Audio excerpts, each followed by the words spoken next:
After Hirin completed the last delivery order of the day, he flipped through the unread messages on WeChat, and his heart tightened slightly. A message from his younger sister, Helin, read, "Brother, I urgently need 3,000 yuan. Can you transfer it to me?" Since their parents passed away, Hirin had cherished his only sister immensely. Now that she was in university, her expenses had naturally increased. Without asking for the reason, he immediately transferred 5,000 yuan to her and sent a message: "Make sure to eat well while you're out. Don't let yourself suffer." Just as he was feeling happy about being able to support his sister, a push notification suddenly popped up on his phone. Destiny, a groundbreaking masterpiece in hyper-realistic virtual gaming, will officially open for public testing tomorrow. Come and experience your own Destiny. This game notification made Hirin's heart skip a beat. The game Destiny had been heavily promoted 6 months prior. Beyond the appeal of its hyper-realistic virtual gameplay, what truly captivated people was the promise that in-game gold could be directly exchanged for real-world money through platforms like WeChat, Alipay, or bank transfers. This meant that many players were eager to seize this opportunity to turn entertainment into a secondary source of income. Hirin was no exception. Although his local courier job earned him 5,000 to 6,000 yuan a month, who wouldn't want to make more money? A way to relax while earning additional income, he definitely didn't want to miss out on such an opportunity. However, there was a catch. To experience Destiny, players were required to purchase the corresponding gaming equipment. The equipment came with a binding restriction, making it impossible to share or transfer. Purchasing a set of gaming equipment cost 5,000 yuan, clearly a barrier set by the developers to filter out players who weren't serious about the game. Just as he was feeling helpless about this, he suddenly received a new subscription notification on WeChat. "Recruitment, a gaming studio is hiring Destiny players. We provide the gaming equipment, room and board included. Interested parties, please contact us for an interview." Is there really such a good deal? Hirin's heart stirred, and without hesitation, he dialed the recruitment number. The call connected, and he immediately stated his intentions. To his surprise, the person answering the phone was a female boss, whose voice sounded both young and professional. "Hello, my surname is Zhu, and I'm the owner of Changshin Studio. Our studio's policy is simple: we provide gaming equipment free of charge. The work involves 2 main tasks, gathering and mining, and you can choose either. Through these tasks, you'll collect gold coins. You only need to provide 300 gold coins per month to the studio, and the rest of your earnings are yours. The contract lasts for 3 years. Of course, you also have the option to buy out the equipment for a price of 8,000 gold coins." After hearing the conditions, Hirin felt a jolt of surprise.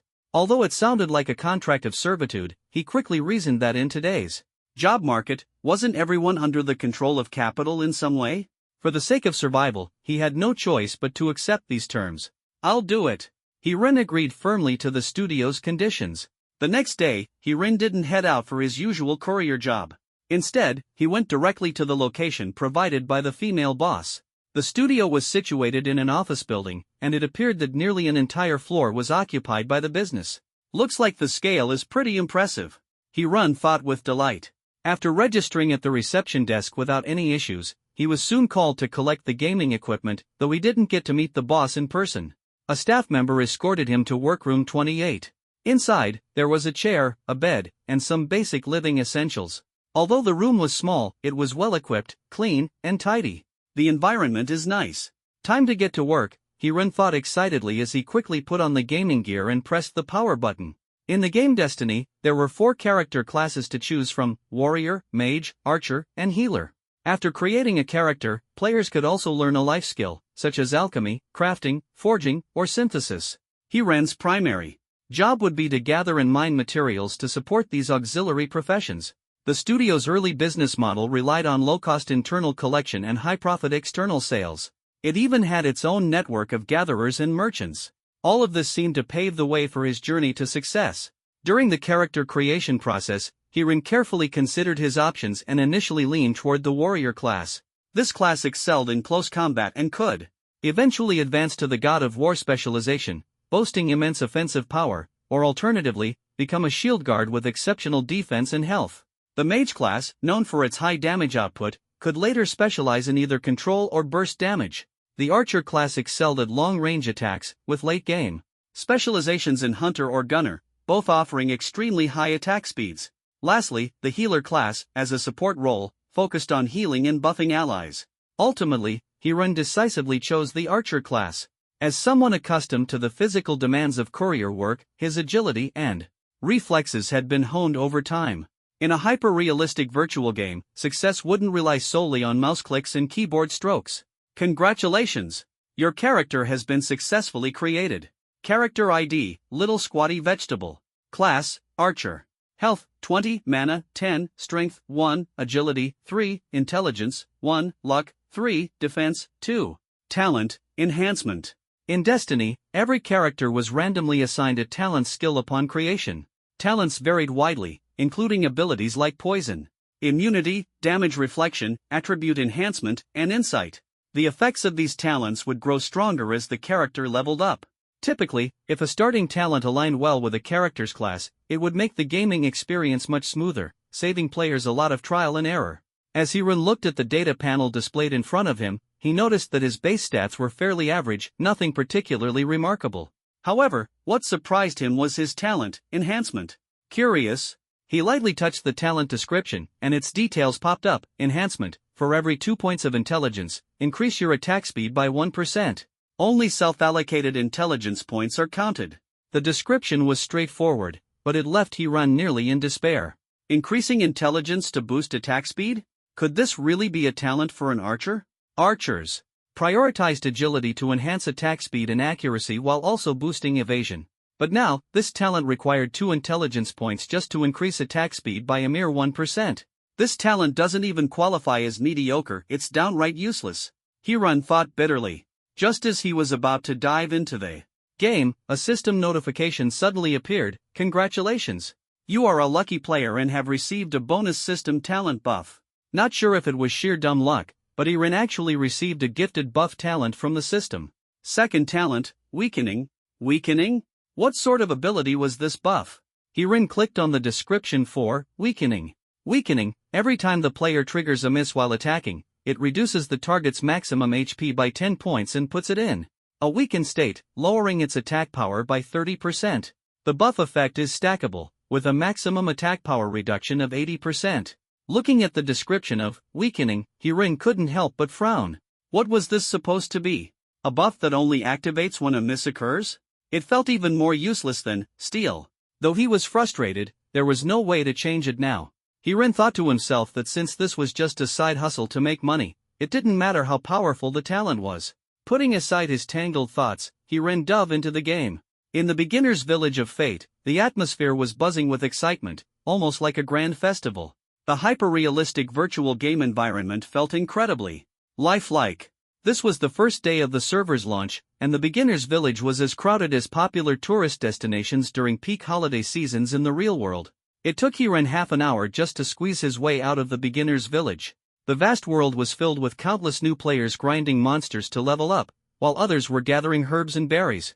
Hiren found a herb gathering spot and began collecting 300 gold coins a month, needing to earn 10 coins a day.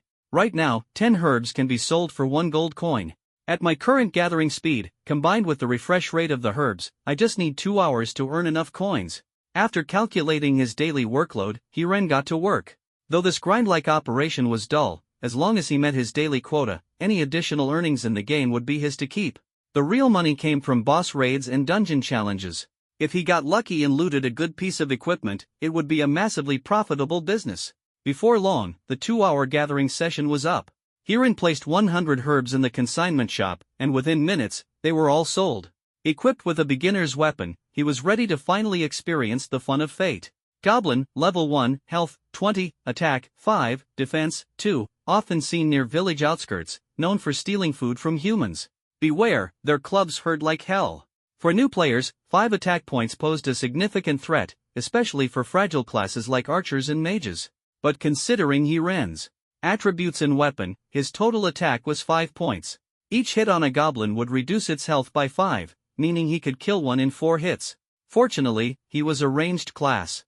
As long as he moved nimbly, he could level up without taking any damage. Monster killed. Gain 10 experience points. Monster killed. Gain 10 experience points. After killing 10 goblins in a row, Hiren successfully leveled up to level 2 and received 3 attribute points.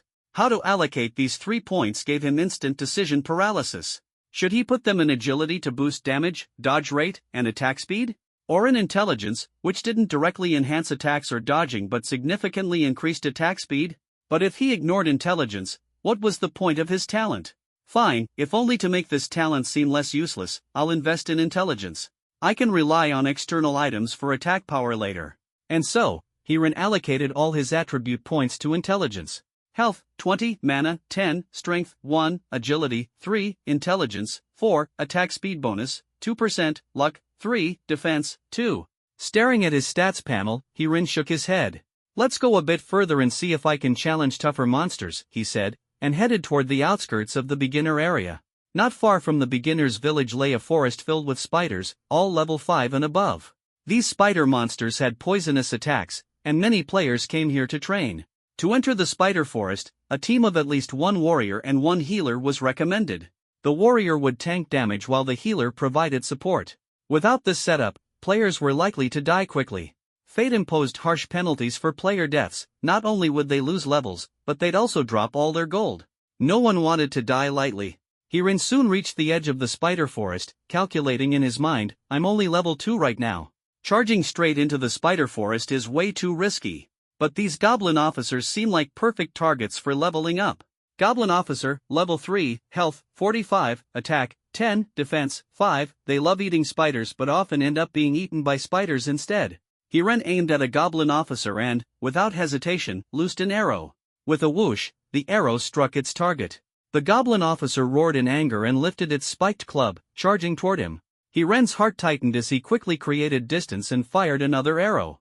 However, this hit-and-run tactic had its limitations due to attack intervals. On the fourth attack, the goblin officer's spiked club slammed into him. Since Hirin had allocated all his attribute points to intelligence, his attack power combined with his weapon damage only reduced the goblin officer's health by 2 points per hit after factoring in its defense. In other words, he needed to hit it 23 times to kill it. This guy hits me once and I lose 8 health points. I only get a few attacks in before there's an interval. At this rate, I'm definitely going to die. And I've got gold on me. If I die and lose it all, I'm screwed. Hirin thought, panicking. I can't beat it. Fine, I'll just run. Bye-bye. He quickly turned to flee, but not before firing one last arrow at the goblin officer. Miss, goblin officer, health, 35. Wait, this is the weakening buff? Hirin suddenly remembered its effect and felt a spark of hope. He continued his assault. The goblin officer's health dropped by another 2 points. After a few more exchanges, Hirin got hit again, reducing his health by 5 points this time. This won't do. I need to push harder. He fired another arrow, which resulted in another miss. Now, the goblin officer's maximum health had dropped to 25 points, and its attacks were only dealing 3 damage. After a brief back and forth, Hirin finally landed the finishing blow with one last arrow. The goblin officer fell to the ground, its health reduced to 0. Monster killed. Gained 30 experience points. Hirin felt a surge of satisfaction and a small sense of achievement. It seemed that the path to leveling up wouldn't be easy, but he had taken an important first step. In the setting of Destiny, attempting to fight monsters above your level drastically reduces your hit rate. As a level 2 player, Hirin challenging a level 3 monster was essentially asking for trouble. However, thanks to the weaken buff, his hours of effort didn't go entirely to waste. Still, Hirin couldn't help but feel that this ability was somewhat useless. Even if miss could reduce an opponent's maximum health and attack power, does every strike have to miss? If the enemy's attack power reached 30 points, wouldn't that mean instant death for him in one hit? To truly leverage the power of weaken, numerous conditions needed to be met, such as reducing the opponent's hit rate or increasing his evasion. Furthermore, ensuring that health or defense was sufficiently high to withstand attacks when evasion failed was crucial. But in the game, just the negative effect of reducing hit rate was probably something the developers wouldn't even consider implementing. Forget it. I can't handle the goblin officer. I'd better go grind on regular goblins instead. Just as Hirin was about to leave, he noticed several groups heading toward the direction of Spider Forest. The Spider Forest just spawned a boss. The guild leader and the others are holding it off. Get over there to support them. The Imperial Dynasty and Gentle Breeze guilds are there too. If the loot doesn't end up with our Ming sect, the guild leader will definitely be furious. You, go rally some unaffiliated players and make it look like we've got the numbers. The groups shouted as they ran, and Hirin heard everything loud and clear. Is this a newbie war brewing? The server's only been live for a few hours, and people already formed guilds, he muttered to himself. In truth, what people were calling guilds now were more symbolic than real. Even before Destiny launched, some players had already started organizing guilds and setting up chat groups on messaging platforms. When creating their characters, players gave themselves guild-like names such as Imperial Dynasty Cowboy, Gentle Breeze Octopus, and Ming Sek Zhang Xiaoji. To formally establish a guild in the game, one required a guild charter. Only after officially establishing a guild could they vie for control of Destiny City, which provided periodic resources and rewards. Recruiting a team to hunt the spider boss. Join quickly. Initially, Hiran wasn't very interested. After all, even if the boss was defeated, he probably wouldn't be entitled to any loot. Just then, however, a party invitation popped up. Might as well go check it out. This kind of large-scale newbie battle doesn't happen every day. With that thought, Hiran decided to follow the groups heading towards Spider Forest. Along the way, Hiran barely needed to lift a finger against the spider mobs. The organized teams were so efficient that each player only needed one hit to make the spiders vanish without a trace. Watching this, Hiran was amazed. Having a team is great. Looks like I should find some reliable friends too. A few minutes later, the spider boss finally came into view. Boss, Black Venom Spider, level 10, HP, 10,000, attack, 35, defense, 20.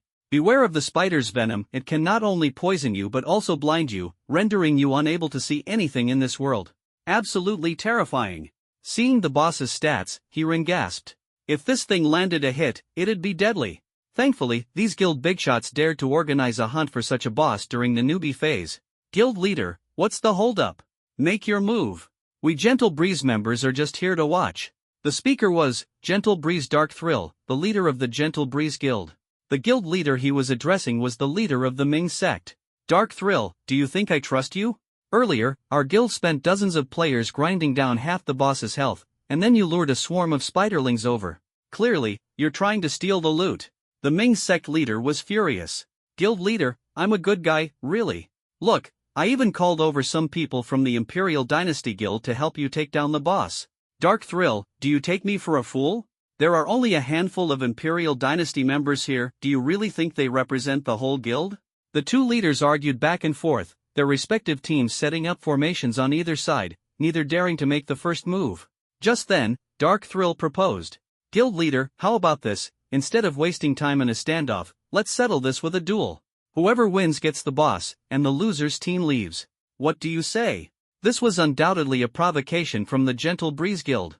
Dark Thrill was a level 5 warrior, while the Ming sect leader, despite being level 6, was a mage. No one expected the Ming sect leader's response to leave everyone utterly shocked. Fine, I accept your duel. The guild leader's voice echoed across the clearing, leaving every player stunned. Some thought the guild leader had gone mad, daring to challenge a warrior as a mage. Others felt he was unfit to lead, so easily provoked and lacking composure. Yet none of this seemed to matter to the guild leader. He appeared to have already secured victory in his mind, his eyes gleaming with confidence. The two leaders stepped forward, and the surrounding players held their breath, eagerly awaiting this showdown between top-tier newbies. Dark Thrill raised his iron sword and launched his attack. Cross Slash, a level 3 warrior skill that strikes 3 nearby targets for 105% of the user's attack power. Although the skill had a slight damage boost, during the newbie phase, it was almost negligible. The iron sword struck the guild leader heavily, instantly bringing his health to the brink of death. Everyone thought the guild leader was done for. But just then, an energy field flared around him. 2 seconds later, the field exploded, sending Dark Thrill flying and dealing 290 points of damage, killing him instantly and sending him back to the respawn point. The surrounding players were dumbfounded. They had witnessed it all, their faces filled with disbelief. Wow, the guild leader is incredible. Who can survive 290 damage? Is this the guild leader's innate ability? As the crowd buzzed with excitement, the Ming sect guild leader smiled faintly and addressed the Gentle Breeze members. Leave now. Your guild leader lost, so this boss is ours. With their leader defeated, the Gentle Breeze players had no choice but to retreat. Many of them had only come to watch the spectacle, knowing that even if great loot dropped, it wouldn't go to them. After the Gentle Breeze Guild dispersed, the Ming sect organized its members to carefully manage the boss fight. After half an hour of intense battle, they finally defeated the boss. The guild leader gathered all the loot into his inventory and suddenly noticed a Bao's blueprint appear before him. Heh, what garbage is this? Does Destiny's design team hate archers or something? Ha ha ha. The guild leader couldn't help but laugh, and the surrounding players came over to take a look. When everyone checked the Bao's attributes, the laughter grew louder. Black Venom I, restricted to archers. Attack, +5. Cursed by the Black Venom Spider, reduces hit rate by 50%. If the monster's level exceeds the player's by 1, the hit rate reduction increases by 10%. Maximum health reduced by 90%. Feel the fear of darkness, humans. This weapon's attributes were utterly ridiculous, evoking a mix of laughter and tears. The guild leader's battle had only just begun, and even greater challenges and adventures awaited him. When everyone saw the Bao named Eye of Malevolence, they burst into laughter, as though this weapon had become a joke. For an archer, a long-range attacker, accuracy was of utmost importance. However, this weapon reduced the hit rate against monsters of the same level by 50%. Everyone knew that. Ranged classes like mages and archers possess significant advantages when clearing high-level areas, but the characteristics of this Bao made their battles exceptionally difficult. Although the reduced hit rate meant that battles would take longer, with continuous kiting and attrition paired with later stage enhancement talents, the combat efficiency wouldn't be too terrible. However, the Bao's attack power only increased by 5 points, and the 50% reduction in hit rate effectively meant players would waste twice the time when fighting monsters. As a result, everyone agreed that while the weapon couldn't be considered completely useless, its practicality was pitifully low. They quickly lost interest in the weapon, labeled it as trash, and dispersed to resume their own activities. However, Hirun couldn't stop thinking about the weapon. As he examined its attributes, he was secretly thrilled. This Bao was a perfect match for his talent. The 50% reduction in hit rate was precisely what triggered his weakening talent, drastically lowering the enemy's maximum health and attack power. As long as he faced monsters at least 5 levels above him, he could achieve damage-free farming with just 4 strikes. This combination of attributes seemed tailor-made for him. In the game Destiny, all talents and weapon attributes were randomly generated, and the odds of finding a perfect match were infinitesimally small. Faced with a weapon so compatible with his talent, how could Hirun possibly let it go? So, he privately messaged the leader of the Ming sect, "Boss, can I buy this weapon from you?" At that moment, the leader of the Ming sect was busy grinding mobs to level up. He initially ignored the unfamiliar private message. However, after Hirun sent several more messages, the leader's curiosity was piqued. He checked the weapon's attributes. Eye of Malevolence, restricted to archers. Attack power +5. Cursed by the Malevolent Spider. The user's hit rate decreases by 50%. If the monster's level exceeds the player's level by 1, the hit rate reduction increases by 10%, up to a maximum of 90%. Feel the fear of darkness, human. Nothing special, right? Could this guy be a fool? The Ming sect leader was momentarily puzzled but quickly realized that if someone was willing to overpay, why not take advantage? You want this weapon? Hiren's heart raced with excitement upon hearing the leader's voice reply. There was hope. Yes, I think this Bao is interesting and want to keep it as a memento. Hiren carefully concealed the weapon's compatibility with his talent, thinking that if the other party found out, the price might skyrocket. I'll sell it to you for 3,000 gold coins. Plus, there are 2 conditions, the Ming sect leader replied, leaving Hiren stunned. Boss, 3,000 gold coins? The server just launched, who can afford that? Why don't you just rob me? Hiren exclaimed in surprise. He had always played games with a casual, free-to-play mindset, so spending that much was out of the question. Buy it if you want, stop wasting time. If you don't have gold coins, cash is fine too. I don't care if I keep it, but it might be a huge loss for you. The Ming sect leader sounded confident in the weapon's value. Fine, I'll take it. Hiren agreed without hesitation, secretly delighted.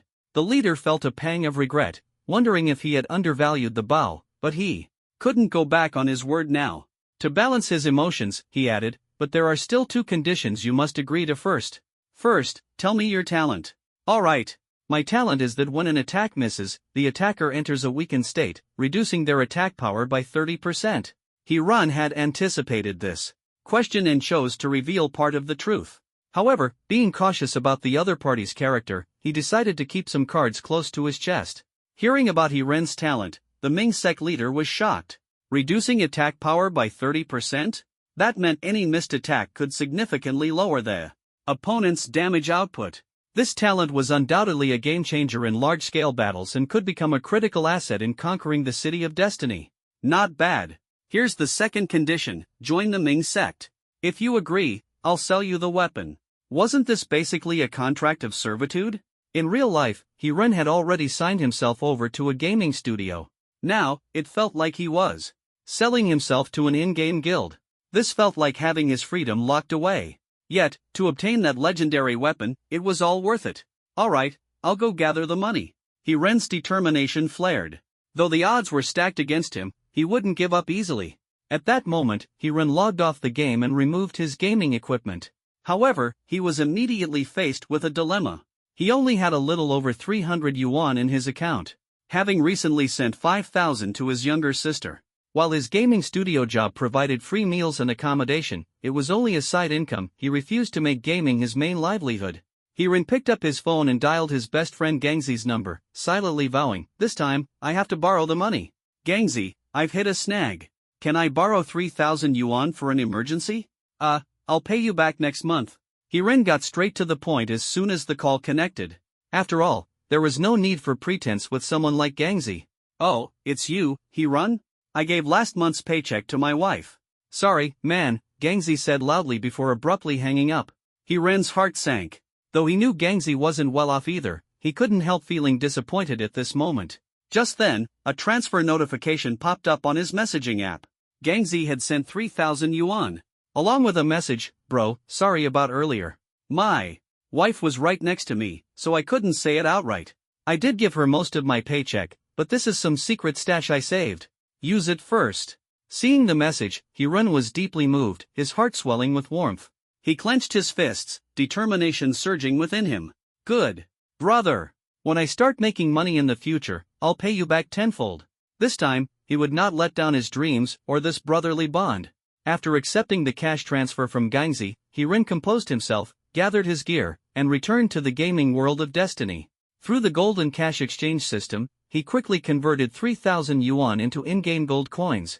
The equivalent currency system between game currency and real money made the process simple and efficient. Within seconds, the conversion was complete, and He-Ren immediately contacted the leader of the Ming sect.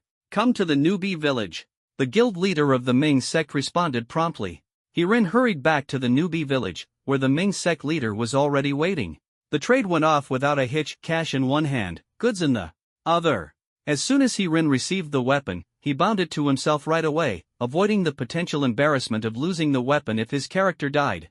"You can now join my guild. Here's the ID code for our group chat on WeChat. If anything comes up, just let us know in the group," the Ming sect leader said with a smile. "Guild leader, is it okay if I don't join your guild? But I promise to sell you the first guild token I obtain," He-Ren replied. He preferred not to tie himself down to someone else's guild. After all, he was essentially working as a freelancer, and joining a guild would make it hard to explain to the studio he worked for. In Destiny, a month after the game launched, the City of Destiny conquest would begin. Establishing a guild was a prerequisite, and the first conqueror of the City of Destiny would receive a hefty reward of 200,000 gold coins. Afterward, a monthly revenue share would be distributed, depending on the amount of gold coins spent by players, similar to a lottery pool distribution. As a result, guild tokens were incredibly valuable in the eyes of every guild leader. The only way to acquire a guild token in Destiny was by defeating a monster called the Lord of Destiny. The Lord of Destiny was a level 30 boss with an absurdly high health pool. Upon its defeat, there was a chance it would drop a guild token. "Kid, it's not that I look down on you, but do you really think you can take down the Lord of Destiny?" the Ming sect leader sneered, his eyes filled with disdain. "You don't need to worry about that. How much gold will you offer if I bring you a guild token?" He-Ren responded nonchalantly, secretly determined to keep his exceptional strength under wraps. "Fine, as long as you can bring me a guild token, I'll offer a price that will satisfy you. But what if you can't deliver?" "Honestly, even if I can't deliver, it won't cost you anything. You could just rally your subordinates to put a bounty on me across the entire server until I quit the game. I assume that would be part of your gaming fun, wouldn't it?" He-Ren said with a faint smile, knowing he needed to project an air of fearlessness. "Alright then, I'll be waiting for your guild token." Without further chatter, He-Ren turned and walked out of the newbie village. All he wanted now was to test the synergy between his new weapon and his talents. He headed straight through the spider forest and arrived at the Locust Canyon, where creatures above level 8 resided. Gigantooth Locust, level 8, HP, 200, attack power, 16, defense, 13. Be cautious of their massive fangs, one careless move, and you might get bitten in half. The Gigantooth Locust's defense was precisely at the threshold of Hiren's attack power, meaning his attacks couldn't deal any damage to it. However, this didn't bother Hiren much. As long as he could trigger a miss effect, reducing its health cap and relying on hit probability, eliminating the Gigantooth Locust was only a matter of time. Whoosh! Hiren fired an arrow. Miss.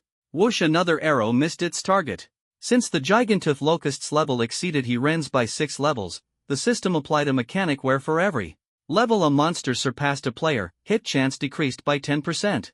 As such, Hiren could barely land a hit on the Locust. But this was exactly what he wanted. Hiren continued to kite and attack the Locust, dodging and striking repeatedly. Despite being hit a few times during the process, the weaken effect triggered after his third attack reduced the Locust's attack power, so its strikes only dealt 3 damage to Hiren. It turned out that weaken wasn't a useless talent. Although it could only reduce up to 80% of attack power and had a tricky finishing mechanism, its effects were still impressive. Thanks to his weapon's attributes, the synergy with weaken became even more apparent. Without the unique properties of the Black Evil Eye, weaken wouldn't have been nearly as effective. Finally, one of Hiren's arrows hit the Gigantooth Locust, reducing its health by 1 point. Monster killed. Gained 100 experience points. At this moment, Hiren successfully leveled up to level 3. He couldn't contain his excitement and allocated all his gained attribute points into intelligence. His intelligence stat now reached 7 points, granting him a 3% attack speed bonus from the enhance effect. Although this slight increase in attack speed didn't significantly boost his combat power at the moment, Hiren grew excited at the thought of future battles. With the powerful combination of weaken and the Black Evil Eye, the high attack speed would surely result in numerous miss triggers, greatly enhancing his hunting efficiency. Even if attacked, what did he have to fear? After all, weaken could still reduce enemy attack power. For the first time, Hiren's previously composed heart began to feel a surge of excitement, envisioning the day when he would become truly powerful. Suddenly, he sensed movement behind him. When he turned around, he was startled. Holy crap, when did you get here? Standing behind him was a female player, level 3, with the ID, Clever One. Judging from her attire, she was obviously a healer class. But Hiren was puzzled. How could a healer, lacking skills and teammates, dare to venture alone into Locust Canyon? Wasn't she afraid of dying? Before Hiren could say anything, Clever One spoke up first. Wow, you're amazing. You can actually take down a level 8 Gigantooth Locust all by yourself. Hiren was momentarily stunned by the sudden compliment. After all, his in-game performance had never been particularly outstanding before. Being praised by a female player out of the blue gave him a small sense of pride. But he quickly collected his thoughts. After all, it was just a game. No matter how strong he became in the virtual world, he was still an ordinary person in reality, and a person bound by a 3-year indentured contract with his studio. Are you alone? A healer without a team, and you dared to come here to grind levels? That's pretty gutsy, Hiren remarked, without any intention of flattery. To him, this woman likely possessed some extraordinary talent, otherwise, how could she have wandered freely in an area like Locust Canyon? Clever One blushed immediately. Sorry. I am alone, but I'm not here to grind levels. I got lost. Hearing the woman say she was lost, Hiren was instantly speechless. Sis, don't you know this game has an auto-pathfinding feature? This is a hyper-realistic virtual game, and it has built-in navigation. The game Destiny indeed had a navigation system embedded. Not only that, but it also featured artificial intelligence. After all, it was a highly advanced online game. Though the AI could only answer certain questions about the game world, it was enough to demonstrate the application of advanced technology in hyper-realistic virtual gaming. Really? How do I activate the navigation? I thought it was like traditional online games where there are maps and coordinates. No wonder I've been searching for so long and couldn't find my way. Hearing her words, Hiren couldn't help but feel a wave of helplessness. It's just like calling intelligent voice assistants on your phone. Say Xiaoyun twice, and it'll activate automatically. Despite his disdain, Hiren patiently explained. Xiaoyun, I'm here. Open the navigation. Opening the Destiny navigation for you. As the intelligent voice responded, a map of the Destiny world instantly unfolded before her eyes. With just a tap on the destination, Hiren could navigate effortlessly. The clever as a fox female healer exclaimed in surprise. It really works. I can actually summon it. However, the woman did not leave. Instead, she stared straight at Hiren, her eyes filled with a hint of anticipation. You're so skilled, why don't we just team up? For Hiren, currently grinding in an area 5 levels above his own, being solo indeed allowed him to gain a lot of experience, but it came with significant risks. As the monsters' levels increased, so did their attack power. Even though their attacks were reduced by 80%, the damage they inflicted on him was still 3 to 4 points. With only 20 health points since all his level-up attributes were allocated to intelligence. Without any health upgrades, he could only hunt 3 monsters before needing to rest and recover. Moreover, the auto-healing speed in Destiny was slow, which greatly prolonged the hunting process. If he had a healer to provide treatment, his efficiency could be significantly improved. Making up his mind, Hiren decided the key was to help her get a healing skill book. Alright, stick close to me. Hopefully, we can get a healing skill book for you today. That way, we'll level up much faster. Healing skills? I already have one, the woman replied, raising her novice staff with a confident gleam in her eyes. As she chanted a spell, Hiren felt a refreshing, cool, and gentle sensation spreading over him. As expected of a hyper-realistic virtual game, even the healing feels so vivid and lifelike. Just as Hiren was marveling, he noticed his health had recovered by 2 points. So, she's a rich player? Hiren was surprised. Usually, players like her were either funded by a guild or had familial backing. Healers typically didn't have the resources to train independently. Besides, a basic skill book was already selling for 500 gold coins in the game. It was said that the guild leader of the Qingfeng Guild had spent 800 gold coins to acquire the warrior skill horizontal slash.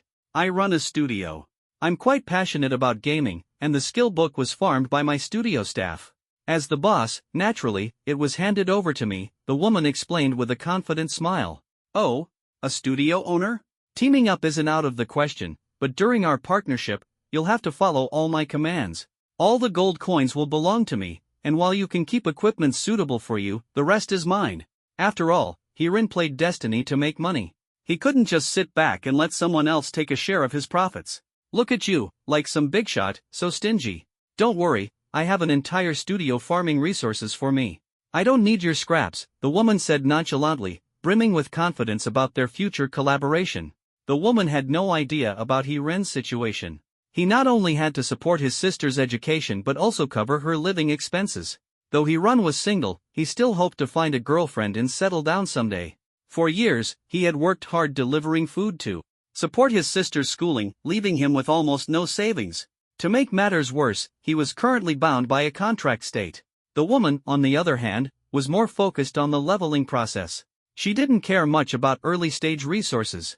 Her goal was to become one of the top-ranked healer characters on the server. If she could achieve that, recruiting high-level players to form her own guild would be effortless, and resources would naturally flow her way. After forming their leveling partnership, they quickly entered combat mode, igniting the sparks of battle and the thrill of challenges. This time, Hiren didn't engage in too much kiting. With a healer providing treatment, he didn't need to overexert himself. Though defeating monsters depended on a certain hit rate, the two of them still managed to eliminate over 30 giant fawn locusts and leveled up to level 4. Aside from some coins, they didn't find any items, which made Hiren lament the abysmally low drop rate. He added all his level-up attribute points to intelligence. At this point, his attack speed bonus had reached 6%. Though this number seemed insignificant, it brought a slight change to his combat rhythm. You're amazing. You can easily defeat level 8 monsters on your own. I'm curious, even though your attacks keep missing, how can you still beat them so easily? As they teamed up, the woman began to notice certain peculiarities, but she didn't press further. After all, they weren't close, and Hiren wasn't obligated to disclose much. Her goal was simply to level up, and following a strong player was enough. Of course, Hiren had no intention of revealing all his secrets. He smiled faintly and said, I'm logging off for today, I still have work to do. Let's meet at Locust Canyon tomorrow. He had been in Destiny for 7 to 8 hours now, and the highest level in the game was only level 7. Leveling would become increasingly difficult as time went on. However, Hiren's ability to defeat higher-level monsters meant his experience gains were promising. By continuing to level up tomorrow, he wouldn't fall too far behind. At this moment, the woman seemed a bit disappointed. She had thought this little cabbage was the kind of player who was obsessed with the game. But it turned out he was logging off so soon. She tried her best to persuade him, "You still have work? How much do you make in a month? Why don't you come work at my studio? Play games with me every day, and I'll pay you a salary." He declined her offer. After all, he was already stuck in a pit. If he agreed to her, wouldn't that mean jumping into another pit? And that wouldn't be an easy pit to climb out of. Although he knew Destiny could indeed generate income, his current earnings were limited to the $10 from gathering materials and about 4 gold coins from monster drops. On top of that, he had borrowed 3,000 yuan from Gangxi and hoped to earn some real cash during the evening food delivery rush. Ren didn't say much. He closed his equipment, logged out of the game, and walked out of the workspace. As he headed downstairs, the boss of Changshin's studio happened to step out of his office. Boss Shu's face showed a hint of displeasure, but when he saw Ren walking out, he couldn't help but feel puzzled. Why does this guy look so familiar? When Ren walked out of the studio, Zhu Yao, the boss of Changshin's studio, immediately dialed the staff responsible for onboarding procedures, her tone stern. "Check the information of the staff working on the game Destiny for me." The staff member, seeing Zhu Yao's expression, hurriedly went to search through the records, thinking to themselves, who has offended this lady? She's famously capricious in the company, and crossing her definitely means trouble. Zhu Yao was not very old, just 23. After graduating from university, she started her own media company. Her father was somewhat well known in the real estate industry, making her a true spoiled rich second generation. Soon, the staff brought over the information of those who had received equipment for Destiny. Zhu Yao flipped through the records, but due to the lack of a specific game ID, she couldn't confirm who was a little cabbage. However, this situation is not a problem at all for Zhu Yao. Notify everyone working in the studio to provide their game ID for company records. From 6 to 8 o'clock, this period is the peak time for the food delivery business. At this moment, Ren put down the game and focused entirely on earning his meager delivery income. "You have a new errand order, please handle it promptly." The phone system pushed another notification. Ren opened it and found it was an order for 20 fast food meals, with a delivery fee of only 7 yuan, making him feel frustrated. This is way too unprofitable. However, failing to deliver system-assigned orders would result in penalties, so Ren could only grit his teeth and endure, silently cursing the platform and the person who placed the order. As he checked the recipient's information, a hint of curiosity suddenly arose in his heart. Recipient, Destiny Breeze, Studio, Office Building A Zone. 18th floor, rooms 1802 to 1806. He guessed that this studio must be closely related to the game Destiny, and thought it wouldn't hurt to take a look. He picked up the food delivery, which consisted of 20 portions. Although it was a tight fit, he managed to pack everything into the insulated box and onto his scooter. 20 minutes later, he arrived at Office Building A Zone and took the elevator to the 18th floor. After calling to inform them that the delivery had arrived, he waited at the door. The person who opened the door was a chubby young man, about 20 years old. He handed over the food and noticed that there were more than 10 people inside the studio, all engrossed in playing Destiny. "Hey, are you guys playing Destiny? Can you make money from it?" He couldn't help but ask the chubby young man. The chubby guy's eyes lit up upon hearing this. "You play too? Can't say how much you can earn, but my uncle runs this studio, and his friend also plays this game. I heard his friend is a tycoon. Today is the first day of the server opening, and our studio got a warrior skill book, sold it for $800, and helped that tycoon level up. We made over $4,000 in a single day." The chubby guy said this with great pride. "The tycoon you're talking about, is he the famous guild leader of the Breeze Guild in the game?" Ren asked tentatively. Yes, you actually know him. Looks like he's quite famous. My uncle said he can spend millions of cash in the game. He's practically a sugar daddy. The game Destiny does not have a fixed recharge system, players can trade freely, and the exchange rate between money and in-game items is seamless, benefiting the studio greatly. When wealthy players spend tens of millions on the game, it becomes a prime opportunity for the studio to profit.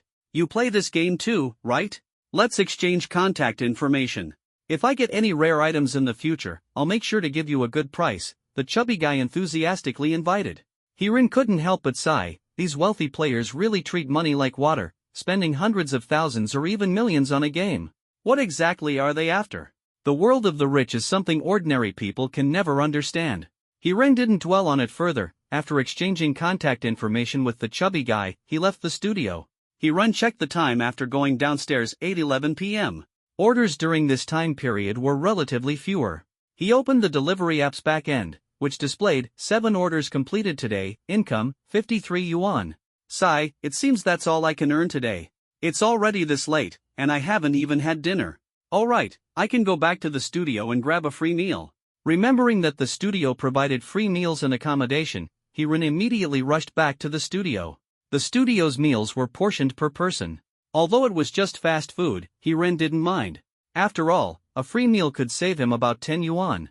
Just as he was about to enter the workspace, a staff member stopped him. Hey, you there. The boss said everyone needs to submit their in-game ID. Come over here and register yours. Hirin didn't think much and went straight to the registration form to fill in his game ID. Since there wouldn't be many delivery orders, I might as well wander around in the game. Hirin put on his gaming gear and entered the game. At this moment, he didn't rush to level up but quietly started observing the information in the world. Selling beginner mage skill fire thunder spell, 800, no bargaining. Selling dual attribute healer weapon, plus 2% intelligence, plus 10% health, 5000, slightly negotiable. Large quantities of beginner recovery potions for sale, 50 gold per set. Buying herbs at 10 gold per set. Buying warrior weapons and armor starting at 6000 gold. Attributes such as percentage strength boost, lifesteal, and damage reflection are all acceptable. Items with multiple attributes can be priced higher. Don't bother with trash. Looking at the various supply and demand information, Hirin suddenly gained a new understanding of this game. If possible, with his current abilities, he could definitely make a mark in the game. With this thought in mind, Hirin became even more eager to redeem himself. He didn't want to be bound by the studio, he wanted to create value independently. Meanwhile, in the boss's office of Changshin Studio, Zhuyao was flipping through the IDs of all the staff in the game Destiny. In an instant, Zhuyao burst into a happy laugh because she saw the ID, a little cabbage. Hee hee, so you wouldn't level up with me? Now I've found out who you are. At this moment, Hiren's destiny was quietly changing. His determination and abilities would lead him to brand new adventures and challenges. After a hard day's work running errands in the same city, Hiren could earn at most around 200 yuan. But in the game Destiny, the prospect of earning hundreds or even thousands was incredibly tempting to Hiren, even though luck played a part in it. With determination, Hiren did not linger in the game but logged off to rest, lying on the bed in his workspace and feeling the day's fatigue gradually dissipate. Meanwhile, Zhuyao noticed Hiren logging into the game in her office, but he logged off again shortly after. This stirred an impulse in her to pull him into leveling up together, though she ultimately restrained herself. The next morning, Zhuyao specifically organized a discussion meeting about the game Destiny. Hello everyone, I am Zhuyao, the owner of Changshin Studio. Welcome to our team. The newly launched game Destiny offers incredible playability and a wealth of opportunities waiting for us to uncover. Our company previously focused on self-media, covering fields such as dining, entertainment, and leisure. Now, with the booming trend of reality-based virtual games, we have decided to transform and fully enter the gaming sector. Most members of the studio are male, specializing in gold farming and grinding, while a few female players handle recruitment, organization, and other customer service-related tasks. At this point, a staff member said, I think based on the game's development, buying low and selling high is the trend. Although prices are high now, there will always be wealthy players willing to purchase resources at high prices, allowing us to profit from the price difference. This merchant-like behavior is common in games, where profits are made by reselling equipment. However, in the early stages of the game, reselling equipment carries significant risks, as most early-stage gear is merely transitional. More importantly, the equipment attributes in the game Destiny are all randomized, and players cannot predict which attributes will effectively complement their own talents. Another staff member suggested, I think in the early stages, we should focus on steadily gathering resources, stockpiling materials, and developing life skills to increase profits through forging, synthesis, and alchemy. Currently, the market price for a batch of herbs or ores is 10 yuan, while the finished potion can sell for 50 yuan. Based on the calculation that one person can gather 4 batches of herbs and produce 2 batches of finished potions per day, the profit is minimal. Zhuyao listened to everyone's discussion, but her expression remained calm. She was not satisfied with their opinions. Although her family could provide substantial financial support for her entrepreneurial endeavors, she did not want to squander it recklessly. Although the entire office building is her own asset, the wages for employees are also a considerable expense. According to everyone's suggestions, she would either have to take on enormous risks or earn extremely low income, which is not the outcome she desires. She turned her gaze to Hiren. Although this man had been tempered by the years, his features were striking, and his eyes exuded a solid sense of responsibility. At this moment, she was eager to hear the opinion of this little cabbage. Hiren felt a bit uneasy being stared at by the female boss. After all, he rarely interacted with women, and Zhu Yao happened to be his type, which made him somewhat flustered. Well, I support the company's arrangement, but I will pay 300 yuan every month. Poof. Zhu Yao couldn't help but laugh, thinking to herself that this guy was clearly pretending. He's so skilled in the game, how could he think so conservatively? Alright, everyone can proceed according to your own ideas. The studio will provide the necessary conditions. Also, handsome guy, please come to my office. Zhu Yao stopped the discussion and directly called Hiren to her office. Hiren was utterly confused, thinking, I didn't do anything wrong, so why am I being called to the office alone? As he walked into Zhu Yao's office, the other staff members gradually returned to the workspace. Your name is Hiren, right? According to your employment records, you're working part-time here, correct? You also do local delivery runs? Is your financial situation very difficult? Zhu Yao asked. I have a younger sister who is in college, Hiren said, lowering his head, not daring to look directly at the beautiful female boss. Oh, here's the deal. As your boss, I hope you can bring more value to the company. So, I've decided to give you the gaming equipment for Destiny. You won't need to pay the monthly fee of 300 yuan, and I'll give you 8,000 yuan per month. Hiren was momentarily at a loss. Why did this female boss suddenly propose such terms? 8,000 yuan per month was definitely more profitable than running local errands, and he could also gain more resources from the game. But what benefit does this bring to the female boss? Could it be that she's really interested in me as a pretty boy? People say wealthy women like pretty boys, but I'm not that type at all. Don't get me wrong, I'm looking for someone who can follow instructions to help me manage the studio, and I think you're very suitable. Zhu Yao's lips curved into a smile, but she felt secretly pleased inside. She knew Hiren was just a minor figure, but she couldn't expose him directly. If he became resentful or decided to develop independently, she would suffer a significant loss. So, the key now is to secure this potential asset. What do I need to do? Hiren still looked puzzled. How could there be such an easy opportunity in the world? You just need to play games every day. I'll inform you about work matters through WeChat. Let's add each other as friends. Zhu Yao's tone was relaxed and casual. But her true intention was to make Hiren her gaming partner. As long as he had enough time, the progress of leveling up in the game would naturally accelerate. Alright, go play your game first. If anything comes up, I'll message you on WeChat. Zhu Yao waved her hand, signaling Hiren to leave. Hiren walked out of the office, and Zhu Yao immediately locked the door. A smug smile appeared on her face as she took out her gaming equipment and dove into the game world. Hiren returned to the workspace, gently stroking the gaming equipment, thinking to himself, does this mean I've successfully redeemed myself? I still have a stable income every month. This lady boss is really great. But I also need to work hard in the game and try to generate some profit for the studio. Otherwise, if I suddenly get fired one day, I'll have to go back to earning money the hard way. Soon, he also put on the gaming gear and entered the game world. As soon as he entered, the avatar of Witty One in his contact list flashed online. He immediately sent a voice message, wait for me at Locust Canyon, I'll help you level up. Not long after, Witty One replied, you're pretty punctual, huh? Of course. I didn't log in last night, and now the world's highest level has already reached level 10. Our next goal is to sprint to level 20. There was a fighting spirit in Hiren's tone. Wow, really? I feel like you're in a good mood today, teased Witty One. Yeah, I met a good person. Hiren was indeed in high spirits because of the benefits and treatment his boss had provided. Hiren had no idea that Witty One was actually his boss, Zhu Yao, while Zhu Yao had long figured out that Hiren was the little rookie. Half-jokingly, she said, that's great. If you can level me up to 20 today, I'll be your girlfriend. Hiren was startled by Zhu Yao's sudden remark. No way. If I help you level up, you'll be my girlfriend? He thought to himself, who is this girl? How could she be so casual? After all, a game is just a game, and the risks of online dating are no joke. However, Zhu Yao was just speaking casually, fully aware that this girlfriend only existed in the game. In reality? At least, not possible for now. But what she didn't expect was that Hiren actually responded with a sure. This instantly froze the atmosphere. The shy guy in the office had completely let loose in the gaming world? Zhu Yao couldn't help but laugh. She actually didn't have any aversion to Hiren. Alright, let's not talk about this for now. stay close to me, we need to venture deeper into Locust Canyon. The two walked one after the other through Locust Canyon, taking down some giant fawn locusts along the way. However, no equipment dropped, just some coins. Deep within Locust Canyon, there resides a level 10 fangtooth locust. Fangtooth locust, level 10, HP, 400, attack, 20, defense, 15, a mutated locust with sharp fangs that cause relentless bleeding upon attack. If you don't have a healing skill, I suggest you run immediately.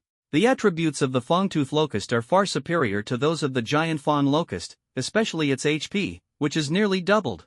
Its attacks also come with a bleeding effect that reduces health based on a percentage of HP. At this moment, Hiren has allocated all his attribute points to intelligence, and his equipment is still beginner-level gear. His HP is only 20, but his MP is as high as 110. Ah, as a bowman, my attributes are truly unique, Hiren said self-deprecatingly. In order to improve leveling efficiency, it seems I'll have to trouble you a bit today. Later, I'll have you attack the fangtooth locust. Is that okay with you? Hiren said to Zhu Yao. Before he finished speaking, he began attacking the fangtooth locust. Whoosh, a big miss, followed by another whoosh as an arrow was shot, also a miss. Occasionally, there was a hit, and the health points decreased by 1, but the overall change in the health bar was negligible. Since the monster's health points did not display numbers, Zhu Yao did not notice that the health of the fangtooth locust had already dropped to just over 200. After half a minute of maneuvering, Hiren took some attacks from the fangtooth locust. However, due to his weakened skill reducing the attack power, combined with his own low health points, the bleeding effect had almost no impact on him. Additionally, with the healing from the healer profession, the threat was minimal. Alright, you can attack it now. Hearing Hiren's words, Zhu Yao raised her staff and approached the fangtooth locust. With one strike, the fangtooth locust was instantly eliminated. Defeating the monster, experience points increased by 150. Since it was a two-person team, the 300 experience points were evenly distributed. Ah, when did I become so powerful? Zhu Yao said in surprise. Yes, you're amazing, instantly killing a monster 6 levels higher than yourself with one strike. Hiren echoed. Zhu Yao understood in her heart that her ability to kill the fangtooth locust in one strike was thanks to Hiren's ineffective output in the first half-minute. However, she wasn't sure about the exact effect, as the game didn't allow her to see others' attributes. Since I'm so amazing, from now on, you can follow me, and I'll take care of you. Alright, you'll take care of me. Hey, didn't you say you wanted to be my girlfriend?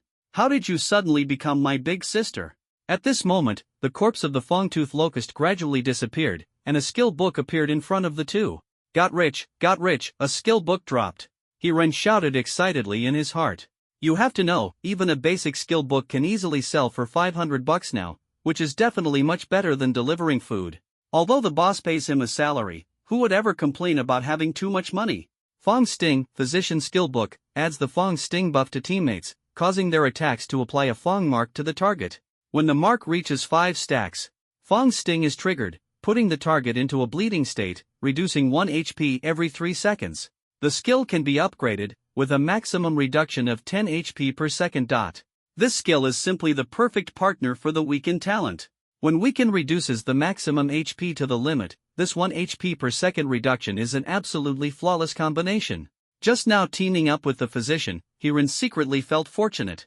Although he wasn't sure about the stability of this team, in order to quickly level up, he handed the skill book to Zhu Yao without hesitation. She was absolutely a trustworthy teammate, clever as a fox. This is your skill book, hurry up and learn it. Hiren excitedly handed the skill book to Zhu Yao, thinking to himself that if she could quickly enhance her strength, he would also reap greater benefits. For me? This book could sell for at least 500 gold coins. Are you really giving it to me? Zhu Yao was stunned. She knew that 500 gold coins meant a fortune to ordinary people. Hiren's generosity shook her heart, as if he had casually handed $500 to a stranger. Of course, after all, there's a beautiful, delicate, and innocent young lady who wants to be my girlfriend. How could I not cherish her? Hiren's lips curled into a smile, though he was secretly calculating that giving Zhu Yao this skill book would definitely be a beneficial investment in the long run. Zhu Yao couldn't help but laugh. You smooth talker, get to level 20 first. If you can't make it, then you're just a toad wanting to eat swan meat. Although in reality they were employer and employee, Zhu Yao was still young and spirited. Who doesn't enjoy hearing some sweet words? However, Zhu Yao wasn't overly sentimental. She took the skill book and began learning. With the boost from the skill book, their leveling journey became incredibly smooth. Zhu Yao no longer needed to finish off monsters. The skill, weakening, reduced the monster's health to the extreme, and combined with the buff effect of Fang Strike, they successfully reached level 5 in less than half an hour. Hirin continued to allocate his attributes to intelligence, and the attack speed enhancement ratio of the talent, strengthening, had already reached 8%. At this point, teams of 7 or 8 people could be seen everywhere in the Locust Canyon, but only Hirin and Zhu Yao, as a duo at level 5, were thriving in the canyon. Although the monster experience in Locust Canyon was currently considerable, Hirin decided to venture into higher-level monster areas for greater rewards. Let's go deeper to level up. There are more and more people here. Are you scared? Hirin asked Zhu Yao. Zhu Yao burst into laughter. Ha, what do I have to be afraid of? I have healing skills. If I don't heal you, the one who should be worried is you, right? Her confidence greatly reassured Hirin. The two chatted as they walked deeper into the canyon, and soon level 12 monsters began to appear in their view. Based on the current level difference, Hirin judged that these monsters wouldn't provide much experience and decided to venture a bit further. After passing a group of monsters, they finally reached the end of the canyon. We've reached the deepest part. It seems the highest level monster here is the level 12, human-faced locust. Let's level up to 8 here first. Just as Hirin finished speaking, a violent tremor suddenly came from above the canyon. A giant locust monster, 10 meters long, abruptly appeared in their line of sight. Bloodthirsty locust leader, level 20, HP 20,000, attack power 50, defense 30. Don't be afraid, this guy is just a bit bigger, that's all. If you have 100 people, I estimate it would take 2 hours of a relay battle to take it down. Looking at the boss's stats, Hirin felt a chill in his heart. A 2-hour relay battle with 100 people? What a disgusting challenge. However, after a moment, Hirin calmed down and began calculating. 20,000 HP means he would need 2,000 attacks to reduce the boss's health to 1 point, at which point it could be killed by the Fang Sting buff. With his current 8% attack speed boost, roughly 2 attacks every 3 seconds, it would take about 50 minutes of continuous attacking. Although the weaken effect would lower his attack power after 3 missed hits, the boss's attack power would also drop to just 10 points. After subtracting his own defense, it would only deal 8 damage. As long as the healer's support could keep up, it should still be possible to take it down. I'm planning to take on this boss. Want to give it a try? Hirin said to Zhu Yao, his eyes gleaming with excitement. Ah! Zhu Yao stared in shock at the massive boss in front of her, then glanced at Hirin's enthusiastic expression, instantly dumbfounded. No way, big brother. This is a level 20 boss, with 20,000 health points and 50 attack power. One swipe of its claw and you're done for. Don't worry, I've calculated it. I can withstand 3 consecutive attacks from it, and you can heal me for 2 health points each time. During the intervals between its attacks, you can heal me 4 times, ensuring I won't die.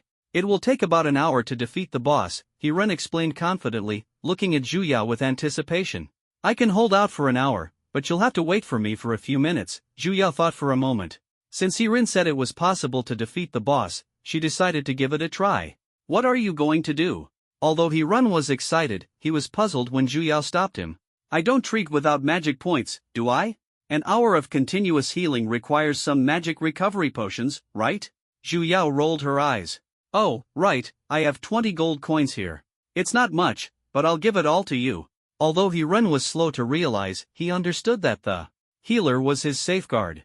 Since he was the one who proposed tackling the boss, it wouldn't be fair to let Zhu Yao bear the cost of the potions. Your 20 gold coins, how many bottles can that buy? Don't forget, I have a studio backing me. Zhu Yao clenched her small fists, though she couldn't help feeling a bit smug inside. A few minutes later, Zhu Yao had purchased enough magic recovery potions, and the battle to tackle the boss officially began. An 80% reduction in hit effectiveness, combined with the significant level gap between Hirin and the bloodthirsty locust leader, meant that almost every attack failed to land. 1 arrow, 2 arrows, dozens of arrows later, the boss's health remained unchanged, but its maximum HP had quietly shifted. At this moment, Zhu Yao continuously cast healing spells. With her level increasing and intelligence points boosting the healing effect significantly, Zhu Yao could now restore 3 HP with each heal, ensuring Hirin's safety. During the prolonged battle, 15 minutes quickly passed. Although Hirin kept missing his attacks, he had already reduced the bloodthirsty locust leader's maximum HP by 6,000 points. Additionally, within these 15 minutes, the Jifeng Sting had dealt over 200 points of damage. While the boss's health bar appeared to have only slightly decreased, every bit of progress was the result of accumulated effort. At that moment, the bloodthirsty locust leader suddenly flapped its wings, leaping into the air before fiercely diving toward the ground. The intense impact left both of them feeling dizzy and inflicted massive damage. This injury wasn't too bad for Hiren, as it had the effect of reducing attack power. However, Zhu Yao's situation was far less optimistic. At this moment, Zhu Yao's health was down to just 1 point. If she continued to heal Hiren and encountered the boss's AoE attack again, Zhu Yao would inevitably fall, and Hiren would lose the chance to defeat the boss. Heal yourself and just make sure my health doesn't drop below half, Hiren quickly said to Zhu Yao. Hearing Hiren's words, Zhu Yao immediately took the opportunity to heal herself in between healing Hiren. Fortunately, the boss didn't continue to unleash AoE attacks, otherwise, both of them would have perished here. Time ticked by second, and in the blink of an eye, half an hour had passed. The bloodthirsty locust leader launched another AoE attack. After learning from the previous experience, the team's coordination in healing was no longer chaotic, and their synergy had greatly improved. After the final frenzied leap attack of the bloodthirsty locust leader, the boss's health dropped to 1 point. Immediately, the effect of Fong Sting was triggered. Accompanied by an earth-shaking roar, the boss finally collapsed with a thunderous crash, dissolving into light and shadow that vanished into the void. Monster killed, experience points increased by 50,000. The ground was instantly filled with various materials and coins, but the most eye-catching item was a weapon radiating a golden pillar of light. Congratulations to the player for killing the bloodthirsty locust leader, successfully obtaining a legendary warrior weapon, and earning the achievement First Golden Legend in the region, with a reward of 1,000 gold coins. This first kill announcement exploded like a bomb on the World Channel, sparking thousands of heated discussions. Damn, who's so awesome to take down a level 20 boss? I'm still struggling to kill spiders. A legendary warrior weapon, the stats must be extraordinary. If only we could take a look. Which big shot got the loot? Hurry up and show it to us so we can admire it. Exactly, big boss, show us little commoners some insight and broaden our horizons. The World Channel instantly boiled over, with messages scrolling so fast it was dizzying. Hiren slowly picked up the items on the ground. Seeing Witty as a horse standing there in a daze, he urged, hurry up and pick them up. There's so much. I'm so slow doing it alone. If it were regular teammates, they would be proactive when distributing items, but at this moment Zhu Yao was unwilling. Didn't you say everything has to follow your command? The gold coins are yours, the equipment suitable for me is given to me, and everything else belongs to you? Hiren felt instantly awkward, thinking to himself that he had long regarded this stranger of a physician as a friend and naturally wouldn't care much about these trivial resources. To be honest, the initial reward of 1,000 gold coins was already quite good, as everyone had received 500 gold coins each. I admit I was wrong, okay? Hurry up! With so many items, every time I bend down in this virtual reality game, I get so exhausted I can barely catch my breath, Hiren pleaded bitterly. Zhu Yao couldn't help but burst into laughter, thinking to herself that this guy really was like a block of wood. However, this time's harvest was already incredibly rich. The reward of 1,000 gold coins, plus a legendary golden weapon, was practically a huge blessing from the boss. Blood Locust Sawblade, restriction, warrior use, attack 25 points, formed from the hind leg of the Blood Locust leader, has a 5% chance to stun the opponent for 2 seconds, while simultaneously restoring 30 health points to the user, cooldown 30 seconds, though it looks unappealing, as long as it works well, who cares? Hiren opened the prefix of the legendary weapon and, after reading its attributes, couldn't help but gasp. These attributes are simply heaven-defying. Not only does it have a stun effect, but it also restores health. If a warrior uses this, they'd practically be invincible. You have to know, the game has only been live for 2 days, and owning this weapon would almost allow one to dominate the world of Destiny. What do you think this weapon could sell for in gold coins? Hiren looked at Zhu Yao, calculating the value of the weapon in his mind. He wasn't very familiar with the game's economy, but Zhu Yao, who runs a studio, might have some insights. I have no idea either, I'm pretty much a newbie in this game. Zhu Yao shook her head.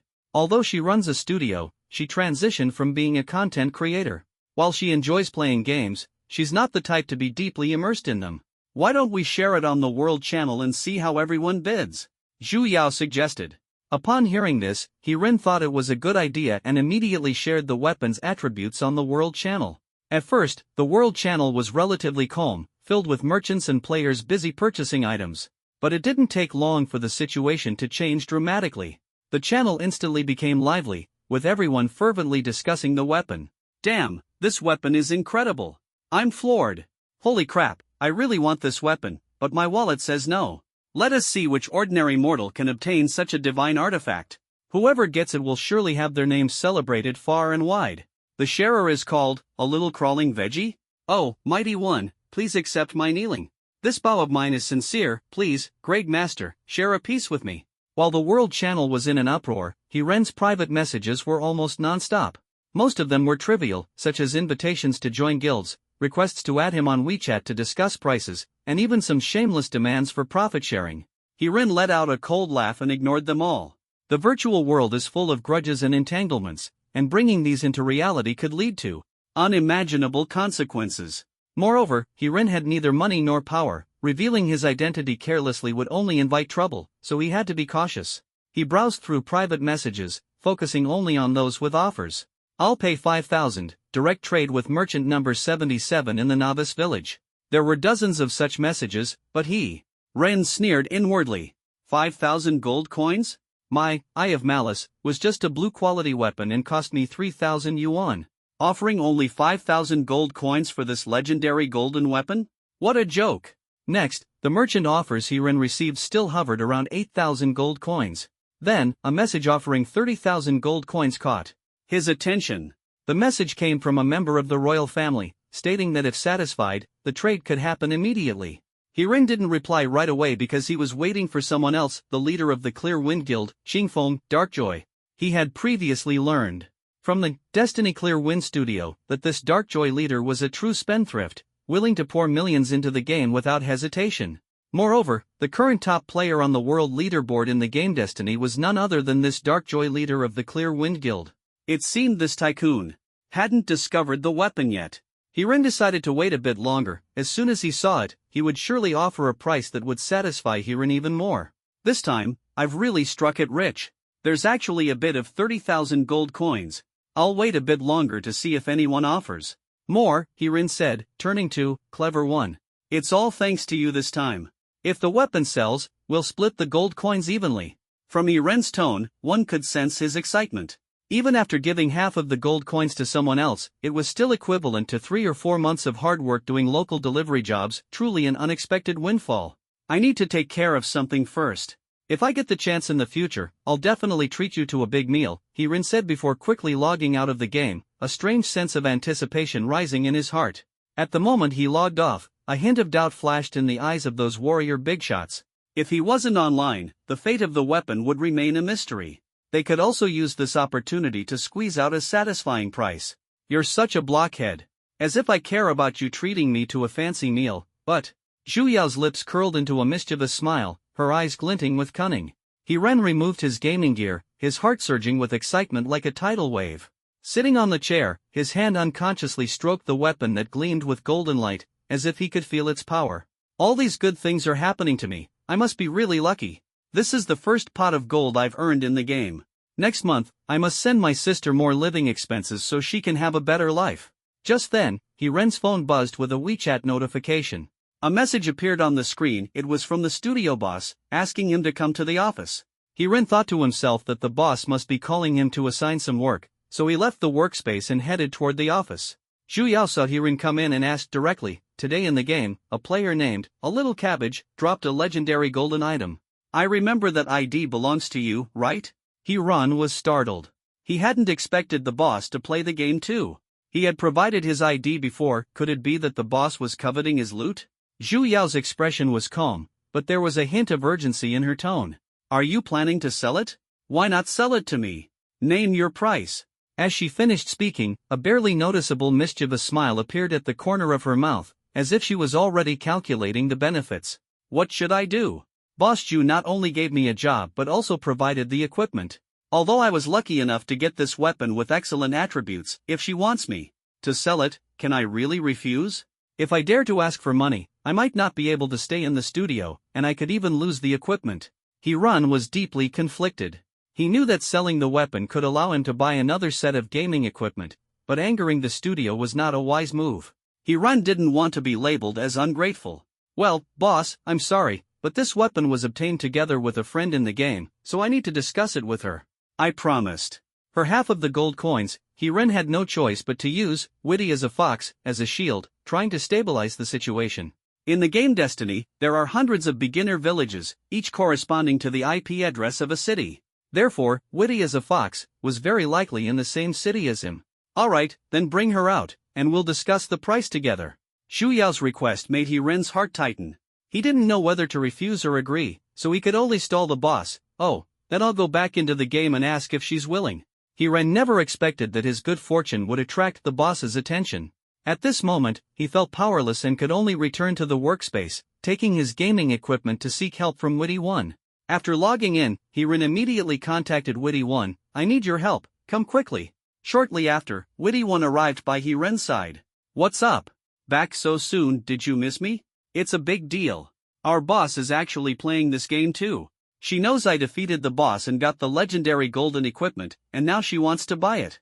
Hiran said nervously. In real life, his only close friend was Gangzi, but in the game, the person he was most familiar with was Witty One. At this moment, he desperately hoped this online friend could give him some advice. Oh wow, the boss wants to buy weapons from you. Looks like you won't be able to sell them for a good price now. Her teasing made Hiran's heart tighten. After all, this was a deal worth tens of thousands. While it might not mean much to her, for him, it was a golden opportunity to get rich. This shameless boss is actually playing the game herself. I told her that this weapon was the result of our joint effort in defeating the boss, so I need to discuss it with you. She asked me to invite you to dinner to negotiate the price. Hiran felt troubled. Although he didn't want to expose his connection with her, given the situation, he still wanted to hear, smart as a whip's opinion. Alright, let's go negotiate the price with her. I want to see what this shameless boss you mentioned looks like. Smart as a whip, agreed without hesitation. Ha? You agreed so quickly? Aren't you even a little worried about the danger? Hiran was a bit surprised and thought to himself, maybe we should reconsider. If it really doesn't work out, we can just give up on this weapon. How can that be? Half of this belongs to me. Clever as a fox, pouted, her eyes shining with determination. I'm a grown man, so it's no big deal for me, but I'm worried that you, as a young girl, might be in danger. Hiran tried to stop her, feeling a bit helpless inside. Really? You're that worried about me? Then I'll call my boyfriend, and I won't have to be afraid. She finished speaking, and as if something occurred to her, a mischievous glint flashed in her eyes. Ha? Oh, okay. Hiran seemed a bit flustered. He rarely interacted with girls, the only exception being his sister. Although he had only interacted with her in the game for 2 days, they had already become friends through shared hardships. Hearing her mention bringing her boyfriend, a faint chill rose in his heart. Alright, I'll log off first. Tell your boss to meet at 8 p.m. at the Left Bank Cafe. I need to go and get dressed up. Smart as a whip, finished speaking and quickly exited the game, leaving Hiran alone in the virtual world, quietly dazing. At this moment, the world channel in the game was still fervently discussing the matter of the Golden Legend weapon, with the excitement showing no signs of abating. Hiran's private messages had already exceeded 300 unread notifications, but he was feeling restless and had no intention of checking them. After a while, he also removed his gaming equipment, walked to the door of the boss's office, hesitated for a long time, and finally knocked on the door. Boss, I told my friend about this matter. She agreed to meet at 8 p.m. at the Left Bank Cafe. Are you going alone? Hiran asked nervously. Then how many people do you think we should bring? Xu Yao smiled faintly, her eyes carrying a hint of mischief. Well, I think just the two of us will be fine. The other party only has her and her boyfriend. Although Hiran didn't know Xu Yao very well, he vaguely felt that he was protecting a clever one. Alright then, just the two of us. You can leave now, see you at the bar entrance tonight, Xu Yao said.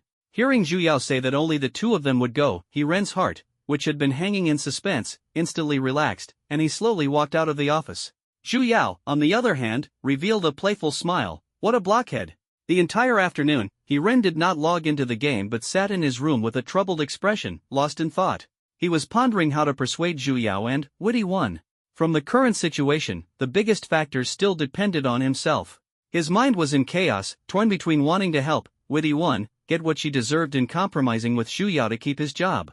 He even considered symbolically taking some money from Zhu Yao and ultimately giving it all to Witty One. He felt as though he was walking in a fog, unable to find direction. Time flew by, and by dinner time, he had no appetite at all. In the blink of an eye, it was 9 o'clock in the evening. He took a taxi to Left Bank Cafe. Not long after, Zhu Yao arrived at the agreed location, driving a stylish domestic new energy vehicle. "Let's go, we'll wait inside." Zhu Yao waved at Yiren, and the two walked in one after the other. They found a seat by the window and sat down. Zhu Yao ordered 2 cups of Americano. At this moment, Yiren seemed particularly uneasy, his mind preoccupied with Ingenious One and her boyfriend, his thoughts running wild. "You seem distracted. Is this your first time at a cafe?" Zhu Yao noticed and assumed Yiren was new to the experience. "Sort of. By the way, boss, before my friend arrives, can I discuss something with you?" Yiren was a bit nervous, his voice trembling slightly. Zhu Yao nodded, indicating that it was fine. "Thank you very much for giving me this job, but I still don't want my friend to be exposed to reality. Technically, I can give you this weapon, but I promised my friend that if I sold it, I would share half of the gold coins with her. So I want to discuss with you if possible, I'm willing to sell it to you for half of the current player offer of 30,000, which is 15,000. Of course, this 15,000 can be deducted from my salary." After finishing, Yiren seemed to breathe a sigh of relief, as if a heavy burden in his heart had been lifted.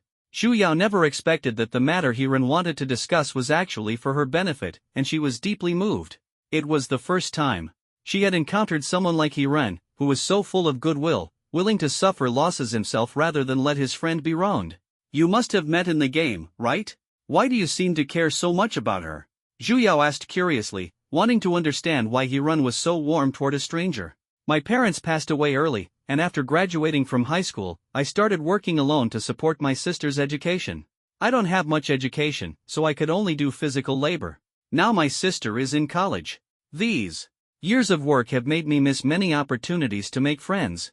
Now that I've finally made a friend, I cherish it very much, so I don't want her to get hurt." Yiren's voice carried both determination and helplessness. Zhu Yao felt a wave of emotion after hearing Yiren's story, but she suppressed her inner joy and tried to remain calm. "Are you afraid I'll hurt her?" "Don't worry, I'm not that kind of person. But why hasn't she come yet?" The two sat in the Left Bank Cafe until 9:30. During this time, Yiren appeared particularly anxious, although he had already communicated and discussed certain matters with Zhu Yao, he still felt that things wouldn't be so simple.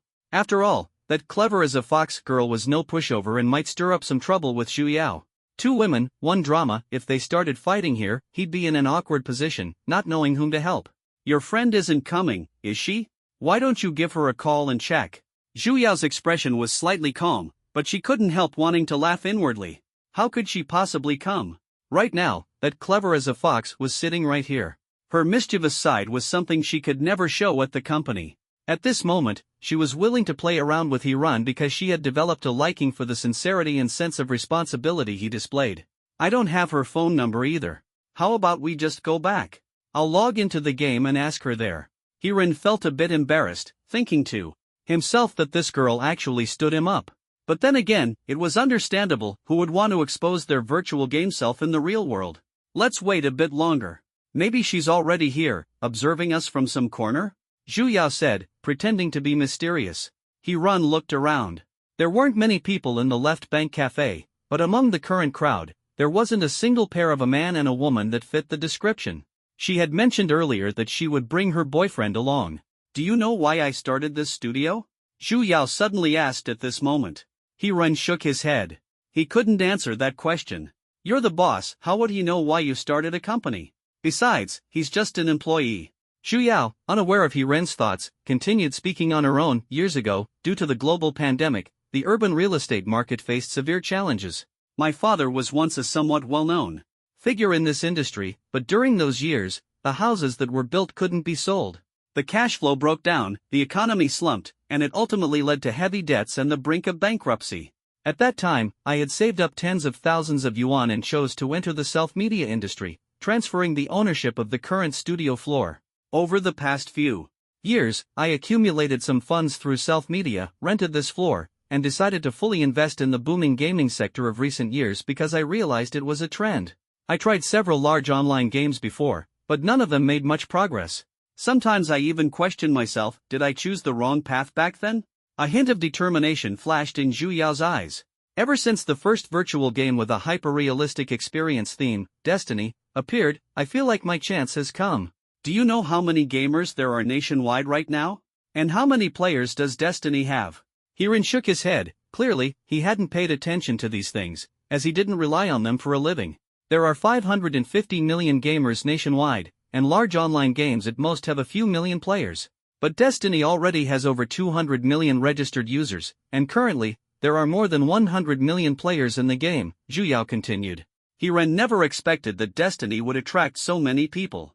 With a player base of 100 million, the revenue from devices alone has already reached 500 billion, and it may continue to generate profits in the future. Hope sparkled in Zhu Yao's eyes. The world of Destiny consists of nearly 700 large continental plates, representing various cities, and contains countless opportunities. During the early preparation phase, I reached out to old friends, hoping to work together, but not a single person was willing to collaborate or support me in operating this segment. After all, the group had scattered. Now, my father is deeply in debt, and those former partners have fled as far as they could. If I can't achieve profitability this time, I may never be able to realize my dream of helping my dad out of his predicament. Listening to Zhu Yao's experiences, Hirin felt a deep sense of empathy. After all, over the years, he had also been supporting his family alone and understood the hardships involved. Boss, how about this? I'll offer this weapon. Although its value might not help you much, I hope it can assist you in overcoming your difficulties. As for my friend, I'll make it up to her myself. So generous? You're not going to tell your friend again that I'm shameless, are you? Zhu Yao didn't expect Hirin to be so sincere. He understood her situation, but, unlike others who claim to stand with the company through thick and thin while secretly making other plans, he seemed genuine. You gave me a job and provided gaming equipment. Consider these as your investment, Hirin said, suddenly feeling that something seemed a bit off. I only mentioned to Witty One that my boss was shameless, so hearing Zhu Yao say this now left Hirin particularly surprised. Moreover, why did she say again?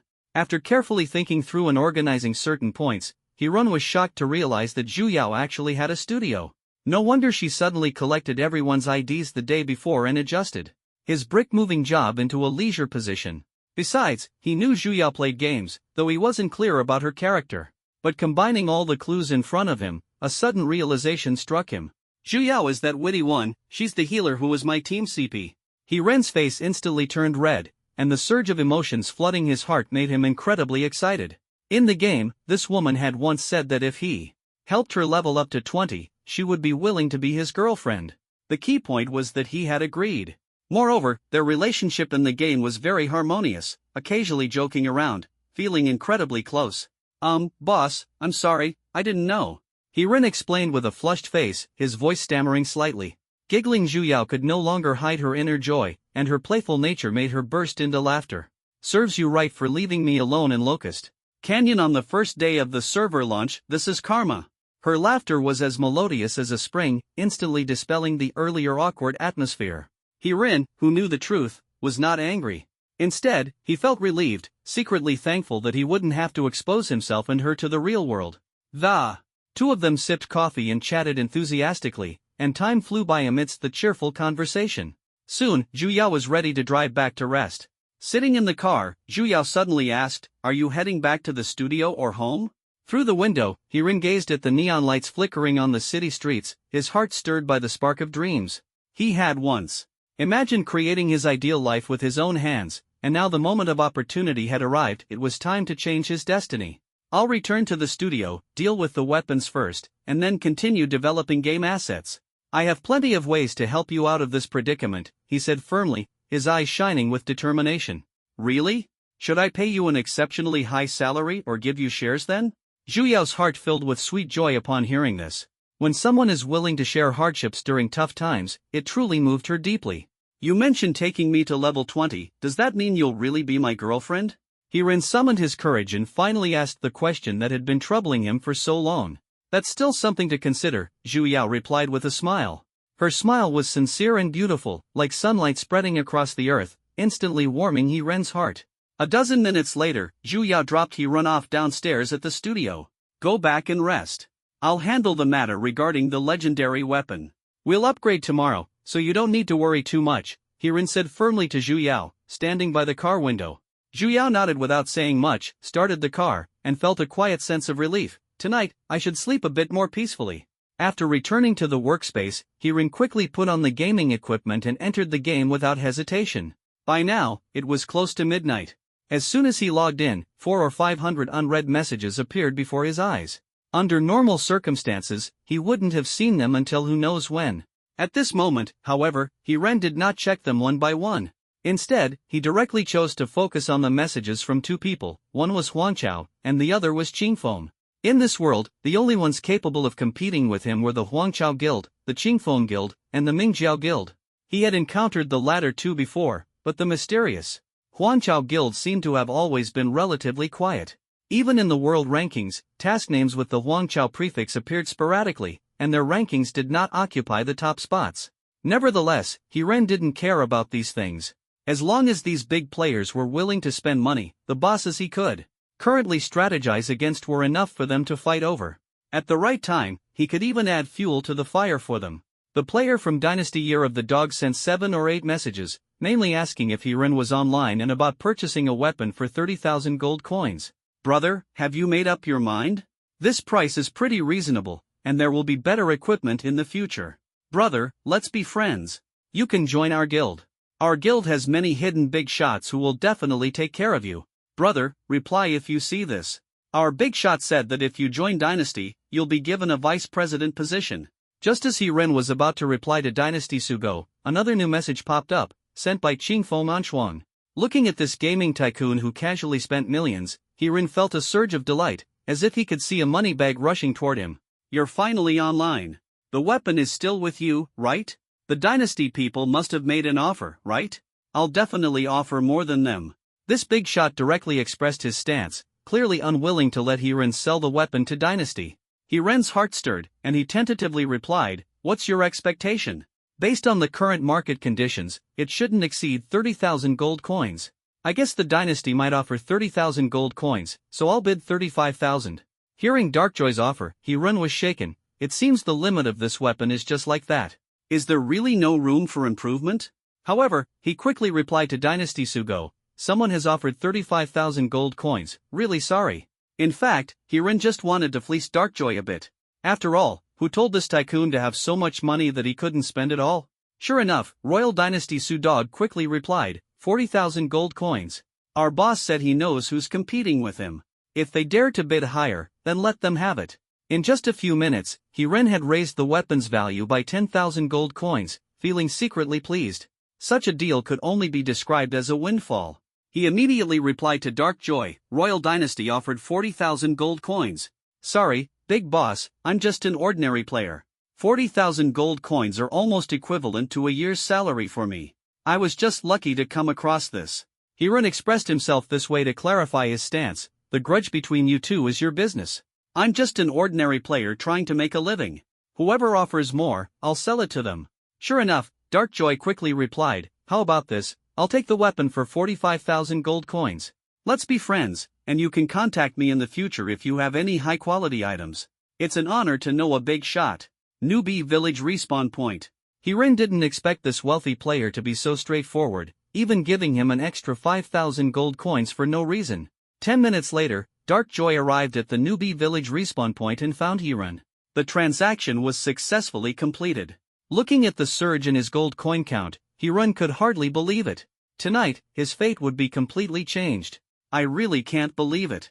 2 days ago, I was still working hard doing local delivery and food delivery jobs, running across various streets of the city every day just to make a living. Now, due to an unexpected event, I've earned nearly a year's salary overnight.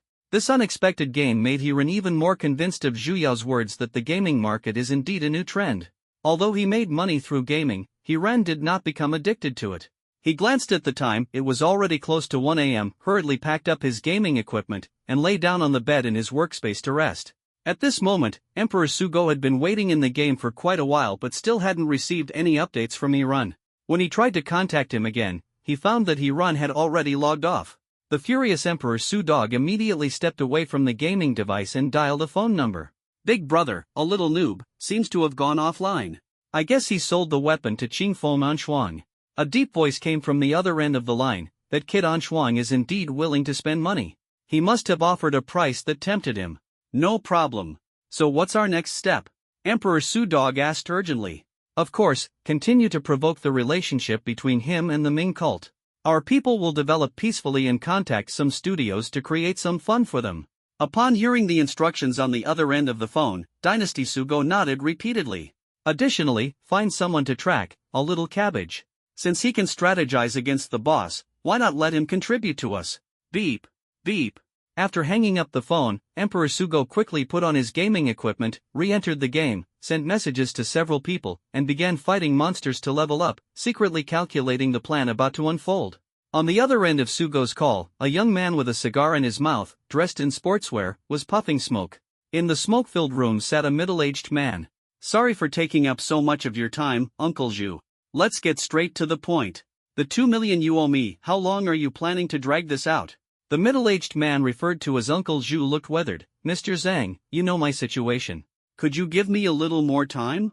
Uncle Zhu, I've already been very lenient with you.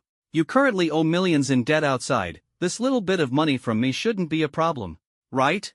Mr. Zhang's tone suddenly turned impatient. If you can't come up with the money, I heard your daughter is quite attractive. How about? If you dare touch my daughter, I won't let this go. Uncle Zhu seemed to have been provoked, immediately standing up. Smack! A henchman stepped forward, landing a punch that knocked the middle-aged man down, and angrily rebuked, "How dare you talk to Mr. Zhang like that?" After speaking, he prepared to kick him again. At this moment, Mr. Zhang quickly waved his hand to interrupt. How can you lay a hand on Uncle Zhu? Hurry, help Uncle Zhu up. When the thug roughly pulled the middle-aged man up, Mr. Zhang continued, paying off debts is only right and proper. I can leave your daughter alone, but in 10 days, I want to see 2.2 million. I'm only giving you 10 days.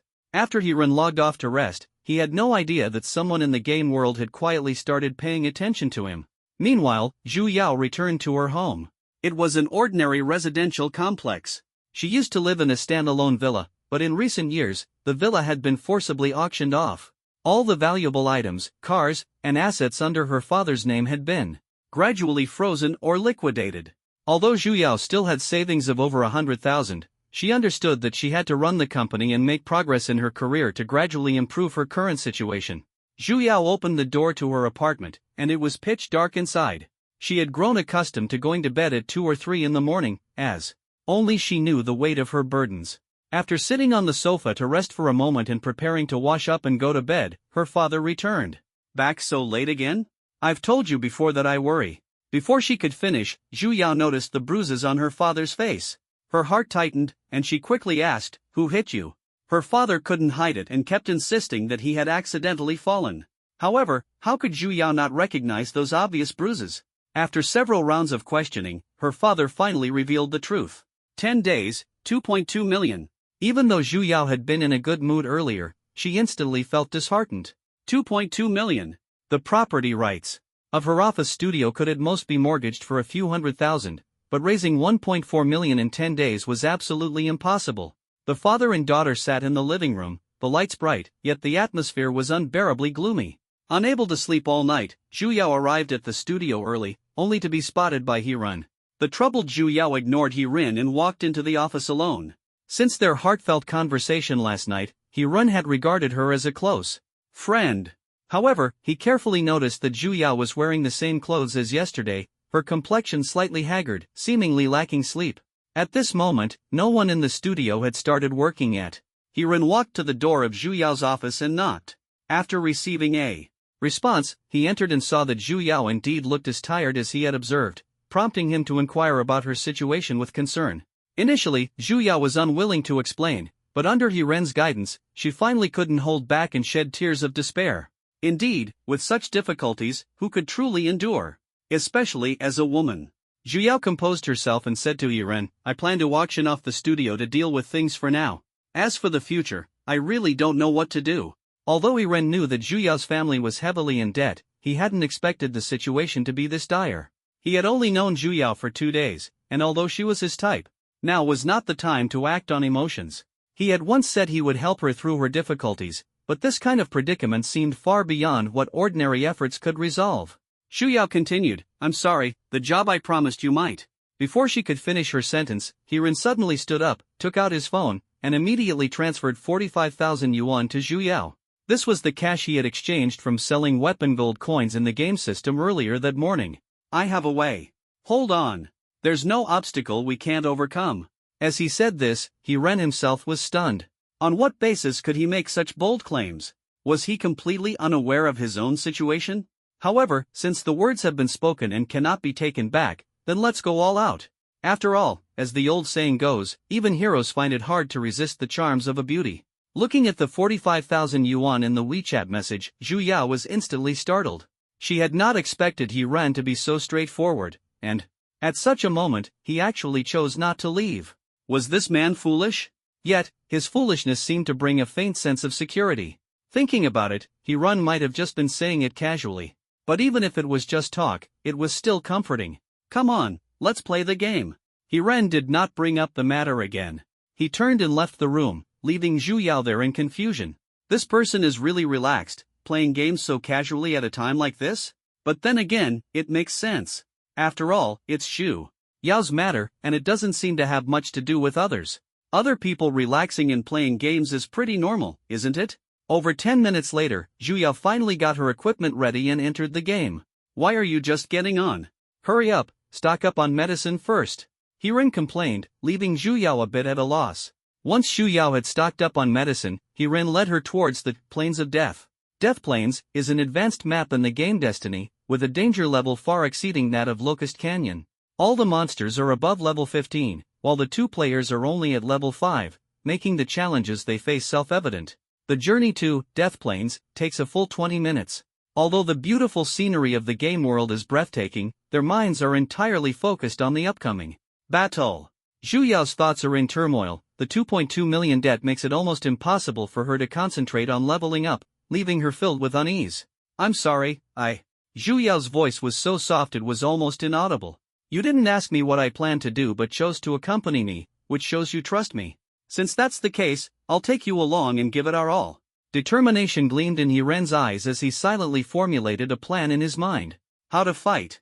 I really don't understand why you want to help me. I have nothing to repay you with.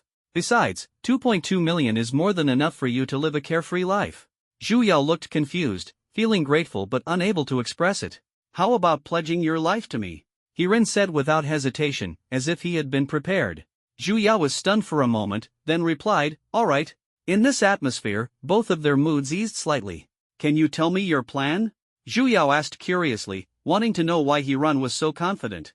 Actually, I won't keep it a secret. Yesterday, you mentioned that Destiny is an opportunity, so I spent the night studying the game's introduction. First of all, there are two ways this game can generate high profits. The first is competing for City of Destiny, the second is the siege battle for Destiny King City. These are the directions for our future development. But for now, to raise 2.2 million within 10 days, there's one way, and that's the guild token. A couple of days ago, the leader of Ming Guild wanted me to join his guild. I refused, but on the condition that I promised to get him a guild token. He also agreed to offer a price that would satisfy me. So I plan to use this opportunity to turn things around, but I need your cooperation, which is to create a fake guild to drive up the price. The only one that can drop a guild token is the Lord of Fate, and entering the area where the Lord of Fate appears requires a level 20 character. So we must hurry to level up. If all goes well, we can challenge the Lord of Fate in 3 days. After hearing Hiren's plan, Zhu Yao had no objections and obediently nodded, a spark of hope igniting in her heart. After a 20-minute journey, the two finally arrived at the legendary Plains of Death. The vast plains were lifeless, with yellow sand raging in the air and wandering beasts everywhere. That sent chills down one's spine. Although it was just a game, the depiction of the scenes in Fate was extraordinarily realistic, as if one were truly immersed in a world of terror. Suddenly, a skeleton monster glowing with white light charged toward them.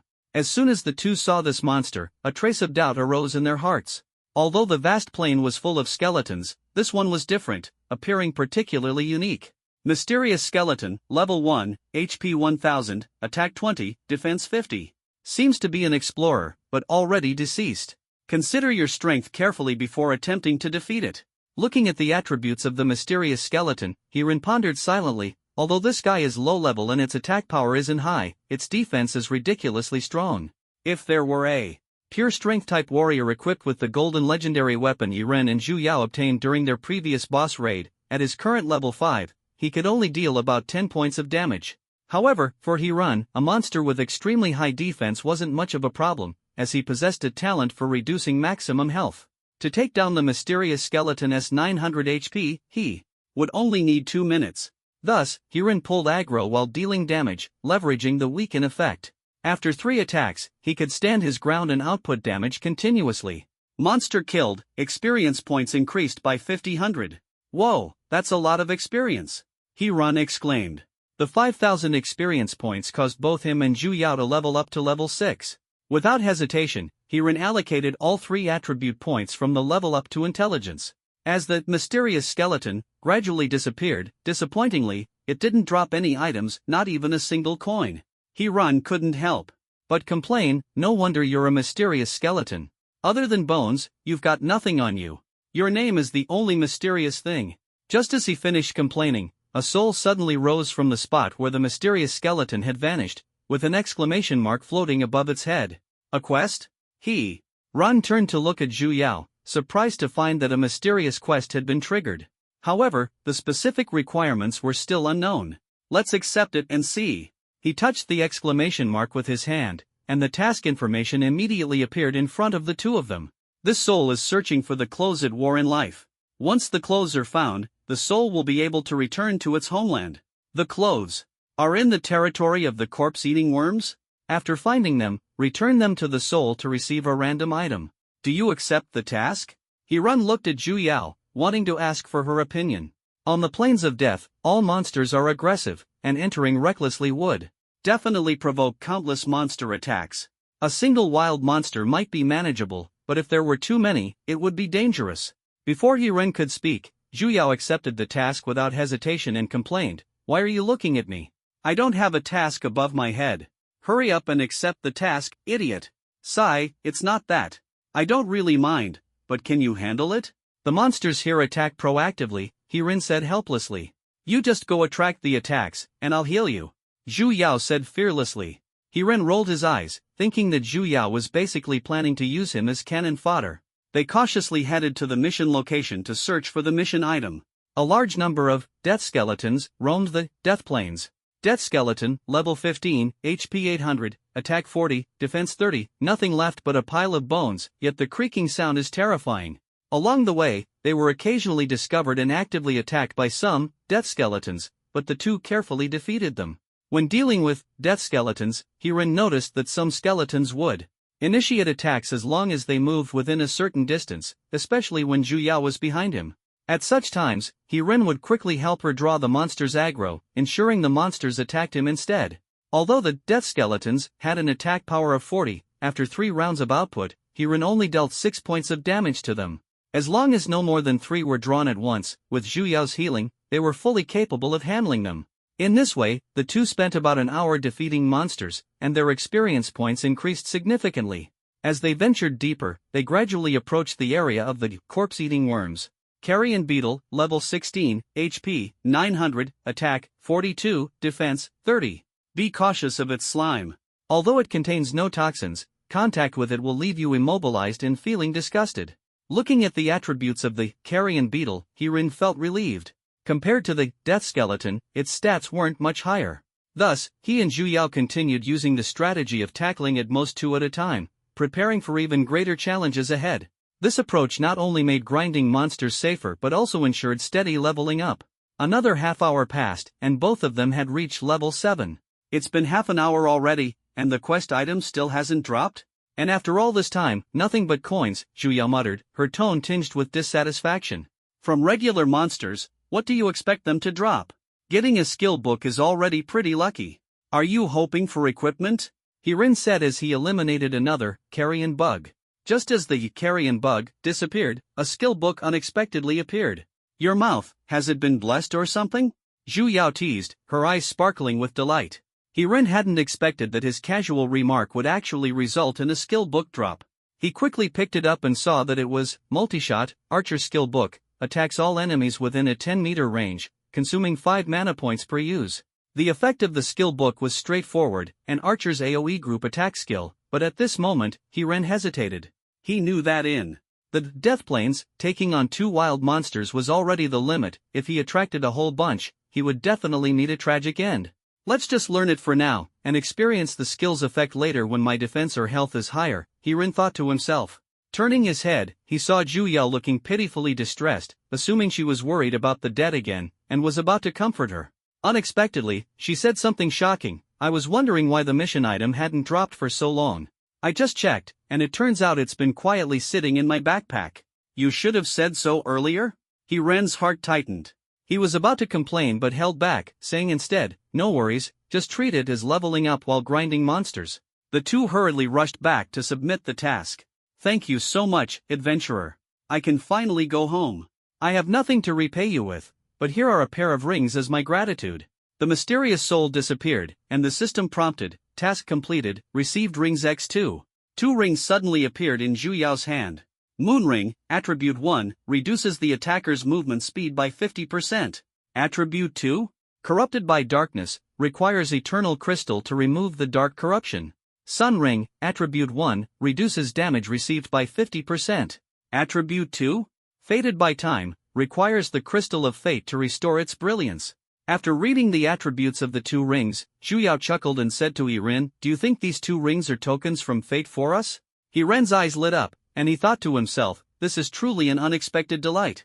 Ren stared at the 2 rings in Zhu Yao's hand, a surge of excitement rising in his heart. This was undoubtedly an exceptional reward from fate. Although there might be super players in the current map they were in, someone with Ren's level of strength was as rare as a phoenix seeking its mate. Weakening, talent, capable of triggering the miss attack effect, which means that to create conditions for high output, accuracy is required. However, the effect of this talent only activates when an attack misses, making it undoubtedly a double-edged sword. Enhancing the intelligence attribute, while increasing attack speed, seems somewhat useful but is only meaningful for mages. Archers have no need to add intelligence. Even in the later stages when archers reach higher levels and possess this talent, they can allocate some points to intelligence, but its limitations are too strong, preventing full utilization. Now let's look at Ren's equipment. Eye of Black Evil, a blue-quality weapon that is practically a toy, utterly worthless. The only thing that can be considered normal is the skill, Multi-Shot, which, despite its wide attack range, simultaneously attracts the aggro of multiple targets.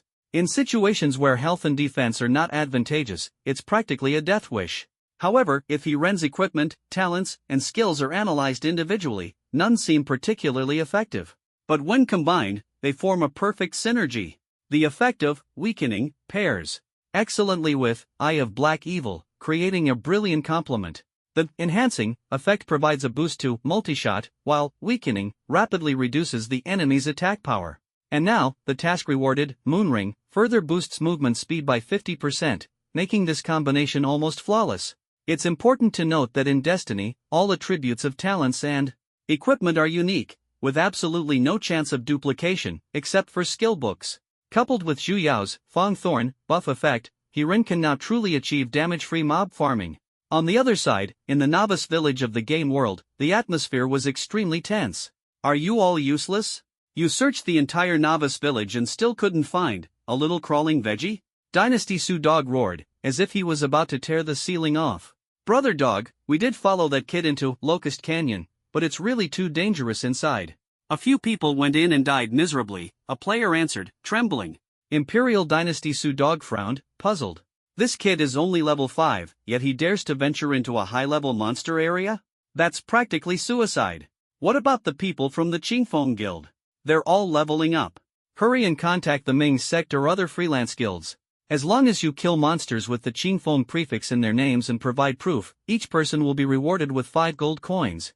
If the gold coins run out, come to me to claim more. Although the game had only been live for 3 days, schemes and intrigues were already emerging one after another. At this moment, however, Ren and Zhu Yao were exploring high-level maps, and both had already reached level 7. Give me these 2 rings first. I want to try AoE group damage and see if it works as I imagine. If it succeeds, we can surpass the top-ranked level by tomorrow. Ren said confidently, his excitement barely contained. Zhu Yao handed over the moon and sun rings to Ren without hesitation. I have no problem with that. For now, I can only rely on you." Her words were not only an expression of her anticipation for leveling up in the game but also a reflection of her hopes in reality. Even at this moment, Zhu Yao still couldn't imagine why Hirun was willing to help her, her heart filled with complex emotions. While Zhu Yao was lost in her thoughts, Hirun had already charged into the swarm of corpse-eating bugs. In an instant, over a dozen corpse-eating bugs followed closely behind. Hirun hurriedly shouted to Zhu Yao, "I don't know how effective this will be. If I go down, you retreat immediately." Zhu Yao nodded, and Hirun immediately entered combat mode. Swish, swish, swish, arrows rained down like a storm, with over a dozen arrows shooting toward the corpse-eating bugs. A large number of mist floated above the bugs' heads. At the same time, the movement speed of the bugs chasing Hirun noticeably slowed down. The effect of the moon ring was remarkable, slowing down the movement speed of the attack target, allowing Hirun to execute consecutive attacks. Once the carrion worm approached, he pulled it back, instantly reversing the tide of the battle. If he kept running wildly, it might attract even more monsters. After all, defeating a single carrion worm could take nearly 2 minutes, and these 2 minutes were spent on the monster-infested plains of death, where ranged monsters could be drawn at any moment. It would truly be a losing proposition. When the carrion worm approached Hirun, he occasionally suffered attacks while moving. However, with all the buffs fully stacked and the damage reduction effect of the sun ring, each carrion worm could only deal 3 points of damage to Hirun. As long as no more than 7 attacks simultaneously, Zhu Yao's healing could steadily maintain his health. Under such circumstances, around 20 carrion worms were quickly eliminated by them. Kill the monster, experience points increased by 900. Kill the monster, experience points increased by 900. The consecutive surge in experience points was simply exhilarating, and the thrill of such instant growth was beyond words. As the corpse-eating bugs on the ground disappeared, piles of gold coins burst out.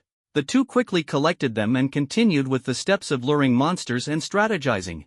Around noon, the two found a safe area to log off. Hirun walked out of the studio and happened to meet Zhu Yao, who was also stepping out of her office. They exchanged a smile, and a shy blush appeared on Zhu Yao's face. During lunchtime, Zhu Yao specially reserved 2 tables at the Taste Hot Pot restaurant and invited all the studio members to join. The studio staff were thrilled. Usually, they made do with takeout and had no time to enjoy good food. Today, the boss had specifically ordered hot pot, finally giving them a chance to improve their meals. During the meal, Zhu Yao shared with everyone the idea Hirun had mentioned about forming an organization and manipulating prices. Because of this plan, she also distributed a welfare bonus of 1,000 yuan to each person. Since the leveling speed had increased, it was time to prepare for the next step of the plan. After a pleasant meal, the two quickly returned to the game to continue leveling up, as time was truly pressing for them. Only by swiftly resolving the current crisis could they better implement the next plan. Over the next 2 days, they kept grinding levels. During this monotonous and tedious process, they could only pass the time by chatting. Through these conversations, their understanding of each other deepened, and their mutual rapport grew stronger and stronger. 3 days had already passed, leaving only 1 week until the 10-day deadline for the Loan Shark Company to collect their debt. So far, apart from the 45,000 earned from the golden weapon, the gold coins obtained from grinding monsters had also amounted to several hundred. Although it was just a drop in the bucket, it was better than nothing.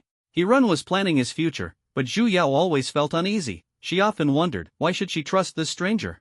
Even if she sold off her studio, it seemed to be a safer option. At present, she had pinned all her hopes on destiny. Didn't that seem too naive? Seeing her distressed, Hirun always tried to comfort her. Since the situation can't get any worse, why bother overthinking? A day spent worrying is still a day, but a day spent relaxed is also a day. While Hirun and Zhu Yao were focused on leveling up, the World Channel was abuzz with discussions about changes in the world leaderboard. However, since they were in the team channel, they missed out on this hot topic that had been ongoing for a day or two. The matter began on the 3rd day after the server opened, when the leaderboard's top player, Qingfeng Anshuang, at level 17, used a massive investment to have a studio create a dedicated sparring team for him. This team is composed entirely of physicians, with an extremely luxurious setup. Not only can it increase Darkshuang's maximum health, but it can also enhance defense, attack, and healing abilities. It's worth noting that forming a team of 10 physicians requires a large number of skill books as a starting point, and such an investment costs tens of thousands.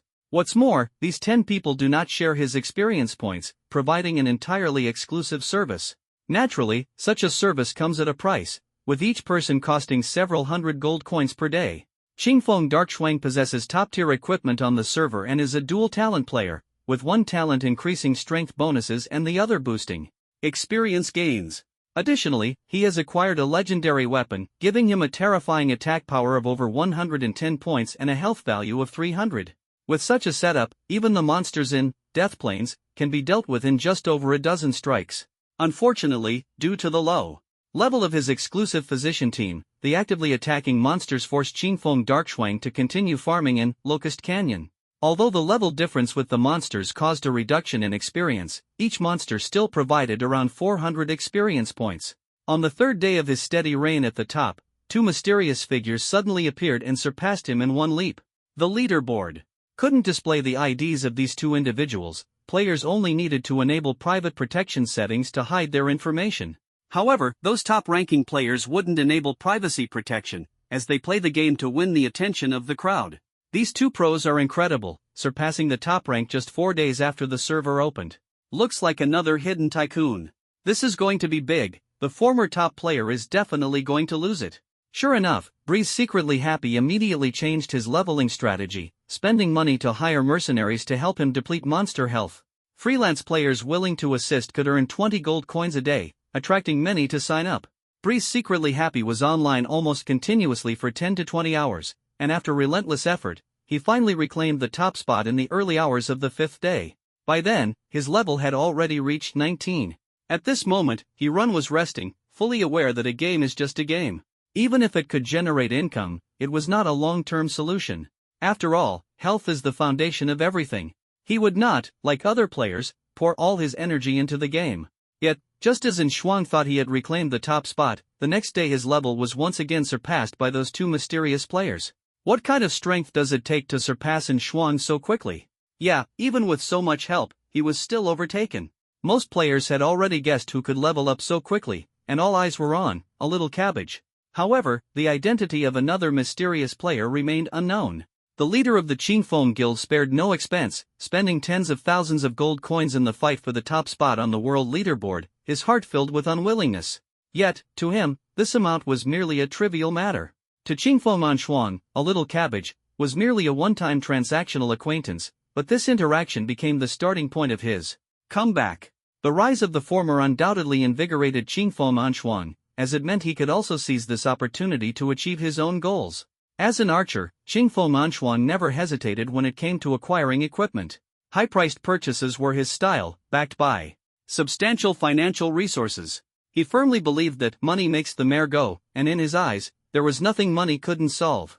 So, Qingfeng Anshuang quickly sent a message to a little crawling veggie, teasingly saying, "Brother, this impressive world ranking list, are you one of those two mysterious figures?" At this moment, Hirun was discussing the next strategy plan with Zhu Yao. Both had already reached level 20, which meant they could enter a brand new area and challenge stronger monsters. Unexpectedly, Qingfeng Anshuang's message interrupted his thoughts. Hirun's heart stirred, and he decided not to hide anymore, admitting decisively, "One of them is indeed me." "What about the other one? Is it someone from the Imperial Dynasty? He must have given you quite a few benefits, right? If you come to help me, I can definitely offer you even greater rewards." Qingfeng Anshuang speculated without hesitation, already locking his target on that powerful Imperial Dynasty figure, rather than the Ming Guild leader who had been frequently opposing him recently. "No." Hirun shook his head, offering no further explanation. He didn't want to bring the grudges of the virtual world into reality, nor did he want Zhu Yao to be exposed. "That's good. By the way, brother, have you ever considered joining a guild?" Ever since Hirun sold weapons to Qingfeng Anshuang, he had been trying to recruit Hirun. Now, seeing Hirun's strength, he was even more eager. "I don't have any plans to join a guild for now. I'm just an ordinary player trying to make some money to support myself in the game. If there's an opportunity, I'll consider it." Although Hirun declined Anshuang's invitation, he left himself some room for maneuver. After all, he still needed the support of these big players in the coming days, and who could predict the future? After finishing his conversation with Qingfeng Anshuang, Hirun set off with Zhu Yao toward the new map in Destiny. The goal of this journey was clear: to challenge the legendary Master of Destiny. In the game world of Destiny, there is a beginner's map, which is crucial for the growth of new players. From familiarizing oneself with game mechanics to experiencing the gameplay, it can basically be said that everything is completed in the beginner's village. But once reaching level 20, the strong sense of protective experience will break free from the constraints of being a novice. In such maps, players can engage in mutual combat, and defeating opponents will cause them to drop items and coins they carry. Although being killed by monsters in the beginner's village also has a chance of dropping items and coins, the quantity is relatively small. After entering the new section, everything became different. Here, whether killed by monsters or players, a large amount of items and gold coins will drop, and experience points will also be deducted. Here, layers of rolling mountains, clear waters, and blue skies create a dreamlike landscape as if one were truly there. Hiren and Zhu Yao came here for the first time and were immediately captivated by the magical scenery. This is precisely the regional hub in the game Destiny, the Destiny State. The most magnificent feature of the Destiny State is undoubtedly the City of Destiny, standing tall at the central location. The City of Destiny is a fortress contested by players. The guild that first captures the City of Destiny and becomes its lord can enjoy a reward of 200,000 gold coins. Weekly stipends are distributed, with the stipend proportion tied to the area's consumption ratio, similar to a lottery prize pool. However, the Lord of the City of Destiny cannot rest easy, as a siege battle is held every month, and the true test is about to begin. If this isn't a virtual world, I think I would fall in love with this place. Zhu Yao marveled at the scenery, but she quickly pulled her thoughts back to reality. Where should we go now? There's less than a week left. If we can't reach the goal, I'll have to mortgage the studio first. Don't worry. Since we've come this far, I believe there's definitely a way to solve this, Hiren reassured her, though he wasn't sure if the guild token's value would meet expectations. Still, they had to give it a try. Hiren opened the navigation system and browsed through the boss refresh times and locations. After a few days of exploration, he had gained quite a bit of understanding of the system's functions. In Destiny, only one boss refreshes per day. If it remains undefeated for more than 3 hours, it will disappear until it refreshes again the next day. The refresh time for the Master of Fate is exactly at 2 p.m., and there are still half an hour left until the refresh. We should head over there now, the timing should be about right. But we currently don't know the attributes of the Master of Fate, so let's go and check out the situation first. If it doesn't work, we'll think of another plan, Hiren said. After all, this was his first time playing this game, and he wasn't very familiar with some of the settings. Zhu Yao nodded. Since they had already come this far, they must fight for this goal. When Hiren and Zhu Yao arrived at the refresh point of the Master of Fate, they happened to witness the boss's appearance. The sky was covered with dark clouds, and a vortex formed by dark energy gradually extended toward the ground. Thunderous sounds echoed, accompanied by several bolts of lightning striking down, heralding the birth of the Lord of Fate. Scarlet Overlord, Lord of Fate, level 30, HP 100,000, attack 100, defense 100. If you wish to conquer the City of Fate, he will be your final obstacle. Warriors, fate is in your hands, let's see if you can defeat the Lord of Fate. 100,000 HP, 100 attack, and 100 defense, undoubtedly a massive challenge in the eyes of ordinary players. Although a large group of players could wear him down over time, the current average player level is far from sufficient to defeat the Lord of Fate. Hiren carefully calculated that with his maximum ability, an 80% attack weakening effect, any single attack from the boss would still be fatal. Even with the damage reduction attribute of the Sun Ring, he could only withstand 2 hits. In this situation, Zhu Yao's recovery skills might prevent him from being killed, giving him a chance to survive. However, he couldn't help but worry whether the boss might possess AoE skills. If the boss had such abilities, Zhu Yao definitely wouldn't be able to endure even one attack. The method to defeat the Lord of Fate might be similar to taking down the bloodthirsty Locust leader. I have to give it a try. Although the risk is considerable, we can't back down. How much gold and equipment do you have on you right now? Hiren's eyes revealed a hint of determination. After all, the risk of being killed in the Fate frontier could strike at any moment. He secretly considered that if Zhu Yao had too many resources on her, it might be better to transfer them back first before proceeding with the strategy. 1 or 200 gold coins, the rest are recovery potions. Zhu Yao quickly counted the supplies she had on her, feeling that while the amount wasn't much, it wasn't too little either. Although she felt a bit distressed, the thought of the journey between Destiny Frontier and the Novice Village, which would take over an hour-round trip, made her anxious. Especially since she was uncertain about the time required to strategize against the boss. A single operational mistake could lead to being killed by the boss, forcing everything to start over. While losing gold coins was painful. At this moment, time no longer allowed for delays. After all, the boss only had a 3-hour window from appearance to disappearance. Then shall we give it a try first? Ren decided. At this point, his intelligence had reached 61 points, which translated into a 30% increase in attack speed. This was already a considerable boost, almost achieving a rate of 1 arrow per second in output. At this output speed, theoretically, continuous output would require about 2 hours and 40 minutes, and there must not be any errors during this period, or today's opportunity will be missed. Let's begin. We must be careful, Zhu Yao said nervously. With Ren's 3 arrows fired forward, the Lord of Fate's health quickly dropped to 20 points. Under the damage reduction effect of the Solar Ring, the Lord of Fate's damage also decreased to 10 points. Zhu Yao's healing skill could restore 6 health points each time. Under these circumstances, as long as no accidents occur, they have a complete chance to defeat the boss. The only concern now is the boss's skills. Time passed second by second, and the Lord of Fate's health quickly dropped to 90,000. At this moment, dark clouds gathered above Fate's head, accompanied by thunderous roars, and a red warning zone appeared on the ground beneath Ren and Zhu Yao's feet. Watch out and dodge! Ren shouted decisively. The red warning zone was fixed in range, and the two quickly jumped out of the danger circle. The ground instantly erupted with a surge of magma, shooting straight into the sky. Immediately afterward, another red warning zone appeared beneath their feet. Watch out and dodge, it's a continuous attack. Ren reminded again. The ground continued to crack, flames soared into the sky, as if the entire world was trembling for their battle. At this moment, only by giving their all could they reverse the course of fate.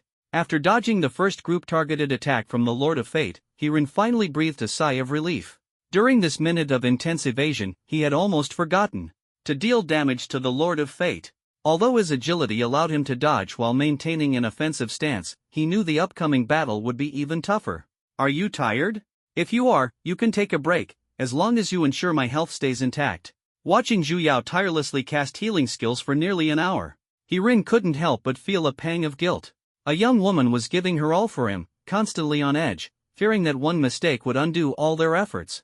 I can still hold on, but you're working harder than I am. Still, I have to thank you. Zhu Yao watched Ren move nimbly across the battlefield, and a sense of gratitude gradually welled up in her heart. Stop being sentimental. If I start getting proud later, the Lord of Fate won't stand a chance. Ren said exaggeratedly, knowing deep down that he must stay fully focused and prepare to counter every attack from the Lord of Fate. Defeating the Lord of Fate is no easy task, as it concerns the battle for Fate City. Fate City will open in a month, and without a guild token, all efforts will be in vain. It's only the 5th day now, and whoever obtains the first guild token will directly influence the future development of their guild. Currently, only 3 people have met the requirements to challenge the Lord of Fate. If Qingfo Manshuang wants to organize a team for the challenge, the most conservative estimate would be to wait 5 more days, which is the 10th day since the server opened. Time keeps ticking away. Ren and Zhu Yao have been continuously attacking the Lord of Fate for over 2 hours. At this point, the Lord of Fate's health has dropped to 20,000. If they can hold on for another half hour, the opportunity to defeat the boss will finally arrive. However, a trace of ominous foreboding flashed through Ren's mind. Although the strategy time was somewhat lengthy, the difficulty seemed overly simple for the players. While targeting attack skills were powerful, employing a stable swarm tactic could easily overcome the challenge. In the game, various equipment attributes and talents could enhance strength through effects like bleeding, poisoning, attack boosts, and defense buffs. After 2.5 hours of continuous struggle, the health of the Lord of Fate finally reached its limit. As the effect of Zhu Yao's Fang Strike triggered, the Lord of Fate's body began to disintegrate, letting out a heart-wrenching howl. At that moment, thunder roared in the sky once again, and a bolt of lightning struck down. The system prompt sounded, the Lord of Fate has entered self-destruction mode, causing a massive energy explosion that deals 1000% of attack damage to all players within a 20-meter radius. For every player killed, 1% of its health will be restored. Indeed, the Lord of Fate was not so simple. Ren immediately shouted, "Quick, retreat to a safe distance." However, the self-destruction occurred extremely quickly. Although Ren's agile movements barely allowed him to escape the blast radius, Zhu Yao was instantly killed. As the player was killed, the Lord of Fate regained 1,000 health points. Although this would only require 100 attacks for Ren, without Zhu Yao, he was completely unable to continue the strategy.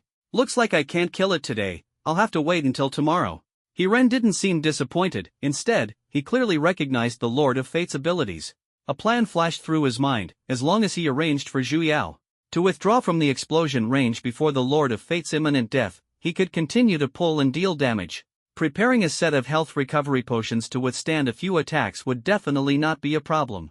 Looking at the Lord of Fate with only 1,000 health points remaining, Ren's lips curled into a confident smile. "You think I can't take you down?" Just then, Ren's phone rang. He sent Zhu Yao a message. "I'm logging off first, something came up." After saying that, he quickly logged off. Zhu Yao mistakenly thought that Ren was somewhat upset due to her mistake, and feeling down, she hastily logged out of the game. As she stepped out of the office door, she saw Ren heading out, so she followed him and said, "Where are you going?" "I'll give you a ride." Ren did not refuse. After all, at this moment, he could be considered a poor man. The money he had earned from selling weapons had all been given to Zhu Yao, and now he didn't even have enough for a taxi. He smiled bitterly to himself, realizing that even the chance to work had been battered by life's hardships. Zhu Yao drove the car gloomily, her mind preoccupied with how to apologize to Ren. After all, the root of the problem was her negligence. However, when she saw Ren frowning, she suddenly didn't know how to start. The air inside the car seemed to freeze, and the tense atmosphere was almost suffocating. The real reason for Ren's frown was the phone call he had just received. The call was from Gangzi, who mentioned that the class monitor was organizing a middle school reunion next week, and their homeroom teacher, Mr. Huang, would also be attending. The so-called reunion was nothing more than a meaningless gathering for mutual comparison. On the surface, it was meant to strengthen friendships, but in reality, everyone harbored ulterior motives, with hidden sharp edges everywhere. At this moment, Ren recalled the scene of flipping through his graduation photos from years ago, feeling a surge of complex emotions. He wanted to see what those self-righteous classmates looked like now. Although life hadn't been smooth for him over the years, he absolutely couldn't lose face in front of his classmates. The two finally arrived at Ren's residence. Zhu Yao saw the old brick and tile house from the 1980s and couldn't help but sigh. He actually lives in a place like this and still wants to help me? Thinking of this, she finally mustered the courage to speak. "I'm sorry, Ren, today's incident was all my carelessness." Ren looked at Zhu Yao in confusion, wondering why she was apologizing. Soon, he realized she had misunderstood, thinking the matter with the game had upset him. He smiled and explained to Zhu Yao what was truly troubling him. He led Zhu Yao into his residence, and she looked around. Although the exterior was old, the interior was spotless. She couldn't help but praise, "Your place looks very clean, really nice." Ren's residence wasn't large, a 42-bedroom apartment. One room was his, and the other belonged to his sister, Lin. Looking at the siblings' photos, Zhu Yao felt a deep sense of admiration. Ren had been supporting their lives all these years, and it truly hadn't been easy. The two exchanged a few casual words, then ordered takeout to make do, and each went back to rest. The next morning, Ren rarely slept in, waking up at 10 a.m. to find a breakfast and a note placed on the desk in his workspace. "You've been working hard lately. Here's a breakfast I prepared for you, made by me. I hope you finish it. Zhu Yao." Ren opened the breakfast and saw pitch-black noodles, unable to suppress a bitter smile. "Big sister, how am I supposed to eat this?" Yet, he felt a trace of warmth in his heart, touched by Zhu Yao's thoughtfulness. Looking at the culinary disaster in front of him, Ren mentally prepared himself, gritted his teeth, and forced a bite into his mouth. After torturing his cheeks for a while, he finally managed to swallow it. Although the taste wasn't too bad, breaking through the psychological barrier was still a major challenge. However, supported by sheer willpower, Ren braced himself and finished it, secretly thinking, "Well, this is also a way to train my willpower." These days, Ren was engrossed in high-intensity gaming. At this moment, he didn't choose to log in immediately but instead dialed Gangzi's number. "Brother Gang, who's organizing next week's class reunion?" On the other end of the line, Gangzi sounded a bit annoyed. "It's Housie, of course. That guy's made some money over the past couple of years, and now he just wants to show off in front of everyone. What else could it be? It's all shady business. Now that he's cleaned up his act, he's definitely going to flaunt it." Ren shook his head, though he was well aware of Housie's style. Back in middle school, he was just a street punk. After dropping out and working odd jobs, Ren had heard plenty of gossip about Housie. Now that this guy was calling for a class reunion, there was definitely something fishy going on. After venting about life's frustrations with Gangzi for a while, Ren hung up the phone, feeling a bit uneasy. Around noon, he noticed Zhu Yao's office door was closed. Thinking that the girl must be under a lot of pressure lately, he decided not to disturb her. He casually ate a few bites of lunch, then put on his gaming gear and logged into the game. At this moment, Zhu Yao was already patiently waiting at the location where the Master of Fate appeared. She had run all the way here alone from the respawn point in the novice village. As a healer, although she had healing skills, crossing the plains of death and the Fate frontier was no easy feat. It was clear that Zhu Yao had put in considerable effort and determination during this journey. "You should have waited for me." He Ring complained slightly, but Zhu Yao merely nodded silently, clearly having her own plans in mind. Time quickly reached 1400 hours. Lord of Destiny appeared amidst deafening thunder. He Rin fixed his gaze on the newly refreshed boss, adjusted his mindset, and calmly said to Zhu Yao, "Today, we must defeat it. There are only 6 days left. Whether we can turn things around depends on this gamble we've placed in destiny. Follow my lead, let's begin." Zhu Yao nodded and entered a state of readiness. The two maintained a steady attack rhythm.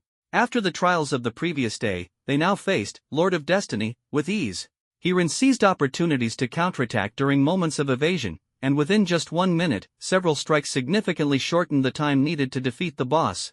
After 2 hours of consistent output, the two began to feel fatigued. However, in such situations, it was crucial to stay focused, as any mistake could lead to failure. Neither He Ren nor Zhu Yao dared to relax. Although He Ren's efforts were not entirely for personal gain, ever since he first laid eyes on Zhu Yao, an indescribable feeling had made him willing to give everything just to see her smile. Time slowly reached 2.5 hours, and the sustained output finally forced the Master of Fate's health to a critical point. He Ren seized the moment and quickly shouted to Zhu Yao, "Get out now, leave the boss's attack range."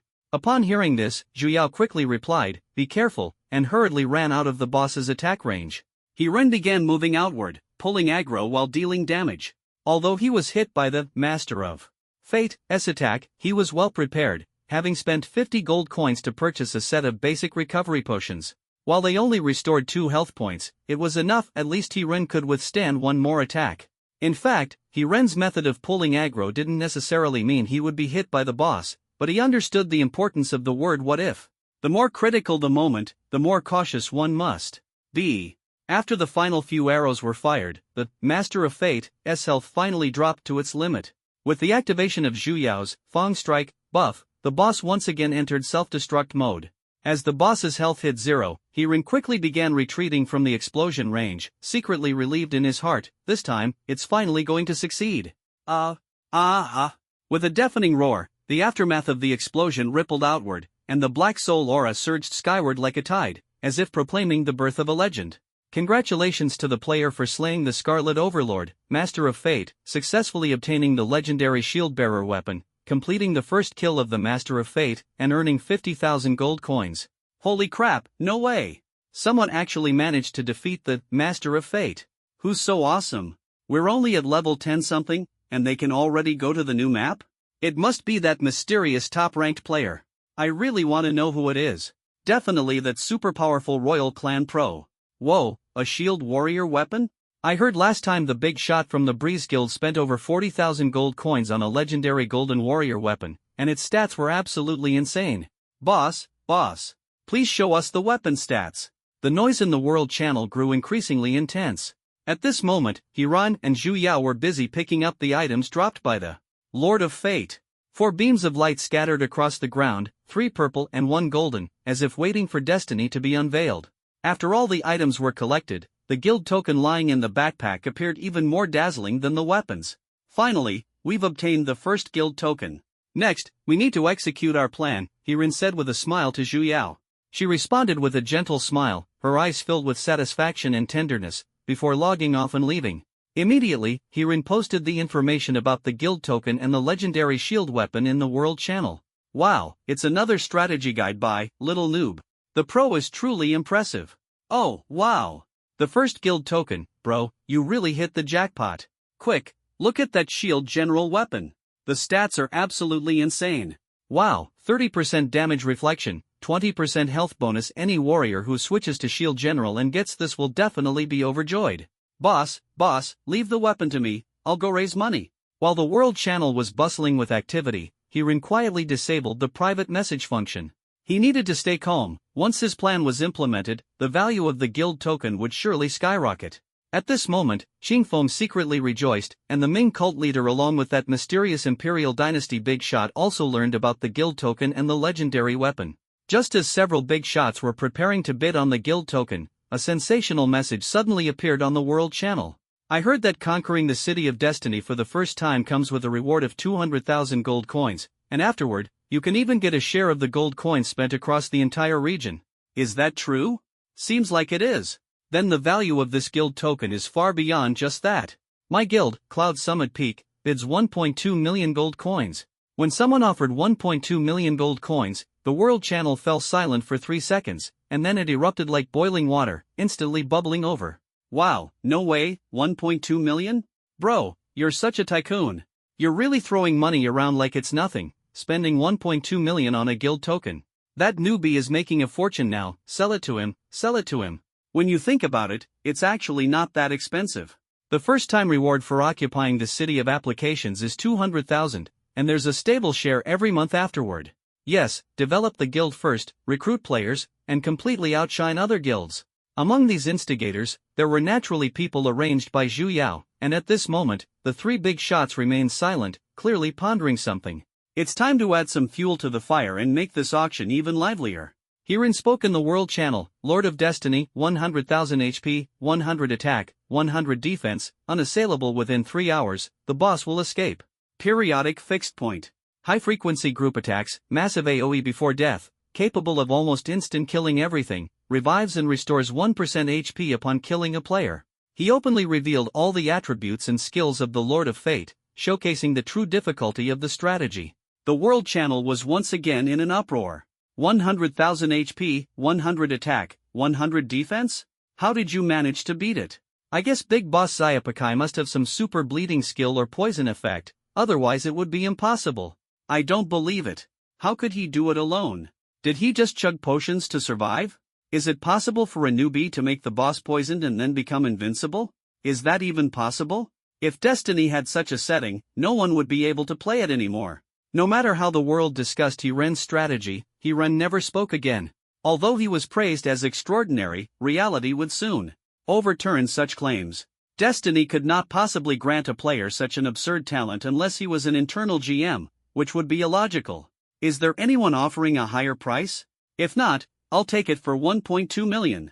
The one shouting this was none other than the Cloud Summit Guild, which had offered 1.2 million. Come to the Novice Village to find me.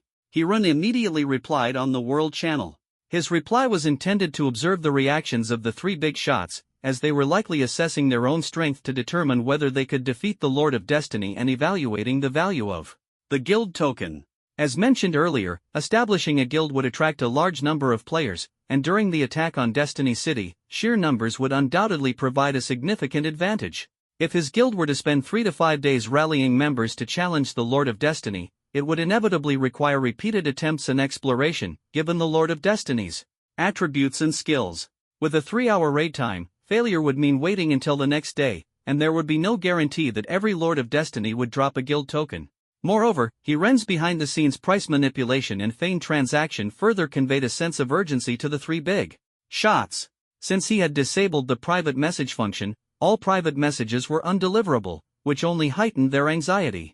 Just as Hiren sent the message, "Come find me in the Novice Village," the voices of the big shots suddenly appeared in the World Channel. The Ming cult leader was the first to speak. "Brother, we agreed that the first guild token would go to me. I'll offer you a satisfying price." Many players saw the Ming cult leader speak and instantly felt the drama unfolding, ceasing their clamoring. "What do you mean, leader? I've already set 1.2 million. Can you offer more than me?" A player from Cloud Mountain's peak expressed dissatisfaction, keeping their gaze fixed on Hiren. "Little rookie, it's up to you to decide. Who do you think you are? A mere 1.2 million and you dare to boast in front of me? This world has always been about the highest bidder, and 1.2 million is nothing." The leader of the Ming sect clearly believed the value of this guild token was extraordinary and was indifferent to the price. "Leader, your words sound like you're guaranteed to win?" "I, Qingfeng, haven't even spoken yet." Qingfeng, secretly pleased, refused to back down and immediately countered. Hiren secretly rejoiced, finally forcing these two big spenders to reveal themselves. In his understanding of the game, casual players played for fun, studio players worked to earn money, while wealthy players sought fame. It seemed this wasn't just an empty claim. Those wealthy players, in order to flaunt their power in the game, could easily invest tens of thousands or even millions. Secretly pleased, dare to bid against me? The leader of the Ming sect was determined to win at this moment, thinking to himself that no matter who showed up today, even if it were the King of Heaven himself, he would make sure to get this guild token. Angered by these words, Xingfo Manshuang retorted mercilessly, "You think you have more money than me? I bid 1.5 million. TSK, you dare to bid 1.5 million? I bid 1.6 million. The leader of the Ming sect didn't take Xingfo Manshuang seriously at all. 1.65 million. 1.7 million. 1.75 million. 1.8 million. The two kept raising the price in increments of 50,000, leaving the onlookers utterly stunned by the spectacle. What does it mean to live the life of the wealthy? Over. $1 million tossed away without a second thought, and 50,000, which is equivalent to a year's salary for an average person, is nothing in the eyes of these tycoons. What's even more enviable is the player named, a little cabbage, who effortlessly pocketed over $1 million. To ordinary people, it's undoubtedly the pinnacle of life, lying back and winning with ease. However, for He Ren, this amount of money was just a drop in the bucket. After all, the current price was still a full 400,000 short of 2.2 million. Just as he was about to fan the flames further, a player with the ID Supreme Emperor suddenly shouted in the World Channel, "Only kids raise the price by 50,000 at a time. I'll offer 2.2 million. Including the weapon, that's a total of 2.3 million. 2.2 million, this seemed to be the peak price. Even though the Ming cult leader and Xingfo Manshuang were secretly pleased, their bottom line in their hearts was at most 2 million. But this player named Supreme Emperor had directly doubled the bid and included the Shield General's weapon in the deal. At this moment, both of them secretly thought to themselves that the mysterious tycoon from the Imperial dynasty had finally revealed himself. In the initial setup of the game Destiny, there were nearly 700 beginner villages. Rather than calling them beginner villages, it would be more accurate to describe them as 700 large regions, each corresponding to a city. Only after experiencing the early stages of the game could players enter the vast, data interactive map known as Destiny Continent. Every region is bound to have the presence of some wealthy individuals, whether they are prominent figures from various cities or idle-rich second-generation heirs. Wow, who's so bold to challenge Qingfeng and Mingjiu? A 2.2 million guild token and a 500,000 weapon, if only I could get my hands on them. Anshuang, leader, we just got back, we can't lose our momentum. On the World Channel, with the sky-high bid of 2.7 million, it almost caused an uproar. Ordinary players would hesitate for a long time even to spend $200 or $300. Those with some capability and spare cash might go up to 20 or 30,000 at most, and for the wealthy, spending 200,000 or 300,000 could still be considered normal. But compared to these three, directly shouting bids from 1.5 million to 2.7 million makes it feel like they are far beyond just being wealthy. In other online games, this might not be a big deal, but as a nationwide sensation and hyper-realistic virtual game, Destiny offers an immersive experience and lucrative reward mechanisms that are enough to drive these wealthy players to invest like crazy. This Supreme Emperor daring to bid 2.7 million in one go is definitely not an ordinary character, perhaps he's just playing for fun. 2.7 million, bring the item to Deathplanes, now. The Supreme Emperor spoke again, his aura overwhelming. Beginner's Village, don't think I don't know what you're planning. I don't care about your 2.7 million. If you're not sincere enough, I don't mind selling it for 1.8 million. He sneered coldly in the World Channel, then teleported back to the Beginner's Village. The treachery of human nature, He Ren was well aware of the Supreme Emperor's intentions. If he went there, he'd face an ambush of dozens, possibly hundreds, all aiming for the chance to loot from a kill. If nothing dropped upon his death, he'd only be left with a reputation as a vile villain. In the virtual gaming world, fame and infamy are two sides of the same coin. But if something did drop after the kill, it would mean over 2 million in wealth. For an ordinary person, it would take 30 to 40 years of frugal living to save that much. Faced with such temptation, even the Supreme Emperor couldn't help but feel anxious. After all, 2.7 million was no small sum to him, and he couldn't help but feel a pang of regret. All right, Novice Village. The Supreme Emperor replied indifferently and returned to the Novice Village. The two met quickly in the Novice Village. Within the safe zone, the transaction went smoothly with one hand exchanging money and the other delivering goods. Hope I never find out who you are. My money isn't that easy to take. The Supreme Emperor posted this message in the World Channel. This Supreme Emperor is really badass, announcing himself? By the way, Who is Zhang Zhang? Yeah, this guy seems a bit petty. It's a willing buyer and willing seller deal, yet he still threatens others? Whoa, are you too clueless? You don't even know Zhang Zhang? Am I obligated to know him? Could it be that Zhang Zhang from ZL City, who has influence in both the underworld and the legitimate world? Everyone's hearts were instantly thrown into turmoil. The Emperor Emeritus of the dynasty was clearly the person everyone knew, someone whose name no one in ZL City dared to impersonate. He was a prominent figure in ZL City, around 30 years old, holding multiple industries in his hands, including entertainment, finance, and real estate. To put it nicely, he was a successful businessman. To put it bluntly, he was involved in gambling, drugs, and prostitution, dabbling in all of them. Over the years, he had leveraged his connections in both legal and illegal circles to become a leading figure in ZL City's economic power. His ability to rise to such a position was entirely due to his father, who was a deputy mayor. No matter how Zhang Zhang threatened him, Hirun would never reveal his true identity. However, this time, an important matter was finally resolved. In the office on the 18th floor of the Grand Ocean building in ZL City, Zhang Zhang removed his gaming equipment, his face full of rage. He never expected that there would still be something he couldn't easily get his hands on. Damn it! Don't let me find out who the hell you are. Do you think my money is that easy to take? He roared, slamming the teacup on the desk to the ground in fury. Hearing the commotion in the office, staff members immediately rushed in to check the situation. But upon seeing Zhang Zhang's dark expression, they didn't dare utter a single word. Go and grab that Jew bastard for me. Tell him, if he doesn't pay back the money today, I'll assault his daughter right in front of him. Damn it!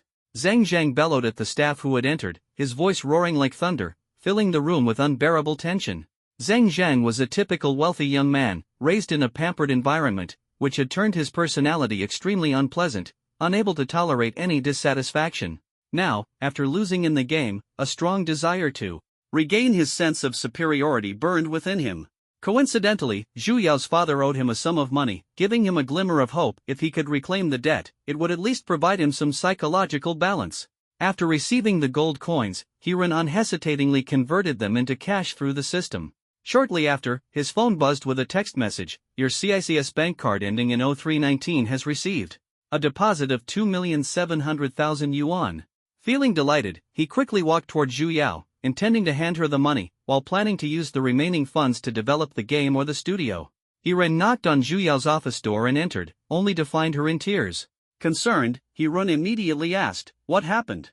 Zhu Yao, sobbing uncontrollably, told him that the creditor had already taken her father away, demanding that she repay a debt of 2.2 million yuan within half an hour. Who is this creditor, so shameless? Let's go to the bank and withdraw the money. Hirun was furious, and Zhu Yao, moved by his resolute attitude, nodded in agreement. At this moment, she was willing to trust him wholeheartedly, regardless of his true intentions. The two hurried to the bank. Although large cash withdrawals usually require an appointment, under Hirun's persuasion, they miraculously managed to withdraw the cash smoothly. It just so happened that the bank had recently received a shipment of funds, like manna from heaven. After obtaining the cash, the two drove to Zhuhai Tower, took the elevator straight to the 18th floor, and walked to the location agreed upon by the creditor. Zhang Zhang was sitting there, a sly smile on his lips. "Sister, according to the deadline my father mentioned, today you need to repay me 2.2 million. Is the money ready? Hello, here is 2.2 million in cash. Please count it, and if there are no issues, we can leave." Hirun placed the cash-filled bag on the table, his gaze cold and stern. Zhang Zhang was momentarily stunned, staring in surprise at this unfamiliar young man, secretly pondering, this guy can actually produce 2.2 million in cash? Impressive. A sinister smile curled at the corner of his mouth. "May I ask who you are, brother? The boss is too kind. I'm just a nobody." "I ask for your understanding," Hirun said humbly, yet there was a barely noticeable calmness in his demeanor. He knew the person before him was ruthless and didn't want to stir up trouble. Zhang Zhang waved his hand to signal the staff to count the cash. After confirming it was correct, he sneered at Hirun and Zhu Yao, saying, "I didn't expect Uncle Zhu to have someone like you as support. You may leave now." When Hirun walked out of the building with the Zhu family father and daughter, Zhang Zhang stared at the bag full of cash, narrowed his eyes, and said to his subordinates, "Find out who this kid really is." Hirun, Zhu Yao, and her father got into the car, finally feeling the heavy burden in their hearts lifted, as if they had been reborn. In just a few days, Hirun managed to raise a staggering sum of 2.2 million, even he himself found it unbelievable. Zhu Yao was even more shocked by He Ren's generosity, helping her with her debts without hesitation, not even batting an eye. Her father, Zhu Wenming, was utterly puzzled. In his current predicament, former friends had all distanced themselves, so why was this young man willing to lend a hand? Could he have ulterior motives? Zhu Wenming glanced at his precious daughter. She rarely talked about her personal matters, yet now this young man clearly held an important place in her life, though he himself had never met him before. "Young man, thank you for your righteous assistance. May I ask, who is your father?" Zhu Wenming, seeing He Ren's generosity, couldn't help but mistake him for the son of some high-ranking official or wealthy magnate. Before He Ren could respond, Zhu Yao hurriedly interrupted, "Dad." Zhu Wenming realized that his attitude toward his benefactor was too direct, making him slightly embarrassed. "Young man, please don't take it to heart. I was just a bit emotional.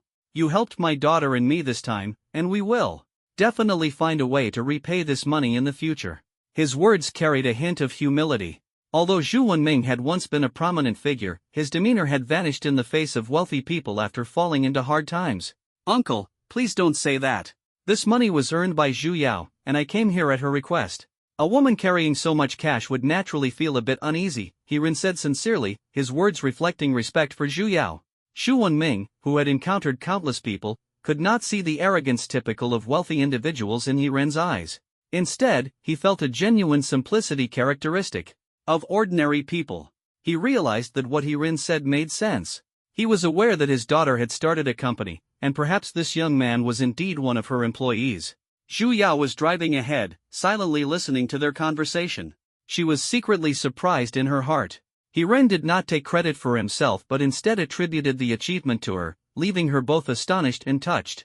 The car approached the residential area where Zhu Yao lived, and she said she wanted to take He Ren back to the company, while Zhu Wenming got out of the car by the roadside. Zhu Yao occasionally glanced at He Ren through the rearview mirror, and her curiosity finally got the better of her as she asked, "Why didn't you tell my dad the truth?" He Ren gave an awkward smile. "With my circumstances, do you think my dad would believe I'm the kind of person who can easily come up with 2.2 million? If I help you for no apparent reason, he would definitely think I have ulterior motives." "Do you have ulterior motives?" Zhu Yao pondered for a moment. It seemed to make some sense, but if she were to say He Ren had no intentions at all, even she wouldn't believe it. "Of course I do, but as I said before, saying too much isn't good. Let time prove it." He Ren gazed out the window, appearing somewhat silent. In reality, he wasn't someone who was good at expressing emotions, and at most, he could speak freely in games. Zhu Yao smiled faintly, recalling He Ren's previous remarks. Coupled with his actions, it seemed those words were not just a joke. "Don't stay stagnant for too long, or it might backfire," she teased, a sweet feeling rising in her heart. As time passed, the two shared dinner at a simple open-air hot pot restaurant. This chapter of their story temporarily came to a close, with sweetness and warmth quietly filling their conversation. "Big brother, buy a flower for your girlfriend," a young flower seller offering roses politely said in front of them. He Ren looked at the child, then at Zhu Yao, unconsciously scratching his head. He wanted to buy a bouquet for Zhu Yao but hesitated due to his feelings of inferiority. Zhu Yao's heart was pounding like a deer caught in headlights. She knew He Ren had feelings for her. Although He Ren had jokingly said in the game that he would devote his life to her, it was clear that those words were not spoken lightly. Seeing He Ren's hesitant expression, Zhu Yao smiled slightly and said to the flower-selling child, "I'm already his girlfriend, so why would he still need to buy flowers?" This sentence was like a shot of adrenaline, instantly igniting the spark between them. That one sentence left both the flower seller and He Ren speechless. However, upon hearing Zhu Yao's simple yet profoundly meaningful words, both of them froze in surprise. Without hesitation, He Ren pulled out his phone, scanned the payment code on the flower seller's chest, chose the most vibrant bouquet, and handed it to Zhu Yao without a second thought. They looked into each other's eyes and exchanged a slight smile, as if no words were needed. Everything was already understood in their hearts. After the meal, the two strolled along Riverside Road, chatting casually about the trivialities of life. Although they walked side by side, He Ren never dared to look directly at Zhu Yao. He found it hard to believe that, as a longtime single man, he had managed to find a girlfriend in just a few days. While his appearance was not particularly striking, his height of 1.8 meters and decent attire made him quite appealing. In the end, Zhu Yao took the initiative to hold his hand. A wave of sweetness surged in He Ren's heart. "By the way, what are your plans for the future?" Zhu Yao asked. Although the two had confirmed their relationship, the road ahead would not just be about fun and games. I want to use destiny as a springboard.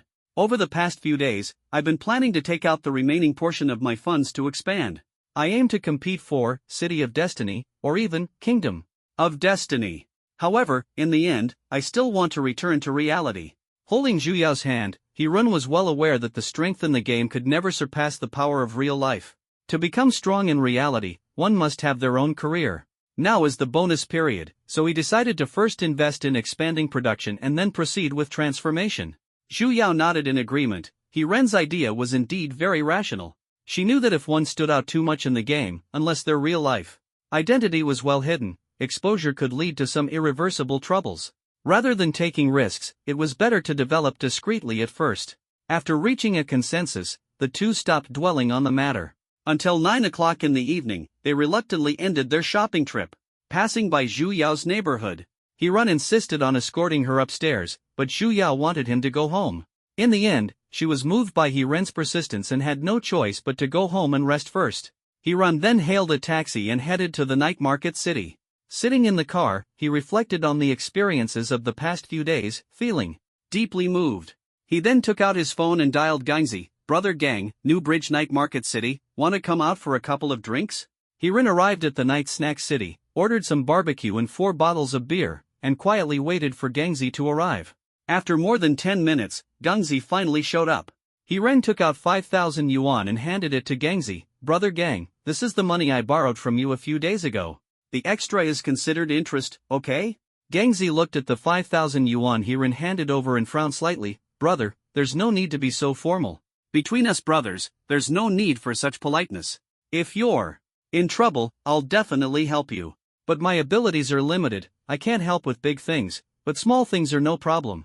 Take back this 2,000 yuan, I can't accept it." After saying that, he returned the money. He-Run understood Gangzi's personality and didn't say much more. However, he secretly decided to work with Gangzi to develop the game Destiny. After all, this game still has a few years of profit potential, and with his current equipment setup, he should be able to hold his ground.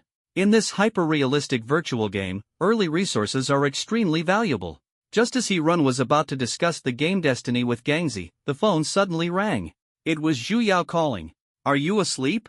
Zhu Yao's voice came through the phone. "Not yet, I'm out having a late-night snack with a friend." He-Run answered truthfully. "Male or female?" "Another man. Women are naturally meticulous creatures." Having just confirmed their relationship, Zhu Yao was bound to get to the bottom of things. After all, she still didn't know much about He-Ren's character. "Where are you?" "I'm coming over." "What are you coming over for?" Can't I come out for a late-night snack?" "Alright, New Bridge Night Snack City, be careful on the way." He-Ren actually didn't want Zhu Yao to come out so late, but he understood women's temperament and eventually compromised. After hanging up the phone, Gangzi looked puzzled. "Who was that? Your girlfriend?" Seeing He-Ren nod, Gangzi patted him on the back. "Nice, brother. When did you get a girlfriend? Without letting me meet her? But you still have to support your sister's education, now you're really going to be exhausted." "No way, I have to check her out for you later."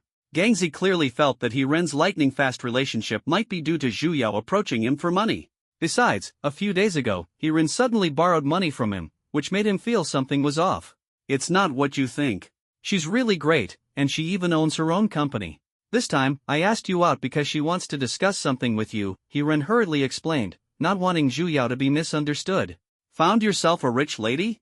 Gangzi's eyes lit up, completely veering off track. The two of them tangled over the topic of girlfriends like this. Sure enough, when male friends gather, the conversation always ends up like this. After a dozen minutes, Zhu Yao finally appeared and sat down next to He-Ren.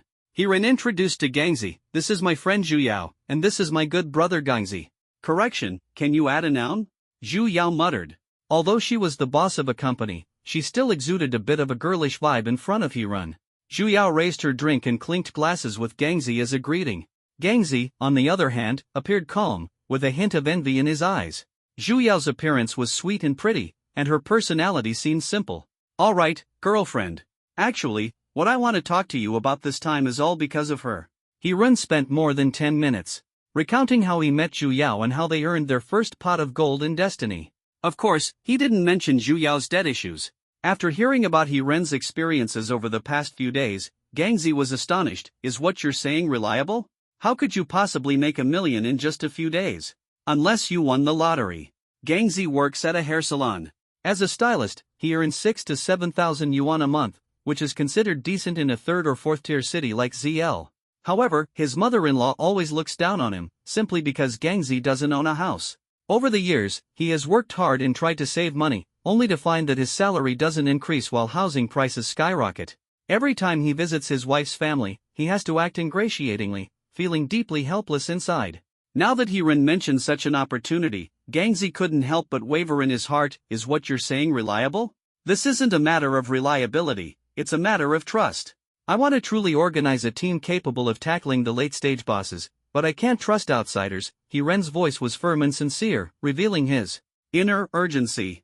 At present, only he and his two main partners were painstakingly exploring, and just facing the Lord of Fate was already an immense pressure for them. The future bosses would only be even more terrifying. Let me think it over tonight and give you an answer tomorrow morning. Gangzi hesitated internally. Although the opportunity seemed tempting, the risks of making money through gaming forced him to carefully weigh the pros and cons. Seeing this, Zhu Yao quickly interjected, "Brother Gang, you don't need to worry about the income. Hiren and I will absolutely make sure you won't be put in a difficult position. Since it's a partnership, it must be under guaranteed conditions." Her eyes revealed a firm conviction, as if telling Gangzi that joining them was a wise choice. "Brother Gang, here is 100,000 yuan. Hiren patted the table, his tone becoming more serious. "We've been brothers for over 20 years. Working outside for a year only earns 60 or 70,000.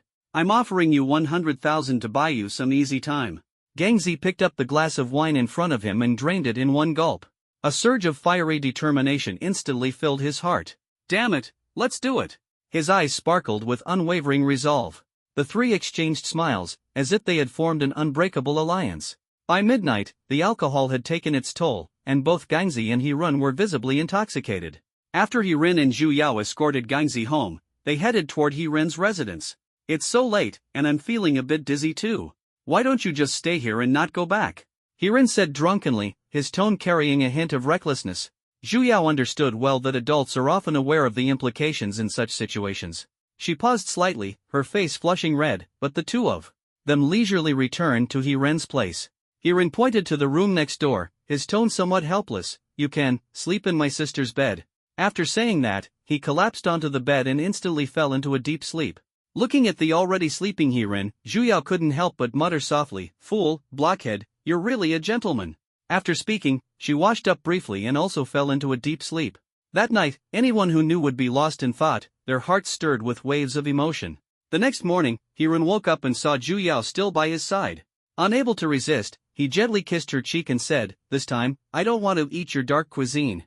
I'll make breakfast for you." Zhu Yao ate the noodles Hiren had prepared for her, feeling an immense sense of happiness. She had experienced love before. Her ex-boyfriend had chosen to leave when her father was burdened with debt, a true scumbag. But Hiren never spoke sweet words. Instead, he gave her a sense of security through his actions, completely different. After breakfast, the two headed to the company. Before last night's meeting, Hiren had already sent the company's address to Gangzi. Early in the morning, Gangzi was already waiting at the company entrance. Around 9 o'clock, Hiren and Zhu Yao arrived at the company together and saw Gangzi squatting at the door. They quickly invited him inside. Gangzi had played games with Hiren before, and after listening to Hiren's explanation of the setting for Destiny, he quickly got into the mood. Zhu Yao had purchased 10 gaming devices earlier and immediately handed one to Gangzi. "You create a character first, we'll wait for you in the beginner's village," Hiren said. "What kind of character should I create?" Gangzi, still not very familiar with the game's setting, hesitated and asked. "Whatever you feel like playing," Hiren replied succinctly. No choice, Gangzi could only create a warrior character and decided to switch to a shield bearer in the future, responsible for taking all the damage. A few minutes later, Gangzi successfully created the character and named it, Thick-Skinned and Hard to Beat. As soon as he entered the game, Hiren and Zhu Yao were stunned. This name was just too funny. "What are you staring at? Let's go, time to level up," Gangzi urged. "This ID is quite original, really suits your warrior class. By the way, have you checked your talent?" Hiren suddenly asked. "Let me see, I didn't notice earlier." Gangzi scratched his head and checked his talent. Bloodwound, based on your current health status, for every 5% health lost, you will deal damage equal to 100% of your maximum health to the attacker. Gangzi read aloud, his eyes lighting up. Looks like your talent really suits your name, Hirin said with a smile. This talent was extremely fitting for Gangzi, as his defense and training would greatly improve when he transitioned to a shield general later on. Although this talent seems invincible in the early stages, its advantages only truly manifest in the later stages. But with the right equipment, it can definitely make him a top-tier shield general. Several people didn't say much. Gangzi entered the game 5 days late and needed to quickly close the level gap. After getting ready, the three headed straight for the Death Plains. At this time, the average world level was in the teens, and many players were still lingering in Locust Canyon. After stepping into the Death Plains, Hirin quickly began fighting. Relying on his attack speed and the multi-point shooting skill, he easily defeated the Death Skeletons here. In just 2 or 3 hours, both he and Juya leveled up, while Gangzi successfully reached level 13 and obtained 2 pieces of purple equipment and 2 skill books, though they were all for mages. Although there was still a gap compared to the average level in the game world, this speed was already quite impressive. Around noon, the three took a short break. Hirin sold the skill books and equipment, successfully earning 3,000 gold coins. This game really makes money fast, Gangzi exclaimed, looking at Hirin's gold coins in amazement. This is just the tip of the iceberg. In 20 days, during the battle for City of Destiny, the guild that captures it first will be rewarded with 200,000 gold coins, Hirin explained. 200,000 gold coins? What are we waiting for? Hurry up and help me level up. Gangzi was already impatient, eager to catch up with Hirin and the others. Are you oversimplifying things? Right now, the only one with a guild token is Dynasty, and I still don't know their full strength. On the world rankings, there are 12 guild names, all named after the 12 zodiac signs, and they're all made up of players ranked in the top 50. As for their guild leaders, although their levels aren't high, they are definitely seasoned veterans in the game. Hirin thought to himself. Although he had interacted with Dynasty's Supreme Emperor and knew his true identity, facing such a formidable opponent still made him feel the pressure. Besides, with the strength of just the three of us right now, how could we possibly compete with guilds of hundreds or even thousands of people for City of Destiny? Hirin frowned deeply, feeling a growing urge to back out. Then we can recruit more people. If we have more people, won't that solve the problem? Gangzi's eyes sparkled, filled with a longing for the 200,000 gold coins. It's not that simple. Stop overthinking it for now, we still have over 20 days. The most important thing right now is to strengthen ourselves and stockpile resources to enhance the guild members. Otherwise, it will all backfire in the end. Hirin had already made his calculations. He didn't want to give up the 200,000 gold coins from competing for City of Destiny, but he also understood that recruiting people who only cared about profit would bring endless trouble. Let's go check out the boss. Based on the timing, it should be respawning soon. At Hirin's command, the three of them quickly sprinted toward the direction of Locust Canyon. When they arrived at the boss's spawn location, Hirin was stunned by the scene before him. At this moment, the appearance spot of the bloodthirsty Locust leader was already surrounded by players, divided into 2 camps, one led by Qingfom Anshuang from the Qingfom Guild, and the other composed of leaders from the Dynasty Zodiac Guild. On the Dynasty Guild side, all players had crowns flashing above their heads, with the golden guild name, Dynasty, displayed behind them. This was self-explanatory, it was the symbol of the guild. After the Dynasty Guild leader obtained the guild token, they began establishing the guild. Looking at the scene, Hirin excitedly said, "It seems like another thrilling guild confrontation is about to unfold." His fighting spirit was instantly ignited, eagerly anticipating the intense battle to come. As the saying goes, 2 tigers cannot share one mountain, and the same applies in the gaming world. The game Destiny uses cities as regions and IPs as positioning.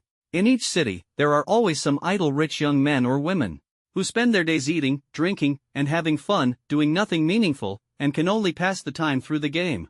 In the ZL City region, where Hirin is located, the Supreme Emperor of the Dynasty, the Secret Joy of Qingfom, and the leader of the Ming sect all seem to belong to this group of wealthy heirs.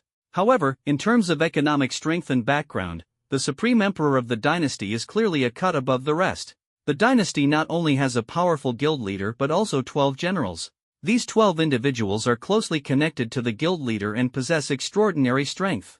Such clashes between tycoons are naturally welcomed by ordinary players. If the conflict escalates, the chances of the big shots throwing money around will also increase. Most ordinary players seek entertainment on one hand, and if they can gain some benefits while being entertained, it truly becomes a win-win situation. So when the Dynasty and Breeze faced off, apart from the core members, most players approached the scene with this mindset, even hoping the two major guilds would engage in a fierce battle. The four generals of the Dynasty lineup stood side by side at the front: Ugly Ox, Rabbit, Snake, and Goat. Before the boss respawned, Dynasty members had informed the guild that the first legendary weapon dropped by, a little cabbage, had appeared here. As the user of this weapon, Breeze's Dark Joy reclaimed the top spot in the world level rankings after a day of hard leveling. Seeing that, a little cabbage still hadn't caught up, he felt assured enough to organize members to tackle the boss. Unexpectedly, this time there was competition from the Dynasty, and his own members were almost halved. Under such circumstances, not to mention fighting for ownership, even if the other side insisted on a battle, his chances of winning were slim. Since the odds of winning are slim, we can only rely on arguments to persuade others with reason. Leaders of the Imperial Dynasty, we, Qingfeng, arrived here first. Could you give way? A member of the Qingfeng Guild tried to negotiate. As soon as these words were spoken, the members of the Imperial Dynasty felt it was a joke. Anyone with eyes could see the situation. You're asking me to give way? Do you really think the Imperial Dynasty is that easy to deal with? While the core members and leaders of the guild remained silent, the regular guild members were already in an uproar. *T, a piece of trash dares to talk big? Get your guild leader out here to speak. A member of the Imperial Guild sneered sarcastically. Damn, aren't you also trash from the Imperial Guild? You can't even take one hit from the guild leader. Qingfeng's side responded angrily, and the atmosphere instantly became tense. As the time for the boss refresh drew closer, Hirin said to Gangzi and Zhu Yao, "Let's go. Watching any longer will just waste time. Instead of fighting over a level 20 boss here, we might as well go tackle a level 25 one. Anyway, they won't resolve this anytime soon. Not going to watch? The fight will be really exciting. I've never seen a game conflict of this scale before." Clearly, Gangzi was very interested in this kind of clash. When we become stronger, battles of this scale will be common. By then, you won't just be a spectator but a participant. Let's go. Who knows, we might finish our raid before they're done. Hiren patted Gangzi and urged him. Most of the bosses in Destiny respawn at this time to prevent high-level players from monopolizing them maliciously. The design intent is to ensure high-level players can't raid multiple bosses at once. Additionally, there is a protection mechanism for boss-level encounters. Players more than 10 levels higher cannot participate in the raid. In other words, with Hiren and Zhu Yao's current levels, they are completely unable to raid the level 10, Dark Spider. The group left the standoff between the Dynasty and Breeze factions and headed straight for the Plains of Death. After a journey of just over 10 minutes, they quickly arrived at the Plains of Death, where a level 25 field boss, the Wraith King, would respawn. It has 40,000 health points, 75 attack power, and 50 defense. After understanding the attributes of Evil Spirit King, Hirin appeared particularly relaxed. After all, even the Scarlet Overlord, Lord of Destiny, with 100,000 HP could be defeated, making this wild boss seem much easier to handle. Nevertheless, Hiren did not dare to let his guard down in the slightest. Since he was still unfamiliar with the boss's skills, he needed to approach the battle cautiously. Although Hiren's level had already reached 21, his intelligence attribute gave him a significant edge in combat.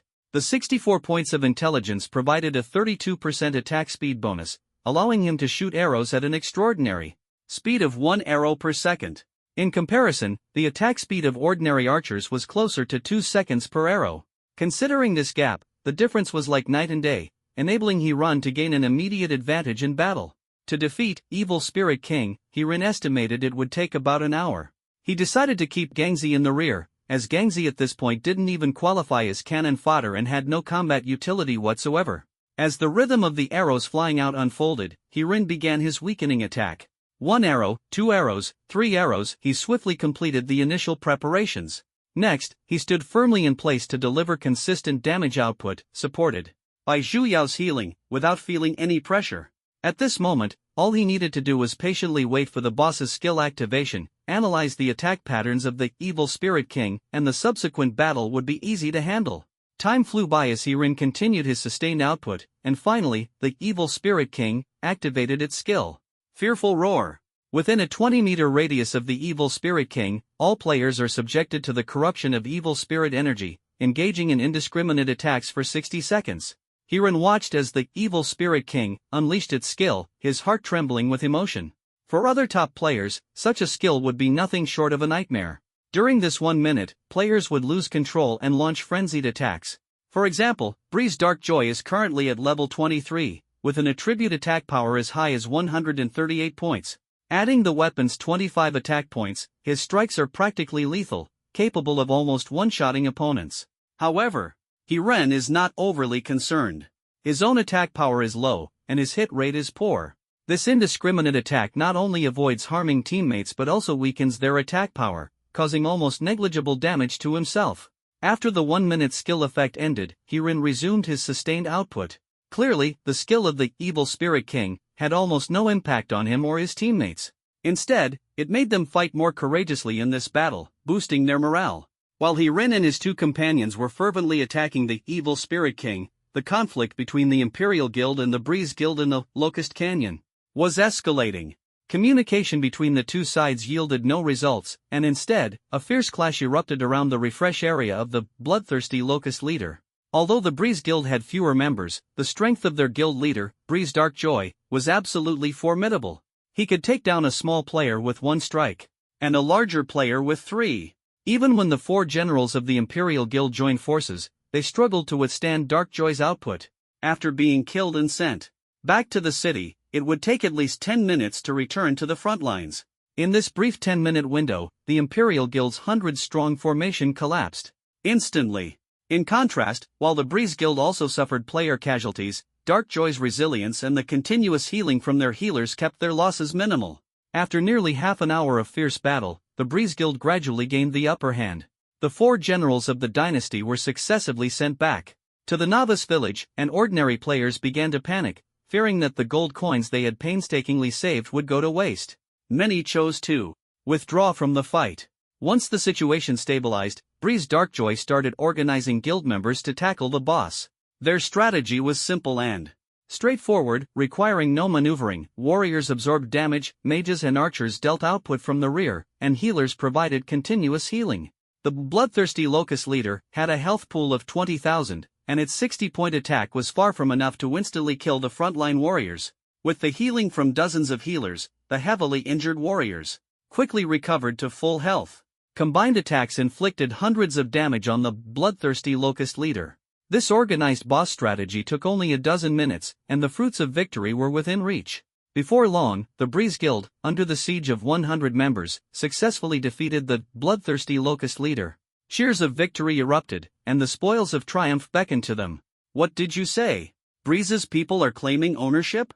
Zhang roared in his office, clearly furious at the challenge to his authority. After all, in the gaming world, his name was renowned, and everyone in ZL City feared him. "Brother Zhang, what should we do next?" The person on the other end of the phone asked cautiously. "Damn it, do I need to teach you? Fix the mess you made yourself." Zhang Zhang was burning with anger. Recently, some real-life matters had kept him occupied, otherwise, he would have already logged in personally. "Brother Zhang, Darkshine is too strong. We really can't compete." A voice full of grievance came from the other end of the phone. "Inform the studio, I'll log in tomorrow." Zhang Zhang no longer lashed out but simply issued the command. "This useless bunch can't handle anything, forcing me to step in. But the game's mechanism is such a hassle, it requires personal device recognition to log in." Half an hour after the Breeze Guild defeated the bloodthirsty Locust leader, Ren and his team successfully took down the Evil Spirit King. However, to everyone's disappointment, this raid did not bring any surprises. Aside from 3 pieces of purple equipment, there was also a mysterious bone. One of the items was gear for a healer, which increased health and mana while enhancing healing effects. Another was a healer's weapon with skill effects, the Witch Doctor's Staff. It provided 10 points of magic attack and came with the resurrection skill, making it highly suitable for Zhu Yao. During the early stages of exploration, it could significantly improve healing and resurrection capabilities. The third item was gear for an archer, which increased accuracy and attack percentage. Ren wasn't interested in this piece of equipment and casually listed it on the trading market for 3,000 gold coins, where it was purchased within minutes. "Let's head back to the village first. I wonder how much this mysterious bone can fetch," Ren said, looking at the mysterious bone, an unknown piece of bone, seemingly a finger bone. "Requires a soul crystal for identification, or you can sell it to the merchant at the village entrance for an enticing price." Zhu Yao and Gangzi nodded. After an hour of strategizing against the boss, they were indeed a bit tired, so taking a break sounded like a good idea.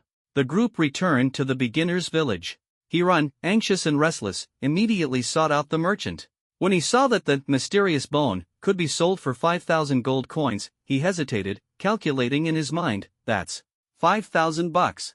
Plus, soul crystals aren't cheap on the trading market either, priced at 3,000 gold coins each. If, after appraisal, this bone turned out to be worthless, it would mean a loss of 8,000 gold coins, a significant amount. For a moment, Hiran didn't know what to do. He turned to look at Zhu Yao and Gangzi, hoping to hear their opinions. However, the two gave him an answer that left him even more conflicted. We'll go with whatever you decide, whether to sell it or appraise it. Worst case, we'll just treat it as if the boss didn't drop anything. After much deliberation, Hiran gritted his teeth and decided to go for the appraisal, even though the thought of losing thousands of bucks pained him.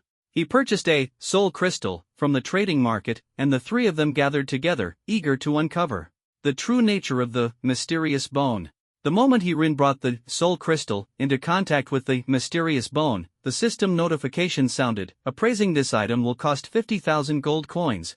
Do you wish to proceed with the appraisal? Damn! The developers of Destiny really know how to play tricks. Hiran was stunned, his mouth wide open. A blind box for 50,000 coins? Zhu Yao and Gangzi were also dumbfounded, exchanging glances. Is this going to give us a house or a car? Faced with this exorbitant appraisal fee, the three fell into hesitation once again. They were given 5,000 coins for free but didn't take them, spent 3,000 on soul crystal, and now they're being asked for a 50,000 coin appraisal fee? This was undoubtedly a huge trap. And to make matters worse, it wasn't just today's earnings. Even the first kill rewards from the past 2 days of raiding Lord of Destiny were all going to be spent. In other words, all the hard-earned coins they had accumulated, aside from repaying Zhu Yao's debt, would leave them completely broke if they chose appraisal now. Forget it, at worst, I'll just start over. Hiran finally steeled himself, gritted his teeth, and paid 50,000 gold coins to fuse the soul crystal with the mysterious bone. The fusion identification was simple and straightforward, without any dazzling special effects. The soul crystal instantly dissolved, transforming into energy that infused into the mysterious bone. That's it? Gangzi was dumbfounded, clearly at a loss over the process. What else were you expecting? It's just equipment identification. Hiran was about to check the item's attributes but was interrupted by Gangzi. That's not right, this is 50,000 yuan in real cash. Even if it's for fireworks, it should at least dazzle for half an hour, right? And all you get is a few bucks worth of special effects? Gangzi, who had never experienced this kind of virtual reality game before, couldn't help but feel deeply disappointed. In traditional online games, players can earn in-game currency by grinding, reselling equipment, or trading items, but these earnings are often negligible. However, in this hyper-realistic virtual game Destiny, beyond the conventional trading systems, many new business models have emerged, including virtual currency, credit loans, and physical item exchanges, among other features. This is also why so many people choose Destiny. Rather than calling it a game, it might be more accurate to describe it as a completely new way of life. Unlike other traditional online games, Destiny ensures the preservation of resource value. Accounts that cost millions or even tens of millions to build might depreciate in other games, but in Destiny, even if wealthy players invest heavily, their resources retain their value. Additionally, Destiny features a comprehensive leasing system, making it not just a game for the affluent but also another form of investment in the capital market. Like the president of the Royal Guild, spending 2.2 million extravagantly is essentially a form of investment. Not to mention the value of the top guild, just the first occupation rewards from City of Destiny alone bring substantial monthly income from siege battles. Coupled with in-game industries, such an investment is undoubtedly better than real-world businesses. For ordinary people, 2.2 million is an astronomical figure, but for those second-generation rich kids, it's just a drop in the bucket. Gangzi belongs to the ordinary working class, a wage earner with a monthly salary of a few thousand, so he naturally values money greatly. Spending 50,000 to appraise a game item, even though the money doesn't belong to him, fills him with inner conflict due to his decade-long brotherly bond with Hiran. Deep down, he actually doesn't want to proceed with the appraisal, but Hiran, having been involved in the game earlier, must have his reasons. The mysterious bone that Hiran had already appraised now had its name changed, and the bone fragment with a radiant 7-colored glow floated in his palm. Destiny Angel Wing Bone, collect 88 wing bones to gain access to Sky City. TCH, I thought it was something valuable. Turns out it's just a pass? Gangzy was utterly disappointed after reading the description of the Destiny Angel Wingbone. Don't underestimate this pass. It's the gateway to a new world. Hirun explained, his eyes gleaming with hope. Gangzy was completely baffled, but at this moment, Zhu Yao interjected to explain. Sky City is mentioned in the background story introduced by the game's developer on their official website.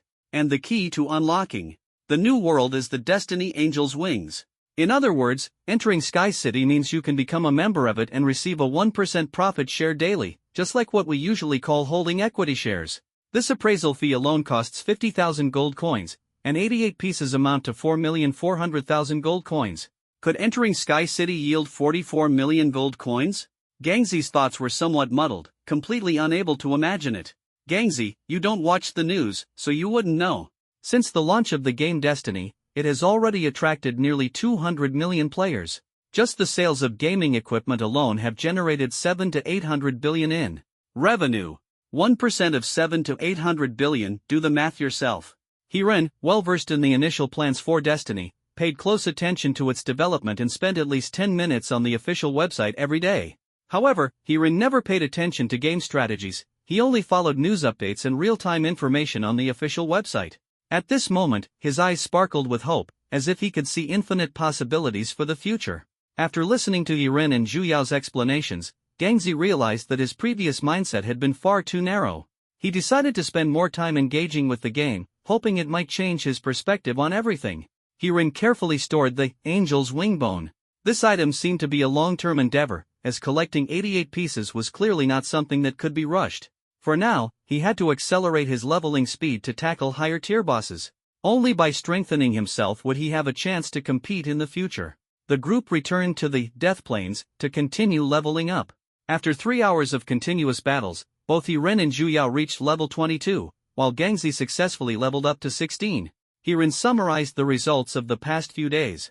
After deducting the 2.2 million debt he resolved for Zhu Yao and the 100,000 he gave to Gangzy from all the income earned through grinding and selling equipment, he was left with only 20,000 gold coins. For an average player, such earnings within a week would be considered quite impressive, but for Hirun, it was far from enough. He bore the heavy responsibility of Zhu Yao's company and had to take the lead. Just as he was pondering how to achieve rapid leveling, the Destiny game system suddenly issued an announcement, breaking the current calm. Dear players of Destiny, after a week of public testing, we have received valuable feedback from many players. To provide a better gaming experience and create more profit opportunities, the Sky City operations team has decided to conduct an emergency update from 10 p.m. tonight to 10 a.m. tomorrow. Please check the official website for specific update details. This announcement instantly sparked heated discussions among players worldwide, with everyone debating what create more profit opportunities truly means. Overall, the Sky City operations team has indeed provided players with a good experience over the past few days. Hirun, Zhu Yao, and Gangzy saw the announcement and immediately logged off, heading straight to the official game website. Currently, the official website of Destiny has not yet updated the announcement. The three estimated that it would only be displayed after the server maintenance. Meanwhile, instead of waiting, they headed directly to the food stalls in the commercial center to enjoy a hearty meal. The commercial center was bustling with people in the evening, and the food street was even more lively, with various delicacies attracting countless diners. The three casually chose a food stall, ordered a small hot pot, and prepared to enjoy themselves. Brother Gang, how was today's experience? Taking advantage of the gap before the dishes arrived, Hirun asked curiously. Gangzy's face was adorned with a bright smile. After a day of exploration, he was increasingly looking forward to the opportunities Hirun had introduced. Although the details were still unclear, the cash-to-game currency conversion, as well as the profits from Destiny City and Angel City, had truly opened his eyes. Actually, I earned about 1,000 gold coins today just from grinding and leveling up. This kind of income is so much easier than in the real world, Gangzy said excitedly. Although he hadn't witnessed the trading scene of guild tokens or experienced the thrill of converting game currency into cash, his heart was already filled with anticipation for the future. The small hot pot was quickly served, and the group enjoyed the delicious food while chatting casually. Occasionally, they could hear people around mentioning the word Destiny, making the atmosphere even livelier. Just as they were eating with great enthusiasm, a sudden argument disrupted the dining ambience, and everyone instinctively looked up. A young man in his 20s was seen angrily berating his girlfriend. "You wretched woman, did you use my 20,000 yuan to support some pretty boy?" The woman across from him burst into tears, struggling to hold back her emotions as she retorted, "Do you have the nerve to say that?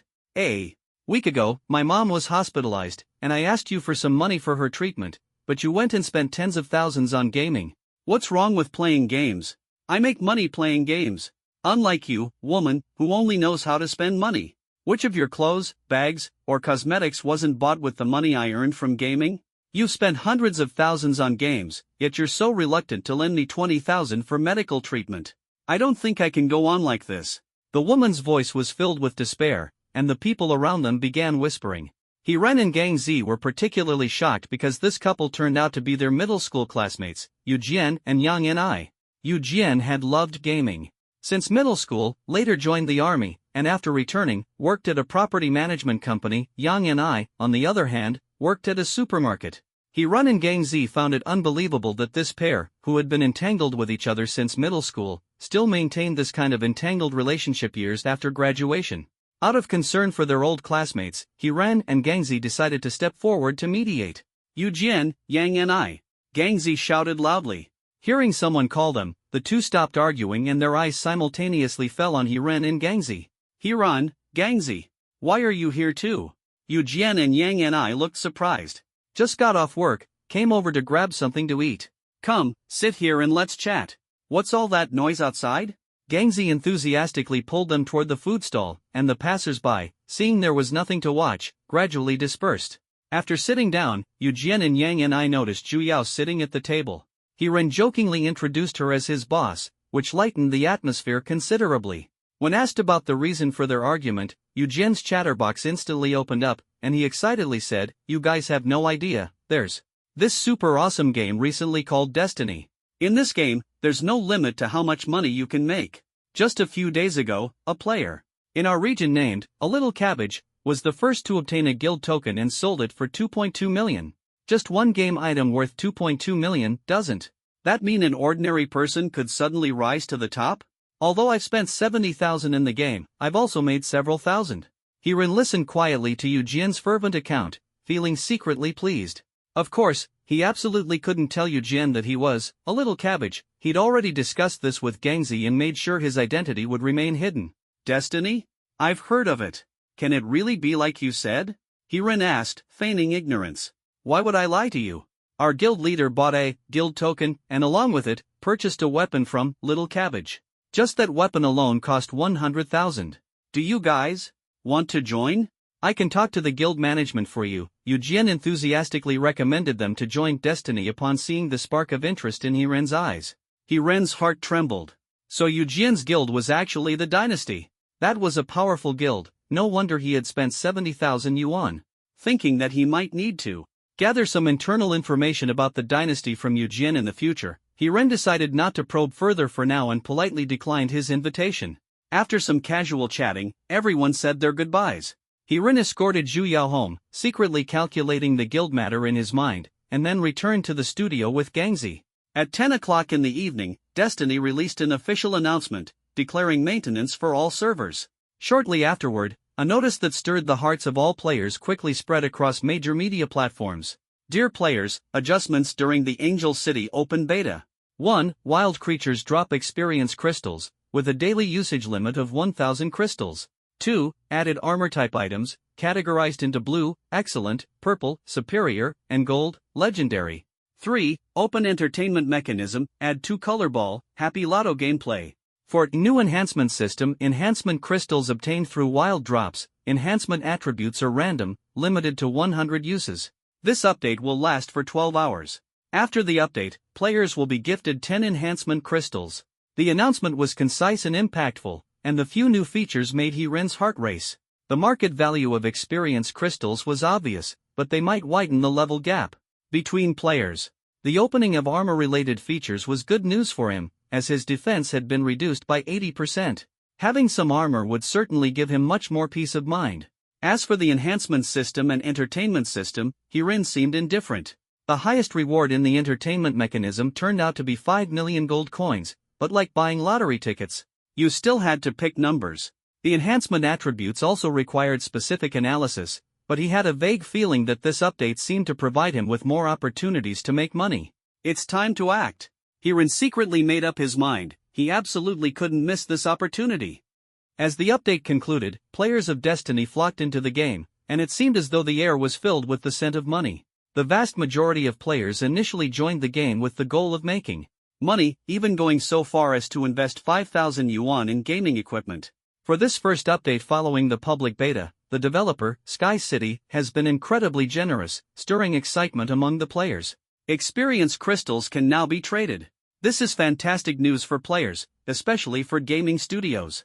The drop rules for experience crystals are equally thrilling. Creatures between levels 1 to 5 drop 50 experience crystals, levels 6 to 10 drop 100, levels 11 to 15 drop 200, levels 16 to 20 drop 400, and creatures between levels 21 to 25 drop a staggering 800 experience crystals.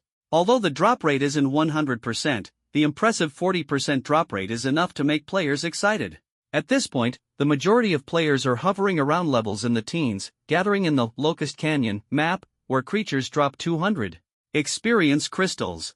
At the current pace, a 4-person team can easily earn 100 experience crystals per person per day by grinding in this area.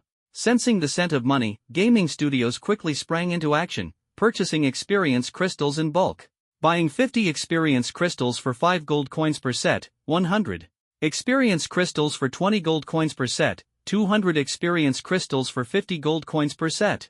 Purchase offers from various studios have emerged like mushrooms after the rain.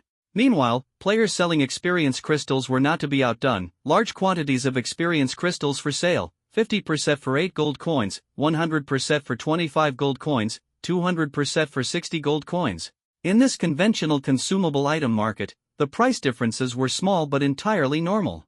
Studios and merchants alike hoped to establish a long-term stable market, resulting in surprisingly consistent prices. Hiran was secretly amazed by the uniformity of the market prices. However, he also understood that as the experience required for each level up increased, the price of low-level experience crystals would inevitably decrease over time.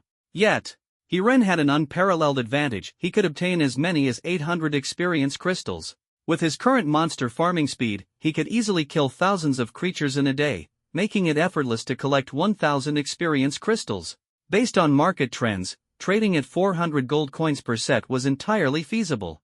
In a single day, he could easily earn 4,000 gold coins. While not a huge amount, it was sufficient to cover the expenses of Zhu Yao's studio, especially since the studio still employed several players engaged in grinding. After keeping an eye on the global buying and selling of experience crystals, Hiran decided to visit the game's entertainment hall. At this moment, the entertainment hall was packed with people, bustling with activity. Entertainment Hall offers players 3 types of lottery-based games: Bright Color Ball, Happy Lotto. Players need to spend 2 gold coins to purchase a set of numbers, with purchases closing at 8 p.m. daily and the draw taking place at 9 p.m. If the numbers are correct, players will receive generous rewards. The mechanism is almost identical to real-world lotteries. There is also a scratch card entertainment mode. Of course, the odds of winning are almost the same as real-world lotteries. With just a glance, Hiran decided to leave the entertainment hall. In the real world, he occasionally buys lottery tickets, with his highest winnings being no more than 100 yuan. He has no interest in such probability-based games. Just as he was about to leave, a message suddenly scrolled across his screen: Attribute Enhancement Stone for sale at 100 gold coins. Item has been listed for trade, first come, first served. Hiran was stunned. An attribute enhancement stone for 100 gold coins? I didn't expect this item to be so cheap. Immediately, he checked the trading market. Attribute enhancement stone, unidentified, priced at 100 gold coins, and it was still in an unidentified state. Hiran's heart stirred. This kind of enhancement stone with unknown attributes might be worth a try. Without hesitation, he bought it. The system immediately popped up an option: identifying the attribute enhancement stone requires 100 gold coins. Proceed with identification? Only then did Hiran realize that this attribute enhancement stone was akin to gambling stones in reality, filled with unknown risks and surprises. Since I've already bought it, I might as well identify it, he thought to himself. After all, the value wasn't high, so why hesitate? With this in mind, Hiran decisively paid the identification fee, his heart brimming with anticipation. Abnormal effect bonus +3. Looking at the attribute enhancement stone, Hirin couldn't help but feel a bit helpless. It seemed that while the stone appeared magical, the bonus it provided was far from impressive. If he wanted to achieve stronger attributes, it would likely require a significant amount of money. Moreover, once identified, the item could no longer be traded, making it nothing short of a money burner. However, Hirin became curious about the specific meaning of abnormal effect, so he opened the attribute panel to examine it closely. Abnormal effects: poisoning, bleeding, reduction of maximum health. When he saw the words reduction of maximum health, his heart trembled instantly, and he stopped reading further. This effect was all too familiar to him. It was precisely due to the mist that occurred during his attacks, causing the enemy's maximum health to be reduced. It seems that this money-burning item really needs to be put to use. However, I must be cautious and not strengthen it recklessly. If the attribute's strengthen turn out to be unsuitable, it would be a huge waste. After weighing things in his mind, Hirin decided not to dwell on it further and quickly contacted Zhu Yao, arranging to meet in her office to discuss some important matters. The two immediately logged off. "What's wrong? Why are you in such a hurry?" Zhu Yao looked at Hirin's appearance and couldn't help but feel suspicious. After all, Hirin was never the impatient type and was usually more meticulous about the state of the game after updates. "Oh, it's nothing major. I just wanted to discuss something with you. Our studio can start operating now," Hirin explained. "Currently, the studio members can purchase equipment enhancement stones at a price of 50 gold coins and sell 800 experience crystals externally. At this early stage, we have enough advantage to buy them at a price of 500 gold coins per set. I estimate we can farm 10 sets in a single day. Sure, you can go ahead and arrange it. After all, the studio is yours." Zhu Yao initially thought Hirin had something important to say, but it turned out to be about the studio's operations. "When did it become mine?" Hirin was a bit puzzled upon hearing this. "Isn't this your studio?" "Humph, such a blockhead. Alright, but why are you collecting attribute enhancement stones?" Zhu Yao didn't elaborate much on the studio issue. After all, their relationship was already confirmed. Men always care about saving face. Hirin briefly analyzed the effects of the attribute enhancement stones, and Zhu Yao understood his intention. Based on 100 usable attribute enhancement stones, each adding 3 points of abnormal effect bonus, that would be 300 points. In this way, wouldn't a single attack reduce the maximum health by 310 points? This not only saves time but also greatly improves efficiency. At that moment, Zhu Yao stood up, her voice firm. "I'll make arrangements right away." After arranging the buying and selling situation, the two returned to the game once again. At this moment, it was the right time to wait for the studio to collect attribute enhancement stones, and in order to cover expenses, farming experience crystals became Hirin's primary task. The three of them came to Death Plains, as usual. This time, Hirin adopted a strategy of fighting while moving and assigned Gangzi to pick up the items dropped by creatures, which saved quite a bit of time. In their eyes, making money was the top priority, so they continued to target corpse-eating bugs. Corpse-eating bugs happened to be level 21, dropping 800 experience crystals, with low health and active aggression. Hirin wanted to see how many experience crystals could be farmed in a single day. Monster killed, experience points increased by 600. Monster killed, experience points increased by 600. While walking and fighting, as creatures fell one after another, the experience points kept climbing. Zhu Yao's continuous healing ensured Hirin's survival, while Gangzi enthusiastically collected items, coins, and experience crystals from behind. In just 2 hours, Hirin's level rose to 23, with attribute points still allocated to intelligence, and Gangzi also leveled up to 18. It's almost time for Lord of Destiny to refresh. Yesterday, we couldn't tackle it in time because we were helping Gangzi level up. Let's head over now. Gangzi, you go back to the safe zone first, you can't enter there for now. After speaking, Hirin took Zhu Yao and headed toward Destiny Frontier. After some time on the road, the two arrived at the location of Master of Fate, just shortly after its respawn. Calculating the time, it was enough for them to successfully complete the raid. With the experience from their first success, this time the raid on Master of Fate felt much easier. After 2.5 hours of continuous effort, although somewhat exhausted, when the boss entered its self-destruct phase, all their efforts proved worthwhile. However, this time the raid on Master of Fate did not drop a guild token, leaving the two somewhat disappointed. If another token had dropped, it would have meant a profit of 1 or 2 million. Fortunately, there was a piece of legendary armor, which, although worth less than a tenth of the guild token, was still a decent reward. Scarlet Overlord Armor, Limited, Shield Guard, increases maximum health by 50%. This equipment's attributes are quite suitable for Gangzy. If we were to sell it, I bet that guy from the Dynasty would pay a hefty price. It's a pity about that weapon earlier, if it had all gone to Gangzy. It seems like he'd undoubtedly be the top shield guard in the region, Hirin lamented. He hadn't expected Gangzy to be willing to join the game, so he hadn't kept the weapon. Stop sighing, these are just early-stage equipment. The game map of Destiny is quite large, and there will be stronger equipment in the future, Zhu Yao comforted. The two picked up the items and didn't linger there. After placing several pieces of purple exceptional equipment in the trading house, they quickly sold them for 3,000 gold coins. Returning to the novice village to find Gangzy, they gave him the armor, and the group once again headed to the Carrion Beetle location to grind monsters. The group continued grinding until midnight. Feeling a bit drowsy, they hastily ended the battle. Through the entire day's training, Hirin leveled up to 24, while Gangzy reached the 20-level benchmark. It's worth noting that the average level worldwide was still around 18 or 19, and that was after a week's time. In contrast, Gangzy surpassed the level threshold in just 2 days, stepping into the ranks of high-level players. Hirin organized his backpack and found over 2,000 experience crystals, which was far better than he had expected. Calculated at 500 gold coins per set, this amounted to a total of 10,000 gold coins. He handed the experience crystals to Zhu Yao to arrange for the staff to sell them, while he himself logged out of the game. After logging out, Hirin tidied up his gaming equipment and lay on the bed to rest. Reflecting on the experiences of the past few days, it all felt like a dream, but the process was exhilarating. Judging by the current pace of internet development, the game Destiny could remain popular for at least 7 or 8 years. However, if he wanted to stand out in this trial of Destiny, he would still have to face many challenges. Just like the top influencers on a certain video platform back then, who among them isn't worth billions now. Since Destiny is the current trend of the era, there will surely be many who rise to prominence.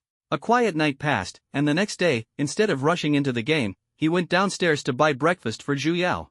Hirin habitually woke up around 7 a.m. At this time, the streets were bustling with people hurrying to work or school, and the breakfast shop was relatively crowded. While waiting, he suddenly overheard someone talking about the game Destiny. Last night, a studio was selling 800 experience crystals for 500 gold coins per set? Exactly, but we regular players shouldn't even think about it. Yeah, it seems like the Ming cult leader bought them all at 1,000 per set in the end, apparently a total of 20 sets. I don't understand the spending habits of rich people. That's 20,000 bucks. You don't need to understand. Something else happened afterward, don't you know? Last night, after seeing the Ming cult leader make the purchase, I logged off. What happened? The people from the Dynasty said that the experience crystals from this studio can only be sold to them, and it's 2,000 per set. That's way too overbearing. I remember the president of the Dynasty is called Zhang Zhang in real life, right? If it's him, he's definitely not someone ordinary people would dare to mess with. Listening to the discussions of the passers-by, Hirin was shocked. He had originally thought that 800 experience crystals would trigger a buying frenzy, but he hadn't expected them to be completely bought out by these big shots, with the price directly quadrupling. Since the people from the Dynasty are so wealthy, there's no way I'm missing out on this opportunity. Hirin bought breakfast and placed it in Zhu Yao's office, then quickly logged into the game and headed straight to the trading market. Just as he expected, attribute enhancement stones were not popular items. Their attributes were random, their usage was limited, and appraising them required gold coins. Ordinary players wouldn't use them themselves and would usually choose to sell them. Even though the price of attribute enhancement stones in the trading house has dropped to 50 gold coins, they still attract little interest. The randomness of attributes is destined to be a bottomless pit. With bad luck, even dozens or hundreds of stones might not yield the desired attribute. Hirin swept up all 80 attribute enhancement stones in the trading house in one go, feeling a chill in his heart. This is not something an ordinary player can afford to play with. Just the unidentified costs alone amounted to 4,000 gold coins, and with an additional 100 gold coins per identification, the total expense came to 12,000 gold coins. A whole day's hard work farming experience crystals seemed to vanish into thin air. But when he thought about how enhancing the abnormal attribute to its peak could make his monster farming speed skyrocket, he couldn't help but feel a glimmer of hope. Thinking of this, Hirin's unwillingness gradually dissipated. He knew he was embarking on an unprecedented path to becoming a true powerhouse. Hirin identified the 80 attribute enhancement stones in his bag one by one, hoping for some surprises to appear. Attack power +2. Evasion +1. Health +10. Defense bonus +2. Hit bonus +1. After appraising 5 enhanced attribute stones in a row, Hiren's face instantly darkened. Damn, this is such a scam. 750 gold coins for nothing? This really is a bottomless pit. In the past, spending 750 gold coins would have made Hiren hesitate, but now that he has a clear goal, this kind of pointless expense still pains him deeply. However, there's no choice but to continue appraising. This time, Hiren simply stopped checking them one by one and instead identified all 30 attribute enhancement stones in bulk. When the results came out, his mood became even more complicated. Attack power +2, x4, defense power +2, x3, evasion +1, x3, mana +10, x4, health +10, x5, movement speed +1, x4. Looking at these irrelevant attribute enhancement stones, Hiren rubbed his throbbing forehead and sighed inwardly. Once these enhancement stones are identified, they become bound, making them unsellable and unusable for himself. The chaotic mix of attributes left him at a loss. Staring at the remaining 45 attribute enhancement stones in his backpack, Hiren silently prayed in his heart, heavens above, earth below. Please give me some special effect enhancements. This time, he identified all the remaining items in one go, his anticipation rising steadily. Finally, when he saw the 3-point abnormal effect bonus enhancement attribute stones, a sense of relief surged through him like a tide. 1, 2, 3. Although only 3-point abnormal effect bonus stones were obtained out of 80 enhancement attribute stones, combined with the one he had before, Hiren finally had 4 enhancement stones he needed. While the quantity was not much, at least it was something. However, thinking about collecting 100 of them, at the current rate, wouldn't that cost 400,000 gold coins? 400,000 isn't actually that much, Hiren calculated in his mind. It seems these enhancement attribute stones aren't as bottomless as they seem. I'll consider getting some for Gangzi and Zhu Yao in the future if there's a chance. After disposing of the useless enhancement attribute stones, Hiren decided to use the 4 enhancement stones he had on hand. Attribute enhancement stone success rate 50%. Do you want to use it? Damn, you set up obstacles everywhere, traps at every step. Even using attribute enhancement stone is probability based? Hiren cursed inwardly. Earlier, he thought, City of Angels, this top-tier game, was a conscientious creation, but it turned out to be just as shady as the rest. Probability is probability, so be it.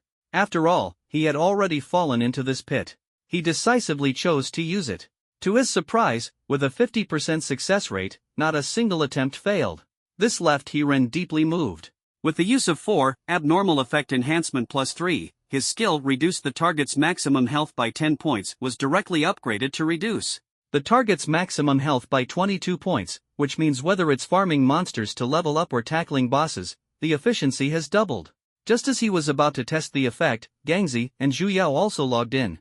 All of yesterday's 800 experience crystals have been sold, earning a total of 10,000 gold coins, Zhu Yao said excitedly. For Hiren, this was already old news, but Gangzi's eyes lit up and he expressed his desire to continue farming 800 experience crystals, only to be decisively rejected by Hiren. Today we're heading to Fate Frontier to tackle creatures above level 26. Level 26 creatures, could they be a bit challenging? Zhu Yao said worriedly. Although her current healing spell could restore nearly 20 points of health, she still felt some pressure when facing creatures above level 26. Let's go take a look first. I have a plan, Hiren said firmly, leading the two of them as they rushed toward the map of Fate Frontier. Along the way, he shared with everyone the details about the enhanced attribute stone he had identified. This doubling of the maximum health reduction also put Zhu Yao's mind at ease. Rebel Warrior, level 26, HP 1500, attack power 55, defense 35. Rebel Medic, level 26, HP 1300, attack power 35, defense 45. Rebel Hunter, level 26, HP 1200, attack power 58, defense 30. Rebel Mage, level 26, HP 1100, attack power 62, defense 25. The fugitives of the City of Fate wander across the State of Fate, awaiting the judgment of destiny. The State of Fate is filled with humanoid creatures, each possessing extraordinary skills. For instance, the Rebel Warriors have multi-attack effects, the Rebel Medics can perform miraculous healing. For their teammates, the Rebel Hunters excel in long-range strikes with astonishing attack speed, and the rebel mages are particularly fierce, with critical damage that sends shivers down one's spine. Facing these enemies, an ordinary team would struggle to take down even one, let alone handle multiple at once. However, for Hirin, these challenges are not much of a concern. The only real threat is the mage's critical damage. If hit by a critical strike, Hirin's health would be reduced by 8 points, and with only 20 points of health remaining, he is in a precarious situation. Looks like it's time to prepare some armor for myself, Hirin thought to himself in silent frustration. Before the update of the game Destiny, the attribute boosts of ordinary and fine armor were relatively simple, such as a small amount of defense and health. At that time, Hirin thought the enemy's attack power was low and there was no need to be overly cautious. However, as the enemy levels increased and their attack power skyrocketed, the importance of armor gradually became apparent. But Hirin was not planning to sit idly by. His range far exceeded that of these creatures, and as long as he maintained an effective distance, he could ensure his safety. Now, he needed the assistance of his teammates. Brother gang, if any ranged attack creatures get within 10 meters of me, go and attack them. Gangzi had several hundred health points, which was more than enough to help Hirin withstand some close-range ranged creatures. As for melee creatures, Hirin wasn't worried at all. The slowing effect of the moon ring was no joke. With skillful maneuvering, Hirin began to move flexibly. Countless humanoid creatures gathered around him, creating a spectacular scene that stirred the emotions. Kill the monster, gain 1200 experience points. A creature with 1500 health points can be defeated in approximately 40 seconds based on Hirin's current maximum health reduction and attack speed. Creatures are constantly being attracted, and the experience points keep increasing steadily. This efficiency and strategy is simply beyond imagination, even smoother than yesterday's strategy against the corpse-eating bug. Truly double the rewards, double the joy. After 5 hours of hard work, the thrill of leveling up through monster grinding is exhilarating. Each creature providing 1,200 experience points is truly eye-opening. At this moment, most players are still struggling in Locust Canyon, where earning 200 to 300 experience points in a team is already considered a decent gain. Although the difficulty of leveling up increases exponentially as the levels progress, not everyone possesses the ability to defeat creatures above their level like Rin and his team. 1,600 experience crystals, this is truly a chance to strike it rich. Gangzi looked at the neatly arranged 3,000 plus experience crystals in his bag, his eyes gleaming with greed.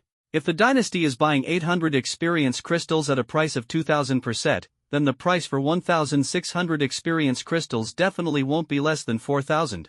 We could even set it at 5,000, and they would still buy it without hesitation. With such a massive transaction, what exactly is their scheme?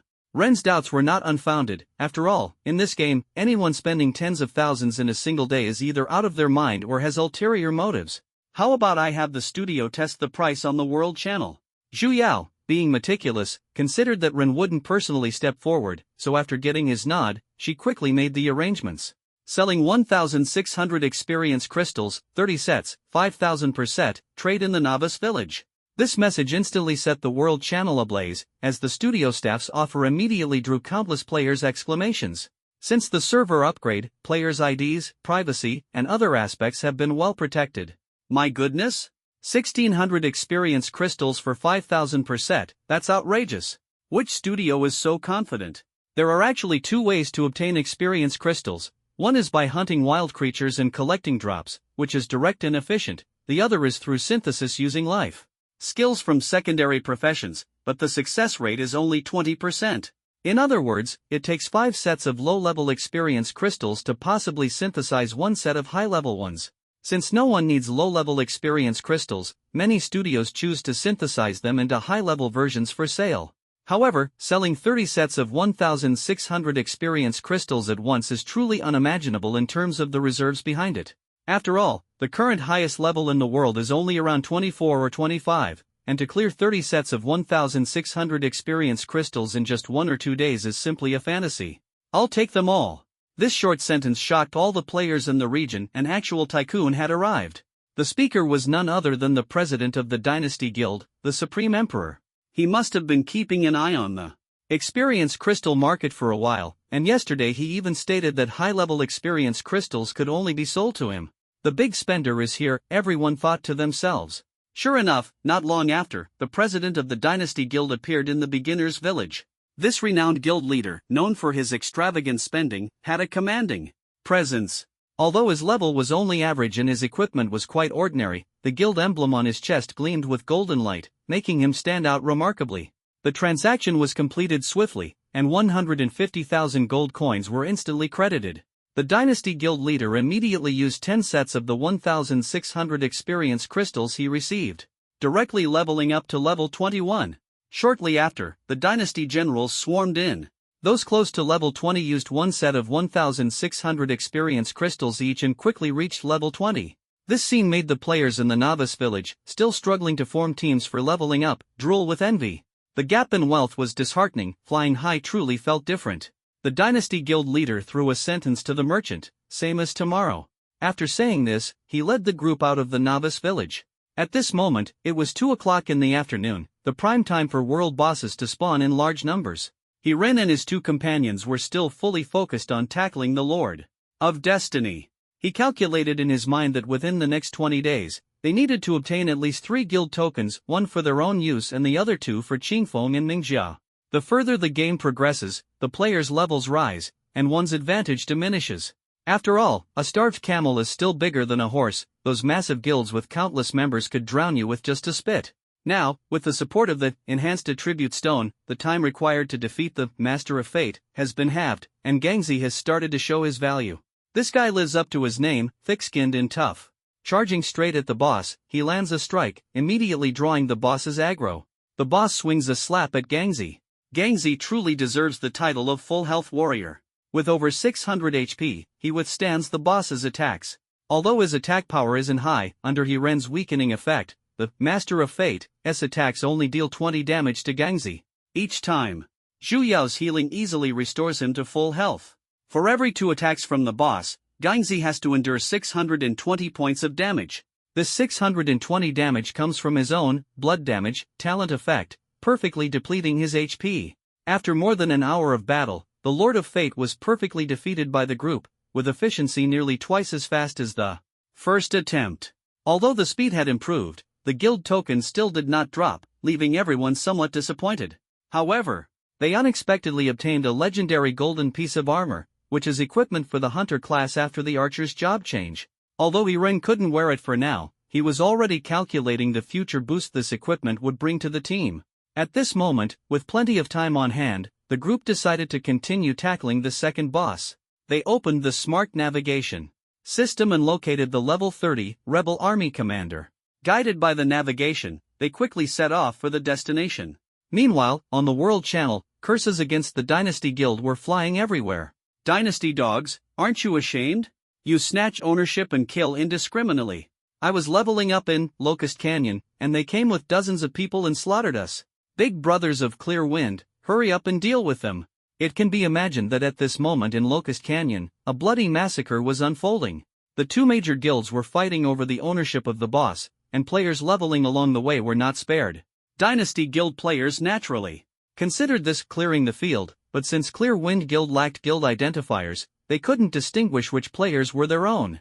As a result, Dynasty players would directly send anyone not from their guild back to the city. This made many players furious, thinking to themselves, so what if your dynasty has money? Does that mean you can act so domineering?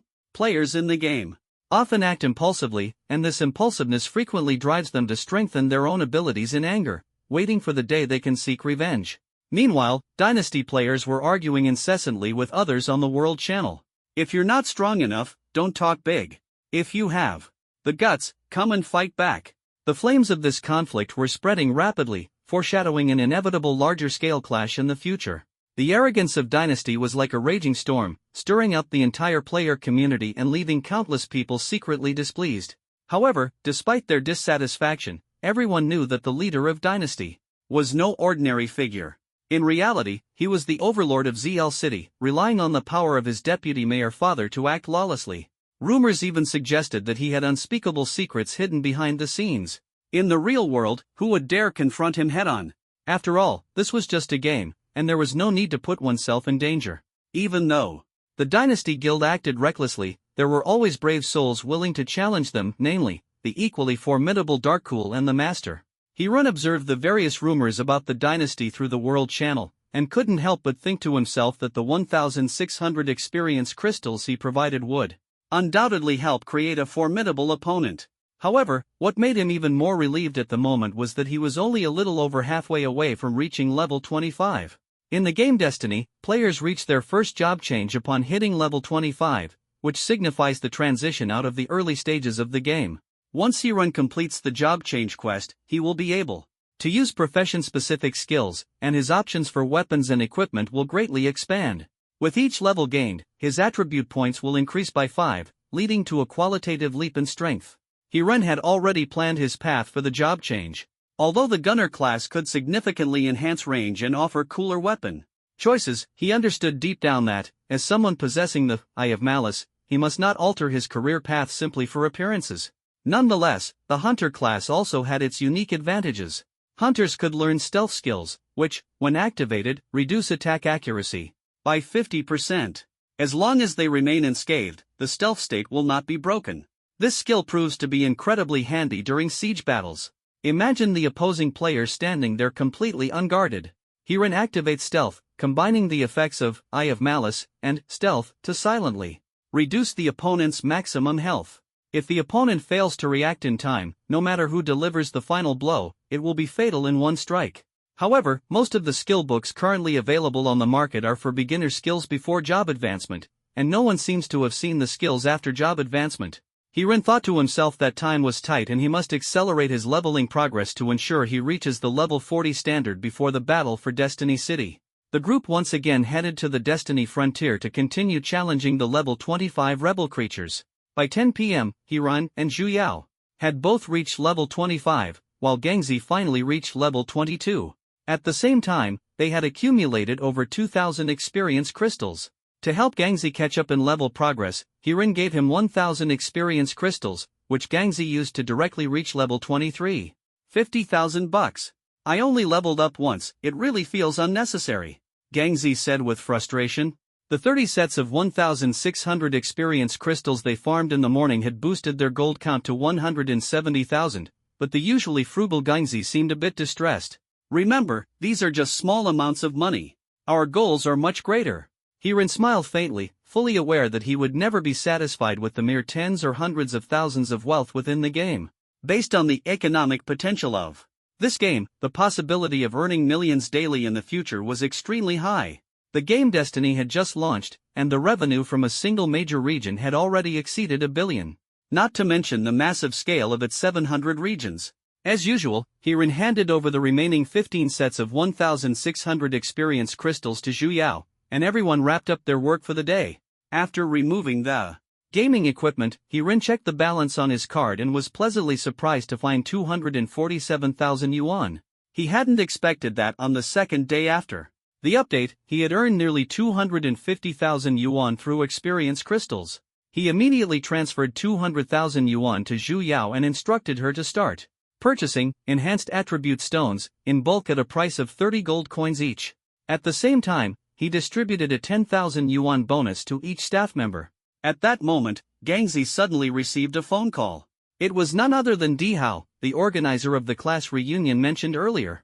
Hiran, don't forget about tomorrow's class reunion. I've already invited our homeroom teacher, Ms. Huang. She's really looking forward to seeing the students she taught for 3 years. Dihao's voice was full of enthusiasm, but Hiran only felt irritated in his heart. Got it. Hiran responded casually, his dislike for people like Dihao growing deeper. The shady things this guy had done over the years, who knows how many families he had ruined. Now he must have found some way to clean up his image and was eager to show off in front of everyone. Not wanting to dwell on this matter, Hiran sent a message to Zhu Yao, chatted for a while, and then silently planned his future actions in his mind before peacefully drifting off to sleep. Early the next morning, Hiran logged into the game. Zhu Yao was already waiting inside. Last night, the studio team worked overnight to collect enhanced attribute stones. There are only 893 here now, and the price ranges from 30 to 50 gold coins. If we keep going like this, the prices might spiral out of control. Hiran pondered for a moment, not overly concerned. These items were inherently rare, with a low drop rate. Achieving the pinnacle of his desired attribute enhancements was merely a matter of time. What worried him slightly was his current lack of economic strength. If someone tried to force him to acquire resources, it could spell trouble. Fortunately, he hadn't made enemies with the big players yet. For now, patience and a period of development seemed the wisest course of action. 893 unidentified, enhanced attribute stones, mean consuming 89,300 gold coins, which made Hirin feel a pang of heartache.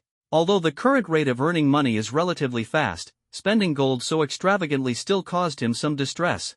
After identifying all the enhanced attribute stones, the result was only 7 abnormal attribute bonuses. Hirin couldn't help but curse his luck, which was ridiculously bad.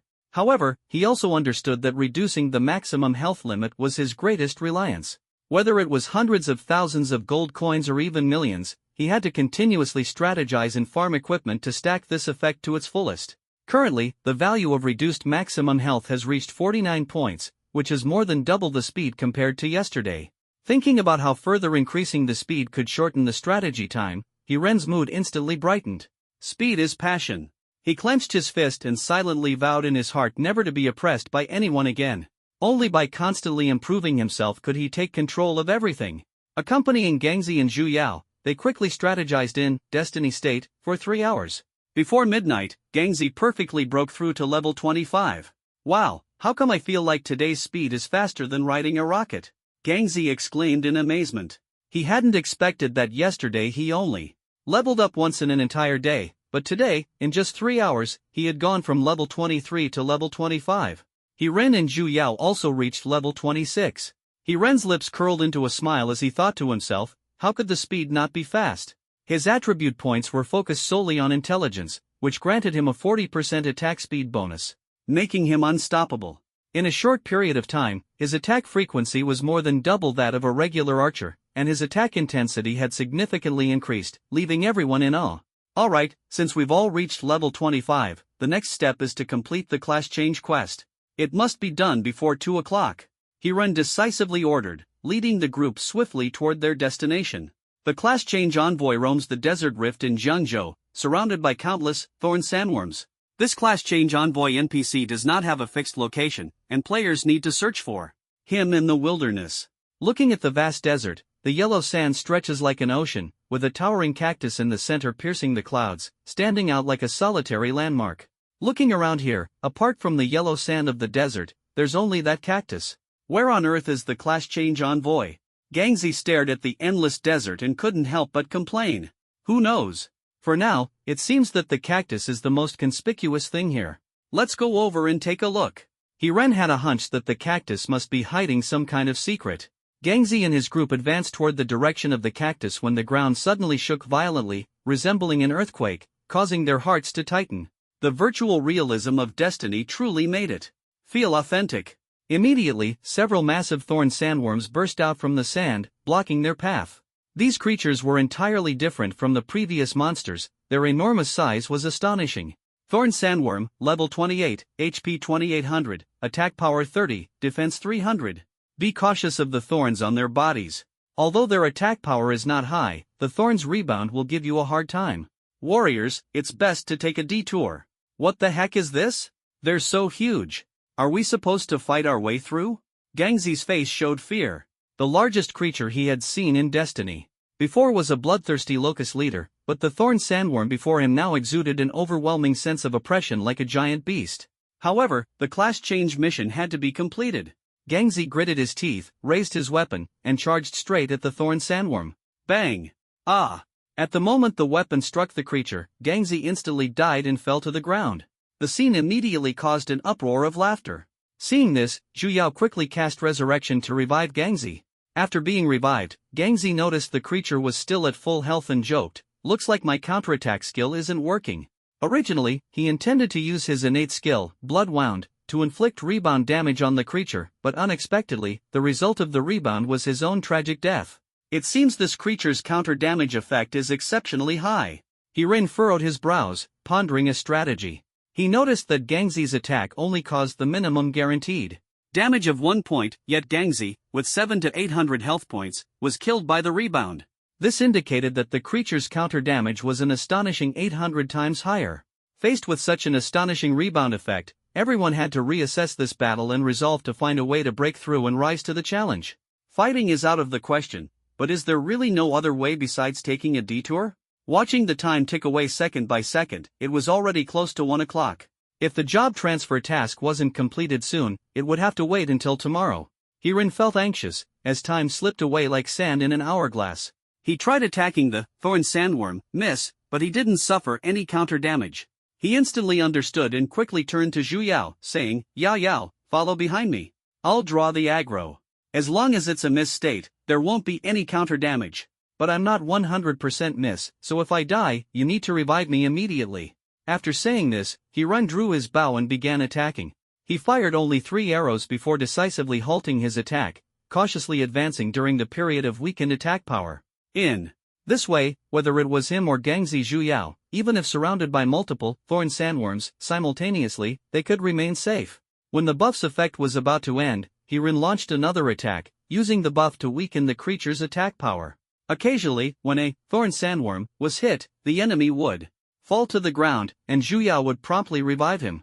In this manner, they experienced death and revival over 20 times, finally managing to approach the range of the cactus. At that moment, the ground around the cactus suddenly began to rise slowly. Accompanied by violent tremors, the head of a giant python emerged from beneath the cactus. That so-called cactus turned out to be the horn on the giant python's head. This scene stunned everyone. The massive snake stood 10 zhang tall, exuding an overwhelming presence. Everyone assumed it was some mysterious boss and prepared to enter combat mode.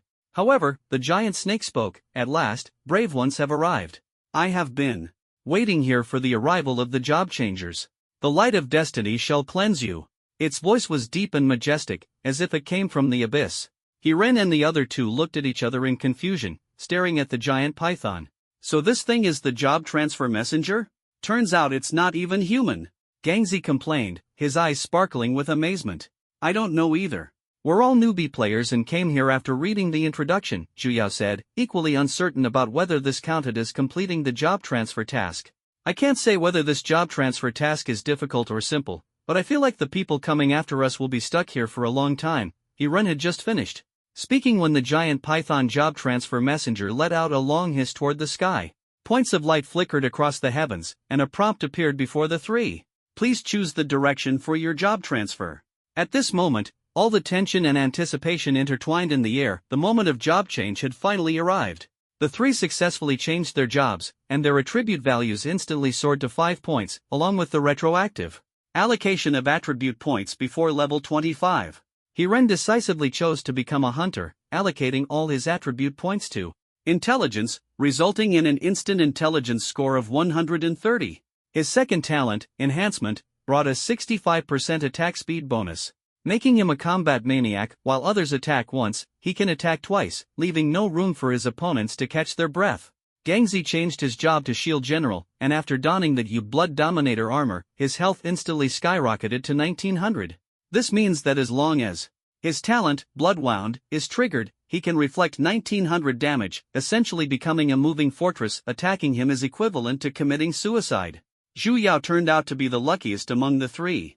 Originally, her talent was enhancement, but during the job change, she unexpectedly triggered the hidden profession, Divine Cleric. Her enhancement talent evolved into granting 2 extra attribute points per level up. As a result, Zhu Yao gains 7 attribute points every time she levels up, making her practically a pay-to-win player in the game. After changing professions, they acquired more powerful skills and equipment. Taking advantage of their level advantage, the group decided to rapidly level up by defeating wild creatures for experience and gear after completing the raid on the Master of Fate. At the respawn point, the Master of Fate refreshed on time. Hirin, Zhu Yao, and Gangzi had been waiting there for quite a while. The Master of Fate no longer posed a threat to them. Even its ultimate explosive attack could not deal a fatal blow to Gangzi. However, Hirin's health remained low, requiring him to stay cautious. As a top-tier player in the first echelon, Gangzi naturally took on the tanking role. With every 2 attacks from the Master of Fate, Gangzi suffered 1,900 damage directly. Although the Master of Fate had 100,000 health points, it would only take a little over 100 hits to defeat it. Zhu Yao's healing skills had improved significantly, effectively restoring nearly 50 health points, which was more than enough to ensure Gangzi's tanking ability. Meanwhile, Hiren's attack reduced the maximum health of the target by 49 points, which seemed negligible. As a result, he refrained from attacking this time, fearing that weakening the Master of Fate's attack might render Gangzi's blood damage ineffective. In just over 20 minutes, the Lord of Fate's health had dropped to a quarter. Gangzi, watching the rapid decrease in health, felt a surge of excitement. Is this really the Lord of Fate? It won't take long to finish it off. Keep bragging. Hirin rolled his eyes, secretly thinking this guy was way too confident. Just as the three entered the final phase of the strategy against the Lord of Fate, a sudden meteor struck down, instantly killing Gangzi. Zhu Yao said alertly, this isn't right. The Lord of Fate doesn't have such a skill. Plus, Gangzi's health was over 1,000, he shouldn't have been one-shot. Be careful, retreat from the boss's attack range, someone's coming. Hiran warned urgently. A group of people was rushing toward the boss's location. It was the president of the Imperial Guild and his 12 generals. It seemed they were here to claim the boss's ownership. The strength of the dynasty is now top-notch. Although there hasn't been a class change, every piece of equipment is exceptionally refined. And the class composition is very balanced. This time, the dynasty brought over 30 players, all at level 20, clearly core members. Who did I think it was? Turns out it's a little cabbage.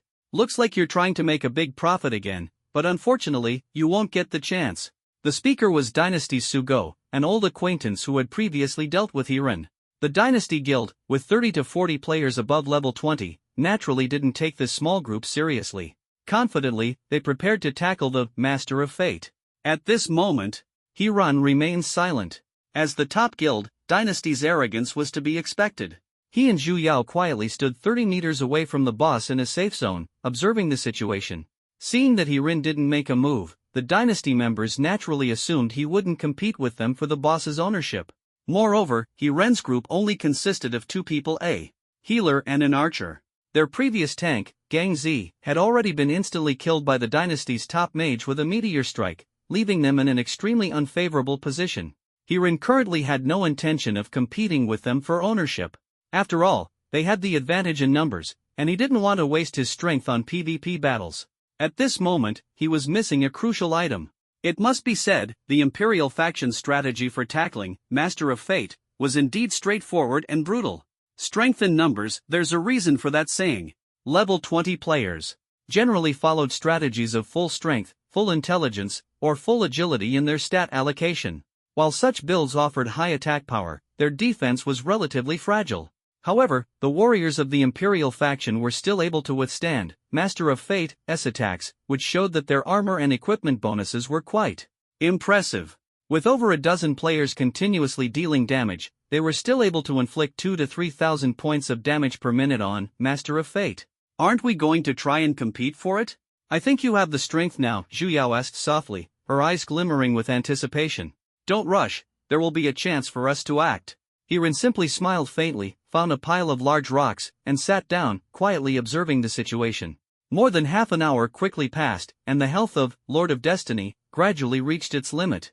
At this moment, all the players from the dynasty seemed to be energized, even the healers stepped forward to unleash frenzied attacks on the Lord of Destiny. Just as Lord of Destiny's health dropped to 0, thunder roared in the sky, and a massive surge of energy shot up from the boss's body. The dynasty players seemed to realize something and began frantically fleeing to safe zones. However, in just 1 second, the boss, Lord of Destiny, exploded, instantly killing 32 dynasty players and simultaneously restoring 32% of its health. At this moment, Hirin slowly stood up and began attacking Lord of Destiny.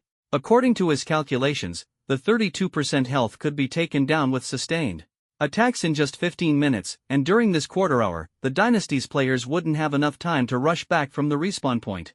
I told you, opportunities always come. But I warned everyone before that, Master of Fate causes explosive damage equal to 1000% of its attack power upon death. Why wouldn't they listen?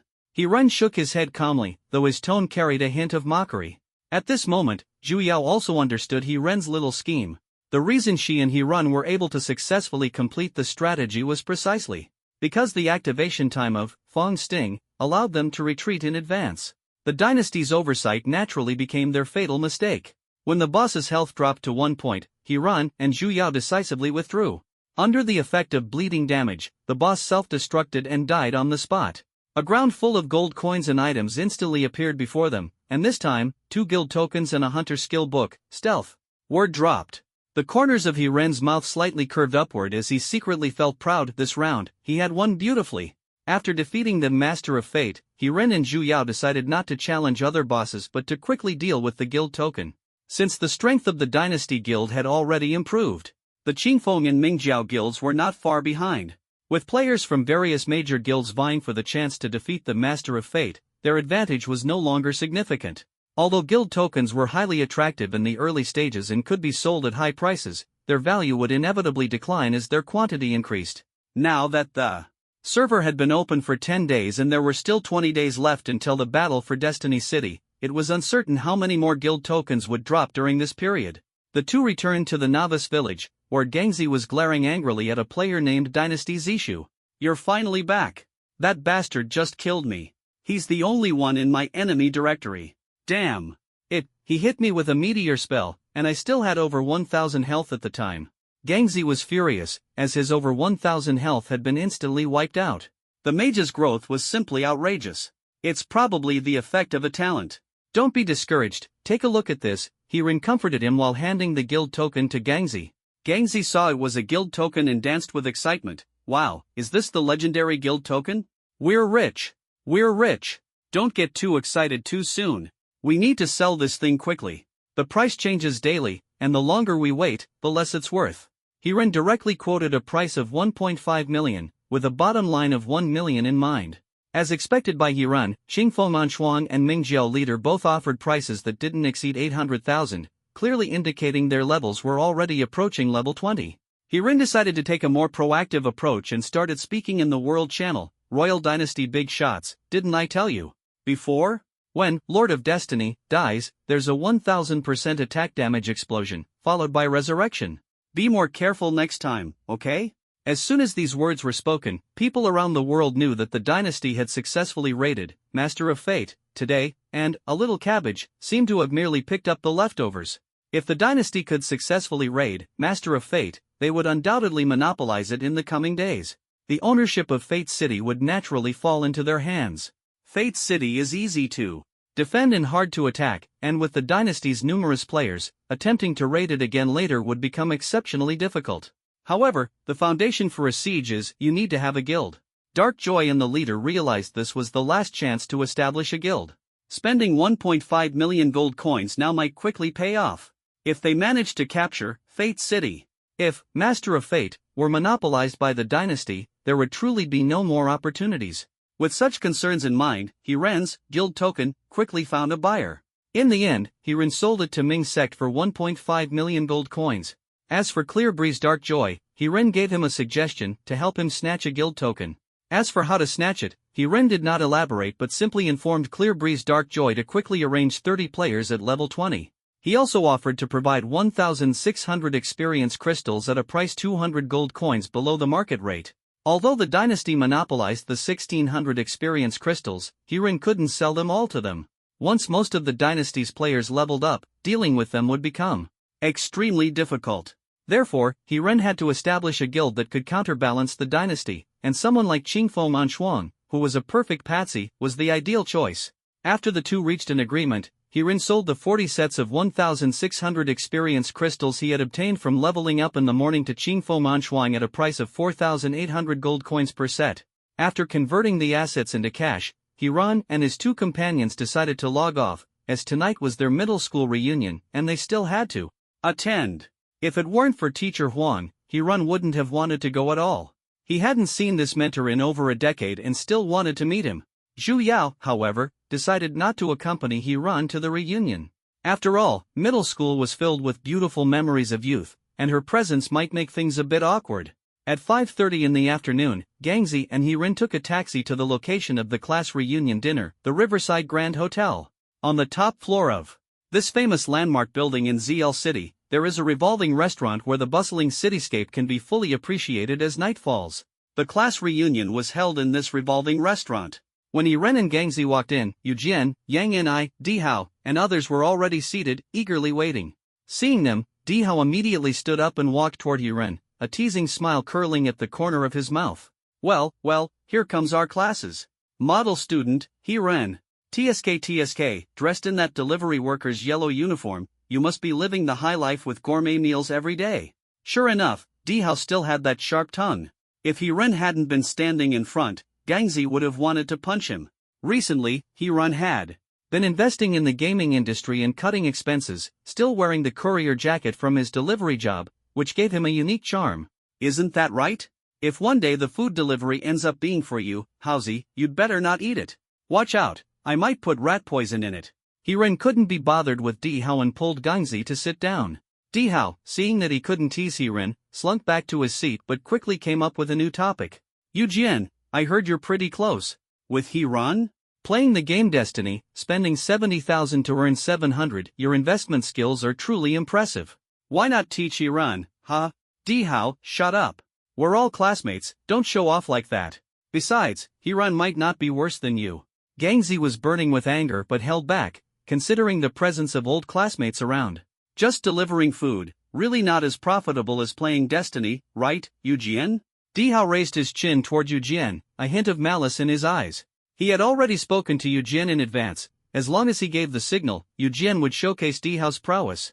Eugene understood perfectly. After all, Dihao had given him a 5,000 yuan benefit. That's right, Hao Ji was introduced to Destiny by me. Although my level can't compare to his, Hao Ji is the top general of the game's #1 guild. The guild leader even rewards each of them with 100,000 yuan every month. Hao Ji is incredibly skilled. Just today in the game, he smashed a tank warrior to death with a single strike. As Eugene eloquently recounted Dihao's glorious deeds, He-ren and Gangzi exchanged glances, silently thinking, so it was you, kid. Let's see if we let you off easy. Amid Dihao and Eugene's continuous embellishment of the Destiny game, the atmosphere in the class gradually became lively, with many classmates joining the discussion. The sound of conversations rose and fell. Can you really make money? A classmate asked expectantly. Is it fun? Another classmate followed up. Dihao, take us to play together, everyone shouted in unison.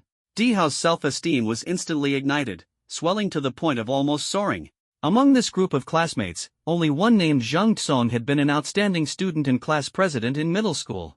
Now, he works as the financial director at ZL Group, with an annual salary of just 300,000 yuan. In this third or fourth tier city, a salaried worker earning 300,000 yuan a year is already considered quite good. After all, nowadays, making 100,000 to 200,000 yuan a year in business is already seen as a success. Dihao can earn 100,000 yuan a month, and his job is just playing games, which makes his classmates incredibly envious. He-ren thought to himself that Zhang Zhang must be connected to some shady industries. Now that Dihao is advancing into gaming under his wing, there must be something suspicious going on, but their true intentions remain unclear, and He-ren dared not inquire further. Dihao, you have to take us along. We want to share in your fortune too. Gangzi secretly felt dissatisfied, thinking that since you're inviting classmates to play, let everyone see you make a fool of yourself. So he turned to He-ren and whispered, brother, you have to help me get revenge. The ranged attacks are hurting me, and I can't fight back. He-ren nodded slightly, also wanting to teach Dihao a lesson. Just as everyone was chatting enthusiastically, Teacher Huang finally arrived, and everyone greeted their junior high school teacher in unison.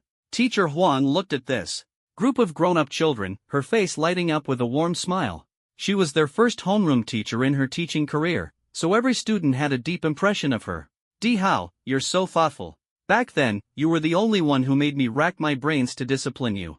You were so mischievous at that time, Teacher Huang said with a smile, her gaze gentle. Isn't that right? This guy is still quite mischievous now. Otherwise, how could he make friends with some ruffians and big shots in the game? Gangzi mercilessly exposed Dihao, his tone carrying a hint of teasing. He-ren saw this and felt a pang of anxiety, worried that Gangzi's words might cause unnecessary trouble. He quickly tugged at Gangzi's sleeve. Realizing he had gone a bit too far, Gangzi decided not to continue the topic.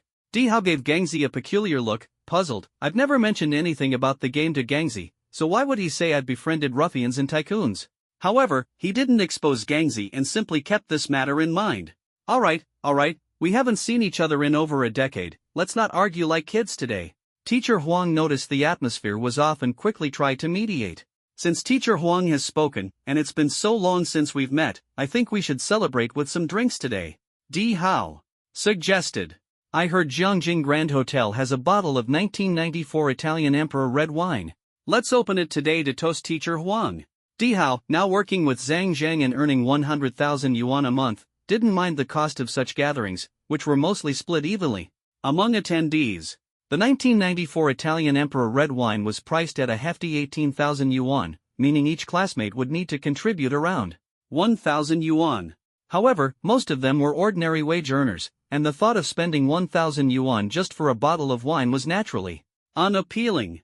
Yet, concerns about saving face kept them from voicing their reluctance, though their expressions betrayed a hint of discomfort. All of this was observed by Hirun, who naturally did not want to dampen teacher Huang's enthusiasm, but he also couldn't let the classmates feel awkward. So he said, since Di Hao is treating everyone to Italian Emperor red wine, we might as well oblige. However, I remember the Jiangjing Grand Hotel has a bottle of collector's edition Lafite, priced at around 180,000 yuan. Why not have Di Hao treat everyone to that instead? With one remark, Hirun made it clear that it was Di Hao treating, completely dismissing the idea of splitting the bill. Di Hao's face instantly turned awkward. He understood Hirun's intention. Whoever suggested drinking such expensive wine would have to foot the bill. But since you brought up Lafite, don't blame me for making you look bad. Since Hirun suggested drinking Lafite, let's go all out. Since it's to honor teacher Huang, everyone should contribute. I propose we split the dining expenses equally, and as for this bottle of wine, Hirun and I will each pay half. Di Hao said, his eyes flashing with a hint of smugness, secretly thinking, let's see how a delivery guy like you can afford such an expensive wine. Although Di Hao earns 100,000 yuan a month, he still has to entertain his group of fair-weather friends in his social circle. He spends money lavishly, and this one-time expense of 90,000 yuan still made his heart ache a little. After all, he hadn't saved a single penny, living a life of indulgence on his monthly salary. In his eyes, Hirun was just a delivery guy, completely incapable of bearing such a high cost. He was waiting to see Hirun's embarrassment, feeling secretly pleased with himself. Hirun smiled faintly and calmly responded, sure. As the food and drinks were served, everyone noticed the bottle of Lafite worth 180,000 and showed expressions of surprise, their eyes full of envy. While eating and drinking, they kept praising Di Hao and Hirun's generosity. Hirun appeared calm and composed, as destiny had already accumulated 1.7 million in wealth for him. Di Hao, however, was calculating in his mind, how can Hirun, who earns at most 6,000 yuan a month, be so calm? This is equivalent to his annual salary. Could he really be a hidden rich second generation? Or did he win the lottery jackpot? He felt unwilling and thought he couldn't lose face. As the drinks flowed and the gathering neared its end, while everyone was chatting casually, the restaurant manager walked into the revolving restaurant. Everyone, today you spent a total of 255,000, with 3,000 for the meal. Please settle the bill. The manager's tone was calm, but it instantly made Di Hao's heart sink. Logically, the bill should be settled at the counter, but the manager charged on the spot because Gangzi had previously warned him to be cautious of someone skipping out on the bill. As a hotel manager, handling such high-end wine requires extra care. If someone really did skip out, it would be a big problem. Gangzi felt smug, wanting to discuss Di Hao, and specifically emphasized that the charges for drinks and meals should be separated. What? 252,000? How did we drink that much? Di Hao heard the price and felt a surge of turmoil in his heart, almost suffocating. The manager calmly replied, the drinks cost 252,000, including one bottle of the collector's edition Lafite and 4 bottles of Italian Emperor red wine. Thinking to himself, it seems this guy is trying to skip out on the bill. At the moment, Di Hao only had over 40,000 yuan on him. He originally planned to order Italian Emperor red wine, with everyone splitting the bill equally, and he would pay at most 5,000 yuan. But now, thanks to Hirun's antics, he had to cover 126,000 yuan. He was furious and at a loss for what to do. Hirun slowly said to the manager, the cost of the drinks was agreed upon between me and this classmate beforehand, split evenly, and everyone here can testify. Please charge 129,000 for the drinks and settle the meal bill together. As for the remaining 126,000, please ask this handsome gentleman to pay. After speaking, he turned his gaze to Di Hao, a provocative smile playing at the corner of his mouth. The hotel manager walked up to Di Hao and politely said, sir, please settle the payment for the drinks. The class reunion ended in such a humorous way. Di Hao, who had always been a lofty figure, finally had to call Zhang Zhang to borrow money for the economics-related drinks, his heart burning with hatred for Hirun like a raging fire. Meanwhile, the classmates looked at Hirun with newfound admiration. The once quiet and reserved boy had now demonstrated remarkable prowess in the world of food delivery. Who could have imagined the true identity hidden behind him was so extraordinary? After everyone dispersed, Hirin made a call to Eugene alone. He inquired about the matter of destiny and heard that some progress could be made within a month. Secretly, he hoped to join the Imperial Guild. Although he wasn't very familiar with the internal atmosphere, he still wished to learn more about the guild's situation and consider whether to showcase his talents in the game. Leaving the Riverside Hotel, Hiran and Gangzi returned to the studio together. Over the past few days, Gangzi had also moved his daily necessities into the studio, eager to quickly integrate into the development of the business. After returning to the studio, the two quickly put on their gaming equipment, ready to enter the game. With Zhu Yao and the others absent, there was naturally no rush to level up. Instead, they focused on observing the changes in prices on the World Channel. Sell 400 experience crystals, one set for 100 gold coins. Sell skill books for all professions, 300 gold coins. Sell excellent weapons for archers, attack power plus 20, attack recovery plus 5, 6,000 gold coins. Sell fine armor for warriors, health bonus plus 150, defense bonus plus 20, 1,200 gold coins. Collecting weapons for mages, intelligence percentage or magic attack percentage, price depends on the item. Selling mysterious bones for 5,500 gold coins, also selling soul crystals for 3,000 gold coins. Hiran looked at the constantly scrolling item information on the World Channel and thought to himself, it seems inevitable that consumables will drop in price, only equipment can maintain market value. The items from Sky City are relatively stable, but the issue of appraisal fees still requires further observation of the price trends. At this moment, an insulting message caught his attention. Imperial Dynasty Rat, do you have any shame? You're a level 20-something character, running to Locust Canyon to kill low-level players. I only had over 100 gold coins on me, and you blew away 70 of them. Can't you just leave me alone? Imperial Dynasty Rat? Isn't this Dihao? Hiren's heart stirred. Today, Dihao had been humiliated, and now this guy was venting his emotions in the game? Although it felt satisfying, he didn't want to bother with it, so he continued searching for the information he wanted. However, a continuous stream of messages on the World Channel began attacking Imperial Dynasty Rat. He's on his period today, trying to find a sense of existence over there. I only had a few dozen gold coins, and he killed me for just a few of them.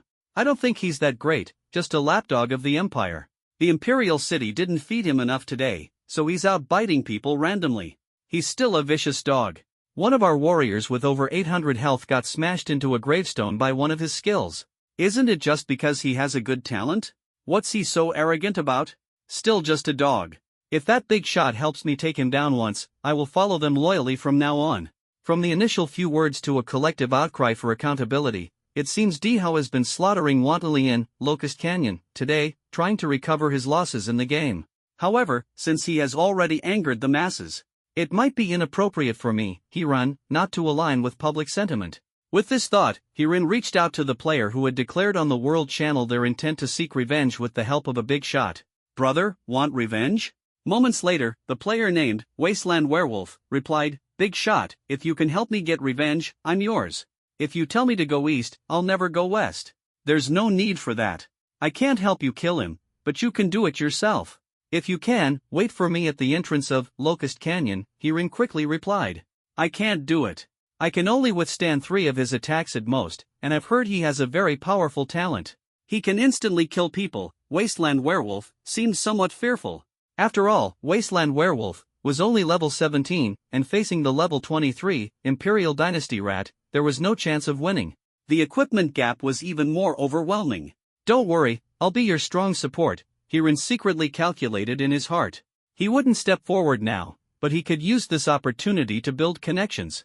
Establishing a guild later would require people, and this was just the right chance. After extensive communication with Wasteland Werewolf, Hiran finally decided to take revenge on Imperial Dynasty Rat and resolutely embarked on the journey to Locust Canyon. When he met Wasteland Werewolf, he issued a concise and clear order, and the two quickly advanced into the depths of Locust Canyon. At this moment, Locust Canyon was almost deserted. Players had been cleared out one by Dihao. To protect their equipment and coins, they chose to temporarily avoid confrontation and moved to lower-level areas to grind and level up. After a few minutes of searching, they finally spotted Imperial Dynasty Rat. At that moment, he was fully engrossed in tackling the surrounding creatures. The venomous locust with 600 health points was dealt with in just 2 or 3 moves under his hand. Occasionally triggering his talent, he could instantly kill a creature with a random skill. "I'll call you out to attack, but try to stay hidden the rest of the time," Hirin said, then quickly activated stealth and quietly approached the Imperial Mouse. Whoosh! An arrow was shot, miss, another arrow, still miss. Unknowingly, Hirin had already fired several arrows, while the Imperial Mouse remained completely unaware that its health was gradually decreasing. As a mage, the Imperial Mouse naturally had low health, and after several attacks from Hirin, its health had dropped to just 1 point. Under such circumstances, no matter who hits him, the minimum guaranteed damage will be triggered, and he is bound to fall. Hirin saw the effect achieved and immediately sent a message to Wasteland Werewolf. Wasteland Werewolf quickly received the message and rushed toward the destination. At this moment, Royal Dynasty Rat also noticed an approaching enemy. After the creature he was attacking was eliminated, he immediately fled in the corresponding direction. Wasteland Werewolf was also a mage. When they reached the effective attack range, Royal Dynasty Rat did not expect this player to launch an attack against him. Sure enough, Wasteland Werewolf cast a fireball spell straight at Royal Dynasty Rat. Fireball is the most basic skill of a mage, with an extremely short charging time. Just as Royal Dynasty Rat was preparing to cast Meteorite spell, the fireball had already reached him. As a mage with hundreds more health points, Dynasty Zishu did not take this fireball spell seriously. If he had cast the meteor spell, the Wasteland Werewolf would likely have been beaten half to death, or even instantly killed. However, to Dynasty Zishu's shock, the fireball spell instantly shattered him into pieces. Dihao never expected to be taken down in one move by a player whose level was so much lower than his own. As the dynasty's chief general, he had earned his position thanks to his talent for instant killing everything. Could that kid possess the same talent as me? To uncover the truth, Dihao decided to return to Locust Canyon for further investigation. When Dihao returned to Locust Canyon, Hirin had already been waiting at the entrance for quite some time. In stealth mode, Hirin silently continued to chip away at Dihao's health. By the time Dihao encountered the Wasteland Werewolf again, his health had been reduced to just 1 point by Hirin, and he was instantly killed upon collision, leaving Dihao deeply suspicious. Dihao possessed the talent ability coveted by all magic users, Critical Strike, which gave him a 2% chance to deal 100 times the damage when using magic attacks. In other words, with his current panel attack power of 158 points plus the 15 points provided by his weapon, triggering the talent Critical Strike would result in 17,000 points of damage. At this beginner stage, no one could possibly withstand 17,000 points of damage, but today was clearly an exception. Someone capable of instantly killing him must have an extraordinary talent, perhaps even surpassing his own. After dying again, Dihao lost 1/3 of the more than 1,000 gold coins he had, leaving him extremely frustrated. The class reunion today had already made him lose face, and now he had to suffer such a heavy loss. Feeling unbalanced, Dihao could only choose to hunt other players in the game to fill his hollow heart. Previously, hunting players had gone smoothly, yielding hundreds of gold coins, but he couldn't understand why he failed this time. He was utterly perplexed. No, I must confirm whether he can kill me instantly every time. If that's the case, I must target him in the future. If Zhang Zheng takes a liking to him, what chance do I have left? Zhang Zheng admired Dihao precisely for his talent, and the thought of losing the monthly income of 100,000 was something he absolutely could not allow to happen. Thus, Dihao once again set out on the path to Locust Canyon. Hirin was still lurking at the entrance, continuing to chip away at Dihao's health points. When Dihao saw the Wasteland Werewolf, he instinctively checked his attribute panel, and what he saw instantly shocked him. How is this possible? Why is my health reduced to just 1 point? Why is my attack power only 30 points? Dihao would never have guessed that Hirin was the cause of this. His first thought was that the system had a bug. Just as Dihao was about to retreat, the Wasteland Werewolf threw a small fireball at him. With only 1 health point left, he couldn't withstand any damage and collapsed without a doubt. After experiencing this strange event, Dihao no longer dared to leave the novice village. He had initially thought the Wasteland Werewolf had an innate advantage, but to his surprise, all 3 of his deaths were due to his health cap being reduced to just 1 point. At this moment, the Wasteland Werewolf was shouting in the World Channel, "Imperial Dynasty Zishu, aren't you so arrogant? Come on. Come kill me." Looking at these brazen words, Dihao was at a loss for a rebuttal. Should he tell everyone that he was killed 3 times by a player 5 levels lower than himself? If he said his maximum health had been reduced to 1 point, who would believe him? Moreover, he was the chief general of the Imperial dynasty. If word got out, how could he continue to survive in the game? When Dihao opened the attribute panel again to check, he found that everything had returned to normal. This is really strange. Forget it, today has been such an unlucky day. It's all that Ren's fault. I'll definitely find a chance to get back at him in the future. Dihao blamed everything on Ren, unaware that Ren was also secretly rejoicing over his assassination ability. In Locust Canyon, the Plague God Imperial Dynasty's issue was no longer present, and players gradually began leveling up. Boss, you're so awesome. From now on, I'm your follower. I'll stick with you. The Wasteland Werewolf stood in front of Ren, speaking with admiration. Not at all, this was all you're doing. I just poisoned him, that's all. Ren did not reveal his talent to him but skillfully guided the conversation, hinting that he had utilized the effects of poison. The poison effects within the talent system and the game Destiny are truly abundant. Although there isn't a dedicated poison master profession, many players still opt for enhancements like bleeding and poison effects. This strategy is highly appealing. Even if one's attack power isn't particularly strong, bosses can be easily taken down through these abnormal statuses, leaving players in awe. Alright, if someone bullies me, I'll come to you.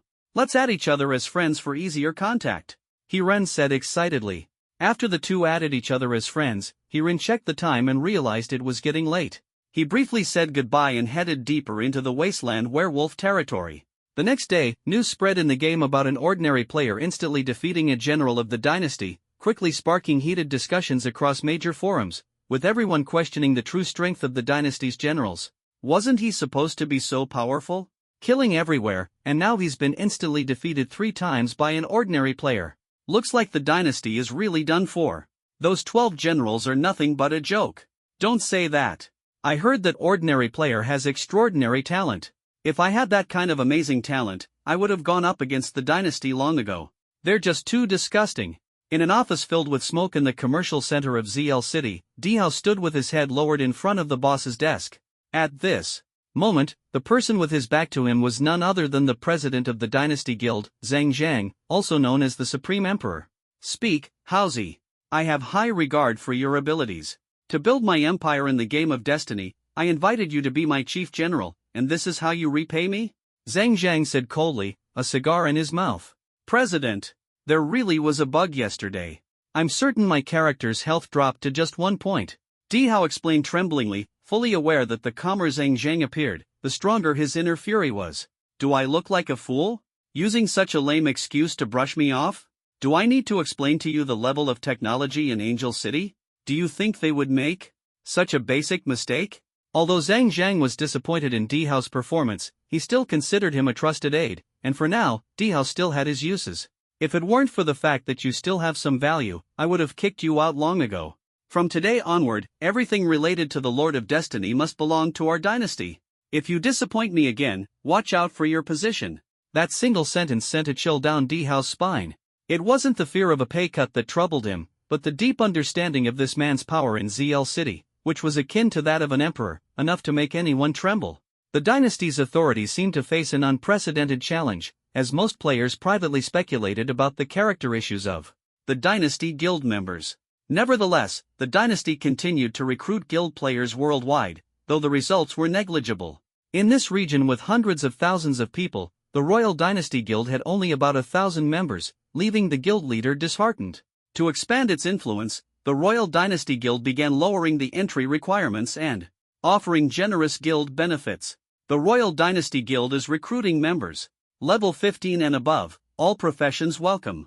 Gold rewards based on contribution points. 1,000 contribution points equal 100 gold coins. Apply directly to join. However, an hour passed, and there was still no significant effect. At this moment, the Ming Sect Guild seized the opportunity to establish itself and began recruiting members in the World Channel. Ming Sect is recruiting followers. No level restrictions. Join us and become brothers. Organized loot distribution and resource sharing. This message spread like a whirlwind, quickly capturing the attention of a large number of players. Organized loot distribution and resource sharing were undoubtedly more enticing to ordinary players. Many players did not join a guild in the early stages of the game, often just temporarily finding a leveling team. When facing bosses and special missions, they would look for suitable teams, and most of them were solo players. Solo players disliked being bound by guild restrictions, especially guilds like the Royal Dynasty that required contribution points to receive benefits. The rules and regulations were off-putting. Soon, the gap between the two guilds became evident, and the voices joining the Ming cult, which had louder slogans, noticeably increased. Hirin, Zhu Yao, and Gangzi were still focused on leveling up and grinding monsters. Although they were aware of the current situation, their lack of strength left them powerless to compete. After several days of grinding and leveling up, the trio had accumulated some excellent armor and weapons, which, if sold, could fetch at least tens of thousands of gold coins. However, Hiren had his own plans in mind. After 3 days of relentless effort, Hiren and his companions successfully reached level 30, while the levels of players worldwide were only in the 20s, leaving the trio far ahead of most players. During these 3 days, the world's situation seemed relatively calm. Places like Locust Canyon and Spider Forest, where low-level players gathered, were almost entirely occupied by Ming cult followers, while Death Plains in Destiny Province had become the stronghold of the dynasty. The Breeze Guild still failed to obtain the guild token, and almost all ownership of the Lord of Destiny fell into the hands of the dynasty. With Hiren's guidance, the Breeze Guild gradually figured out the strategy techniques, but these techniques relied on the advantage of having a large number of people. In other words, when the Lord of Destiny's health drops to a certain level, melee characters need to retreat quickly, while ranged professions are responsible for dealing damage. Although this method is effective, it takes an extremely long time. Although the dynasty has failed to drop a guild token for 3 consecutive days, Breeze's Darkjoy remains anxious. He contacts Hiren every day, asking when he can help him seize the Lord of Destiny. However, Hiren always advises him to level up first and accumulate enough strength to compete with the dynasty. Hiren also sells him dozens of sets of experience crystals each time, costing a total of 1 million gold coins over these 3 days. If it weren't for his belief in Hiren's formidable strength, Darkjoy might even suspect that Hiren was deliberately coaxing him into buying experience crystals. However, fortunately, the strength of the dozens of core members of the Breeze Guild has steadily improved. Their levels have already surpassed 25, and they successfully completed the class change quest with Hiren's help. In contrast, the Royal Dynasty Guild, over the past 2 days, has only been seen at boss raids and the respawn point in the novice village with their top-tier members, while they are almost invisible at other times. Those unaware might think they have become more restrained, but those who know the inside story understand that they have been persisting on the class change quest for 2 or 3 days. The Royal Dynasty attempted to rely on their formidable combat power to force their way through the Thorn Sandworm's defenses, but the abnormal counter-damage mechanism repeatedly led to their failure. Once the frontline warrior formation collapsed, the mages, archers, and healers in the rear had no way to break through. In fact, completing the job transfer task is not complicated. Warriors at the front take the damage, while a few resurrection-capable healers follow closely behind to easily pass through. While the Dynasty Guild was fully focused on completing the job transfer task, Hiren and Shuang finally couldn't hold back and prepared to start their operation. President Qingfeng, I will help you secure the ownership of this afternoon's boss, but I must make one thing clear: before the boss refreshes, you must clear out the dynasty members. Moreover, you need to complete the strategy for Master of Fate within half an hour. Hiren messaged privately, while Shuang secretly rejoiced, as he couldn't reveal his strength too much at the moment. How do we clear them out? We haven't even touched the boss in the past few days. With our current members, trying to fight the Dynasty Guild has a high chance of losing.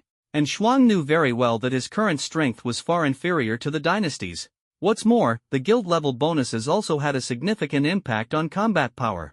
You don't need to worry about this. Just follow my instructions when the time comes, and don't concern yourself with anything else. Hiren was full of confidence. He had previously tested the single-target weakening effect of stealth, and although this was the first time testing multi-target weakening, he remained confident. How many people would be suitable? And Shuang no longer doubted and immediately cooperated with Hiren's plan. If you have more people, that's certainly better, but you must remember, within half an hour, you must defeat the Lord of Fate. Otherwise, I might be powerless to handle the situation afterward. Hiren emphasized again, his tone carrying a hint of urgency. After making the arrangements, Hiren found Gangzi. Brother Gang, I have a task for you. Go and establish the guild. After speaking, he handed the guild token to Gangzi. Gangzi accepted it without hesitation, fully understanding that Hiren must not appear in any guild at this time, otherwise, future transactions would be affected. Moreover, if other guilds learned of Hiren's methods, they might unite against him. This is no trivial matter, it must wait until the dynasty is overthrown. Gangzi thought to himself, feeling a sense of unease. What would be overthrown was not just the guild in the game, but also the power and status in reality. Holding the guild token, Gangzi eventually established a new guild with the guild manager. He then brought Zhu Yao into the guild and appointed her as the vice president. When Gangzi stood in front of the guild emblem, proudly looking at Hiren shook his head helplessly. This was because Gangzi had given the guild a name that was both laughable and absurd: Good Luck Company, Limited. Looking at Gangzi's Good Luck Company, Limited, Hiren shook his head helplessly. I asked you to come up with a guild name, and you gave me Good Luck Company, Limited? If it's a company, why not just call it Good Luck Limited? What exactly are you trying to convey? As soon as Gangzi heard this, he immediately slapped his thigh and said, "You're right. I was so excited at the time, thinking about how we've been having good luck recently, so I decided to go with Good Luck Company. Then I thought, aren't all those big companies named something like Corporation Limited or Technology Limited? So I added Limited to it. Should we change it? Change it? Change my foot. A guild token costs over $1 million, do you think you can just change it on a whim?" Hiren cursed inwardly but said on the surface, "Forget it. The guild name doesn't matter. Quietly recruit some players with good character, just a reasonable number. If someone wants to join, provide them with matching equipment." Wow, I never thought I'd end up as a guild leader, it's pretty great. Gangzi was brimming with confidence, clearly feeling unworthy of the position but hoping Ren would take over as guild leader. After all, in the game, strength is the ultimate truth. The stronger the leader, the more powerful players they can attract. Don't underestimate yourself. You can already hold your ground among high-level players. However, we still need to act discreetly and avoid revealing our true identities in the game, Hiren said firmly. At this moment, Hiren, Zhu Yao, and Gangzi had all reached level 30, allowing them to access the Underground Abyss map. Hiren planned to head to the Underground Abyss after helping Anshuang secure the ownership of the Lord of Destiny. He was not in a hurry to level up, as he had a bigger goal in mind. Yao Yao, go check how many attribute enhancement stones the studio has received recently, Hiren said. His current reduction in maximum health was only 49 points, and in terms of efficiency in tackling bosses, he might not even compare to Gangzi. A total of 368 attribute enhancement stones. Recently, the royal dynasty, Ming sect, Qingfeng, and some scattered organizations have been buying them up. The prices are chaotic. Now they're selling for 80 gold coins each, even though they were previously priced at 30 gold coins, Zhu Yao said as she handed the 368 attribute enhancement stones to Hiren. Don't worry, take your time collecting. This isn't urgent. Although it's valuable, it will eventually be available, so there's no need to purchase it at a high price. Here are 1 million gold coins, give some incentives to the studio members and encourage them to experience the game more. After all, buying and selling items is just a small profit. In the future, we'll still need our own people to strengthen the guild. After saying this, Hiren began appraising the enhanced attribute stones. 368 enhanced attribute stones, appraisal cost, 36,800 gold coins. Surprisingly, 11 abnormal attribute enhancement stones were identified. Hiren was satisfied and used them, achieving a single attack reduction of 82 points in maximum health. Although it wasn't as good as those top players, combined with the weakened attack power and enhanced attribute bonuses, the effect was evident. Time quickly reached 1 p.m., and Hiren was already stealthily positioned at the resurrection point of the Lord of Destiny, ready to act at any moment. The members of the dynasty have set out, a total of 37 members. The guild leader and the 12 generals are all present. Are you confident? And Shuang asked with some concern. Assign 40 people, maximize remote output as much as possible. 1 minute before the boss spawns, directly clear out the royal dynasty. Hiren replied calmly, then found a perfect spot to sit down, preparing for the upcoming battle. After the royal dynasty members arrived at the respawn point of the Lord of Destiny, they quickly formed their formation. Led by the guild leader, the warriors stood in the inner circle, the healers occupied the middle, and the mages and archers stayed at the back, creating a circular formation surrounding the respawn point. At the same time, Qingfeng Anshuang also led his guild members to the spawn point of the Lord of Destiny. Upon arriving at the destination, they immediately hid in a concealed grove, quietly waiting for Hiren's signal. Time ticked by second, and the atmosphere on Qingfeng Anshuang's side was exceptionally tense. President, can we really trust this little rookie? Could it be that he's treating us as fodder for the dynasty? A player from the Qingfeng guild asked in confusion. Logically speaking, someone capable of taking down the Lord of Destiny wouldn't easily hand over the spoils to others, especially considering that a guild token is now worth millions. That's unlikely. I've interacted with him a few times, and he doesn't seem to have any ulterior motives. He could even be considered a trustworthy friend. However, I've noticed that he doesn't seem to work for anyone. He probably has his own plans. For someone like him, it's best to recruit him if possible, but if not, he must never become an enemy.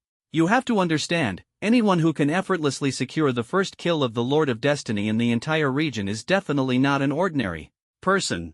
At the very least, his talent must be absolutely extraordinary, Anxuan thought to himself, perhaps relying on a kind of instinctive intuition between men.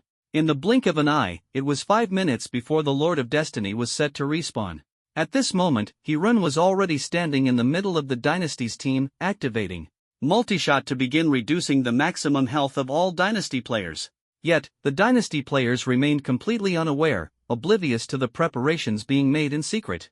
It must be said that stealth is truly the signature skill of the Hunter class. For high mobility classes in the game, Hunters can not only use bows and arrows but also wield daggers. And if a Hunter possesses high critical damage, they can fully take on the role of an assassin, striking unexpectedly and securing victory in a single move. However, Hirun was unable to perform such backstabbing operations, as his current output capability was almost zero, and the only thing he had was a buff effect that leaned more towards support. Yet, it was precisely this effect that proved to be extremely helpful in weakening the opponent's strength and tackling bosses. After more than a dozen attacks, the maximum health of all Dynasty players had dropped to the lowest point.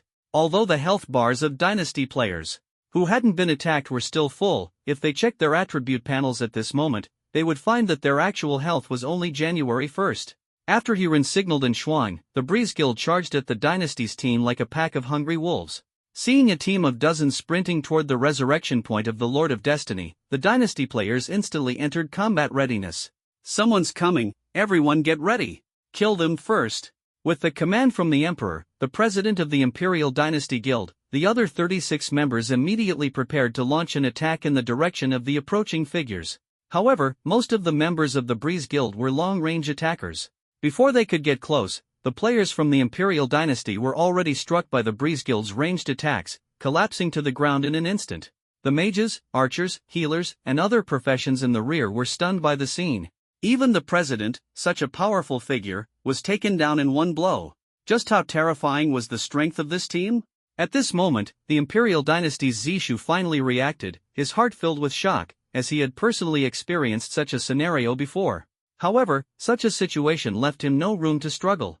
A stray arrow shot through the air, sending him straight back to the beginner's village. The Emperor Guild leader never expected that his peak lineup would be defeated so easily. Including himself and 36 top guild members, all were instantly killed by players from the Breeze Guild. Can someone tell me what is going on? I spent a fortune building the #1 guild, and now it can't even compare to a small Breeze Guild? The Emperor Guild leader roared in anger, his voice like thunder, shaking the entire conference room. Everyone kept their heads down, not daring to make a sound. The guild leader had spent no less than 200,000 on them in recent days, all to turn them into top-tier players and prepare to dominate the battle for City of Destiny. Yet not only had they failed, but they were also utterly crushed by the Breeze Guild. Their hearts were filled with a mix of unwillingness and fury. At this moment, only Zishu from the Royal Dynasty stood out, his thoughts like a sharp blade piercing straight to the heart of the issue. President, today's encounter is exactly the same as when I was killed before. Zishu recalled his past experience, where his maximum health dropped to 1 point. This situation now seemed all too familiar. The president of the Royal Dynasty also suspiciously opened the attribute panel and saw that all attributes were normal. He thought to himself, if someone could kill players in the guild with one strike, there must be a few possibilities. First, the players from the Breeze Guild have attacks that exceed the limits of what they can endure. But this doesn't make sense, as the top warriors in their guild have health points reaching 1200. To kill them, the attack power would have to exceed 1000, which is clearly impossible. Second, as Zishu mentioned, there might be a system glitch causing players' maximum health to drop to 1 point in a short time. However, Angel City, as a top-tier game development team, has an internal data system that is considered flawless. Such a low-level error is clearly impossible. Furthermore, perhaps someone has developed cheats to enhance certain players' attributes or weaken those of others. Thinking of this, everything seems to make sense. Traditional online games are not without cheats disrupting game balance, so this hyper-realistic virtual game might also have such possibilities. In just 15 days since the server opened, some hacker teams are fully capable of writing scripts, breaking through network firewalls, and using cheats to modify players' stats, achieving one-hit kills. As a competitor for City of Destiny, the Ming sect has also been quietly building its forces recently. The Qingfeng Guild has yet to establish a formal guild, so their strength naturally cannot compare to the dynasty. They are bound to take an unconventional path. After 3 days of observation, the Breeze Guild showed no signs of activity, clearly engaging a professional technical team to study or develop cheats. The previous conflict in Locust Canyon made all the connections even more logical. Assign someone to file a complaint with the official Destiny team. I want them permanently banned. Let's see how they compete with me for City of Destiny. The Imperial Guild president roared, as Zhang Zhang's typically arrogant personality refused to let the matter rest. Half an hour later, the Breeze Guild successfully defeated the Lord of Destiny, undoubtedly under He Ren's guidance. Otherwise, the Breeze Guild's fate would not have been much better than that of the Imperial Guild. Fortunately, this time the raid successfully dropped a guild token. Anxuan looked at the token in his hand, feeling incredibly excited. He then took out 200,000 gold coins and handed them to He Ren. Brother, I really owe you this time. If you don't mind, you're always welcome to join our guild. I'll have your back. The guild leader is too kind. I can't accept this money. I promised you last time that I would help you secure ownership, and now that it's done, I was merely fulfilling a promise between men. As for joining the guild, I'm just an ordinary player who spends my free time doing some grinding, so I must apologize. However, if you ever need my help in the future, just let me know. He Ren smiled, having already made up his mind. For him, his goal was not just the small City of Destiny, his ambitions were much greater. He even aspired to compete for King City of Destiny and City of Angels. Of course, these were merely goals within the game. In reality, he also hoped to achieve something significant. Alright then, if you're not ready to join the guild for now, just let me know if you ever need anything in the future. Anxuan nodded understandingly. He himself had once been an ordinary person, and after years of hard work, he had finally achieved some success. His character was evident from the 200,000 gold coins he offered as a token of gratitude to He Ren. Meanwhile, members of the dynasty continuously reported to the official customer service of the game Destiny after logging off, claiming that someone was using cheats, disrupting the gaming environment, and even alleging the presence of bugs within the game. However, no matter how many complaints and reports were made, the customer service response remained firm: there were absolutely no cheats in the game Destiny, and its data management was highly secure and standardized. Each gaming device was bound to an individual, and data transmission was directly connected to the terminal through the device, making the use of cheats impossible. As for the so-called data bugs, they were entirely unrealistic, as the system data was jointly constructed with GoldLink, forming a bridge between virtual currency and real-world currency. Even more shocking was the warning from the game's customer service, stating that if players continued to maliciously defame the game, they would receive legal notices from the company's legal department and would be held financially liable for any damages caused. This threat left the dynasty feeling a bit unsettled. If there were no bugs and no cheats, then what was the real reason? Regardless, the feud between the dynasty and Breeze had already been established. After Breeze successfully established a guild, members of the dynasty began interfering with it.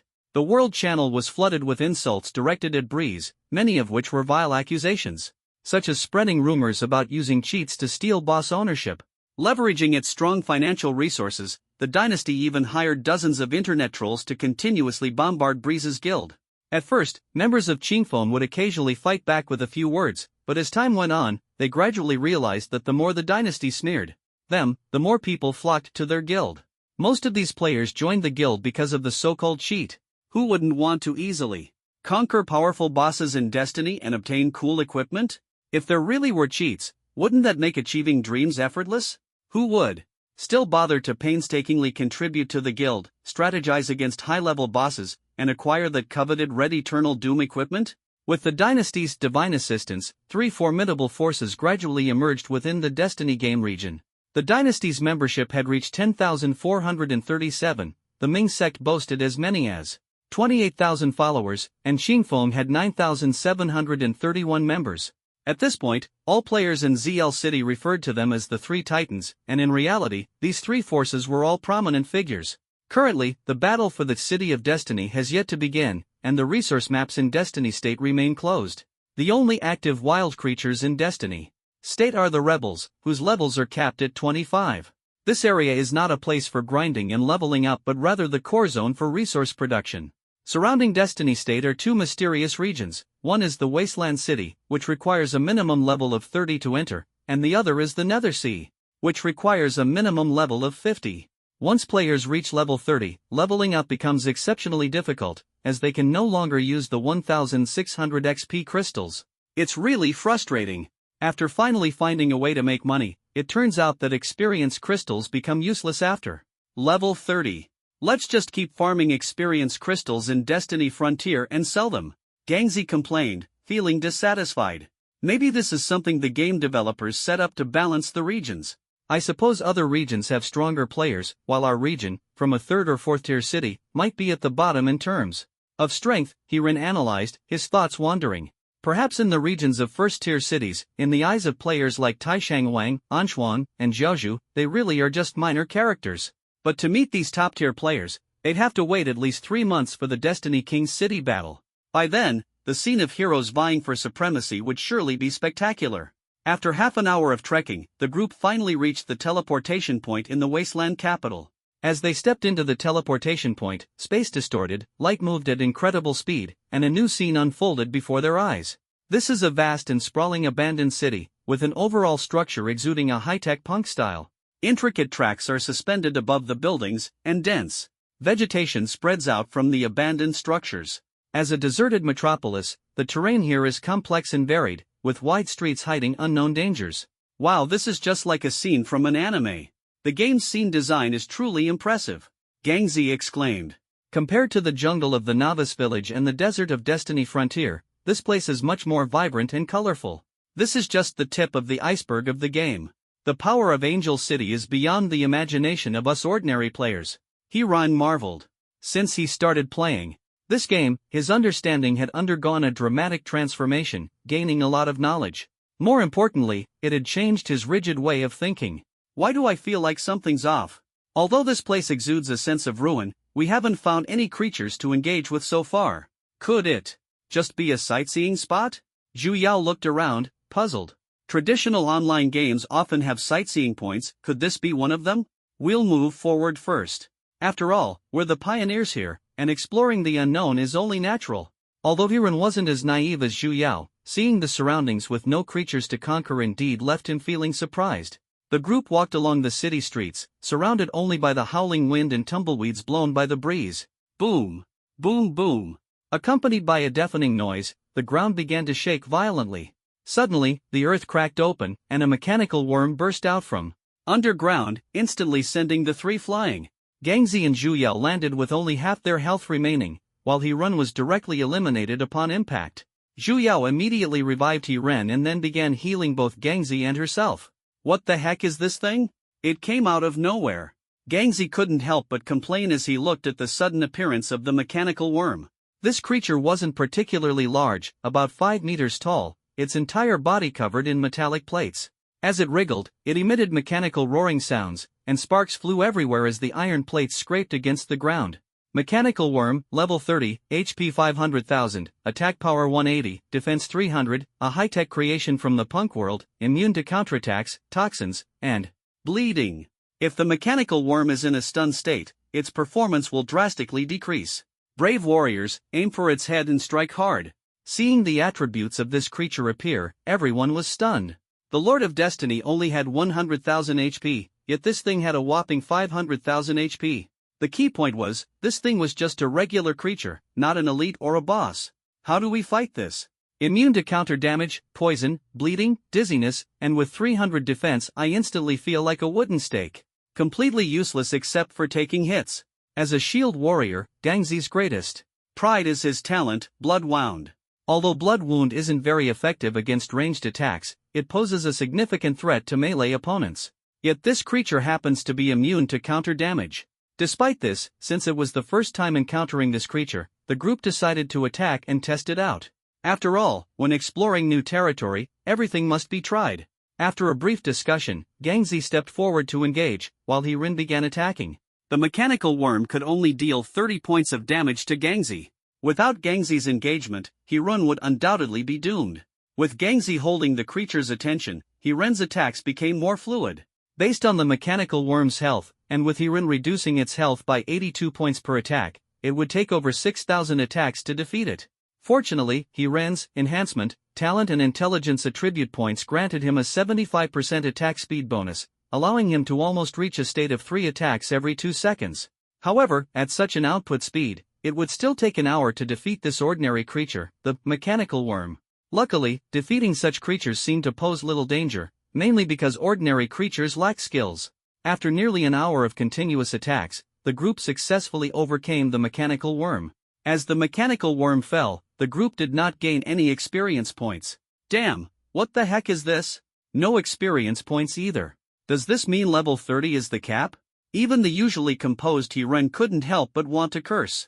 At that moment, a sizzling sound of electricity came from the mechanical worm's body. In the next instant, sparks flew, and what appeared before everyone was a shiny silver box. The group spent an hour defeating an ordinary creature, making their efficiency seem somewhat low. However, they were completely unaware that players from the Royal Dynasty, Gentle Breeze, and Ming Sect also wouldn't have an easy time dealing with the mechanical worm. Despite their large numbers, they couldn't easily break through its 300 defense. Even the president of the Royal Dynasty Guild could only inflict negligible damage. Faced with such a formidable opponent, no one could guarantee a swift victory. A box? What is this thing? Gangzi looked puzzled. After all, he had never played RPG online games before, so he had no concept of such items in Destiny. This is a game item. Many traditional online games have such settings. Let's see what good stuff is inside. Hirin explained as he led the two to the box and opened it with great anticipation. The moment the box was opened, various items burst out like an explosion: coins, equipment, and 3 fragment-like items, dazzling to the eye. Energy Crystal Fragment. Collect 100 fragments to automatically synthesize an energy crystal. Use it to level up by 1. So after level 30, defeating creatures no longer grants experience. The key to leveling up lies in these energy crystal fragments. Once synthesized into an energy crystal, the level gap between players will be greatly reduced. Hirin thought to himself with delight. Gangzi's eyes lit up, and he asked excitedly, "Doesn't this energy crystal sell for hundreds of thousands of gold coins?" "Maybe, but defeating the creatures here takes a lot of time. Even if you grind for 12 hours a day, the energy crystal fragments you get might not even form a complete energy crystal." Leveling up in the game is definitely an advantage, especially with attribute points to allocate. Hirin wanted to sell energy crystals, but making money this way was too time-consuming and labor-intensive. On the ground, apart from 2 white pieces of equipment and 1 green piece of equipment, the rest were just gold coins. "I don't remember there being green quality equipment." The 3 of them exchanged glances. In their impression, the game Destiny only had white common equipment, blue fine equipment, purple excellent equipment, gold legendary equipment, and red eternal equipment. In the game, armor is divided into gauntlets, boots, greaves, armor, and helmets. Previously, among Hiren's group of 3, only Gangzi owned a legendary armor, while Zhu Ya was equipped with a set of excellent gear. Equipment above the excellent level provides additional attribute bonuses, with legendary equipment adding 2 attributes, and eternal equipment adding 5, all of which are randomly generated. What is this green attribute?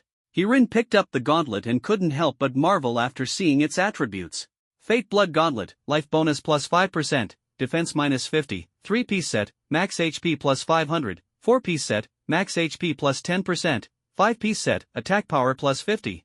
So it's a set. Judging by the attributes of this Fate Blood Gauntlet, it's clearly an early transitional gear, Hirin assessed. Although assembling a complete set of equipment is better than white or blue gear, it seems that gold legendary tier equipment can only be dropped by bosses. Hirin handed the gauntlets to Gangzi without hesitation, and the group continued forward. In the desolate territory, the monotonous creatures bored them. Mechanical worms were just one of them. After an hour of battling, they killed another mechanical worm, which dropped 3 energy crystal fragments this time. Gangzi, seeing the items pop out of the box, felt utterly exhausted. After 2 hours of constant pulling and fighting with the mechanical worms, his energy was drained, and he plopped down on the ground. Damn it, 1 per hour, how long is it going to take to level up at this rate? He-Run also felt that continuing like this was extremely inefficient.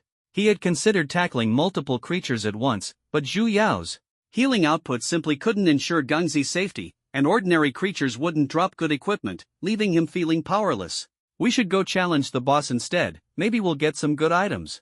Gengzi was unwilling to waste more time on such inefficient strategies and suggested directly taking on the boss to the other two. He-Ren and Zhu Yao were filled with anticipation for this adventure. Without hesitation, they opened the map and quickly pinpointed the boss's location. On the map of the desolate city, 10 skull icons stood out prominently, representing the 10 powerful bosses hidden in this land, while the star icons indicated the presence of elite monsters. They chose the nearest boss spawn point and quickly headed toward their target, their hearts brimming with excitement and anticipation. Finally, when the group arrived at the respawn point, a massive mechanical T-Rex suddenly appeared before their eyes. Its image was vivid and awe-inspiring, with sharp metallic teeth gleaming coldly in its mechanically assembled giant jaws. Its entire body was covered in sturdy iron plating, and though the sharp claws on its chest were not large, they exuded a chilling sense of danger. The 10-meter-tall mechanical T-Rex roamed the mechanical wasteland, and with every step it took, the ground trembled as if proclaiming its majesty. Wow, this is my first time seeing a dinosaur up close. This is so thrilling, though its iron plating makes it feel a bit less realistic. Gengzi shouted excitedly, his face brimming with barely concealed excitement. The rest of the group was also seeing such a giant beast from this perspective for the first time, and He-Ren and Zhu Yao were especially amazed. Although it was just a game setting, the experience of looking up at it unexpectedly brought a unique sense of enjoyment. However, the group's exclamations seemed to have alerted the boss. The mechanical T-Rex suddenly charged in their direction. Watching the colossal creature rushing toward them, the group quickly prepared for battle, their hearts filled with unease. As the boss gradually approached, its information box also appeared, making hearts race. BOSS Modified Rampaging Tyrannosaurus, Level 45, HP 3 million, Attack Power 800, Defense 500, Immune to 50% physical damage, Immune to bleeding, poisoning, stunning, and counter damage. A ferocious Tyrannosaurus that, after being modified by scientists, has awakened its brutal instincts. Brave adventurers, be extra cautious.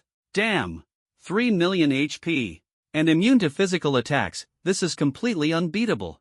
Gengzi stared at the information box, instantly falling into deep confusion, his mind struggling incessantly.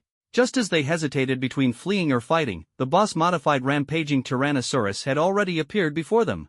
Its massive mechanical claw swung fiercely, and the three of them fell to the ground simultaneously, without even a chance to react. Damn, this guy actually has group attacks! Gengzi exclaimed, a wave of panic rising in his heart. This battle was clearly not as simple as they had imagined. After the three were sent back to the city in one bite by the modified Berserk Tyrannosaurus, their overall evaluation of the wasteland was, leveling up is slow, and making money through strategies is hard. Honestly, it'd be better to go to Jiangzhou to tackle the rebels. Farming rebels might even earn us 20 to 30,000 a day. Gengzi's idea was simple, since they couldn't strategize or explore new areas for now. They might as well focus on grinding for money and accumulating strength. But He-Ren didn't think the same way. Most players were already around level 25 or 26. Given the current strength of the three major guilds, forming stable teams to farm levels in Jiangzhou wouldn't be a problem. However, with more people and fewer monsters, conflicts were bound to arise, and once the fighting started, the situation could turn ugly. Moreover, He-Ren can only truly showcase his strength in the shadows. If he were to act openly, even with the ability to weaken the opponent's attack power, it would only take a few people to kill him. It must be understood that He-Ren currently possesses a powerful weakening ability but lacks any killing capability. All strategies for defeating creatures rely entirely on Zhu Yao's Fang of the Thorn Buff and Gengzi's counter damage and guaranteed attacks. At this moment, He-Ren and his two companions noticed that the dynasty was once again organizing guild members, with dozens of players heading towards the Death Plains. Currently, major guilds have an extremely high demand for 800 experience crystals and 1600 experience crystals. When He-Ren stopped strategizing against creatures in Jiangzhou, the market almost reached a state of self-sufficiency, causing the prices of consumables to plummet. Within just 2 or 3 days, even 1,600 experience crystals could only be sold for a few hundred per batch. Just as He-Ren had initially predicted, with the increase in levels, the value of consumables continues to decline, while the most valuable items, without a doubt, are equipment. Since the equipment in Destiny has no level restrictions for wearing, as long as the attributes are good enough, its value is self-evident. Hiren initially only sold a guild token and some equipment once, and then rarely put anything on the market. Most of the transactions were handled by Zhu Yao, while he seemed to fade out of everyone's sight. Although many players remembered the name, A Little Cabbage, when they thought about the 2.3 million he earned from his first raid of Lord of Destiny, which was enough for him to live comfortably, who would still care about him? However, what people didn't know was that he was actually facing a bottleneck, one that didn't exist in other regions. In other regions, players could rely on sheer numbers and equipment strength to use swarm tactics to wear down the boss. Although the region with ZL City as its IP also had this characteristic, most players' levels hadn't yet reached that threshold. For Hiren, this was a fatal obstacle. Because, currently, there were only 3 of them. Yao Yao, here are 500,000 gold coins. Ask the studio brothers to help me purchase a large quantity of enhanced attribute stones. Hiren took out 500,000 gold coins, his attitude unusually resolute. Didn't you just give me 1 million gold coins? I still have 70 to 80,000 left after handling everything here. Zhu Yao couldn't understand why Hiren was so eager to acquire enhanced attribute stones. After all, these items would eventually be collected, and there was no need to spend such a high price to buy them. Moreover, the current price of enhanced attribute stones had skyrocketed to 100 gold coins, which was 3 times higher than the previous market price. I believe that obtaining effective equipment through strategy is the best way to accumulate wealth. Simply relying on hunting wild creatures for consumables won't work unless we have a large team. Otherwise, it not only delays growth but also wastes time. There's still too much uncertainty about the City of Destiny 3 months from now. Hiren explained his thoughts briefly. Although Zhu Yao didn't fully understand, as someone who started a studio, wasn't her initial goal to make money? Just as Hiren said, if the only way to profit is by gathering resources and trading equipment for price differences, the earnings would be minimal. Previously, Zhu Yao's studio could only make 2,000 to 3,000 a day at most. By the end of the month, after paying wages, she could earn 10,000 to 20,000. While it was better than working a regular job, for Zhu Yao's family situation, it was merely a drop in the bucket. Since meeting Hiren, in just half a month, she had already earned 4 to 5 million. Although a significant portion was spent on crafting, there was still a surplus. Moreover, Hiren had directly taken out 2.2 million to help her resolve her troubles back then. Thinking of this, Zhu Yao no longer hesitated. She had confirmed her relationship with Hiren, and since her man wanted to do something, she naturally had to support him. In just half an hour, Zhu Yao had arranged for personnel to purchase over 8,700 enhanced attribute stones at a price of 90. I didn't expect these players to have hoarded so many over the past few days. No one seemed to be selling them. Hiren looked at the mountain of enhanced attribute stones in front of him, feeling deeply surprised. Zhu Yao teased, if you keep collecting like this, the price is bound to go up. The appraisal phase arrived, and Hiren didn't hold high expectations. As long as the abnormal attribute enhancement value could reach 150, his strategy efficiency would double. At the moment, he was only about 20 enhancement attribute stones away from achieving his goal. The appraisal cost of 870,000 gold coins made Hiren's heart tremble with pain. However, he knew that opportunities only favor those who dare to take risks. In the end, he appraised just over 6,000 enhancement attribute stones but unexpectedly gained an increase of 76 enhancement attribute stones. This means that Hiren's single attack can now directly reduce the opponent's maximum health by 310 points. For tackling bosses and leveling up in the wild, this is practically a leap in efficiency. Think about it, even advanced warriors or mages, without triggering multiplier attacks, can only deal 100 or 200 damage when attacking creatures, after offsetting attack and defense values. Moreover, this requires proper equipment configuration.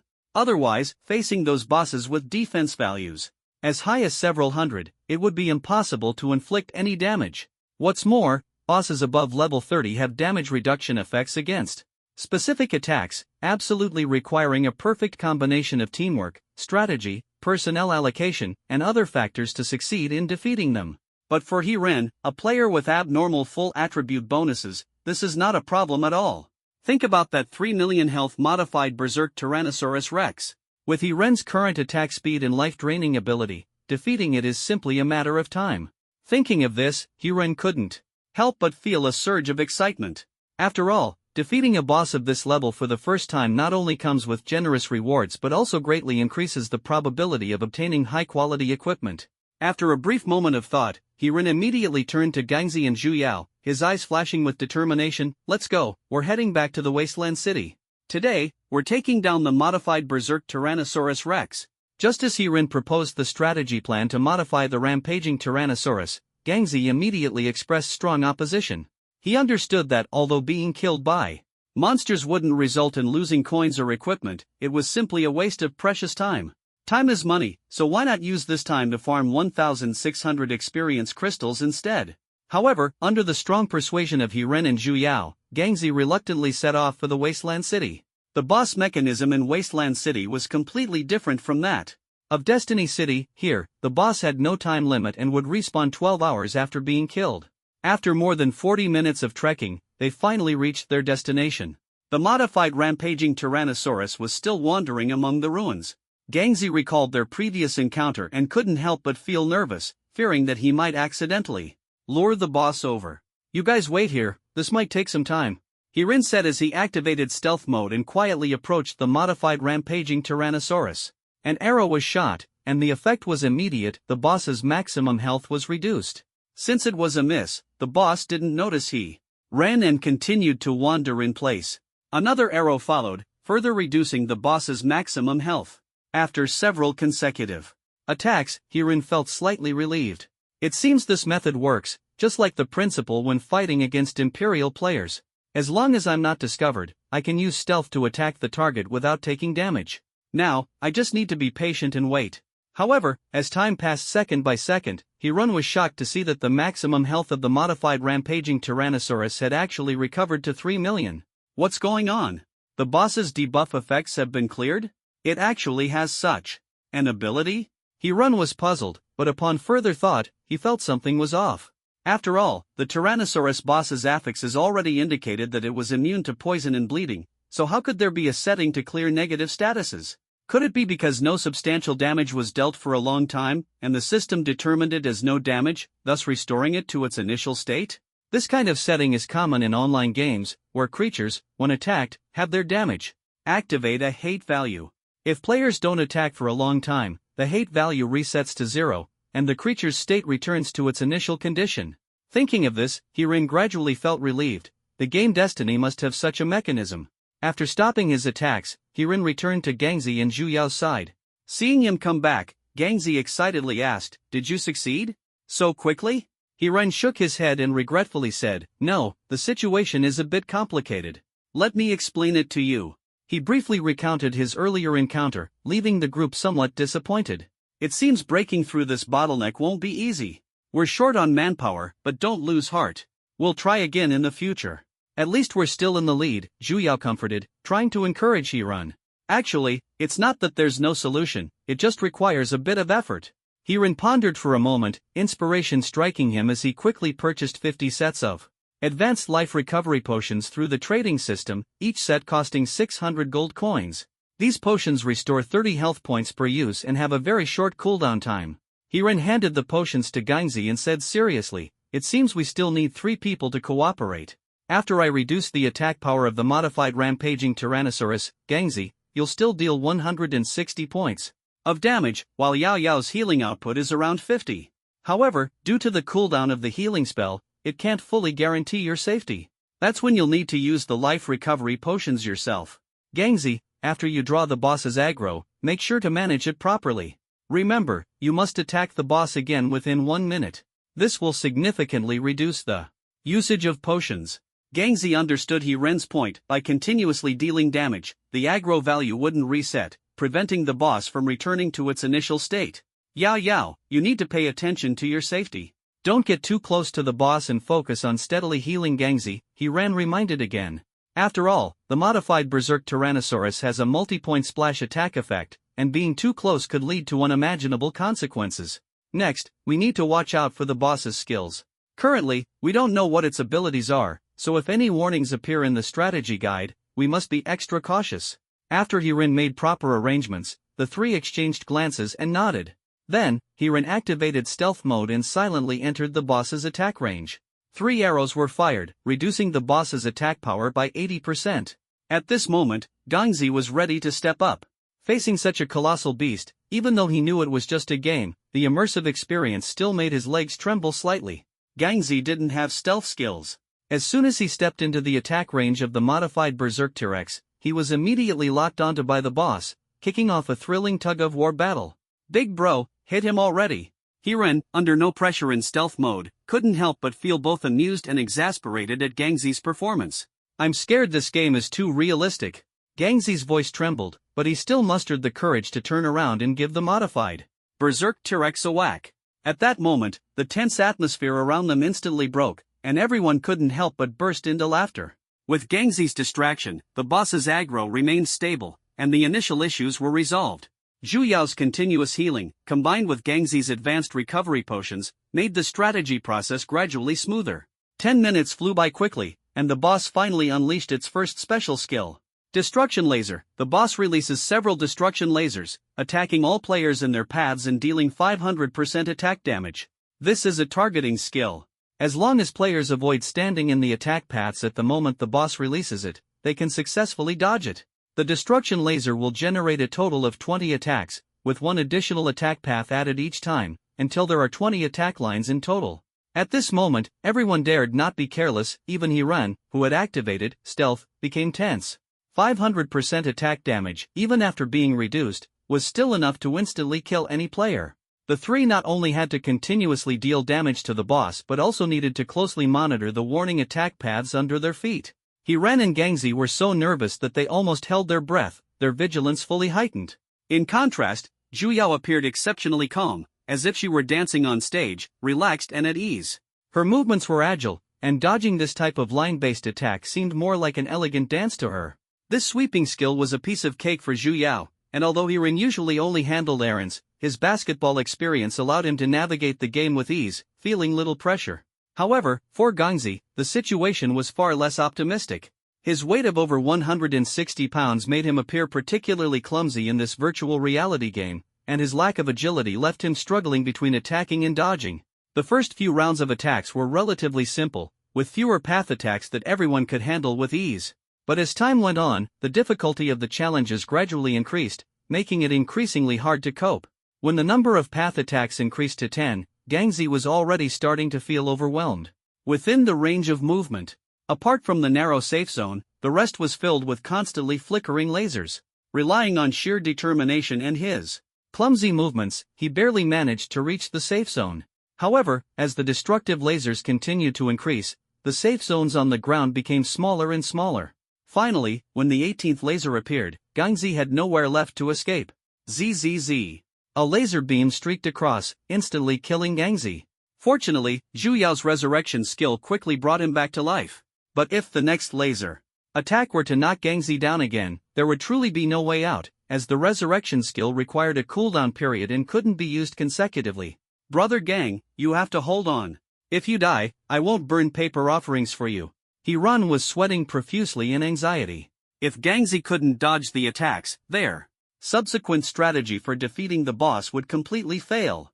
Attempting to challenge a level 30 or higher boss with just the three of them was simply impossible. After being resurrected, Gangzi's heart was racing with tension. He knew this wasn't just about simple operations, it required coordination of all four limbs.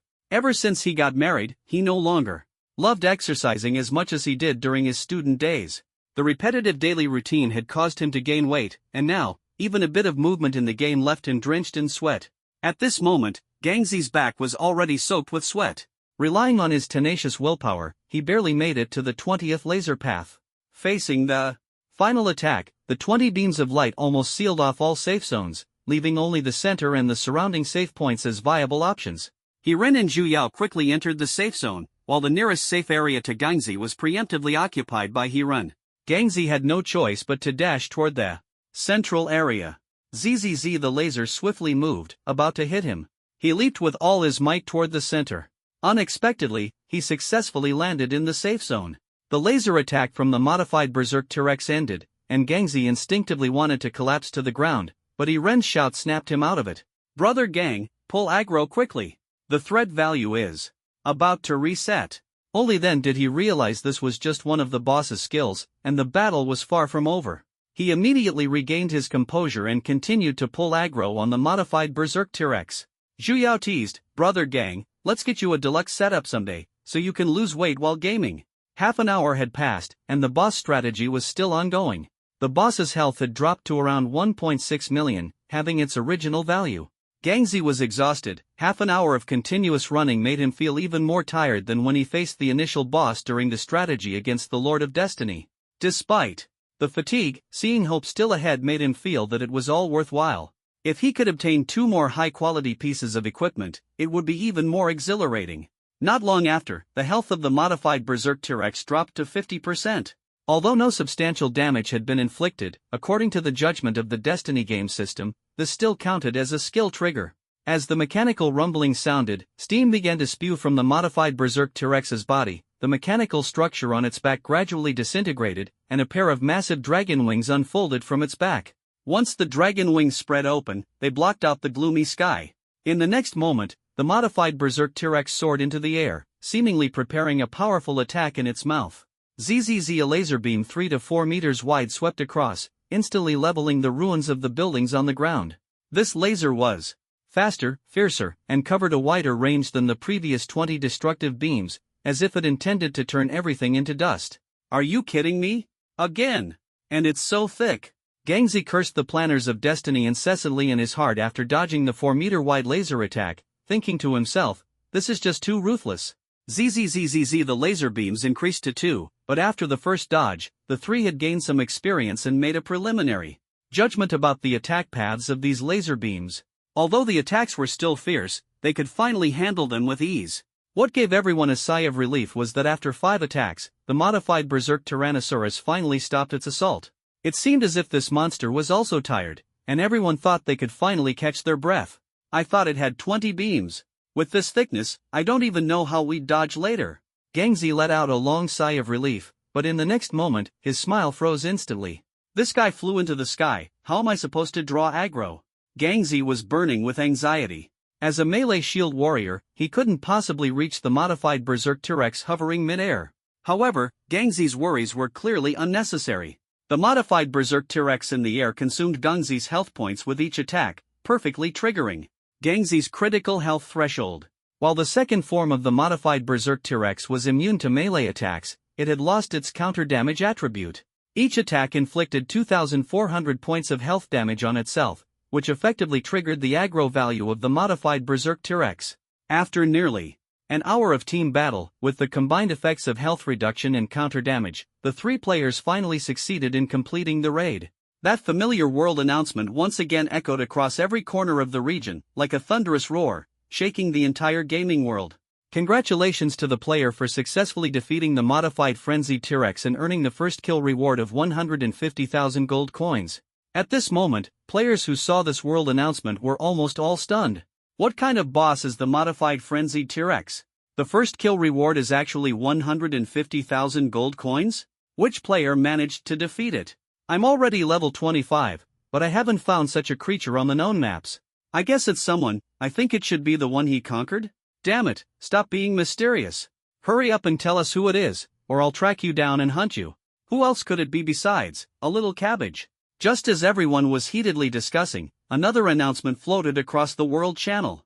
Congratulations to the player for obtaining the Eternal Calamity equipment for the first time, rewarded with 150,000 gold coins. This message was like a bombshell, instantly igniting the entire gaming world. All players were frantically speculating about who the legendary hero could be. Ren and his team never expected that their strategy to defeat the modified rampaging T-Rex would trigger both the first kill and first drop rewards. It was practically a windfall from the heavens. At the moment the modified rampaging T-Rex perished, the red chest that appeared before everyone had already signaled the extraordinary nature of this drop. Amid the adrenaline-pumping atmosphere, the glow of the red Eternal Calamity equipment seemed to beckon every player's heart. Damn, Eternal Tribulation gear. Whoever gets this equipment will practically take off on the spot, someone shouted excitedly, as if already envisioning their glory in the game. We still don't know which class it's for, but I bet the big guild leaders are already preparing their gold. Another player's eyes sparkled with longing. Hey, newbie, I know you're the one who got it. Show it to us. The crowd gathered around eagerly, desperate to see this legendary piece of equipment. But I do envy him. First kill, first drop, a whopping 300,000 gold. Meanwhile, I've been grinding every day for the past half month and only earned a little over 4,000 gold. Someone sighed, their tone filled with endless envy. You're comparing yourself to Little Cabbage? Their guild token's first auction fetched over 2 million. A commotion erupted among the crowd, as if to say, you're not even on the same level. The three ignored the lively chatter in the World Channel and slowly opened the red chest. Before their eyes, colorful coins, equipment, and items scattered across the ground. Especially striking was the red beam of light, as if signaling that wealth and power were about to arrive. Hirin carefully picked up the scattered items one by one, his gaze growing increasingly fervent. For complete energy crystals, 3 green set pieces, 2 purple exceptional items, and 1 red eternal piece of equipment, along with a key-shaped item he had never seen before. He divided the 4 energy crystals, giving 1 each to Gangzi and Zhu Yao. After using them, Hiran and Zhu Yao instantly leveled up to 31, while Gangzi reached level 32, becoming the highest level character in the ZL region. This immediately drew countless envious and admiring gazes. This is just too exaggerated. Everyone exclaimed, as if witnessing the birth of a legend. Among the 3 green pieces of equipment, 2 were Fate Scarlet Set, and the other was Fate Divine Set. When Hiran checked the equipment, he instantly beamed with joy, thinking to himself, this luck is just too good. Fate Scarlet Helmet, Life Bonus plus 5%, Magic Bonus plus 5%, 3-piece set, Max Life plus 500, 4-piece set, Max Life plus 10%, 5-piece set, Attack Power plus 50, these attributes are simply invincible. Gangzi, quickly put on this set of equipment, I guarantee you'll be unbeatable across the world. Hiran said excitedly. He handed the 3 pieces of the Fate Scarlet set to Gangzi, who, after putting them on, saw his health value skyrocket instantly, practically becoming a moving health tower.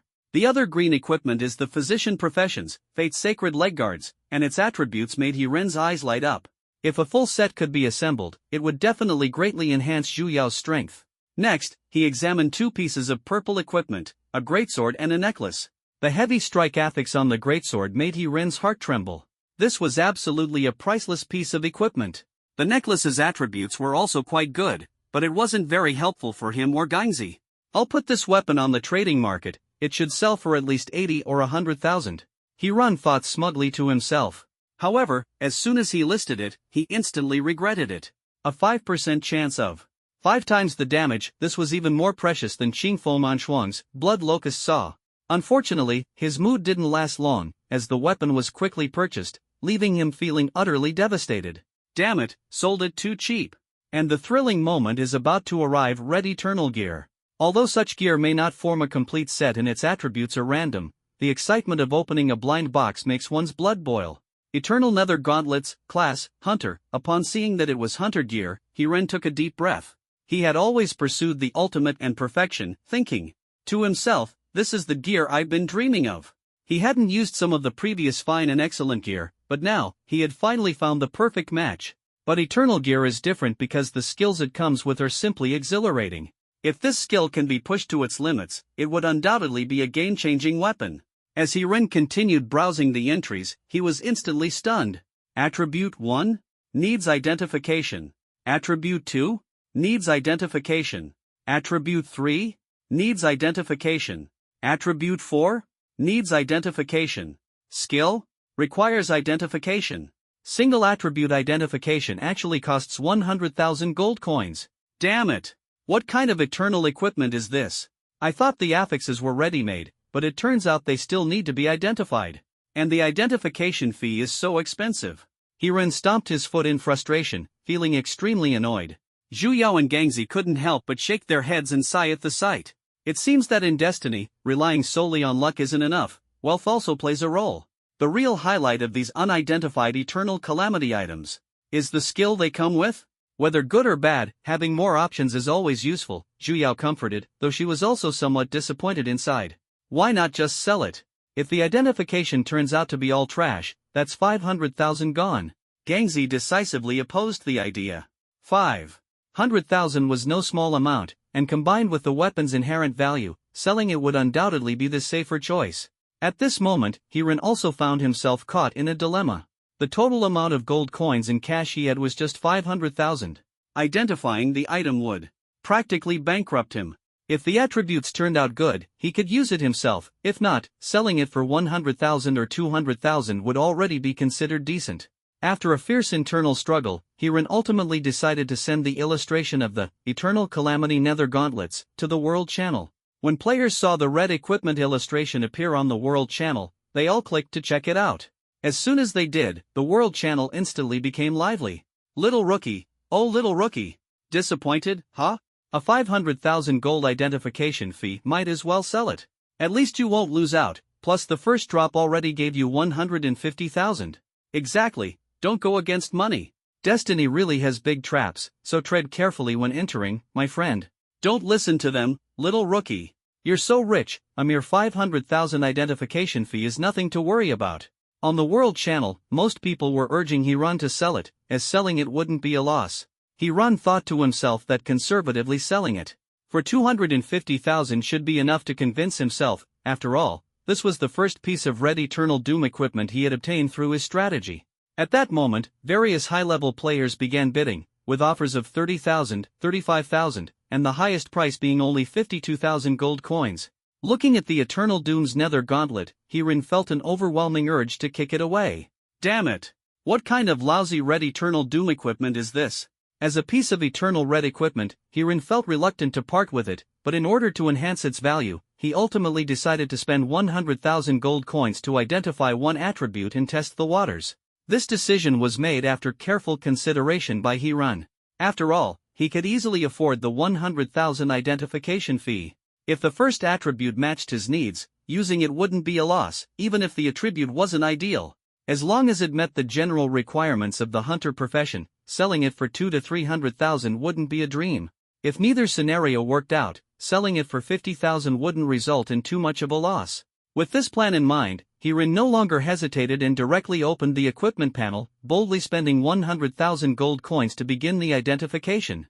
Eternal Equipment Attribute 1 generated, luck increased by 10 points. Luck is crucial for enhancing the performance of equipment in the later stages.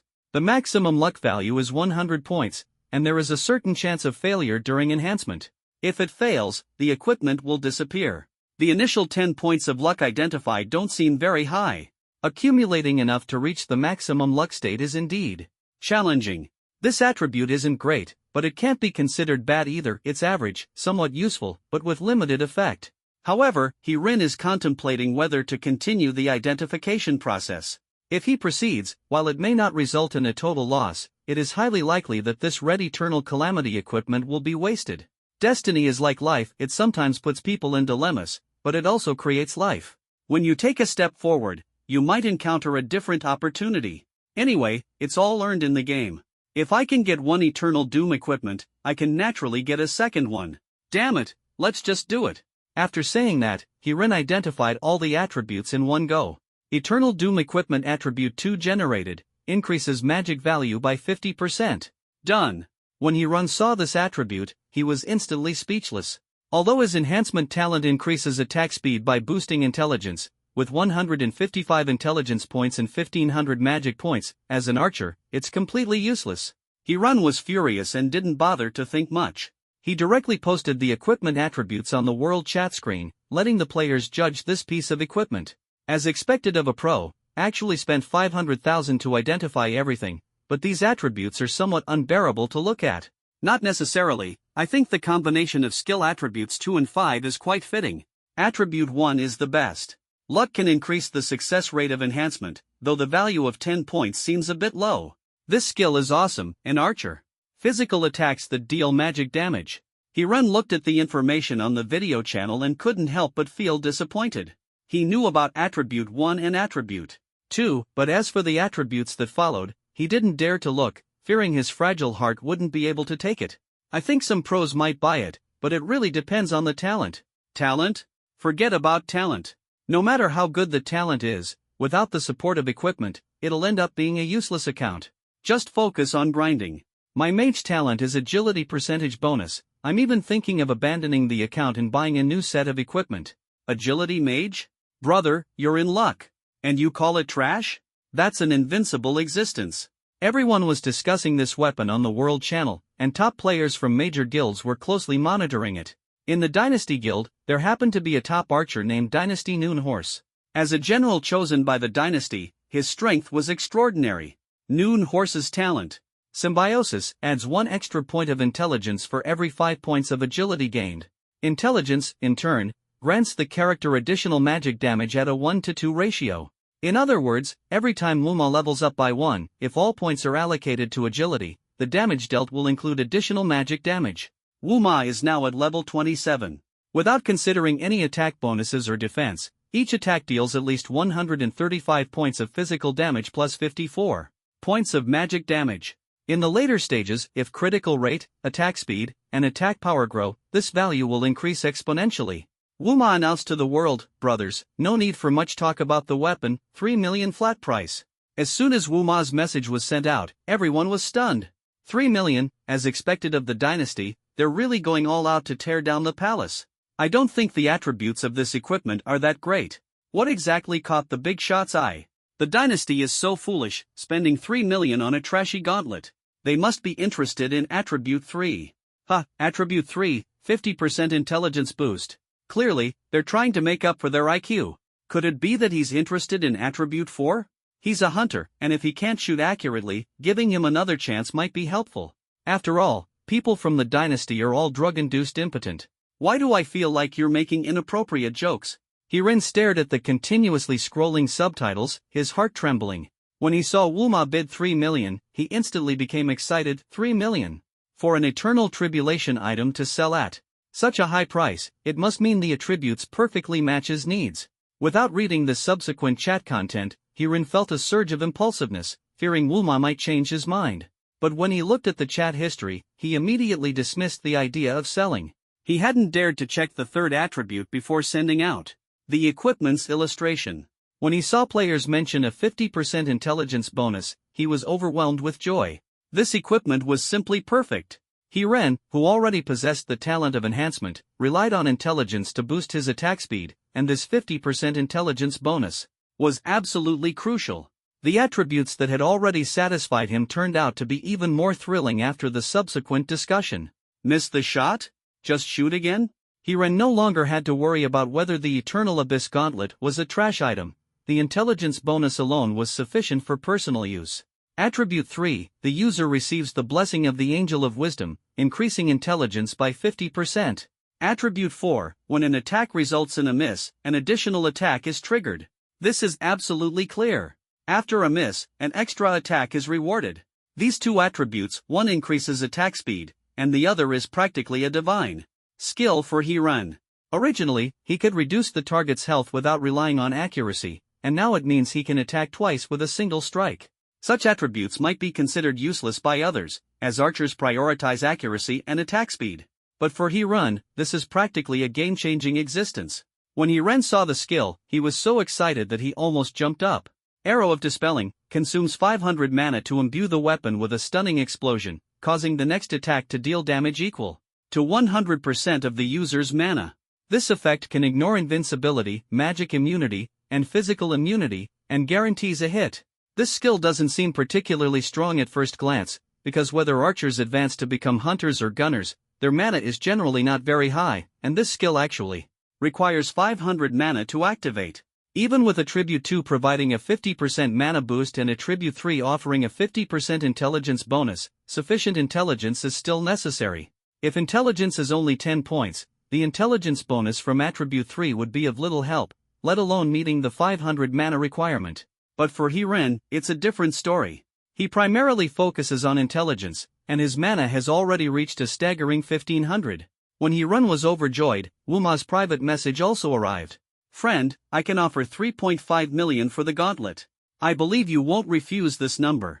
With such attributes, only the skill and luck bonuses are somewhat useful. Only luck and skill are somewhat useful? Then why are you offering 3.5 million? Hirin wasn't a fool, he vaguely suspected there must be another attribute that met Wu Ma's expectations. If you're willing to offer 3.5 million, how bad could this equipment be? But no matter how high the price, he could never sell this weapon. Because although each attribute of this weapon seemed not very practical, for Hirin, every single one was extremely important. Hirin replied without hesitation, 3.5 million? Not selling. Players around the world were discussing the Eternal Nether Gauntlets, with some praising it and others criticizing it. The intelligence and magic value bonuses paired with the piercing magic arrow sounded incredibly powerful, but for a physical, ranged DPS class, who would invest in intelligence? Although the magic damage caused by the piercing magic arrow is tied to magic value, for a hunter class focused on attack speed, accuracy, and critical hits, this damage seems negligible. However, Hiren had a different perspective. His intelligence stat had already reached 155, and with a 50% bonus, it soared to 223 points, providing him with a 110% attack speed boost. He was thrilled, secretly wondering what kind of boss strategies and leveling experiences this Eternal Nether Gauntlets would bring him. He quickly invited Gangzi and Zhu Yao, and the three immediately prepared to head to the desolate city for exploration. Mad, little cabbage, is really too ungrateful. How could he get such good equipment? It seems I need to report this to the guild leader. If we can win him over, that would be ideal. If not, then we'll have to compete and see who's better. Wuma looked at Little Cabbage's reply, his heart burning with anger. After Hiren and the other two entered the desolate city, Hiren suggested that Gangzi search for creatures everywhere, then use Gangzi to draw the creatures aggro. Meanwhile, Hiren would use weakening skills to reduce their attack power and health cap. Before long, Gangzi successfully lured 7 mechanical worms. At this point, Hiren's attack speed had become incredibly fast. In just 1 or 2 seconds, the mechanical worms' attack power was reduced to around 30 points. With Zhu Yao's healing and Gangzi taking medicine himself, there was almost no risk to their lives. Facing the mechanical worms, with 500,000 health points, Hiren could fire 2 arrows per second. Combined with the dual effects of his gauntlets, he could directly reduce the mechanical worms' health cap by 1,240 points per second. This efficiency shortened the previous 1-hour strategy time by tenfold, making it faster and more effective than a 100-person team. After successfully defeating the mechanical worm, they obtained 24 energy crystal fragments and 2 pieces of the Fate Green set.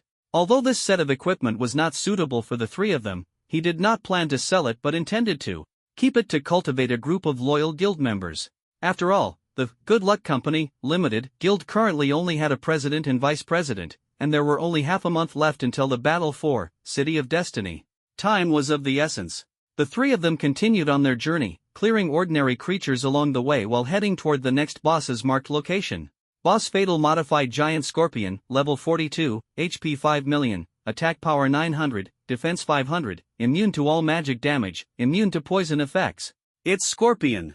Tail has retractable capabilities, capable of causing bleeding and poisoning effects, during which healing is no longer effective. Warriors, be careful. Looking at the giant scorpion climbing on the ruins of a high-rise building, although its size was not large, its movements seemed exceptionally agile. Shall we fight? With 5 million health points, given your current state, it shouldn't take too long, right? Gangzi looked at the deadly modified giant scorpion, already eager to give it a try. Indeed, based on Hiren's current attack speed and abilities, defeating the deadly modified giant scorpion would only take about an hour. However, he still had doubts about the scorpion's attack methods, especially its tail's retractable ability, which suggested it might have long-range attack capabilities. Let Gangzi take the damage first. With his 3,500 health points, he should be able to withstand it, but bleeding and poison damage would be hard to heal. Hiren weighed his options and finally decided to give it a shot. Alright, let's do this. Hiren shot an arrow at the deadly modified giant scorpion. The moment the boss was attacked, it immediately leaped toward Hiren, covering the 20-meter distance almost instantly. At that moment, Hiren had no time to react. Although the attack power was reduced by 60%, the boss's strike still caused over 300 damage, instantly killing Hiren. Zhu Yao prepared to revive him, but Hiren had already chosen to return to the city. Left with no other option, the two had to retreat. Back at the novice village, Hiren concluded, the deadly modified giant scorpion is simply unbeatable. First, we lack sufficient numbers, and second, we lack support skills. Normally, defeating a boss requires a team of dozens or even hundreds of people. The greatest advantage of this crowd strategy is that when someone falls, other team members can quickly fill in.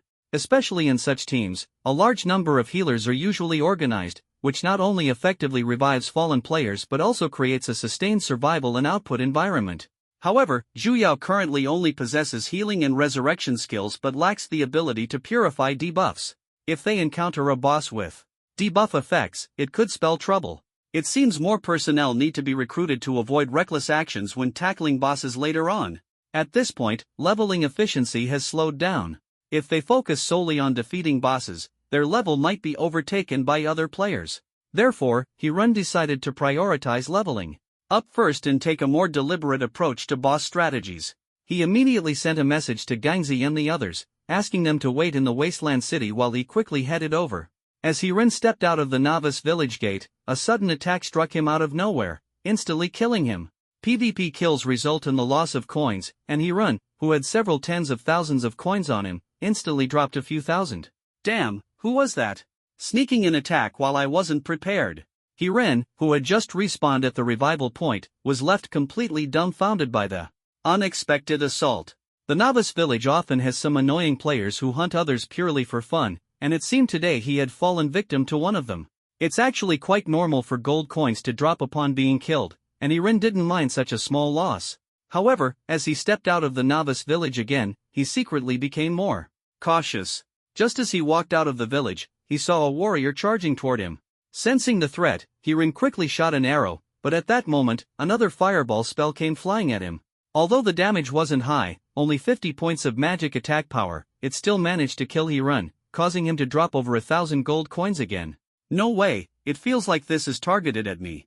Who is it? Why are they singling me out like this? Hirun realized that being maliciously attacked repeatedly must mean someone was deliberately making things difficult for him. The loss of dropped gold coins was minor, but being targeted by someone was definitely troublesome. At this moment, mocking messages also appeared on the World Channel. A little noob, truly is a money bag. In just these 2 short minutes, I've already earned 4,000 gold coins from him. This is way faster than grinding in the wild. Looking at this message, Hirun couldn't understand when he had offended this player. He had always played the game peacefully and had never had conflicts with anyone. Thinking of this, Hirun sent a message on the World Channel, "Brother, you've killed me twice, and I won't say anything about it, but I don't think we have any grudges, right?" As soon as these words were spoken, the World Channel was instantly flooded with messages. They say you're the god of wealth, and defeating you can yield a ton of gold and equipment. I want to give it a try too. Exactly. I'm still leveling up. I originally thought the person who defeated the boss would be super strong, but it turns out they can be taken down in one hit. If I'd known, I would have just waited in the beginner's village. This time, we really have to thank the Dynasty players for giving us such a great opportunity to strike it rich. A little cabbage, wait for me, I'm coming to kill you and loot your gear. At this moment, countless players had already gathered outside the beginner's village, some just to watch the spectacle, while others were drawn by the allure of the Eternal Doom Nether Gauntlets. In the game Destiny, killing players results in the drop of gold and equipment, which bears many similarities to traditional online games. Among these players, there is a hidden group of villains who specialize in ambushing others to seize their gear. Hirun didn't have much equipment on him, but a single pair of gauntlets was worth 3.5 million. Considering the average annual disposable income in ZL City is only 20 to 30,000. This was an eye-catching fortune. In the game, as long as one's real identity isn't revealed, looting and killing carry almost no risk, and Hirun's value was enough to make anyone envious. Encouraged by the Dynasty, the onlooking players began targeting a little cabbage. As long as they could loot his equipment and sell it to the Dynasty, they could essentially achieve a life turnaround, who would still need to work then. A little cabbage not only had the ability to clear high-level bosses and obtain rare equipment, but his strength also sparked envy and greed among the crowd. Since they couldn't defeat the boss, why not team up to defeat him? If one person couldn't kill him, then a group would. Killing him to loot his equipment and splitting the profits, just thinking about it was thrilling, not to mention the gold coins dropped from killing a player. The saying wealth should not be flaunted deeply resonated with Hirun. Wearing equipment worth 3.5 million, he inevitably became the target of public criticism. Although he was temporarily hiding in the safe zone, the moment he left the village, he was killed before he could even activate his stealth skill. It seemed that the mighty player who had defeated bosses above his level was now cowering in the beginner's village. At this moment, Zhu Yao and Gangzi also learned about the situation from the World Channel. They hurried back to the beginner's village, and sure enough, they found a large group of players blocking the outskirts of the village. "Ha, you're in trouble now. I told you to act before the appraisal, and look what happened, you're being targeted, aren't you?" Although Gangzi was gloating, he knew the situation was dire. If he really took Hiren out, others might not let him go. With Hiren's pitiful 20 health points, how could he possibly withstand it? Stop with the sarcastic remarks. If we're stuck in the novice village for too long and can't level up, it'll ultimately benefit the dynasty. Zhu Yao was extremely anxious. The players surrounding them were all solo players, and there was no sign of the dynasty guild members. They were probably laughing their heads off right now. Brothers, let's take turns guarding here. There's 3.5 million inside, and if we manage to kill him and get the equipment drop, everyone who holds the line here will get a share. What if he never comes out? What if he quits the game? Do you think it's possible? He's the only one in the entire region who can defeat a boss above his level. With such a promising future, he won't quit the game. If we force him to quit and he sells his equipment to the dynasty before leaving, wouldn't all our efforts be wasted? That's true. How about this, we ask him to give each of us 50,000, and then we all call it quits. What should we do? We can't just sit here and wait. We have to figure out a way to get out. Gangzi said, frowning. I have no choice. If it really doesn't work, just log off and rest for now. Hiren was troubled and helpless. Could he really kill all these players? But he clearly didn't have the strength to do so. Just as the three were at a loss, a commotion erupted outside the novice village. What the heck are you doing? Why are you attacking me? Be careful, someone in the crowd is attacking randomly. I saw it, it's a player called Wasteland Werewolf. Whoever sees Wasteland Werewolf, kill them directly. People like this are just causing trouble. Outside the novice village, it was the Wasteland Werewolf whom Hiren had helped before, leading a team of 3, coincidentally encountering this blockade. They had heard discussions about killing Hiren to loot equipment and were eager to give it a try. Brothers, are you going? I heard someone already looted 4 or 5,000 gold coins from him, which is equivalent to an ordinary person's monthly salary. Go! Why not go? We've been grinding levels here with great effort, and it's already good if we earn a few dozen gold coins a day. Now there's a chance to strike it rich, how could we miss it? I heard he has a piece of equipment worth 3.5 million. Why don't we go too? At first, Wasteland Werewolf didn't know the truth of the matter, but he excitedly followed the crowd to the outskirts of the novice village, filled with anticipation. However, as the rumors spread, he finally understood the ins and outs of the situation. It turned out that the Royal Guild was secretly inciting these civilian players to camp, Little Cabbage, even claiming that whoever could loot his gauntlets would not only have them purchased for the full price of 3.5 million but also receive an additional reward of 200,000. This was outright villainy. Although Wasteland Werewolf was also an ordinary player, he had his own principles. After all, Little Cabbage had once helped him. Despite his ability to kill bosses above his level, he had never acted superior. Moreover, the fact that this was instigated by the Royal Guild made him feel a strong aversion to them, especially since he had previously been maliciously killed by Royal Guild's rat. But even so, as an ordinary player, he seemed unable to break through this situation. After thinking for a moment, he secretly decided, whether or not this round can be resolved, at least creating some chaos would be good. Perhaps, a little Cabbage can take the opportunity to escape, level up by defeating a few more bosses, get some equipment, or join a guild, so he won't be bullied like this anymore. With this thought, Wasteland Werewolf began attacking players in the crowd. As a level 23 mage, Wasteland Werewolf possessed over 150 attack points, and his talent, Magic Attack, could increase magic damage by 15%. He specifically targeted fragile professions like mages and archers, easily killing them in 2 or 3 hits. Although his actions seemed to have little impact, since a Little Cabbage had helped him before, he was unwilling to stand by and do nothing. Hiren heard the commotion outside while in the novice village and felt deeply moved. He hadn't expected that the player he had casually helped earlier due to personal grievances would now risk danger to create chaos outside. It seemed this person was worth cultivating. Now was the perfect time to recruit guild members, and someone like this could definitely be trusted. In the future, he might become a powerful ally.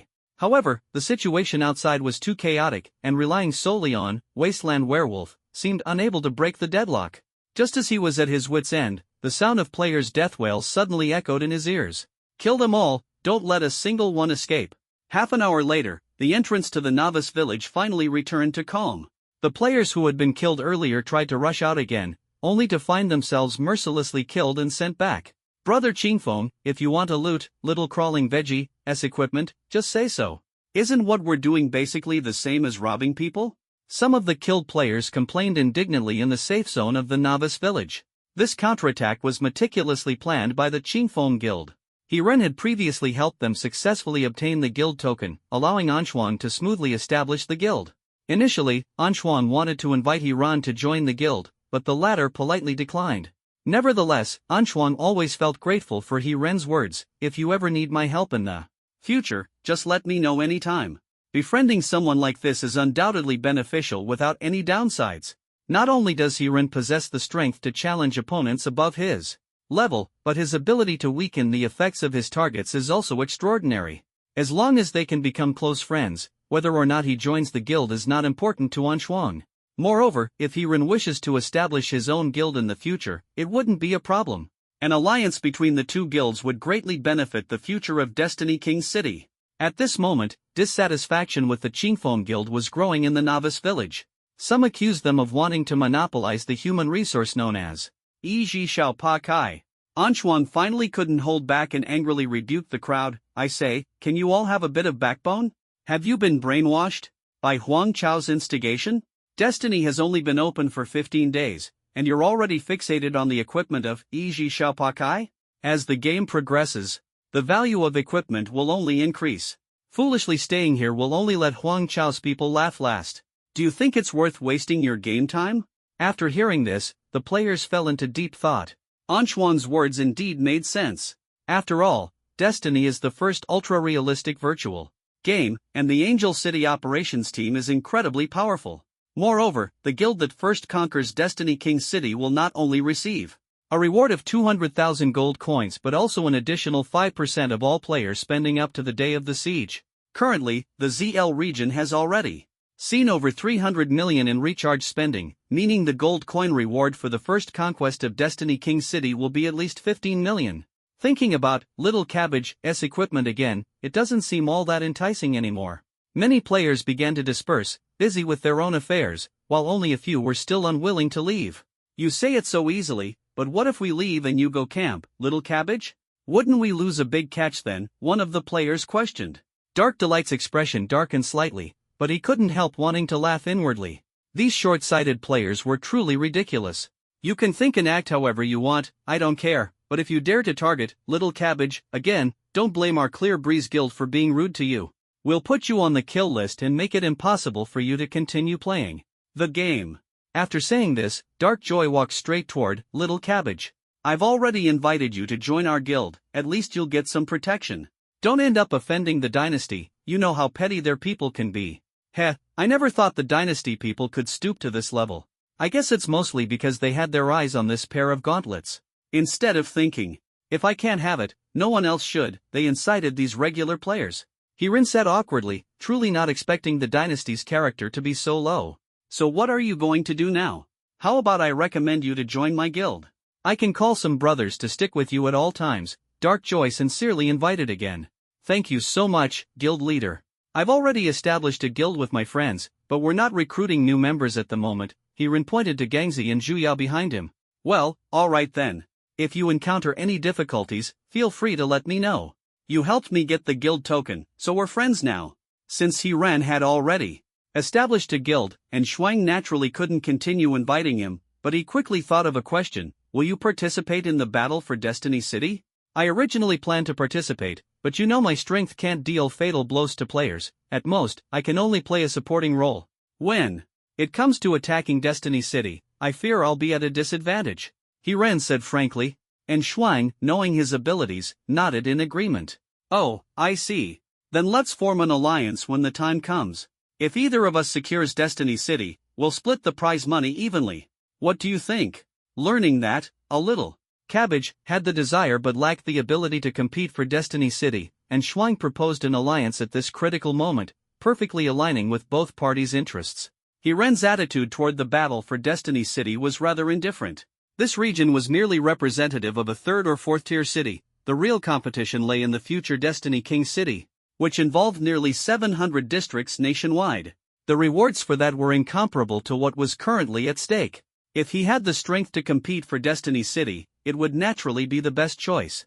"Alright, it's settled then. When the time comes, President, don't think of the three of us as burdens." Ren nodded in agreement, fully aware that some matters indeed required the support of these wealthy players. After In real life, they held certain privileges, which would undoubtedly be beneficial for Hiren's future path.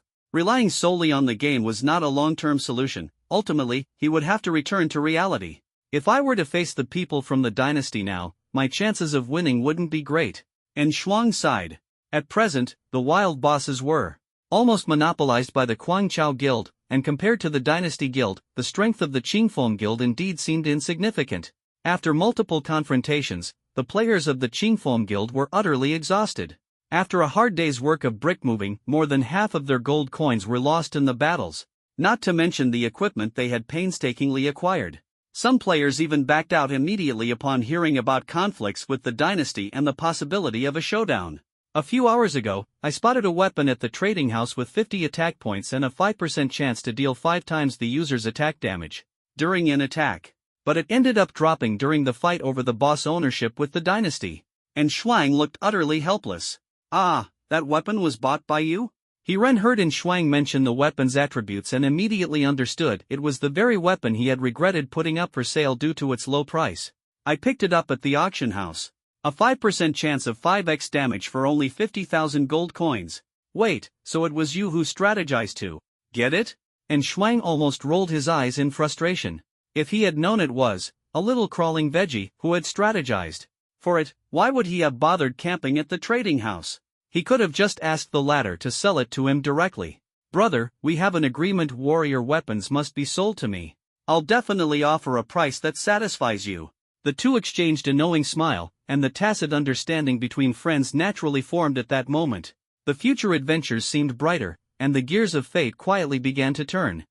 After Hiren and Shuang chatted for a long time, they finally left the novice village together, accompanied by the latter. Awaiting them was a vast wilderness filled with unknown challenges and opportunities. After Shuang departed, the three headed toward the wild capital, secretly anticipating the adventures that lay ahead. Meanwhile, in the real world, Zhang was in his office conversing with a burly man. Brother Wang, what brings you here today to sit and chat? The man addressed as Brother Wang cheerfully handed Zhang an exquisite gift box. Thanks to young Master Zhang's favor last month, the other casinos were thoroughly investigated. If it weren't for your assistance, I would have been in deep trouble. This is a small token of my appreciation, please accept it. Zhang said. Brother Wang, you're being too formal, but still took the gift in his hands. The box was not large, only 15 centimeters square, with an exquisite appearance. It felt heavy in his hand. Zhang Zheng opened the lid, and golden light shimmered, revealing a 2-pound golden apple that instantly caught his eye. Brother Wang, you're too generous. I'll accept this gift. However, about the matter I mentioned last time, have you given it any thought? Zhang Zheng put away the golden apple, lit a cigar, and asked while smoking. Are you referring to the idea of setting up a casino in the game, young Master Zhang? Moving this offline business online, won't it be too complicated to operate? Brother Wang frowned and thought. Although he had heard of online gambling, gambling within a game was something entirely new to him. Brother Wang, there's no need to worry about that. If you're interested, we can try collaborating. I'll take 70% and you take 30%. How does that sound? Zhang Zheng smiled faintly, his tone brimming with confidence. Such a deal was undoubtedly an extremely attractive opportunity for Brother Wang, and the 70-30 split also seemed feasible to him. After all, he only needed to invest a small amount of money upfront, and the rest of the operations required no effort on his part. Alright, I'll give it a try. But, young Master Zhang, are you sure about recovering the investment within a week? Is that really true? Brother Wang still had some doubts in his heart. Brother Wang, do you not trust me? With my dad being the deputy mayor, how could I possibly deceive you out of just 2 or 3 million in initial funds? Zhang Zheng's tone carried a hint of displeasure, though he tried hard to suppress his emotions. My apologies, young Master Zhang, it was a misunderstanding. I'll be counting on you then. Brother Wang quickly apologized, fearing he might offend this influential figure. Just after seeing off Brother Wang, a middle-aged man suddenly walked into the office. He had yellow hair and a somewhat cunning face. He was none other than one of the 12 generals of the Destiny Dynasty Guild, Dynasty Noonhorse. President, the plan involving Clear Breeze's secret maneuver has been sabotaged, Noonhorse reported hurriedly. Clear Breeze's secret maneuver? Why would he help? A little cabbage. Zhang Zheng frowned slightly, extinguishing the cigar in his hand, his gaze sharp as a blade. Perhaps driven by certain interests. You know, a little cabbage possesses the ability to defeat bosses above their level. Noon Horse couldn't help but dwell on a little Cabbage's capabilities.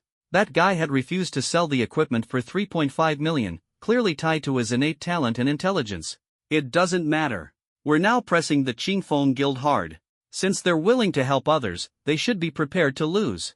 Destiny City. By the way, how's the investigation going? Zhang Zhang turned around, his gaze sharp as a blade, staring directly at Wu Ma. We've sent people to inquire from multiple sources, but we still can't uncover the identity of that little nobody. It must be some insignificant figure. As for the identity of the Ming cult leader, there's been no progress yet. However, we've got some clues about Qingfeng's secret delight. Wu Ma reported while racking his brains. Oh, tell me quickly. Zhang Zhang's interest was instantly piqued. There's a studio called Destiny Qingfeng that specializes in providing resources and leveling services for Qingfeng's secret delight. After investigation, we suspect that the president of Qingfeng Guild's secret delight is very likely Li Shuang. Wu Ma's voice was low and resolute. Li Shuang? The founder of Xianwei Catering Company? Zhang Zhang stared at Wu Ma in confusion, trying to confirm the information. That's correct. Wu Ma nodded, his expression turning serious. Mentioning Li Shuang, no one in ZL City is unfamiliar with him. Despite his young age, he has amassed a fortune of over 100 million through the success of Xianwei Catering. Li Shuang enjoys an excellent reputation in the business world, not only earning high praise from his employees but also admiration from competitors. Today, Xianwei Catering firmly holds the top position in ZL City's restaurant industry, showcasing Li Shuang's remarkable influence. If that's really the case, it seems we need to arrange some special services for him. Go make some arrangements, send some people to dine and drink at Xianwei Catering's outlets. Also, make a few calls to the Food Hygiene Supervision Bureau. After Zhang Zhang finished speaking, a sinister smile appeared on his face.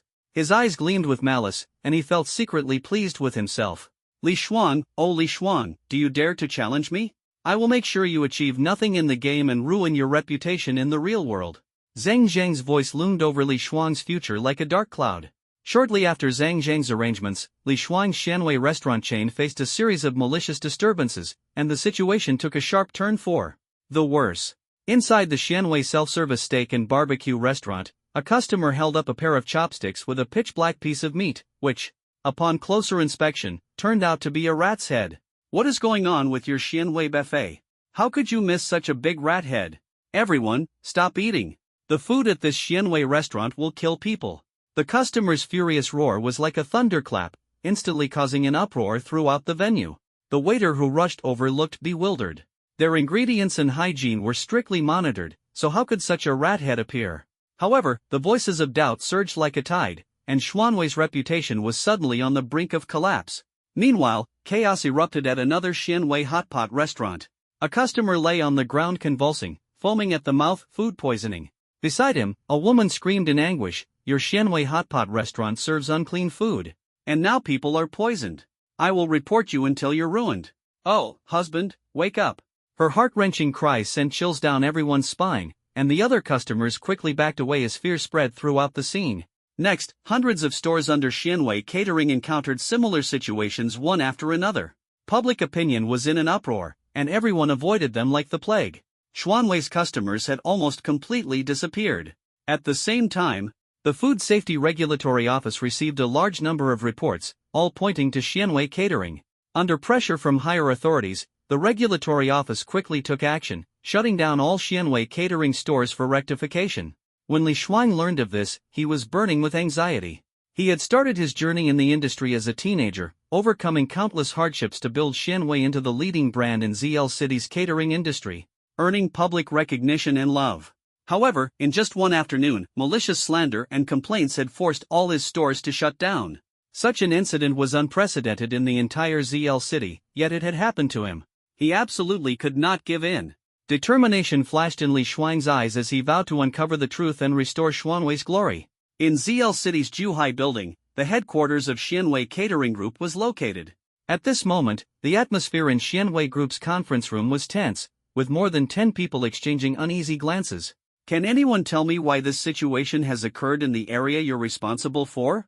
I've repeatedly emphasized the importance of food hygiene and safety. This is the basic bottom line for running a restaurant. Are you trying to ruin Xianwei?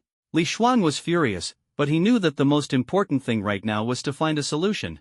A middle-aged woman stood up, handed a report to Li Shuang, and said firmly, "President Li, this is our daily safety and hygiene inspection report.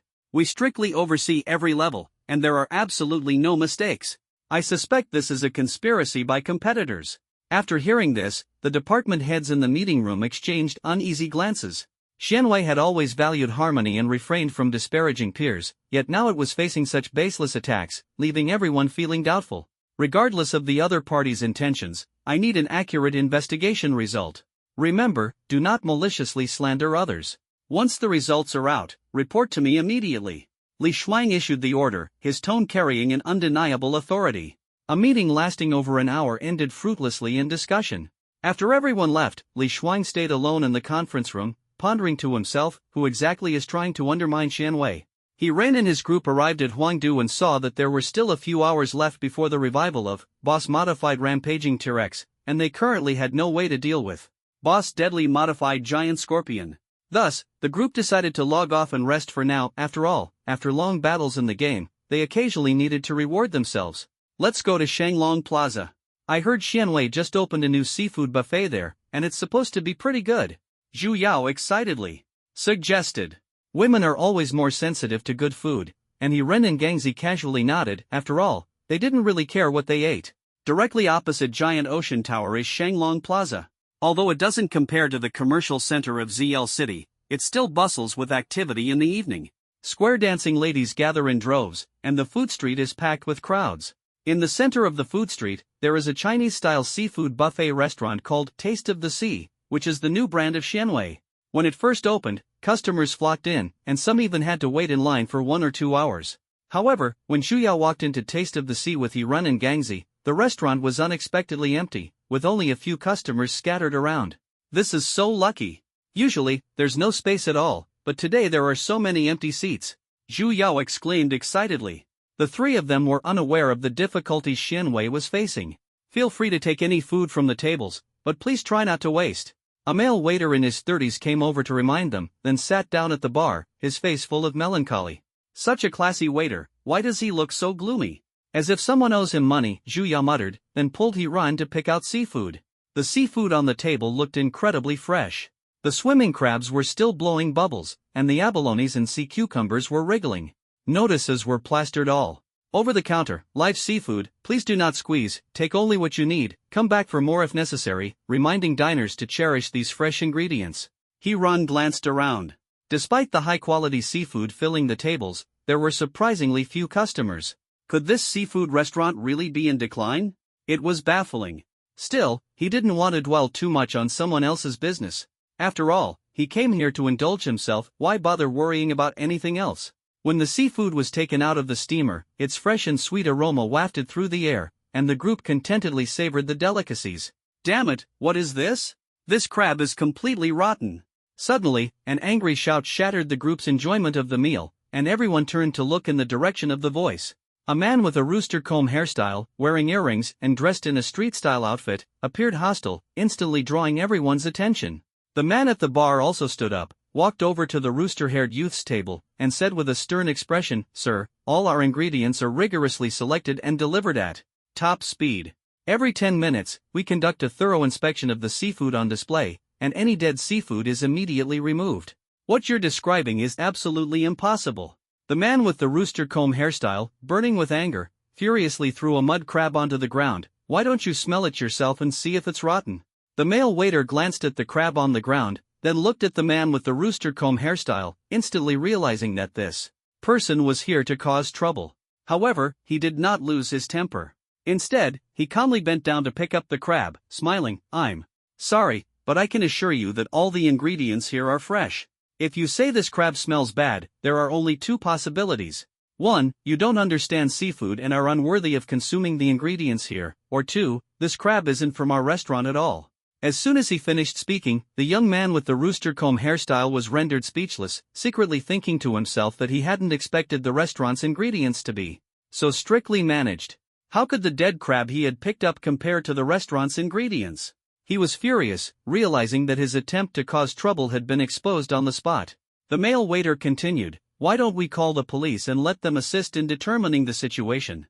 Your mother, how dare you slander me? Hearing the police being called, the spiky-haired young man flew into a rage, his anger boiling over, and threw a punch at the male waiter. The male waiter hadn't expected him to resort to violence and instantly lost his balance, falling to the ground. The surrounding waiters immediately rushed over to help him up. Mr. Lee, are you all right? Let us handle this matter. The male waiter stood up, lightly dusted off his clothes, and calmly said, I know you're here to cause trouble, and I don't want to argue with you, but such despicable tactics are truly shameful. You can leave, but please settle the bill first. The spiky-haired man snorted coldly, thinking to himself that this man was not just an ordinary waiter but the owner of the restaurant.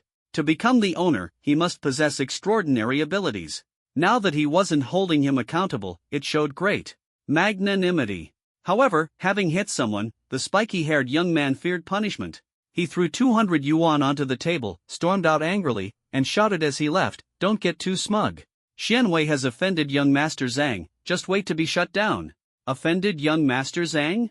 The man referred to as Mr. Lee repeatedly muttered this phrase, his mind racing as he tried to identify any rivals in ZL's restaurant industry with the surname Zhang.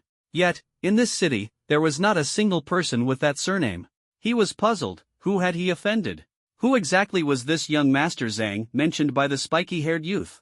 Mr. Lee cleaned up the leftovers on the table, his brows furrowed, struggling internally. He returned to the front desk, but the unease in his heart lingered. Hiran witnessed this scene, the words young Master Zhang from the spiky-haired youth echoing in his ears. The three exchanged glances, each feeling a trace of unease. Although the only person with the surname Zhang that came to mind was Zhang Zhang, the president of the Imperial Guild in the game Destiny, this was merely their first reaction. There were countless people with the surname Zhang, how could they jump to conclusions so easily? Even if young Master Zhang truly was Zhang Zhang, why would the spiky-haired youth target Xianwei Group so ruthlessly? The competition in the real world was far more complex than in games.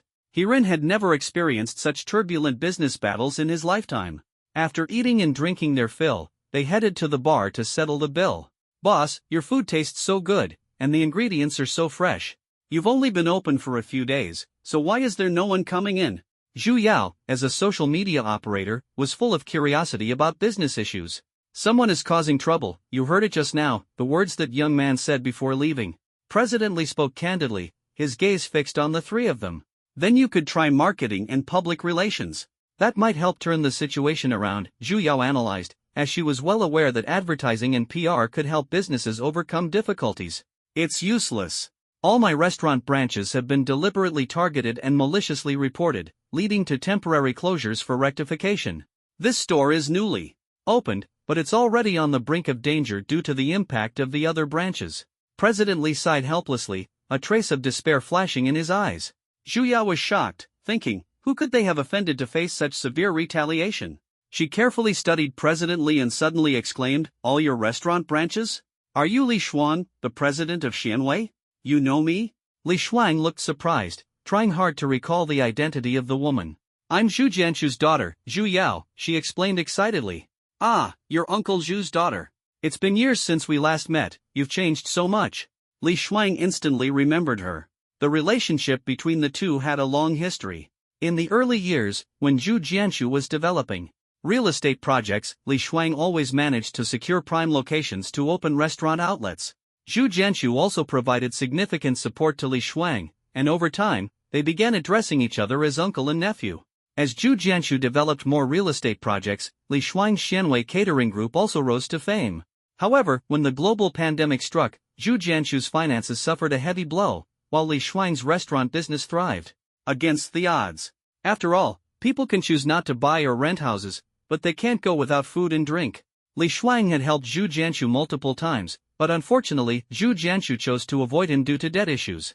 After years of not seeing each other, the two chatted enthusiastically, while Hiran and Gangzi gradually felt left out on the side.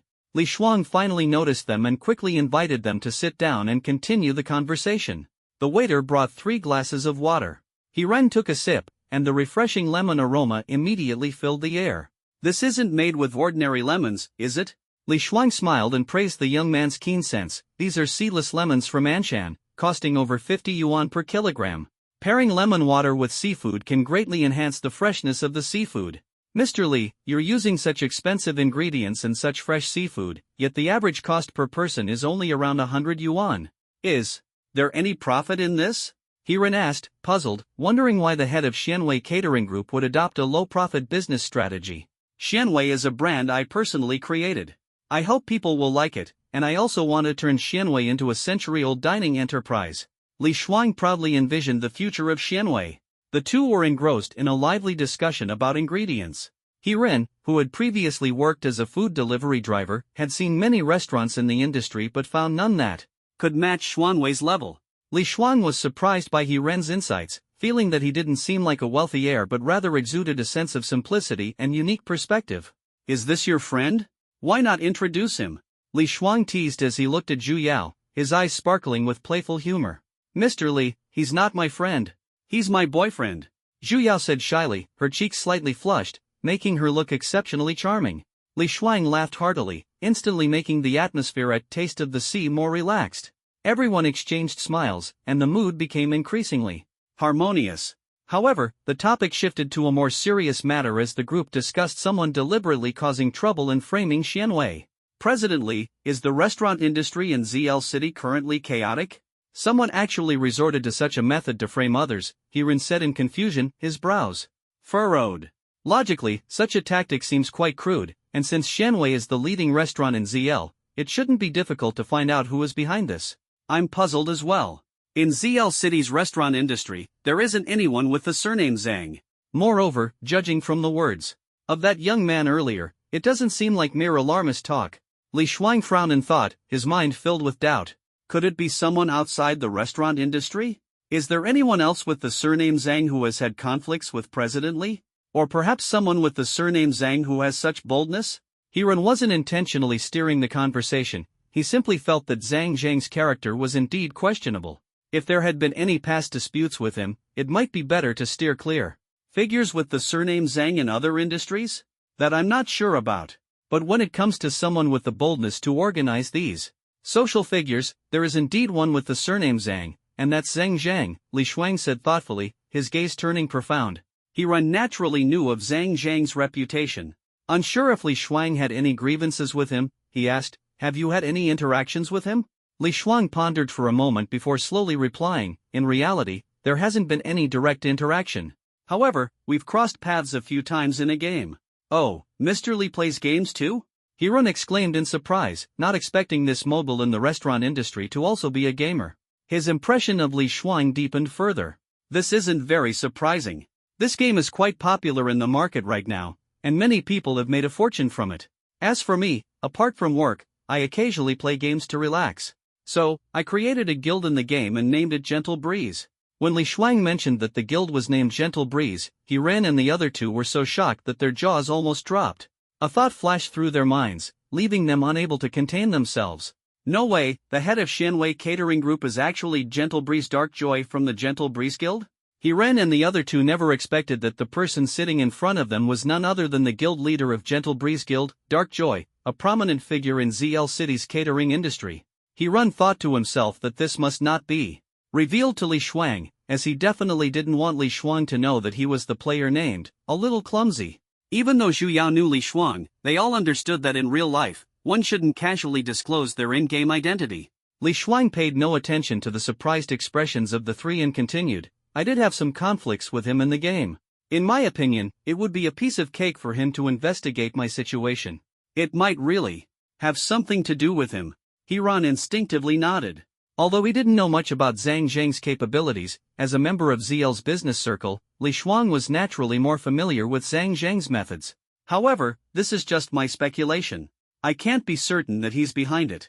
Recently, I've been busy dealing with the closure of stores. I'll arrange for someone to investigate later. Li Shuang didn't want to dwell on this issue for too long. After a few casual exchanges, He Ren and Zhu Yao said their goodbyes and left. As they walked out of Taste of the Sea, Li Shuang looked toward the door with a puzzled expression. Strange, the way that young man spoke gave me a sense of déjà vu. He Ren and the other two returned to the studio, but instead of logging into the game right away, they gathered to discuss the day's events. I never expected you to have connections with Qingfo Manshuang. He Ren looked at Zhu Yao in surprise, completely unaware of the relationship between the two. I had no idea either. President Li actually spends his leisure time playing games and even spends so much money on them. Zhu Yao was shocked by Li Shuang's involvement in destiny. However, from what we can see now, Li Shuang helping you might have angered Zhang Zhang, which led him to discover that Li Shuang is Qing Fo Man Shuang.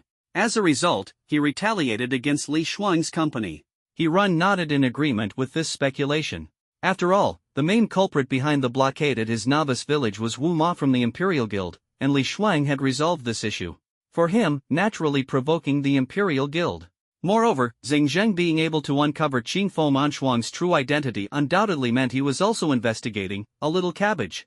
For he has always been careful to protect his identity, while Zhang Zheng has never been able to uncover the true identity of little crawling vegetable. I'll emphasize this again, identity information must never be leaked. The real world is full of helplessness, and only when we have enough strength can we be fearless. After He Ren finished speaking, Zhu Yao and Gangzi nodded heavily.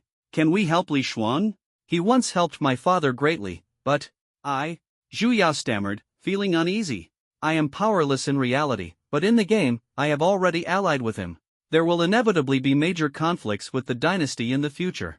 He thought to himself. Li Shuang's experiences in the game are deeply intertwined with his own, and he must ensure that Li Shuang is no longer suppressed by the dynasty in the game. In the real-world business competition, He Ren may not currently have the strength to participate, but he hopes Li Shuang can hold his ground. Everyone checked the time, it was almost time for the revival of boss-modified rampaging Tyrannosaurus. The discussion ended, and they all entered the game. With the experience from the first strategy, this time facing boss-modified rampaging Tyrannosaurus seemed much smoother. However, for Gangzi, it was still somewhat challenging. When confronted with the 20 laser path attacks of boss-modified rampaging Tyrannosaurus, Gangzi was unable to dodge them. He initially thought he could rely on luck to narrowly escape, but every time the safe zones were so far away that it left him in despair. Fortunately, they did not encounter too much difficulty. Within an hour, they successfully defeated the modified Berserk Tyrannosaurus Rex, and He Ren's greatest aid turned out to be the additional skill of the Eternal Doom Phantom Gauntlet, Arrow of Breaking Magic. With Arrow of Breaking Magic ignoring physical immunity, He Ren's single skill damage could directly inflict over 2,000 points of magic damage on the BOSS modified Berserk Tyrannosaurus Rex. Even more surprising was that this effect could actually combine with the weakening talent, which was completely unexpected. The combined Arrow of Breaking Magic does not simply deduct the target's health but reduces the opponent's maximum health. This effect has only been tested on creatures so far, and He Ren couldn't help but feel a bit worried about whether it would work on players. If it does, it might not be very cost-effective, as the skill is his only ultimate move. After successfully conquering the modified Berserk Tyrannosaurus Rex, a treasure chest appeared before them. However, this time, the chest was not red but a golden one.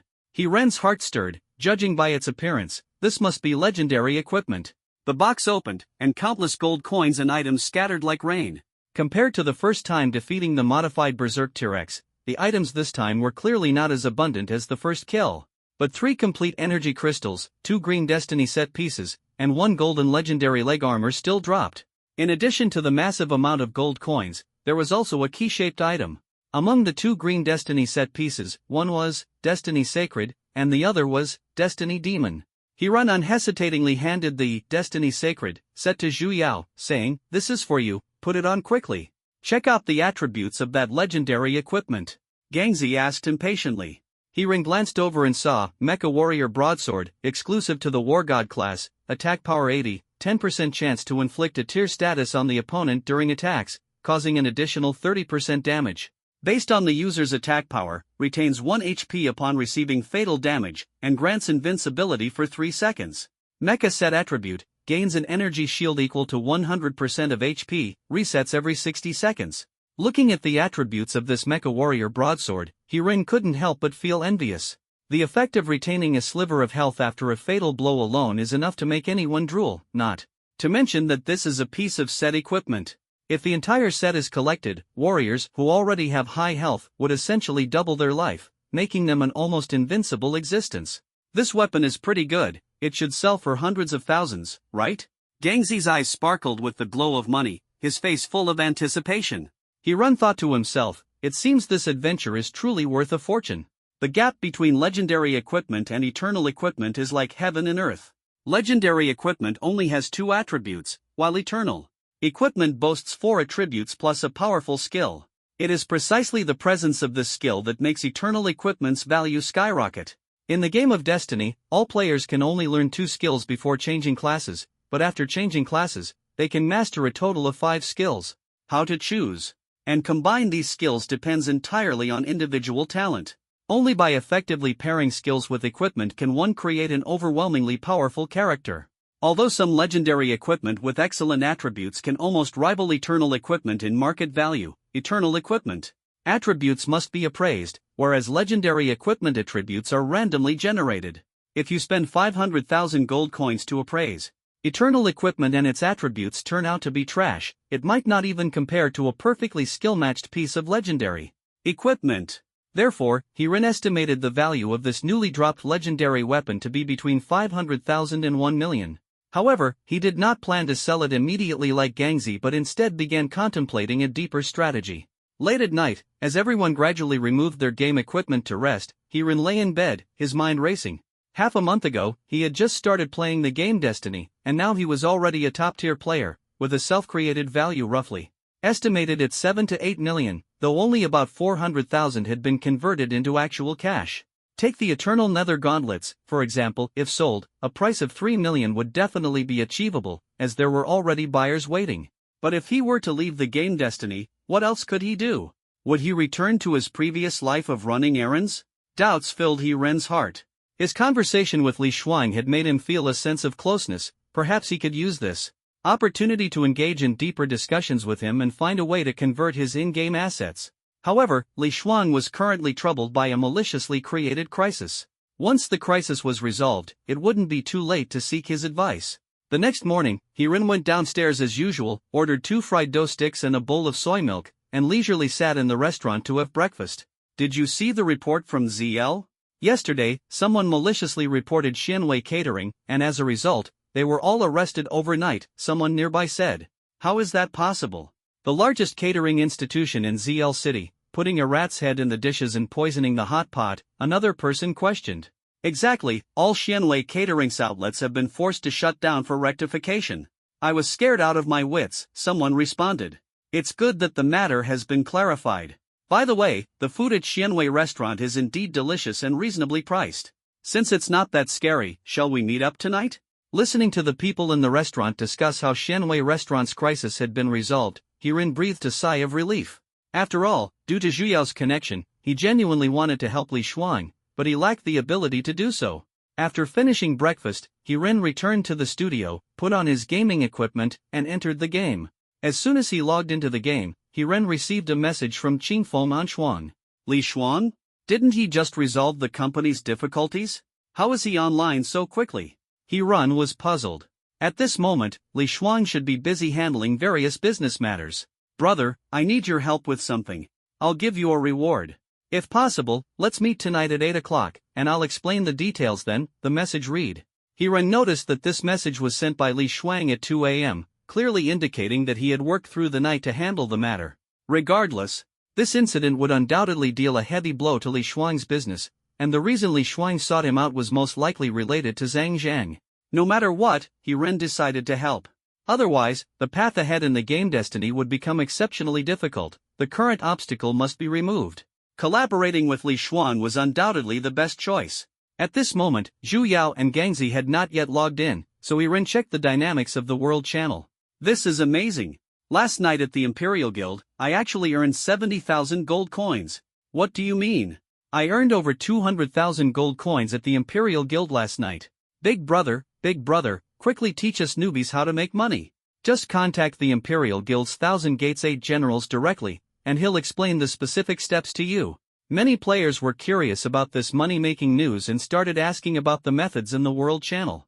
Hiren's initial motivation for playing the game Destiny was also to make money. Although he had some concerns about conflicts with the Imperial Guild, he felt he had to look into it as long as it involved making money. So, Hirin quickly contacted the player named Qianmen Beijian.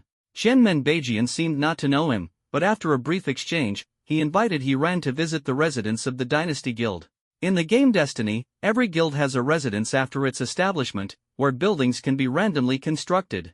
These buildings are not just for aesthetic purposes, they actually have significant practical value, such as video conferencing functionality. Since the data in Destiny is completely sealed, players don't have to worry about information leaks. Some players even use this video feature to organize small groups and privately watch movies. Under Qianmen Beijian's guidance, Hiran entered the Dynasty Guild's residence. To his surprise, the buildings in the residence were not as grand as he had imagined, consisting of only 20 or so independent square rooms. With curiosity, he walked straight into one of the rooms. The interior of the room shocked him. A massive electronic screen faced him directly, surrounded by tables and chairs, with hundreds of players seated inside. In front of the electronic screen, a sexy female dealer was skillfully dealing cards. Before Hiran could react, the players began placing their gold coins on the table. Each table had a player responsible for collecting the money, all wearing the emblem of the Imperial Guild. Witnessing this scene, Hiran couldn't help but feel shocked. What kind of money-making method is this? This is clearly gambling. And the buildings in the Imperial Guild's base are practically casinos. He thought to himself that such a place was practically a gold mine. Although gambling carries risks, if one could master the techniques involved, wouldn't it be possible to rake in a fortune? In fact, most players were aware of the tricks behind this, but they participated with a sense of luck. In their eyes, this type of gambling in the game was nothing more than entertainment. After all, it didn't involve any real monetary transactions. Players simply earned gold coins by hunting creatures and then used those coins for this gambling-like entertainment.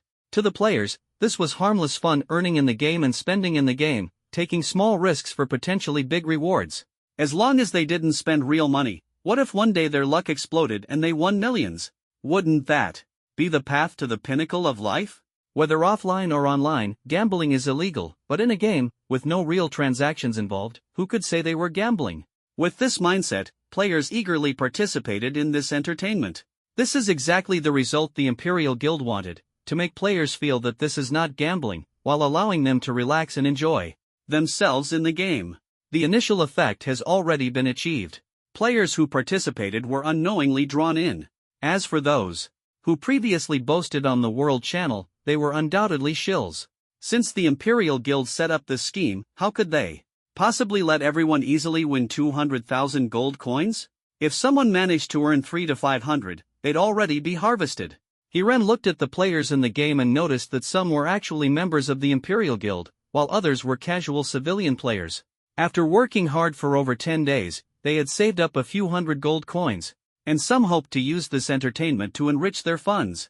Although they didn't care much about the value of these coins in the game, upon closer thought, these coins could be exchanged for an equivalent amount of cash. Wow, I hit the jackpot and won 700 gold coins this round. This is amazing, a player shouted excitedly. Hiran shook his head and then noticed a female player walking toward him. Hey handsome, first time here? This entertainment palace set up by the Imperial Guild has only been open for a dozen hours, and some players have already won tens of thousands of gold coins. Want to give it a try? We're all in groups here, with professional analysts. The bigger the bet, the greater the profit. Hiran listened to the female player's remarks, his gaze catching sight of a character who seemed to be an analyst providing betting plans for most players. Based on this trend, the next round will definitely be big. If you have enough coins, bet as much as possible. The players followed suit, and as they placed their bets, several members of the Dynasty Guild were responsible for collecting the money. As the countdown in the video featuring the beautiful dealer ended, she gently shook the dice cup. The moment the dice cup landed, the fate of no more bets was sealed. 3, 5, 6. This is a method of comparing sizes. 3 to 10 is small, 11 to 18 is big, with odds of 2 to 1. If betting on the sum, the maximum payout can reach 64 times. So lucky. I bet 5,000 coins and actually won, a player cheered. The analyst's rankings hit 4 times in a row, and I've already earned 800 gold coins. Another player followed closely behind. Ah, if only I had listened to the analyst earlier. I just bet 200 on small. The moment the dice cup was opened, everyone knew whether they had won or lost, and the winning players were naturally compensated by members of the Dynasty Guild. Afterward, the analyst began providing analysis for everyone again. Hiran felt a sense of caution in his heart. There was definitely something fishy about this. If the analyst could predict the winning outcomes, why wouldn't they bet themselves? Who would pass up such an opportunity to make money? Even if they did bet, it wouldn't prove anything. What if all of this was deliberately orchestrated? At this moment, the so-called analyst began predicting the next round's winning result. Everyone, bet big again this time, the chances of consecutive wins are quite high. Alright, we'll follow the analyst's advice. I'll bet 8,000 gold coins this round. I lost 200 gold coins last round, I must win it back this time. Betting and rolling the dice were done in one smooth motion. 1, 3, 3 small. At this moment, the analyst unexpectedly burst out swearing, "Damn it, this lousy dealer. It was clearly supposed to be big, but she opened small. I bet 10,000 gold coins." Seeing the analyst lose 10,000 gold coins, most players felt somewhat balanced in their hearts. Watching these players who were betting crazily, Hirun was deeply worried. At this rate, their gold coins would eventually be completely wiped out, forcing them to spend a large amount of savings to exchange for in-game gold coins.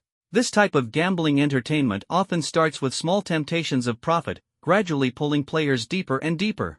Hirun had no solution for this. He was not a saint and could not persuade everyone to give up this thrilling entertainment. As for what fate these players would ultimately face, he himself could not predict.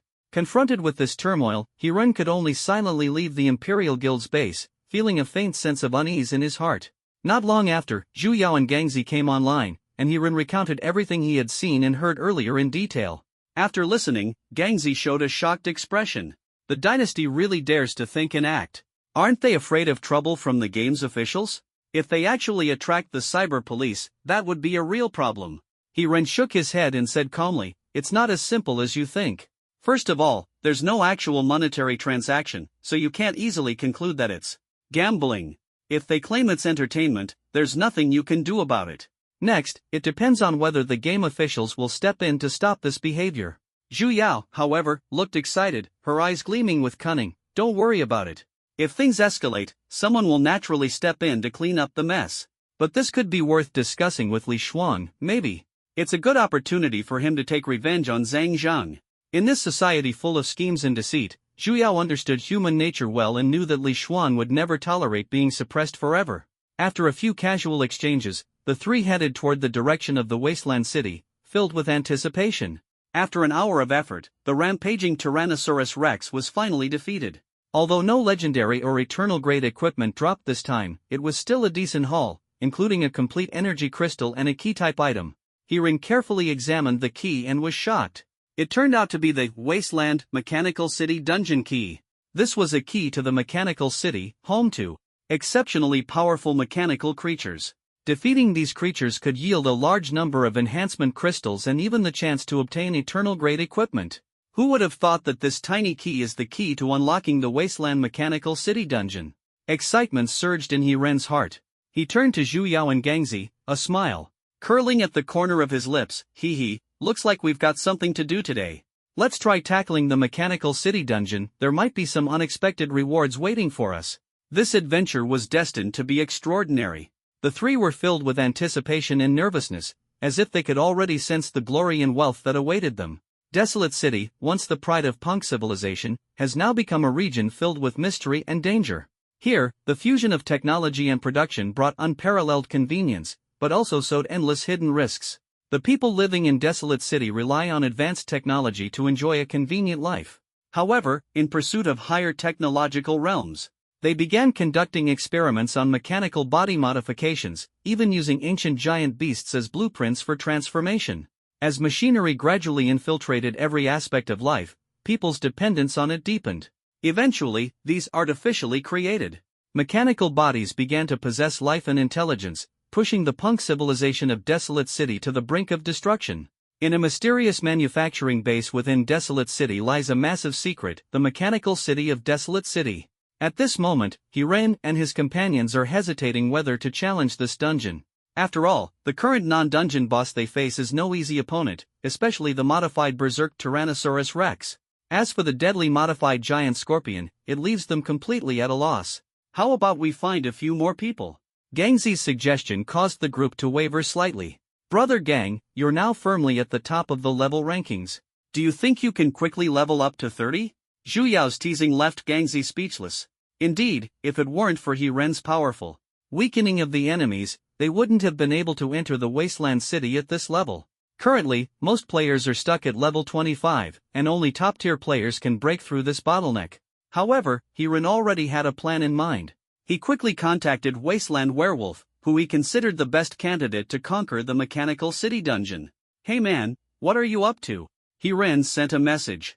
Unexpectedly, Wasteland Werewolf was momentarily stunned and responded with excitement. "Boss, I'm working on a Clash Change quest. This quest is absolutely torturous. There's no way to complete it alone." Hirin was surprised by the persistence of the Wasteland Werewolf. Job transfer tasks always required teamwork, yet he chose to challenge it alone. "Why didn't you team up with others?" Hirin asked curiously. "They said mages are useless in job transfer tasks." The Wasteland Werewolf looked aggrieved, as the frailty of mages often led to him being excluded from teams. "Then wait for me there, I'll help you clear the task instance." Hirin decided decisively, and the three of them quickly headed to the desert ravine in the Fate Frontier. In just a few minutes, the four of them helped the Wasteland Werewolf complete the job transfer. Surrounding players watched the scene and showed expressions of astonishment. Without lingering in the desert, the four quickly headed to the teleportation entrance of the Wasteland capital, where Hirin handed the Wasteland Werewolf 5 intact energy crystals. "Damn, boss. Are you an insider at the gaming company? Carrying something that directly boosts levels like this?" Wasteland Wolf was utterly shocked. He had been grinding hard to level up and never imagined it could be so easy to gain 5 levels. After reaching level 30, you can start tackling the fragments of energy crystals. "I'm actually just an ordinary player. By the way, I want to invite you to join the guild." Hirin seized the opportunity to extend the invitation, and Wasteland Wolf's future was about to change because of it. "Sure, it's an honor to join your guild, boss," Wasteland Wolf said excitedly. Without hesitation, he joined the guild, becoming the third member of Good Luck Company, Limited. However, within the guild, he couldn't find a little cabbage anywhere. Though puzzled, he didn't ask further. With the current 4-person team, conquering the Mechanical City was no easy task. They needed a role capable of effectively diverting the boss's attacks, otherwise, relying solely on Gangzi would be far too risky. After all, while Gangzi had decent equipment and talents, he was like a wooden stake, still without any usable skills. At this moment, Hirin suddenly noticed that Qingfo Manchuang had come online and hurriedly reached out. "President, do you have time now? I need your help with something." "Oh, what's the matter?" "I just came online to take a look. I have some things to handle later, maybe later tonight," Qingfo Manchuang replied. His words were understandable to Hirin, as the recent resolution of the Xianwei incident made it clear that real-life matters were more important than the game. At this moment, Li Shuang still didn't know the true identity of a little cabbage, so naturally, he didn't want to appear overly familiar. He had his own pride. Hirin originally wanted to invite Qingfo Manchuang to join in clearing the dungeon, but seeing that he was busy, he had no choice but to give up and reply for him to focus on his tasks first. The group decided to continue with the dungeon raid, shifting their target to the formidable, modified frenzied Tyrannosaurus. Although the addition of the Wasteland Werewolf had strengthened the team's overall power, the responsibility of defeating the boss did not fall on him. After all, his current magic attack was only 360 points, and even with his talents factored in, it was still insufficient. Against the frenzied Tyrannosaurus's 500 defense points, it was practically negligible, almost incapable of dealing effective damage. Hirin and his team stood firmly, delivering steady damage output, while the Wasteland Werewolf looked on with envy. Before long, the boss unleashed a laser beam attack, and the Wasteland Werewolf secretly wished he could join in and experience the thrill of battle. But when he saw Gangzi, the thick-skinned and tough-to-beat shield character, unable to dodge the laser beam, he immediately abandoned the idea and obediently stayed outside the boss's attack range, acting as a mere bystander. After nearly an hour of effort, the Wasteland Werewolf finally understood why Little Crawling Veggie could challenge the boss beyond their level. Their powerful debuff ability was not something every player possessed. As the boss collapsed with a thunderous crash, a golden treasure chest slowly appeared before everyone's eyes. At the moment the modified rampaging T-Rex fell, the Wasteland Werewolf cast an admiring glance and exclaimed excitedly, "As expected of you, boss. A boss with 3 million HP, and you took it down so quickly."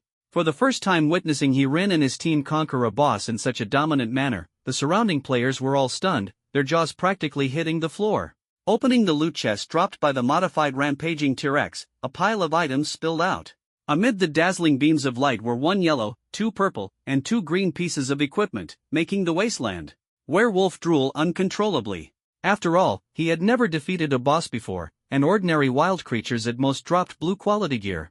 Equipment of 3 or more tiers was nothing short of a fantasy for him. Legendary, Bart's crossbow, class restriction, Hunter, attack power 48, increases attack power bonus by 2% with each attack, boosts attack speed by 20%. This legendary weapon can be considered the ultimate artifact for all archer classes. Not only does it increase attack speed by 20%, but with each attack, the attack power continues to grow. As long as you possess this weapon in a safe output environment, the attack power can be amplified almost infinitely. Just thinking about it is enough to get the blood pumping. If this weapon were put up for sale in the world, a conservative estimate would value it at around 1 million. Since the server opened, apart from Ren's strategy acquired Eternal Nether Gauntlet, which was priced at 3.5 million by Wuma, no other equipment has surpassed the 100,000 mark in value. Everyone stared at the divine weapon, breathing heavily, while Wasteland Werewolf excitedly shouted, "I can't believe it. Our luck is this good. Looks like I'm a lucky charm. Boss, hurry up and use it, the effect will be even better." Wasteland Werewolf had always thought Ren's weakening effect came from his innate talent, but he never realized the most crucial factor was the low-tier archer weapon, Eye of Malice, in his hands. Without this weapon reducing attack accuracy, Ren's talent wouldn't have been able to reach its full potential. More importantly, this weapon has a fatal weakness for Ren. Although each attack increases the attack power bonus by 2%, which seems excellent, Ren's attributes are entirely focused on intelligence, making it impossible for him to benefit from it.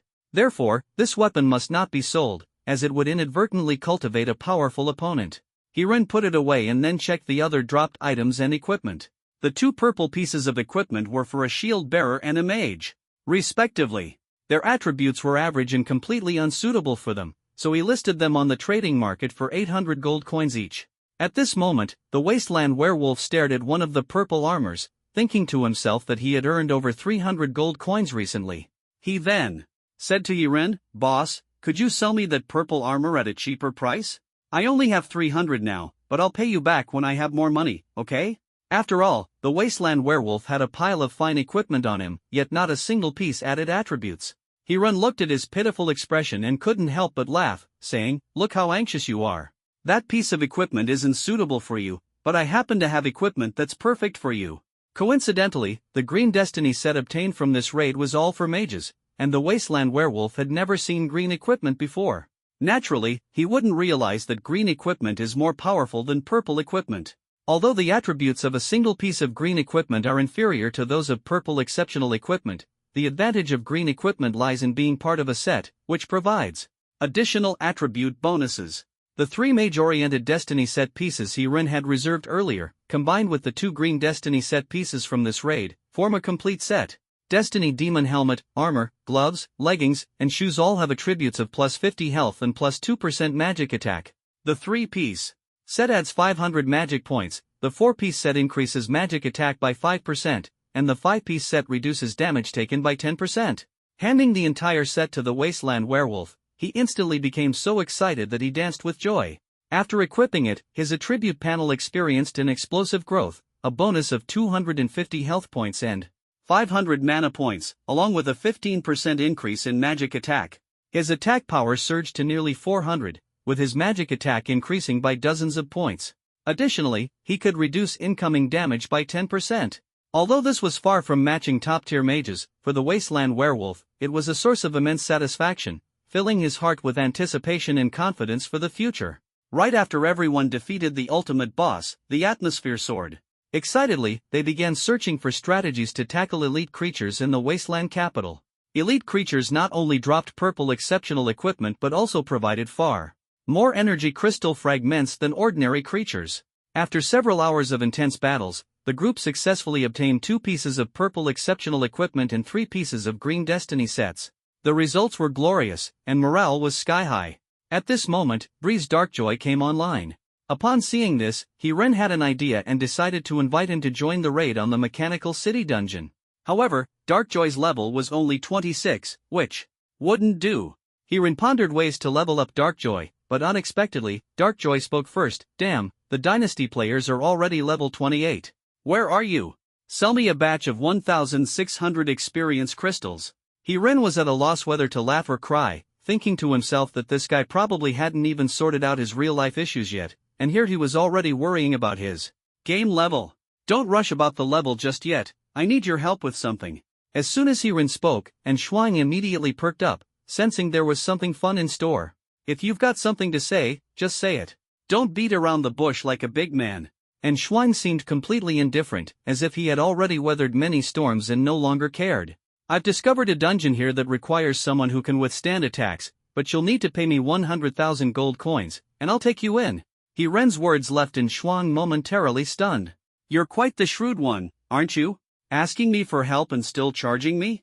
What's in it for me? And Shuang clearly didn't understand Hiren's true intentions, but considering his decent character, Shuang still agreed. Arriving at Jiangzhou as Hiren had mentioned, when stepping into the entrance of the wasteland city, Shuang realized that entry required level 30. He was about to send a message to Hiren, but before the message was sent, he saw a little crawling veggie being teleported out of the wasteland city's portal space. Instantly furious, he exclaimed, "Are you kidding me? A level 30 map, and you expect a level 26 person like me to get in? Don't rush, of course I've prepared everything for you," Hiren said calmly, handing Shuang 4 complete energy crystals. After using them, Shuang successfully leveled up to 30 and exclaimed excitedly, "With such great stuff, why didn't you take it out earlier? If you had given it to me sooner, I could have made a fortune." Hiren chuckled to himself without explaining much, thinking that he wouldn't use these energy crystals himself and that they were best suited for Shuang. Then, he reached out to Shuang to ask for gold coins. Dark Shuang unhesitatingly traded 100,000 gold coins to Hiren. "You brat, you're really a money grubber. I feel like allying with you won't bring me any benefits."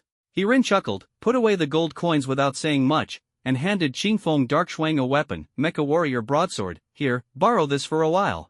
At that moment, excitement flashed in Dark Shuang's eyes, and he thought to himself, following Hiren this time is definitely a wise choice. Li Shuang stared straight at the weapon Hiren handed him, incredulous. "What kind of divine weapon is this?" "Mecha Warrior Broadsword, exclusive to the War God class, attack power 80, has a 10% chance to inflict a tier status on the opponent during an attack, dealing an additional 30% damage based on its own attack power. When receiving fatal damage, retains 1 HP and enters an invincible state for 3 seconds. Mecha set attribute, gains an energy shield equal to 100% of HP, resets every 60 seconds. Looking at the weapon's attributes, Li Shuang was ecstatic. "Damn, how many more treasures do you have?" Although it's not a complete set yet, the attack panel of 80 and the chance for additional damage, along with the one-time death immunity effect, were enough to make Li Shuang deeply tempted. "If I don't return it to you, will you hold it against me?" Li Shuang asked half-jokingly. However, a single remark from Hiren made Li Shuang realize that he had greatly underestimated the capabilities of Yiji Xiaopa Kai. "Didn't you already pay?" Hiren smiled faintly, referring to the 100,000 gold coins paid earlier. Li Shuang was taken aback, realizing that it was the cost of the energy crystal. At the same time, his impression of Yiji Xiaopa Kai improved significantly. "Let's go, we'll head inside first. This time, I need your assistance to enter the Mechanical City dungeon. I'm not sure about the level of danger inside. Although my companion is a shield general, there's no guarantee of absolute safety." After saying this, Hiren led Li Shuang into the teleportation passage to the wasteland capital. Li Shuang had some understanding of Yiji Xiaopa Kai's strength. Being able to single-handedly weaken over 30 top players from the dynasty was no mere talent. Judging from Hiren's experience of defeating a boss beyond his level, this dungeon journey is bound to be challenging. After regrouping with the other three, Hiren quickly assigned roles. Li Shuang and Gangzi were responsible for pulling creatures. The wasteland werewolf focused on sustained damage. Output, Zhu Yao stayed close to the front line, responsible for healing or reviving, while Hiren created advantageous conditions for the team through weakening and slowing effects. Once everything was arranged, Hiren used 3 keys to unlock the Mechanical City dungeon. Suddenly, a mechanical gate emitting electric currents emerged from the ground. Accompanied by the sound of steam, the gate slowly opened. As the group stepped through the gate, they were instantly transported to the Mechanical City. The City of Machines is a research institute in the wasteland dedicated to studying and modifying mechanical bodies. The laboratory is located underground in the wasteland, exuding a strong sense of technology. Countless technological devices come into view. However, the now abandoned City of Machines Research Institute is littered with severed cables, seemingly torn apart by force. The scene before them is overwhelming, with visual effects instantly reaching their peak, creating an immersive experience. Then, an introduction to the City of Machines dungeon appeared before everyone. Brave warriors, this is the research institute where Dr. Alpha once studied and modified machinery. Due to the influence of evil energy, the mechanical bodies gradually developed self-awareness and began anti-human slaughter operations. Today, some mechanical lifeforms still remain in the institute. To prevent this from spreading and worsening, the energy source must be eliminated, which currently resides within Dr. Alpha. As the dungeon introduction concluded, the lights in the Mechanical Research Institute suddenly illuminated, and the sounds of machinery began to echo. Looking toward the depths of the mechanical city, the abandoned mechanical creatures on the ground instantly revived and started wandering around. Mechanical Hellhound, level 32, HP 300,000, attack power 220, defense 180. Mechanical Hellhounds operate in groups. Beware of their howls, as they will attract a large number of other mechanical hellhounds. Although the mechanical hellhound's HP is lower than the mechanical worms of the wasteland, its attack power surpasses them. Watching the mechanical hellhounds wandering around, everyone quickly entered combat mode. Li Shuang and Gangzi charged forward, drawing the mechanical hellhound's attacks. Meanwhile, Hiran seized the opportunity to unleash his skills. Firing 2 arrows that triggered the Eternal Nether Gauntlet and weakening effects, instantly reducing the mechanical hellhound's health to around 40%.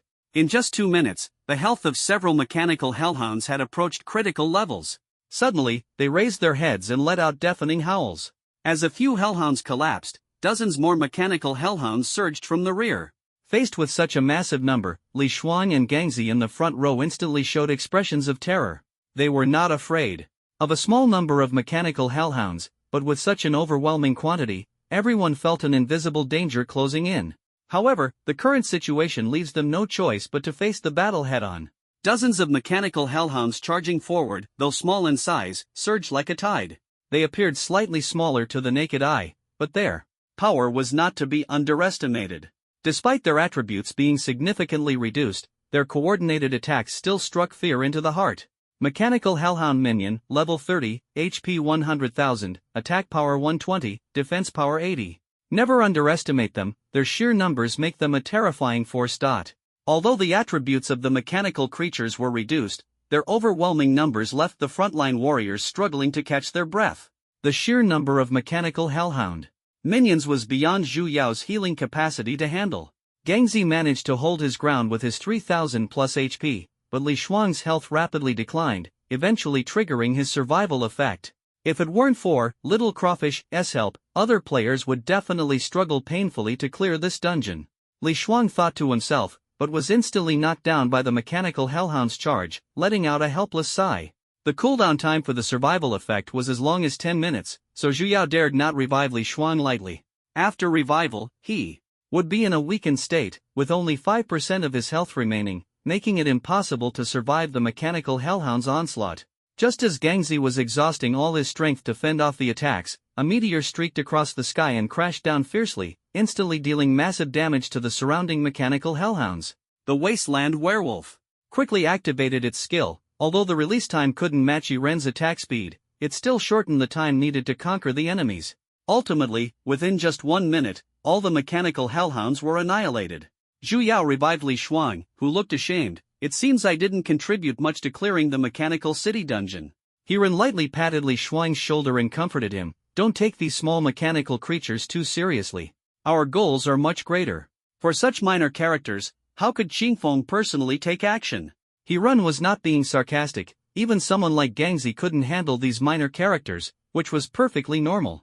By the way, I noticed that your shield general friend seems to have not even learned basic skills. Coincidentally, I have an extra one here. Consider it a token of gratitude for selling me weapons and energy crystals at a good price, though its value is far less than those. After saying this, Li Shuang took out a basic warrior skill book from his backpack and handed it to Gangzi. The skill book Li Shuang handed over was practically tailor-made for Gangzi, a taunt skill. Taunt, Warrior Skill Book, allows taunting nearby creatures, attracting their aggression, actively attacking oneself, and reducing damage taken by 20%.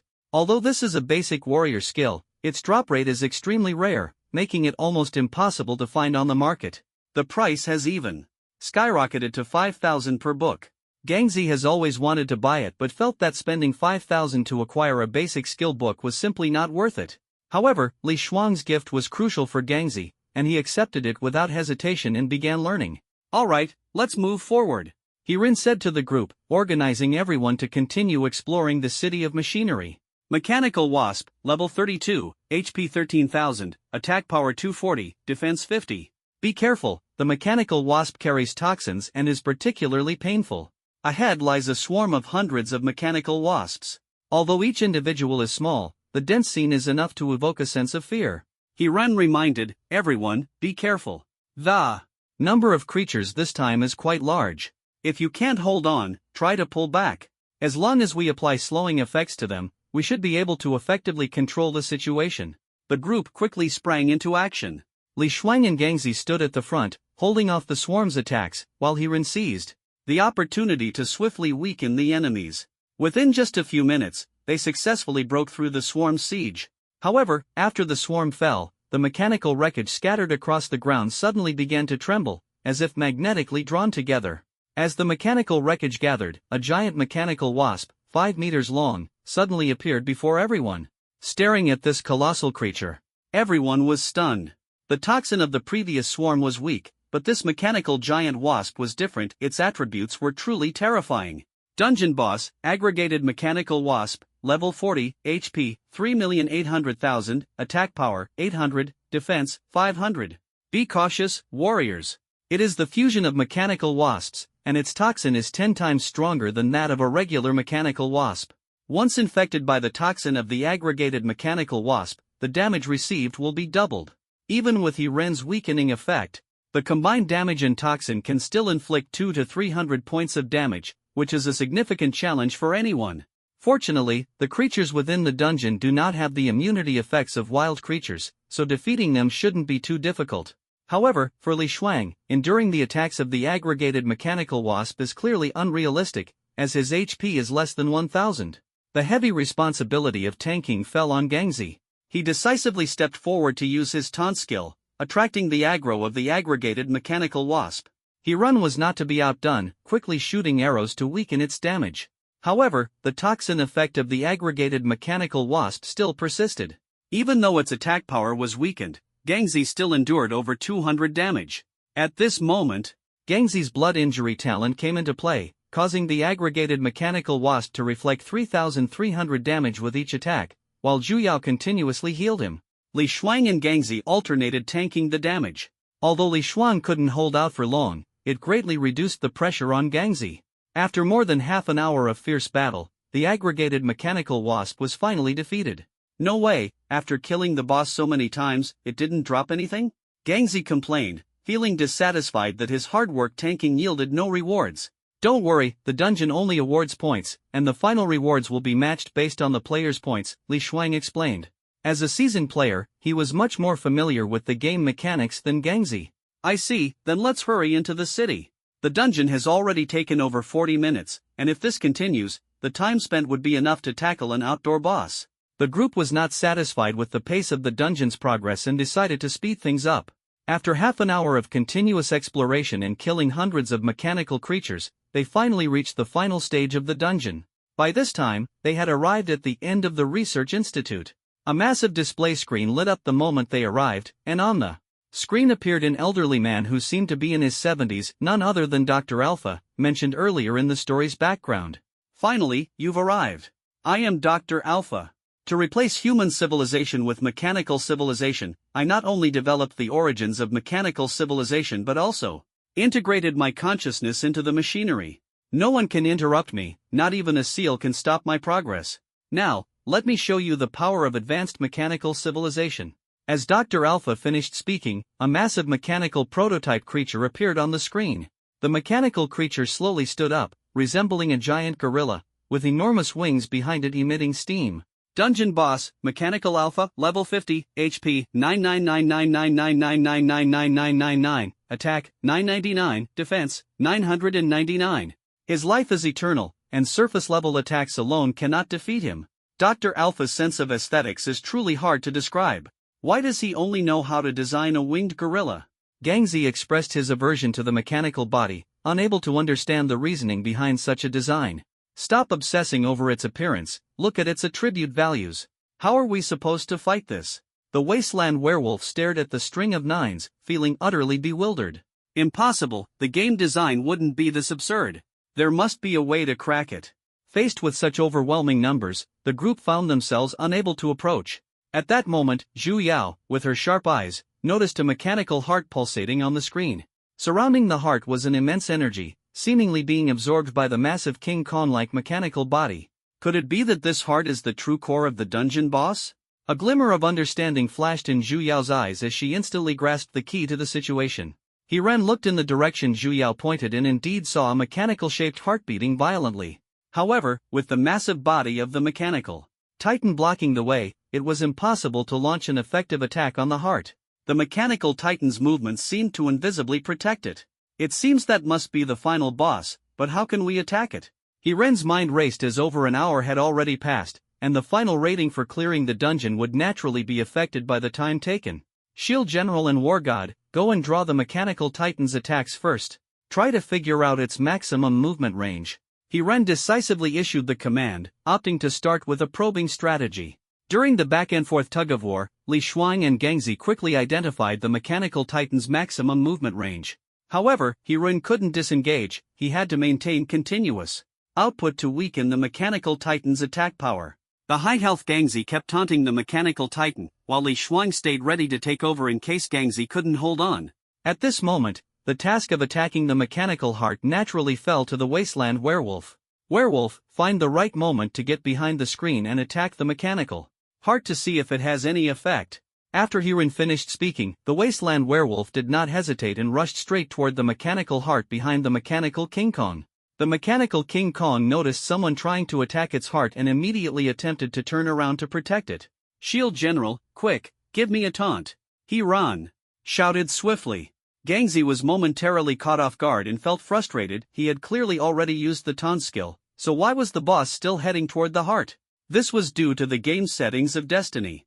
Under certain circumstances, boss-level monsters would gain a purification effect, and for the mechanical King Kong just now, this was precisely the manifestation of such a buff.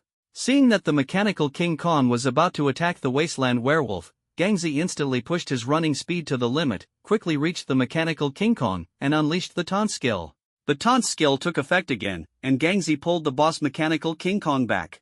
Even veteran players like the Wasteland Werewolf gave a thumbs up for his extreme maneuver.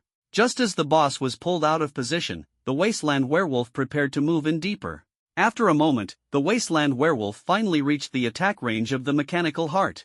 Mechanical heart, level 30, HP 1, attack power 0, defense power 0. Although Dr. Alpha has merged with the mechanical consciousness, if this heart is shattered, the mechanical city will explode, causing ton-level damage. If no one survives, the dungeon will be deemed a failure.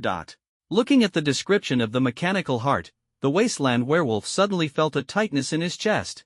The explosion of the mechanical city could almost instantly kill anyone in the area. He hesitated and looked toward his teammates outside, unable to make a move. After finally making it to the last stage of the dungeon, spending over an hour, the final challenge turns out to be this insane? Ren saw the Wasteland Werewolf hesitating and immediately urged, hurry up and take action. They can't hold on much longer. The mechanical titan, sensing someone entering the range of its mechanical heart, began to rage, its attack speed noticeably increasing, as if it wanted to quickly resolve the trouble in front of it to protect its heart. Boss, this mechanical heart only has 1 HP left, but if the heart shatters, the mechanical city will explode, causing ton-level damage. If no one survives, the dungeon will be deemed a failure. What should we do? All our hard work for over an hour is about to go to waste. For ordinary players attempting to defeat the boss, this stage is nothing short of a nightmare. Unless a healer has learned a skill book granting immunity effects, completing the dungeon is impossible, and such skill books are simply unavailable in the early stages of the game. Just as Ren was at his wit's end, Li Shuang's health dropped to critical levels, triggering the life-saving effect attached to his weapon. I have an idea now. Smart move, heal those two.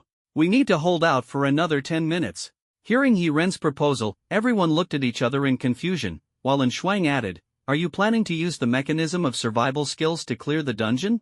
When Li Shuang revealed his survival skill, everyone breathed a sigh of relief, their confidence instantly boosted, and the hope of clearing the dungeon seemed within reach. After everyone struggled to hold on for 10 minutes, and Shuang's survival skill finally cooled down, Ren decisively instructed the Wasteland Werewolf to strike the mechanical heart fiercely.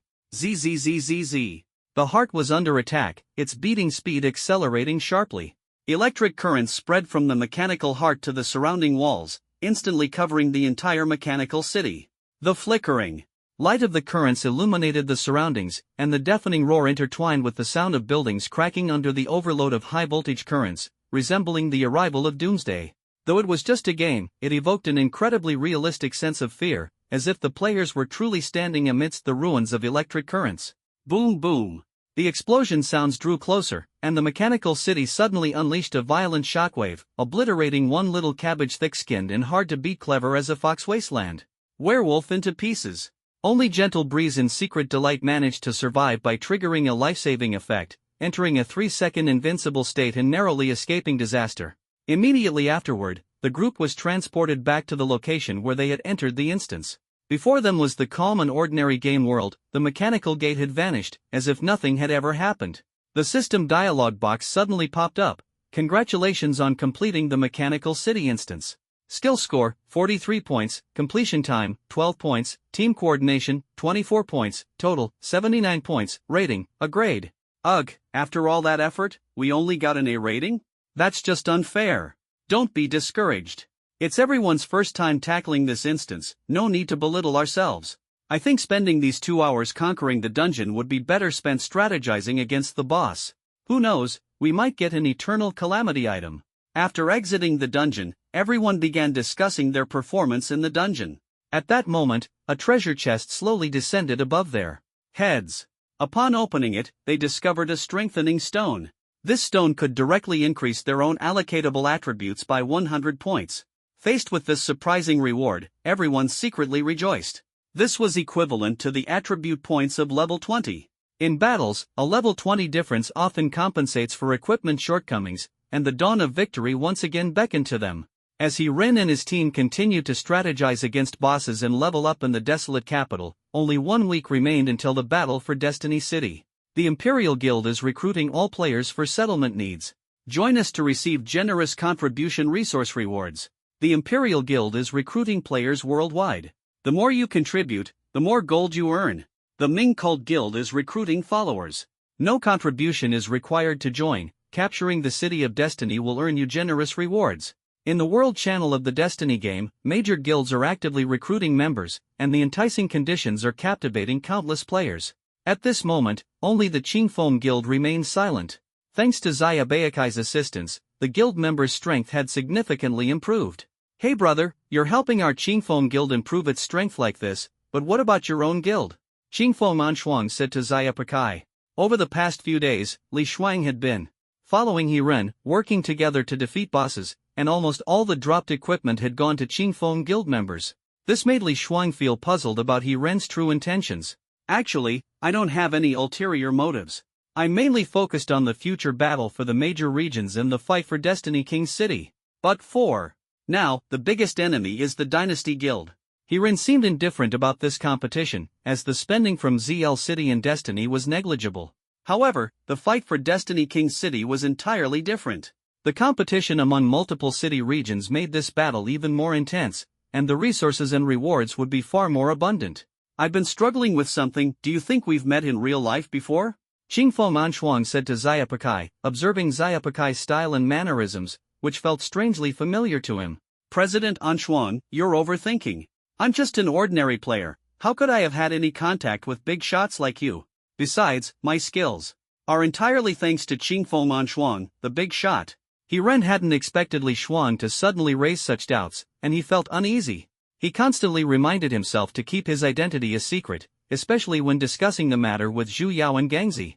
However, meeting Li Shuang in real life inevitably led him to entertain some thoughts about this young man whose words and actions seemed so congenial. This is just a little speculation of mine. Having a friend like you in the game is already enough. If I also had one in real life, it would surely be my good fortune, Qingfeng Anshuang said candidly. In his heart, Qingfeng Anshuang actually admired Xia Baikai, believing that he met all his standards for friendship, possessing personal charm, and not being greedy. Moreover, Xia Baikai had helped him out of trouble multiple times, and he had long regarded him as a trustworthy friend.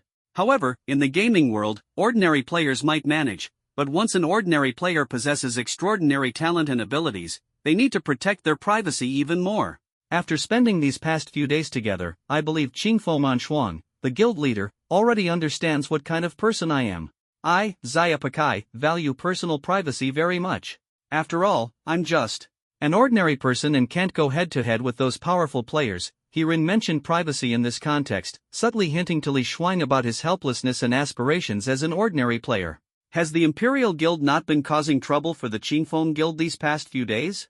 Herein recalled how Li Shuang's real-world business had been suppressed a few days ago, forcing him to deal with real-life issues. As the battle for Destiny City approached, the Imperial Guild seemed to have quieted down significantly. It's not like that.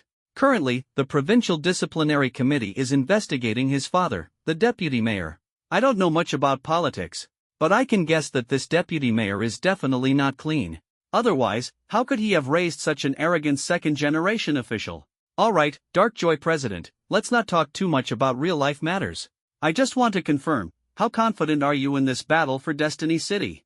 Qingfeng Darkjoy's words carried a hint of nervousness. The official announcement revealed that the reward for the first conquest of Destiny City was as high as 200,000 gold coins, plus a 5% commission on player spending. This means that just ZL spending alone has reached 20 to 30 million, with a minimum bonus of at least 1.2 million. Qingfeng Darkjoy calculated in his mind. Although this bonus couldn't match the guild president's initial investment, if they could secure such resources in the long term, the guild's strength would greatly improve, significantly, increasing their chances in future battles. He was well aware that the recruitment efforts of the dynasty and Ming sect far exceeded those of his guild, which currently had only over 1,000 members, far less than a tenth of the other guilds. If I can get your help in this siege, I believe our chances of victory will be very high. Qingfeng Darkjoy looked at Xia Pakai with eager eyes, his intentions unmistakable. If Xia Pakai didn't stand on the same side as him, victory in this siege battle would become unattainable. He naturally understood Qingfo Anshuang's concerns and smiled faintly. President Anshuang, you can rest assured. I will definitely join your guild for this siege battle and provide full support. But please do not mention this to anyone else. I will only signal you directly, and the siege battle will still need to be commanded by you. Anshuang nodded, secretly breathing a sigh of relief. He was well aware of Xia Pakai's strength, as they had tackled so many dungeons together during this time, building a strong sense of teamwork. Xia Pakai did not want his abilities to stand out too much, to avoid attracting trouble in real life. With Xia Pakai's assistance, Qingfo Anshuang felt delighted. After all, having such a powerful ally could effectively weaken the opponent's strength, giving him more confidence in the battle for Destiny City.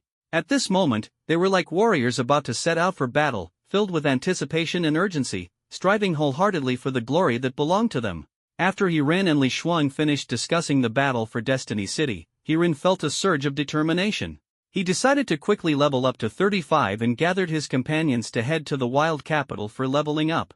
Are we not participating in the battle for Destiny City this time? Gangzi asked in confusion, his eyes gleaming with a longing for siege warfare. I've already communicated with Qingfo Anshuang. This time, we won't be attacking as the main force, but I will fully assist them, Herein said firmly, his mind already set on a plan. With our current strength, shouldn't we still be able to compete for it? Gangzi couldn't forget the generous rewards promised by the officials after conquering Destiny City, his gaze filled with anticipation.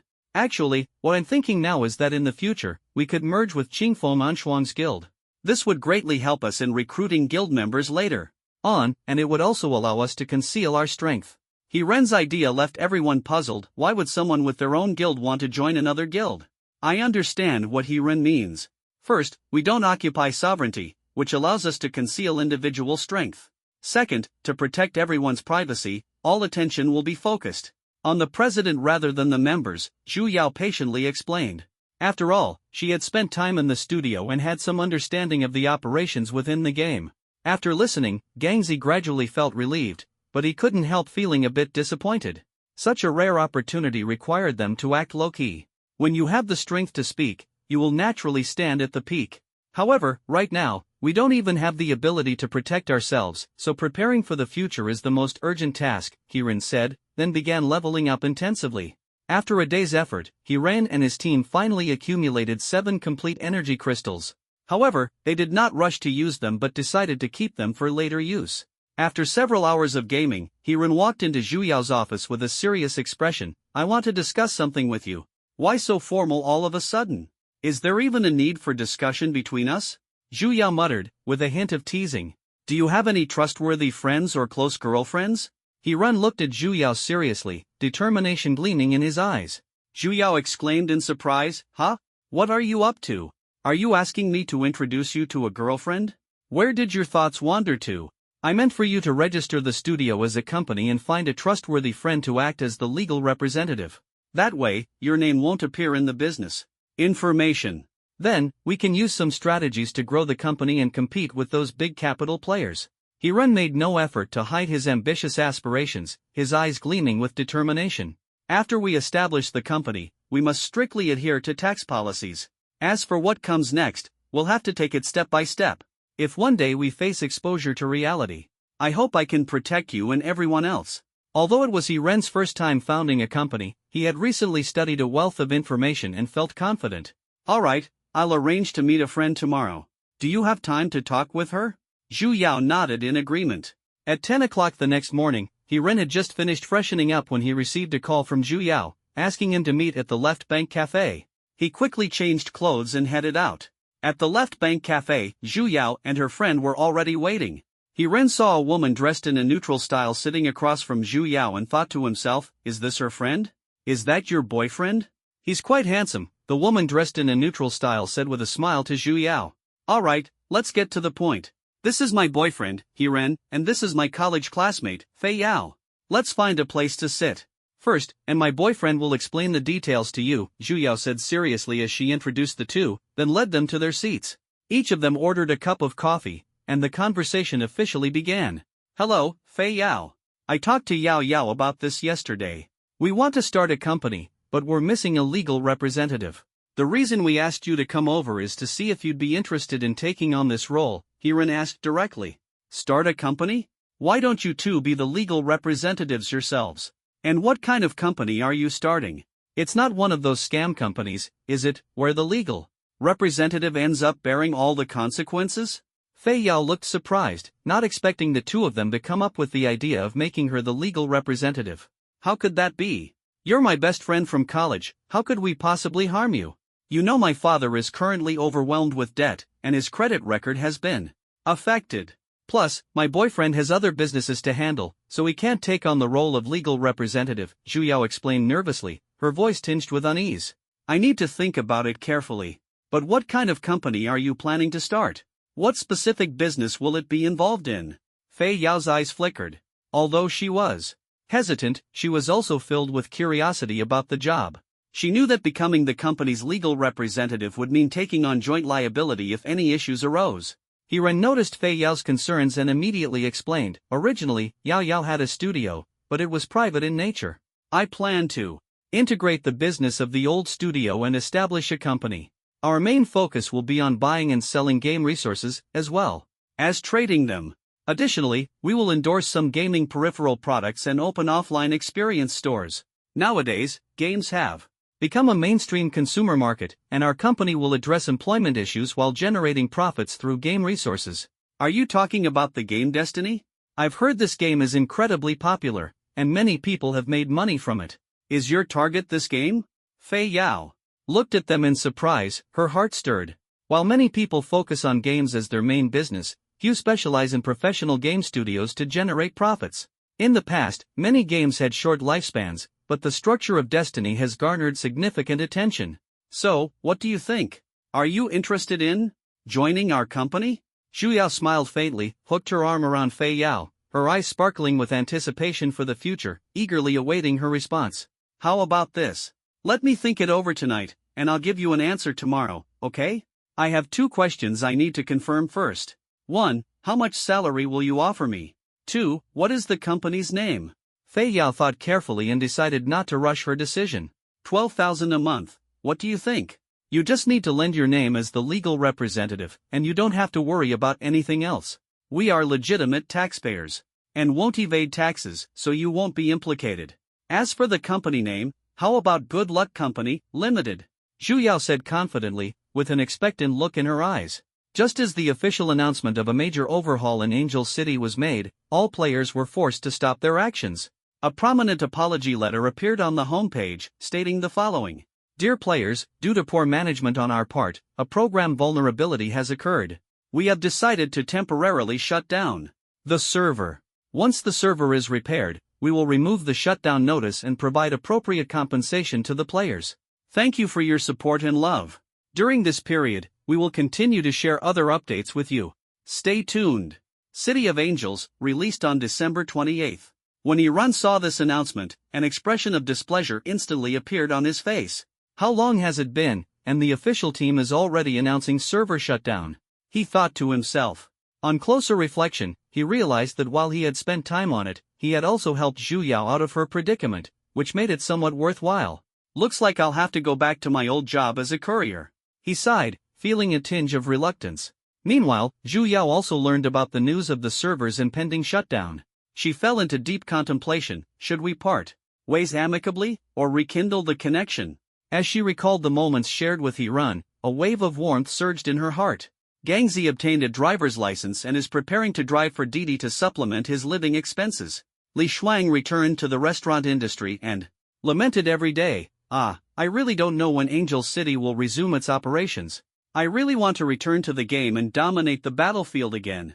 As soon as the call connected, Hiren directly stated his purpose.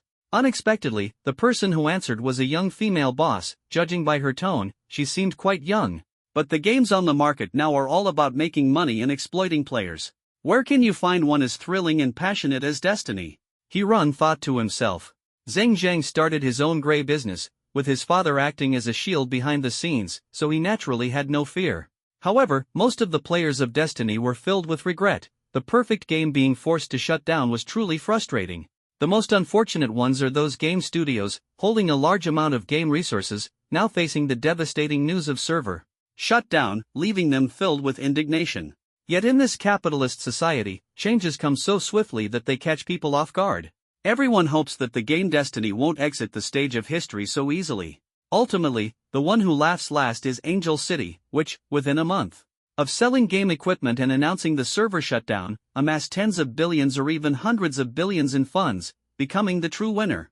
However, no matter how players complain or appeal, it is all in vain. To players, this is a game, a source of dependable joy, but to Angel City's operating company, it is merely a tool for making money. When this tool stops being profitable, they cut it off if they can, discard it if they must. They have a larger market, richer traffic, and moving on after finishing one venture is their norm. But they also know well that resuming the operation of the game Destiny is the biggest path to profitability. What lies ahead in the future, who can tell? Destiny continues.